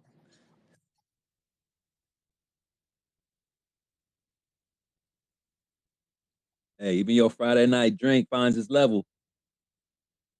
Ain't no curve. Man, no matter which way you tip that glass, man, it's level plane, man. It always finds a level, man. Always finds a level, man. But no, man, listening to Billy and Jaren, that was a good conversation, man. That was good. That was good. I was talking to someone, and now you know what? Go ahead, Chrissy. I was going to get into a story, man. Go ahead, Chrissy. Yeah. Hi, guys. Good morning. Hey, Good Chrissy. morning for me because I work through the night. So, um, Good morning, this side of the flat plane. yeah, it's noon. Morning. Um, Jaren's team spoke about the way when you go up, you see the sun and the moon smaller from like airplanes and stuff like that. Do you remember? He said it like half an hour ago or something like that. I know why that happens. It's because of the lensing effect. It's something that I explained last week too, with the way that we see the sun get bigger, even though it's going further away, because there's more atmosphere, more fluid for the light to go through. Because if it is an infinite plane on the horizon, then it's infinitely more in that direction than the upward direction. That's why it changes size, because when you go up, you have less of perturbance. And you can see this in HDRI images of sunsets. If you put in a 3D software program an HDRI image, you'll see that the sunset sun is as big as the noon sun. There's no difference because that camera corrects and only absorbs light. It doesn't do other functions. It's a composite image. Well, that's about it. I was going to say something else, but it's slipping my mind right now. I'll remember. I'll keep Oh, the good, mic. Chrissy. I do want to say, when you were speaking last week, I looked at my replies and you had all the anti-flat earthers in a tizzy, boy. What they were so. How can this credentialed architect? How does she believe in a flat earth? Oh my goodness! Like it Oh, was the most hilarious I thing. I already can't believe it. convinced another 4 architects since last week. It's easy because we Let's work in go. programs. We know perspective. Actually, at my university, they removed perspective from the curriculum for 2 years now. So future No, are you architects will not serious? learn Holy about shit. perspective. Only 3D software. That's it. They will not learn the concepts, the basics, the what ifs, the books, the anything. They will never see them. You know, that's interesting that you say that. I was talking to a few medical professionals, and they say the same thing. Like, oh, we don't really learn about like diet and health like that. Like, we only focus on just ailments and like Yeah, yeah, yeah. drugs and stuff. Like, they Also, don't I can focus on tell your you diet. about drawing too, because I did when I was young. I did the arts too. I started with art, not with architecture. So I studied anatomy and drawing nudes and stuff. And this whole EGI discussion over here, which I agree with. Many of them are men, but now it's gotten to a point where literal women, you can see the pelvic bone, you can see their bone structure because they're skinny, and they're calling them men. And I'm like, oh my god, people, stop. Men will not want to sleep with women at all. They already don't want us to have babies. This needs to stop. Oh, is that the psyop on top of the psyop? Get the men to start looking at women like men so they don't want the women? Yeah, yeah, Oh yeah. man, we I'm gotta be starting careful, to see y'all. We it. gotta be careful.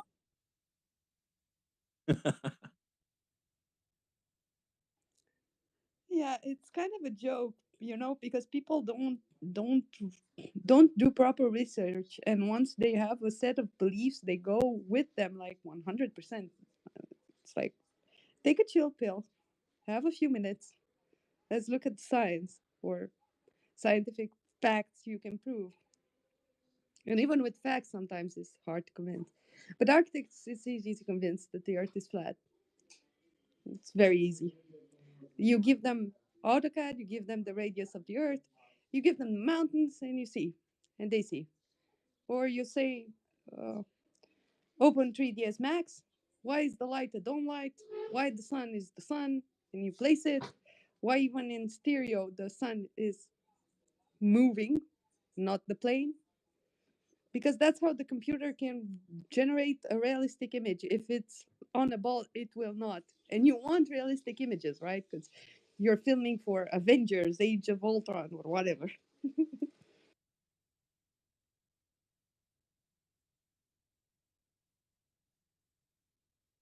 Yeah, there was something else I was gonna say, but were they really so upset that I'm a flat earther or what? Yes, they were. I mean, literally crying. in my replies, crying about it. Well, sucks to be them. Crowd saw it. We was just laughing about it. So emotional. Well, none of them tried to contact me, so not really ballsy people. That's so much more funnier than you think, Chrissy. I'm not even going to expand on it. Oh, that's hilarious. Shout out to you, Chrissy, for dropping the sauce, getting all the anti-flirts triggered. Yo, y'all don't gotta be triggered. You can just come and challenge. That's all. Grab a mic. Otherwise, keep turning us up. Whatever y'all want to do, it's a win-win for us. Shout out to the level heads. Stationary Saturdays, episode 96. Flatter Fridays, debate season, pre-show, Witsit versus Harrison. Y'all like my topics? Yeah. Star Wars, Austin, Hey, cooking. speaking of the debate, real quick, I just want to say, what's this I hear about McToon calling InfoWars and saying it's a trap or something like that? I saw a TM guy post that earlier. I may have missed Bro, that's what something. Witsit was telling us. Yeah, Witsit was telling us. He was saying that he got word that McToon was calling over to whoever's hosting or managing the debate, saying, "Hey, you shouldn't platform him. It's a trap. Don't do it. This, that, and that." Like all this weird stuff. Like he didn't go into detail about word for word, but he said he might be able to even get us a clip of whatever my was God, sent. please. So, it's How the is Witsit craziest trapping thing. Like, them? They're like this huge entity that does conspiracy stuff for years now with like these huge budgets and people who are like know all about doing this stuff and bring people on. And Witsit's just some, guy who thinks the earth is flat with a little, YouTube channel, and he's trapping them. Like, what are you talking about? It's so ridiculous. I can't even yo, for not McToon, gonna that's lie. ridiculous. Come on. Saying, not gonna lie, I would feel so disrespected if I was Harrison. Like, boy, you better get off my line talking about it's a trap. Like, you know what I'm saying? Like, if I really believe in my position, if I really truly think that I got the facts on my side, don't hit my line talking about it's a trap to talk to this guy. That means you disrespecting me. That's why he came to Twitter tweeting like that. I feel like he totally felt disrespected. He was like, all this unsolicited advice, like, I need help. Who y'all think I am? Like, He said, that's probably what it I've literally was. seen everything. He said, everybody's trying to see me stuff. He goes, I've literally seen everything regarding globe Earth, defense, and flat Earth. He said, I've literally seen everything. So, like, wait a second. You're telling me you've seen everything and you still think we're on spinning balls? So it's like, okay, are you lying or are you just a total moron? I don't think he's a moron. Like, what are we doing here? He said, I've seen it. I'll go find the post real quick, but he said something along, I've literally seen everything. I posted Yeah, up top. there you go. It's up I've top literally already. seen everything. Whatever he said. It's like, wait, what? I will bet. I'll bet literally every dime I have to my name, my entire net worth right now, that if him and Witsit sit down in a room, there's things Witsit knows about globe Earth versus flat Earth that he doesn't know. I will bet everything I have. I'll bet every penny I make until the day that I die. Like my family's money that's not even mine. I'll bet like I'll bet like an arm and a leg. Like they can cut off an arm and a leg. I mean, like whatever you want. I'll bet it all. That Witsit sit down in a room, there's stuff Witsit knows that he doesn't about globe Earth versus flat Earth. So what a stupid thing to say. This is such a stupid thing to say. Well, I seen him. So look, for everybody, real quick, for everybody in the audience, I was just gonna read the tweet. I posted it up top, but just in case y'all don't feel like scrolling. Harrison goes, this was on the 13th. He goes, it's hilarious the amount of unsolicited advice I am getting for my upcoming flat earth debate with Witsit. People flying in from all sides with charts and data and shit. I can tell you right now, there is literally nothing that I have not seen. I know everything. He talking to y'all, anti-flirts. He talking to y'all, globe earthers. He said, get up out my mentions, get up off my line. I don't need y'all help. Stop disrespecting me. Get away from me. That's what he talking to y'all. He not talking to the flat earthers. He talking to y'all, your own team, your own squad, talking to y'all like that. Stop disrespecting Harrison like that, guys. Come on. Imagine saying literally, I know everything about any topic. Like any topic. Like I don't would even think never. I could say That's kind of literally I know arrogant. everything about That's pouring water into a so. glass. Like, what are you talking about? How could you say something about the most like complex thing there is? Like what are you talking about? That's just such a weird. like narcissistic thing to say about anything, much less something where the waters are this freaking deep, man. Like, come on, that's so disingenuous. Well, he's Yo, this is what Proud was saying. Proud was saying that this must have been triggered from that type of stuff. Like, get off of talking about this is a trap. I can't talk to this guy. Like, what? That's well, he disrespectful. said No, He's talking. this he said he was do you gonna remember he was gonna Witsit? get brush up on everything, get all speed up, but he's gonna check all the NASA websites and stuff and get this all down and stuff. I was thinking, man, you better start watching some. I hope he do use that 2 weeks to watch every single debate Witsit had, man, because he's gonna get smoked, man. He's gonna be No, like, he'll cancel the debate if he does that. dude, I tell you, I He watched. watched every one of Witz's I debates, sh- and he'll cancel it. He won't. he would have canceled if he watched one debate on. Dude, that would have made it worse. But yeah, man, Witsit is gonna smoke him, man. I don't know if he's still awake, man, but kill him. Get him a body bag, man. No mercy in this dojo. Saker, do you remember when Red's Rhetoric fake tweeted that he was gonna debate Witsit? And like half fucking Twitter globies, half of Twitter was in his comment section with advice and tips and tricks. Hey, you should focus on this. Hey, Witsit likes to talk about this. Hey, you should. Hey, like what? Where do y'all be on Wednesdays? Yeah, y'all in the comment section giving advice. Panicking. They got him shook, panicking. They're like, "Hey, bro, talk about boats going over the curve. Like that'll stump them. Like, talk about how they don't have a map. Like, you'll win the debate for sure. That's all you gotta say." It's like, come on. Yeah, that was Hey, before we get to holistic, hey, Witsit, if you're listening right now, even if you're in Flurf Dream, just remember, bro, make them steel man your argument. Just make them do that. And I really want to make sure that Harrison understands where we coming from when it comes to some of the things we talking about. So just putting that out into the ether again in your subconscious. Make sure he's steel man's because I don't want no deflection or tactics, bro. That's a fact. Go ahead, holistic. What up, man? Yeah, so Sacred, you're like really good at deciding between when, and I don't mean this in any mean way, deciding when to do something like that and actually go through the science and do not allow them to move. And when, in my opinion, it's sometimes depending on your natural talents and disposition, to frankly just bully people and try to persuade the audience. That's a lot more effective, in my opinion. On something like what I've been trying lately is just sticking on something like which they all agree to, that space is a number line and it's being warped with a concept known as gravity. And they'll typically say something like, no, space isn't a number line, it's a bunch of particles. Maybe I'm like, okay, I don't know what a particle is. Okay, what is a particle? Is that a description? Is that a concept? I need to know what is being warped. Okay, no, the light is going around there. Okay, I don't know what light is. Light has no mass. What is being bent? What is being refracted? If you can tell me what light is, I will be able to get a bit further.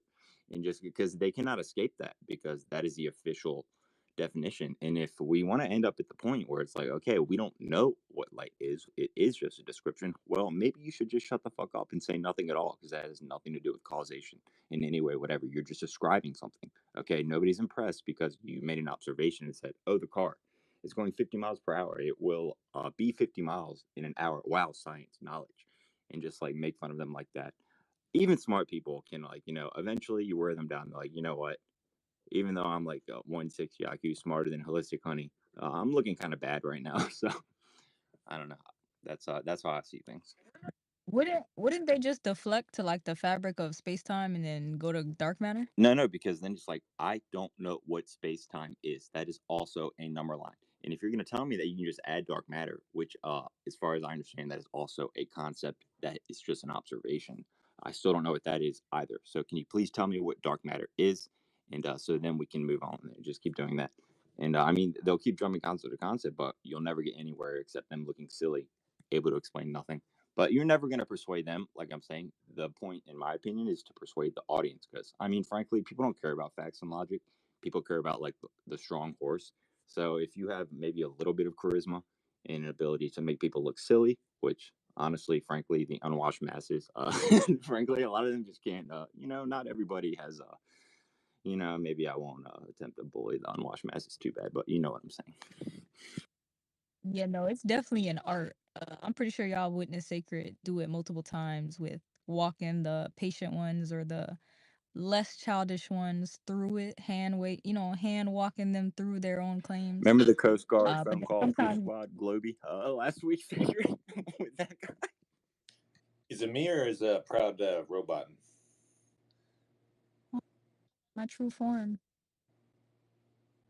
The guy said the Coast Guard never made a phone call and reported something, and so that proves. I was like, oh my god, you got the CG, Globy, the Coast Guard, Globy, Flat Earth Proof Squad, and he didn't realize we were making fun of him. Hey, speaking of Coast Guard, there's this question I've been wanting to ask actually for the past couple of weeks on here, and I just haven't gotten a chance because other stuff's been going on. I know Jaren knows a ton about this, and I think Witsa does as well. I know they're both asleep right now. Maybe one of y'all knows, and y'all can answer it.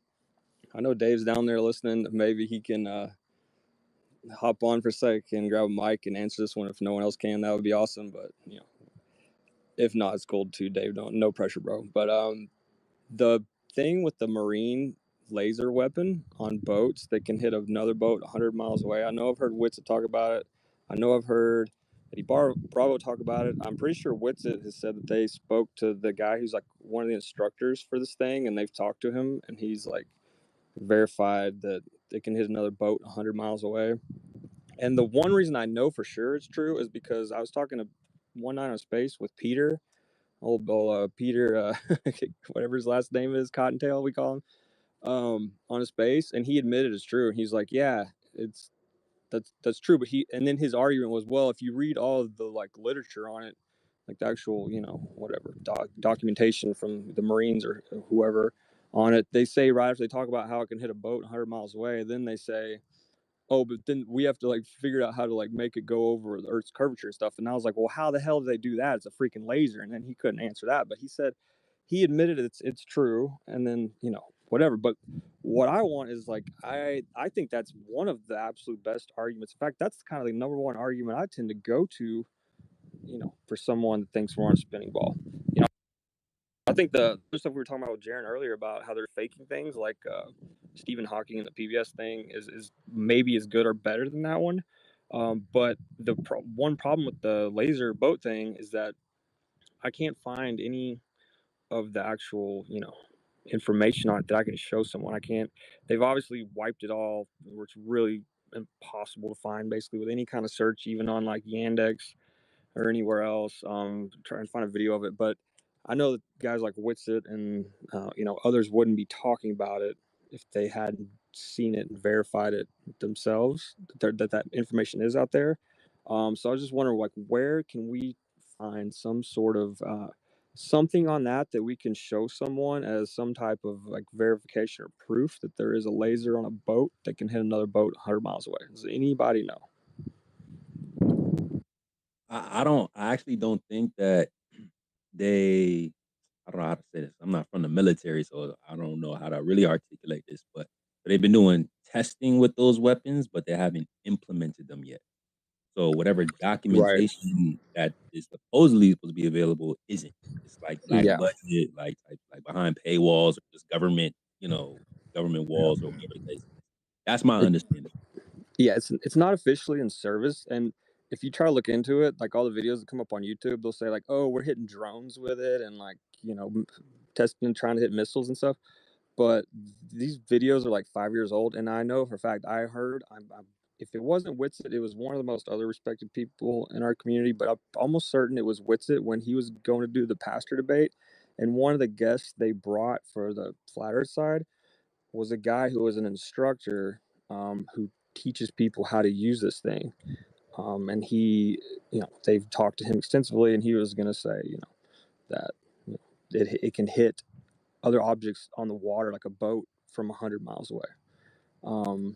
So yeah, I know that he wouldn't have said that if he didn't have some sort of, hadn't seen some sort of verifiable evidence of it, and or maybe just this guy saying it on the record. But again, the other thing was that Peter, again, admitted it, that there's documentation of it to me, which he would never do, obviously, if there wasn't. And then he tried to spin it, but yeah, I don't know. It's got to be out there somewhere. So maybe, I don't know. Maybe one of these guys can we can get in touch with them in the future and they can send it to us, because I think that's something that everybody needs to see because that's the best things to show people. I mean, it's like, look at this. There's a freaking laser on a boat that can hit another boat 100 miles away. I mean, Eddie Bravo talked about it on was it Joe Rogan's podcast? One of the biggest videos of Eddie Bravo. It was Joe Rogan. Eddie Bravo mentioned it on Joe Rogan's podcast, and he wouldn't do that on Joe Rogan's podcast in front of everyone, right? It was one of the first times it came up where Joe, started arguing with him, saying, Eddie, it's, you're talking about the earth being flat. And he was like, there's a freaking laser that our military has on a boat that can hit another boat 100 miles away. So, like, I highly doubt Eddie would have said that if there's not something out there, like something tangible Well, I think to what be they shown say, people. And Well, lasers that cut stuff like metal, they're not really lasers. It's not light that cuts the metal. It's plasma. And it's not really the light part of the plasma that does the cutting. It's the temperature. It just creates light because it has a flux of energy. That's it. So it's not really a laser. And you can't send a how can I call it? You need a receptor for it. It doesn't go to cut steel. If you cut steel for like a building or a facade, okay, it's like this giant equipment that's 2 stories up, okay, and it has the funnel where the electricity comes from, and it has something magnetic that is underneath it. So if you want to use quote unquote laser to cut a boat, you need a magnet behind the boat. And how are you going to put a magnet behind the boat? And what's the logistics of creating that plasma and directing it perfectly? That's impossible. No, it doesn't exist. It's pure porn.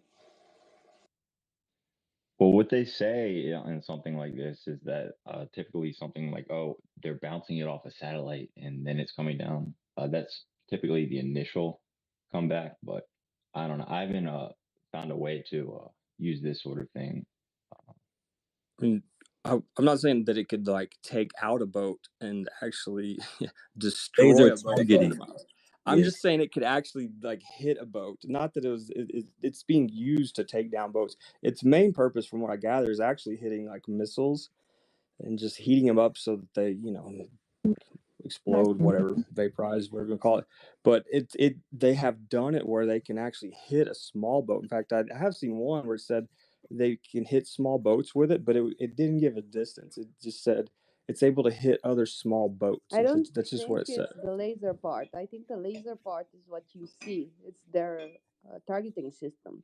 I think it's a microwave Right. Okay. kind Well, of even if it's the thing. target, that's the same thing. That's the same thing. Yeah, because it's still line of sight. Let me read something to y'all real quick. So this is just a quick little article. It just says laserfocusworld.com.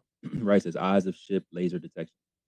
The first part says laser detection technologies have played a meaningful role in helping improve the safety efficiency of ships. Bunch of paragraphs. Here's the most interesting part. It says depending on air transparency, right? That's all they talking about. You can't say shit about the curve, at least in this section. I gotta read the full thing. But it says depending on air transparency, laser range profiling of targets the size of a ship can be made up to distances on the order of 10 to 100 kilometers. So y'all take for that what it is. It's Again, I didn't read the whole article. it's simple. It's saying It's the same technology we use in surveying. It's called a telemeter, and the cheaper one goes for like up to 3 kilometers, and there's professional ones that go to up to 100. So it's a targeting system.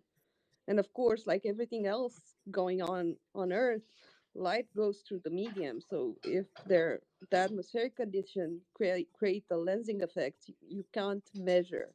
Also, there's also light pollution. If the sun's out and it's very bright and there are no clouds, and the refraction coefficient is higher because you're near puddles of water, the same physics would apply. So it's their targeting system. It's still explosives. It's still TNT. They haven't evolved from TNT.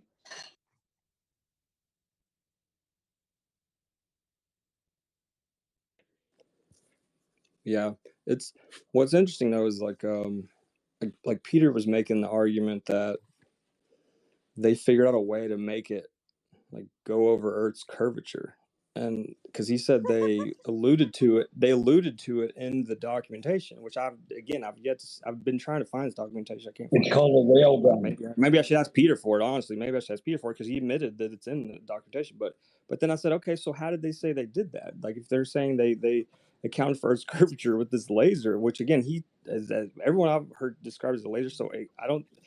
It may very well not have been the weapon. It's actually taking something out. It may have been more of like a line of sight sort of A railgun. whatever you want to call it. I think you're thinking about a railgun. Well, the railgun can be pointed upwards. So I mean, I'm not saying that it is, but it can be. So I don't like that example as much as good as the laser. But when I asked Peter, I was like, well, then how are they doing that? So it explained how they made this laser account for Earth's curvature to hit something 100 miles away. And of course, he couldn't, name anything about that. But like, what are you going to say? You're going to say gravity is perfectly curving this thing 8 inches per mile squared for 100 miles? Like, what are we talking about here? Like, does that make any sense? Like, come on. Well, even in mainstream science, right? Because I liked the whole astrophysics and I was insane.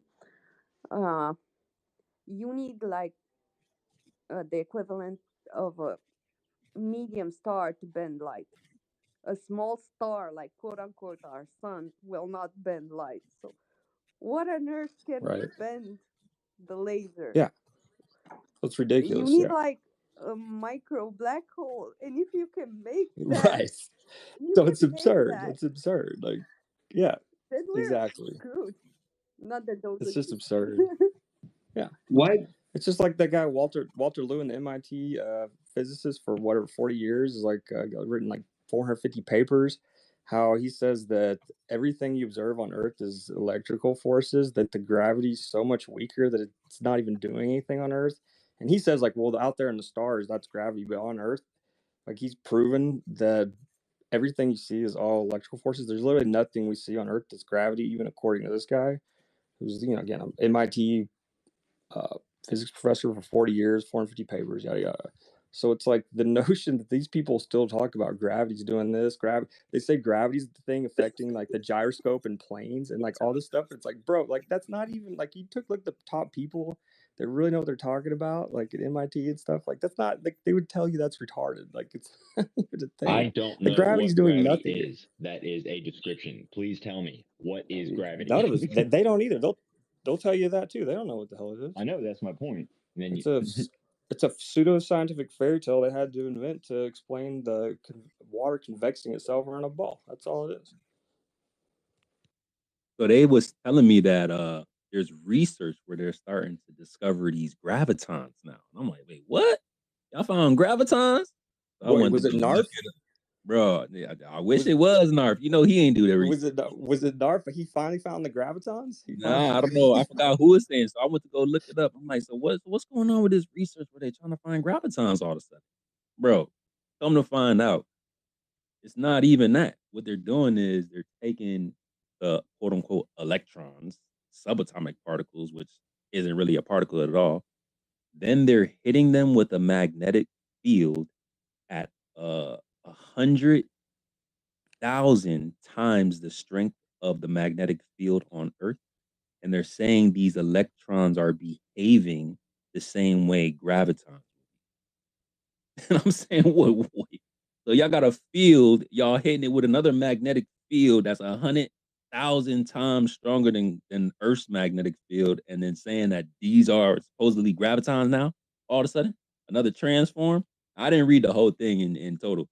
You know what I'm saying? But I just did like a quick little search. And I'm like, yo, ain't no way that this is what they're going with now. Like you're just implementing another thing that you're supposed to be removing in order to substantiate these gravitons, bro. What y'all doing? Anyway. It had to have been NARF. I think he's been in the lab like ever since that night when you asked him to find the gravitons, and I think he's been toiling away. He might have done it, honestly.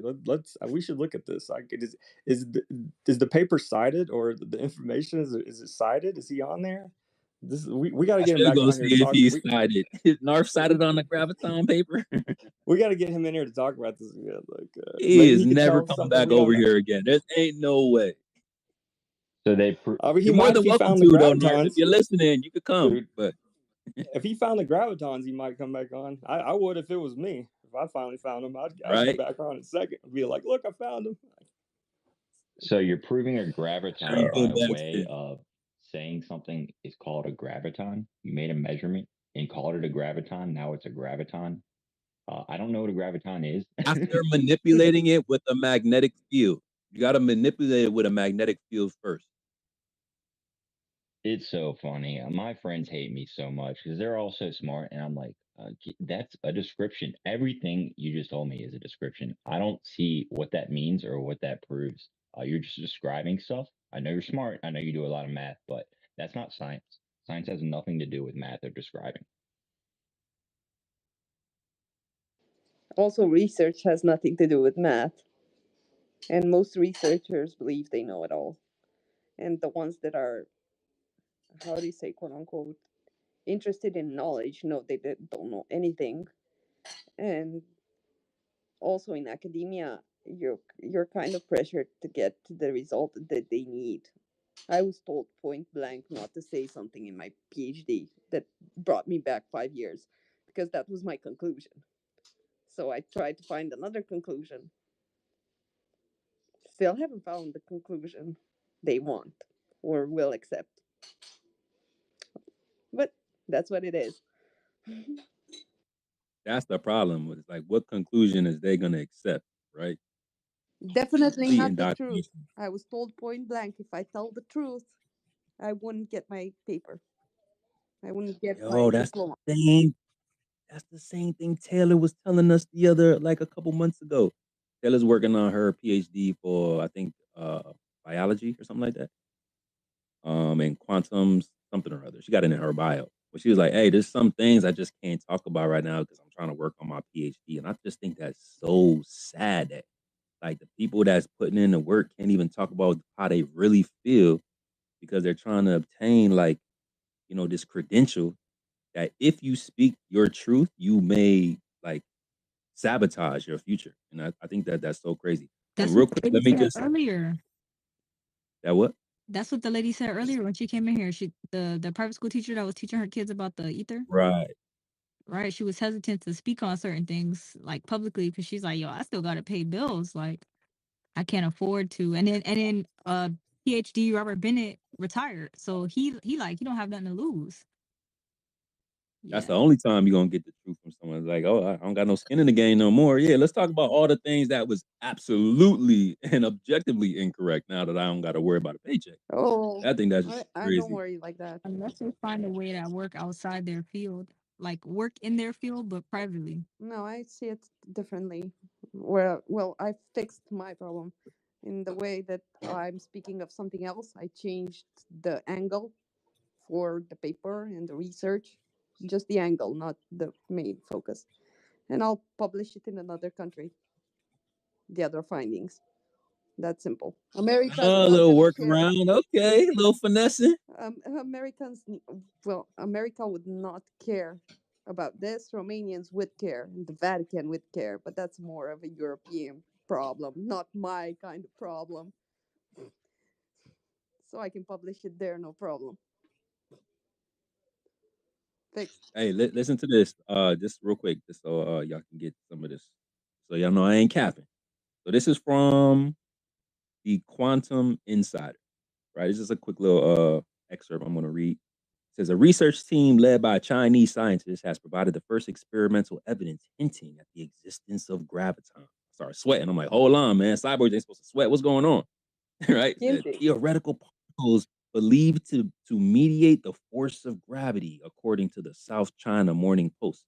This discovery marks a significant step towards bridging the gap between quantum mechanics and general relativity, two pillars of modern physics that have been remained largely incompatible. So they're acknowledging here, hey, we've been trying to merge this relativistic effects with quantum mechanics, and we can't do it until now. Let's see how they do this. Says the research carried out by a collaboration between scientists from Nanjing University in Eastern China, the United States, and Germany involved placing a thin layer of semiconductor under extreme conditions. by cooling the semiconductor to near absolute zero, because they can never reach absolute zero or create a perfect vacuum, and applying a magnetic field 100,000 times stronger than Earth, the team managed to excite the semiconductor's electrons to move all in unison. This collective motion, after zapping it with a electromagnetic field that's 100,000 times stronger than Earth, spin in a manner consistent with predictions about gravitons, despite not confirming the particle's direct existence. Now, again, this is just an excerpt, so I don't know what else it says here, but I'm just reading the part that it pointed me to when I asked about these gravitons. And on top of them not being able to actually substantiate their existence, in order to get the effect that they're looking for, they have to manipulate these tiny toroidal fields called particles with a magnetic field that's 100,000 times stronger than Earth's magnetic field, just to try to get these gravitons to work, because they need these gravitons. They need these gravitons.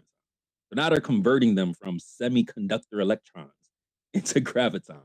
I don't know, bro. That's like if I study the materials, right, in concrete, and I'll say concrete disappears, and I blow it up, and I say concrete disappears because that's what I have observed. I would be laughed out of the room by first-year student, because I would. Oh, you wouldn't? You get a Nobel Prize. What you mean? No, I would. I would be laughed out of the room. Period. I would die of shame beforehand, but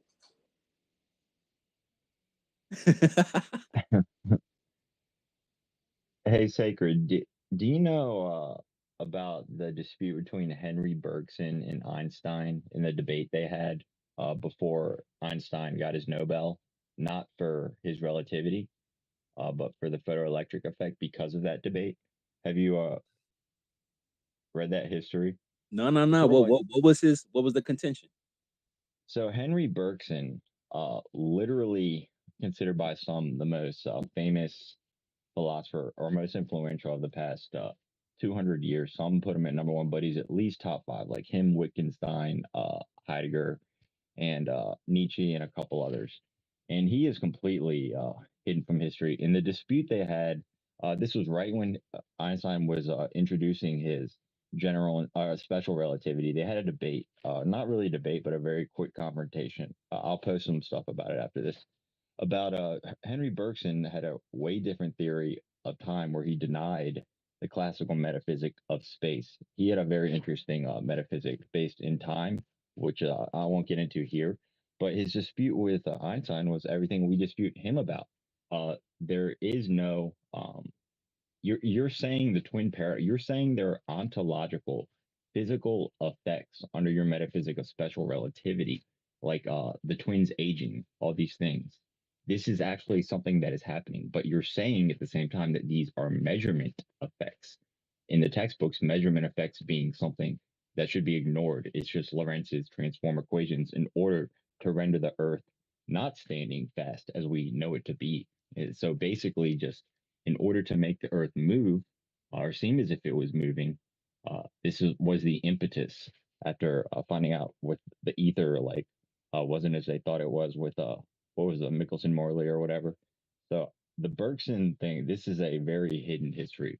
Bergson, one of the most intelligent guys, but yeah, that's a very good history to look into for this. The same exact dispute we're having. Einstein, of course, just all about it, but.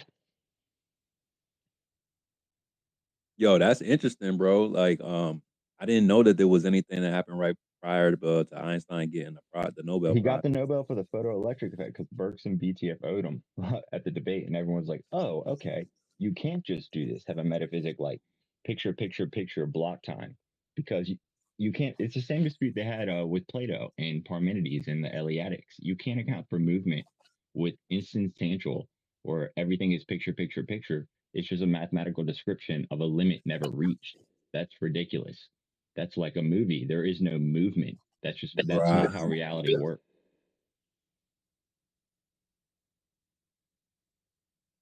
Yo, that's some sauce right there, man. You got me doing got some research for me to do. I appreciate that. I haven't heard it about that before.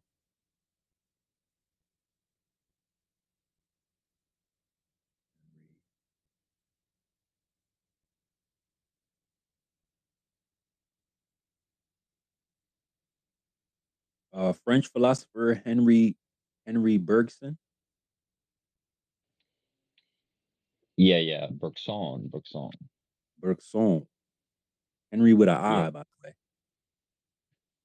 Yeah, he also denied he had a different theory of evolution, which I don't know how y'all feel about that, but that's another reason why he was hidden.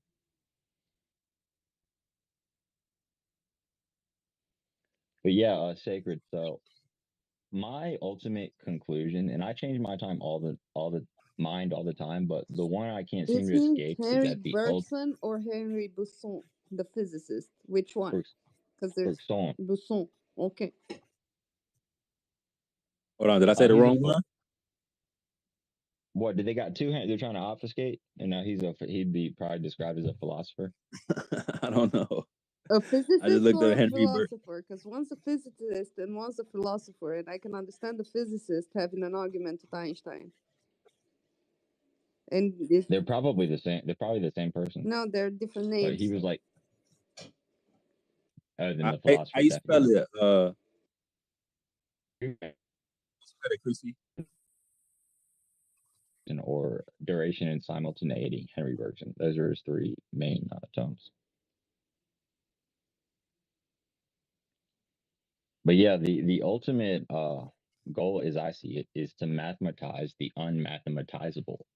And this was what they were guarding against in ancient times. They wanted to keep always experience, the primacy of experience before the abstract description. They didn't deny the usefulness sometimes of using math to make predictions, and perhaps one day there could be some scientific knowledge, but they always wanted to keep experience before, so we don't have like ourselves bending and warping number lines and saying, oh, the sun must be this far away or that far away, when your experience cannot tell you anything about how far away the sun is. Before Copernicus, nobody even thought you could ever in any way measure the luminaries. In fact, we still can't. All we can do is make assumptions and describe under various ways.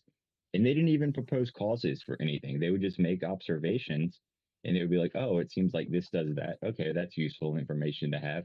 So there really was no possibility of an epistemology of like analytical knowledge or pretend knowledge. And that was what they were trying to guard against when the whole dispute between Plato and the Eleatics and Heraclitus. And that's sort of the game we keep playing over and over and over. They keep trying to introduce this new scientific rationalism where they can do anything they want with abstract gobbledygook mathematics, whereas the proper way to live life. In mechanics for engineering, like obviously, like we can build stuff using simplified calculations. Go ahead, go for it, bro. So as long as it works.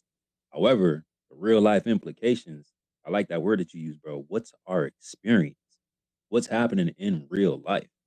Can we isolate some of these mechanics behind the things that you say that is working here? If not, then it's just a blind belief, bro. Like, so very interesting point, bro. I like that. It's all about your experience. What's happening in the real world versus what's on pen and paper or pencil and paper. Like those two things, aren't always analogous. Keep it a buck. Also, holistic. A good argument for people who think they know best. The only way logic works is if logic is implemented in the laws of nature, and to implicate your mind as a medium for which you filter the information, right? Your mind needs to be similar to something that governs nature, so it must be similar to God, and you'll catch them that they can't grasp the concept of all knowing, all powerful being. So the assumption of science when it was born was, well, our mind is made by the creator, so we must understand its creation. If you don't go from this premise, any other science is just imagination, because it can't be logically proven with logical arguments.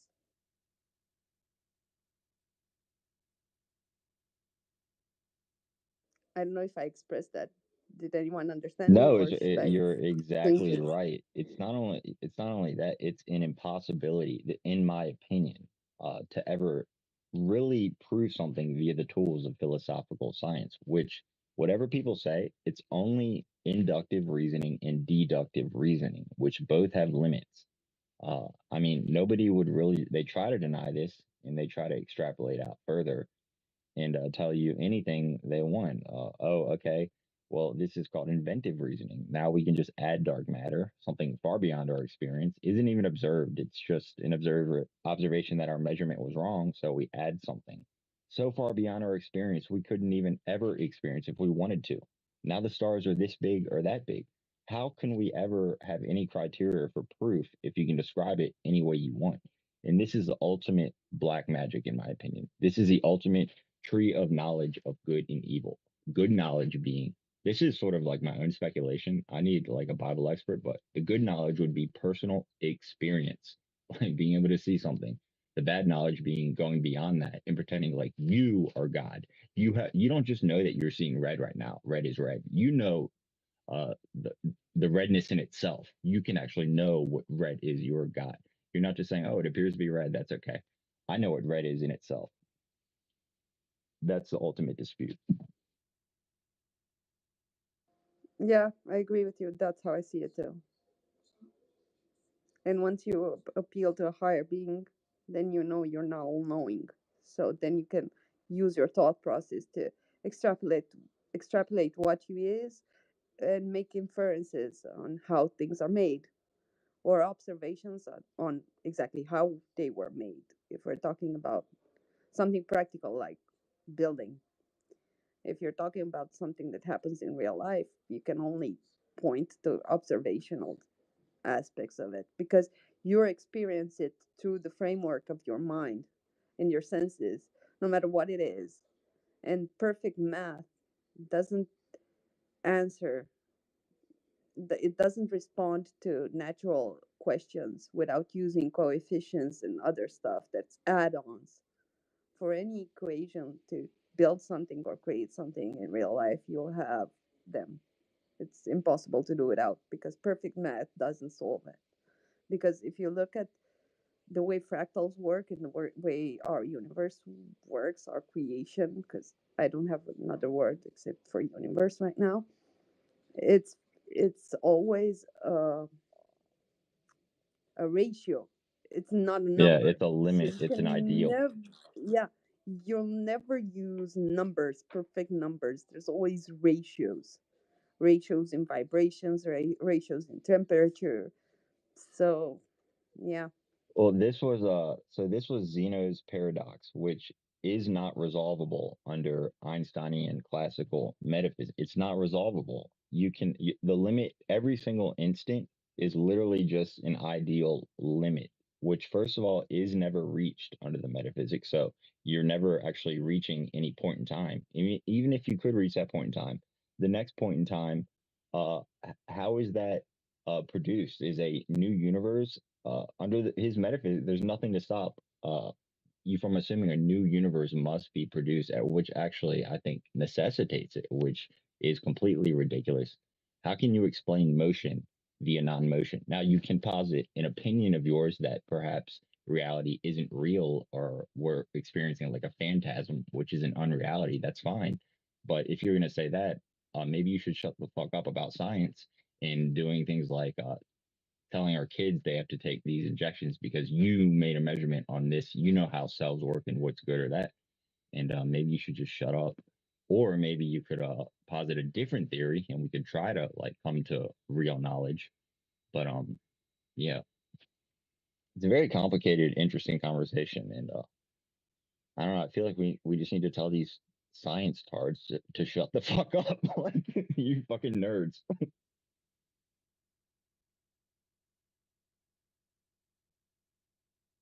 It's kind of hard to shut up when you learn stuff because you want to share knowledge. It's something innate. That's what we do, or at least that's what I do. I like sharing what I find out and what I discover and what I research. Yeah, but you're careful. You're not dogmatic. And that's what like the Greek skeptics would do. They wouldn't deny the possibility of knowledge. They simply, if they heard an argument from someone that someone said was true, they would be like, okay, what is the criteria for that truth? And if the criteria for that truth could equally be proven just the same way with another hypothesis, which any criteria could, because the census error, mathematical description is never exact. They would simply point out to people that your criteria for truth is not real knowledge, and your hypothesis is not provably correct. So maybe you should take a step back and be a bit more careful. And they were called zetetic in the Greek, or skeptic originally just means seeking, trying to find knowledge, and that was sort of like a societal protection mechanism from this scientific rationalism, from this gobbledygook, from this being able to do whatever you want, because they would force them to actually provide a criteria for actual knowledge, and no one has ever been able to do it until Plato and now Einstein and Copernicus. Also, it's the duality between the the concept of philosophy and the concept of logics. Philosophy deals with ideas. Logic is the filter used to prove or disprove ideas. And from what I see in like the engineering field, the physics departments, people like don't study logic because it's a humanistic subject, not an applied subject. So the physicists and the mathematicians, they know jack squat about logics or philosophy. So they actually are doing philosophy and not really focus on the logical part of those philosophies. That's how you trap them, really. That's how you can trap them with logics. Well, yeah, they want to have it both ways, don't they? Like they want to use like maybe a bit of logic to posit a theory, and then when you try to challenge their theory and be like, okay, I could maybe be open to that. Could you maybe provide a criteria for proving this theory? They make, oh no, no, that's philosophy. That's a we don't we just know that we described it accurately, and we made a Discovery TV documentary channel, and we have this Richard Dawkins guy and Wheelchair Boy Stephen Hawkins wrote a book, and he described it further with math that is so abstract. Nobody knows what it means or understands it, and that's the criteria for truth. Philosophy has nothing to do. So yeah, that's the sort No, of dialectic. they're the philosophers. They don't use logic. They never learn logic in school. It's not a criteria for the applied science departments. And that's universal because the way the education system works, if you go on the applied field, you'll never learn the humanistic field, the languages, logics, philosophy. Only certain types of jobs need all of those, like architects. So we studied logics and philosophy through high school and university, 6 years. But an engineer will never study it. Maybe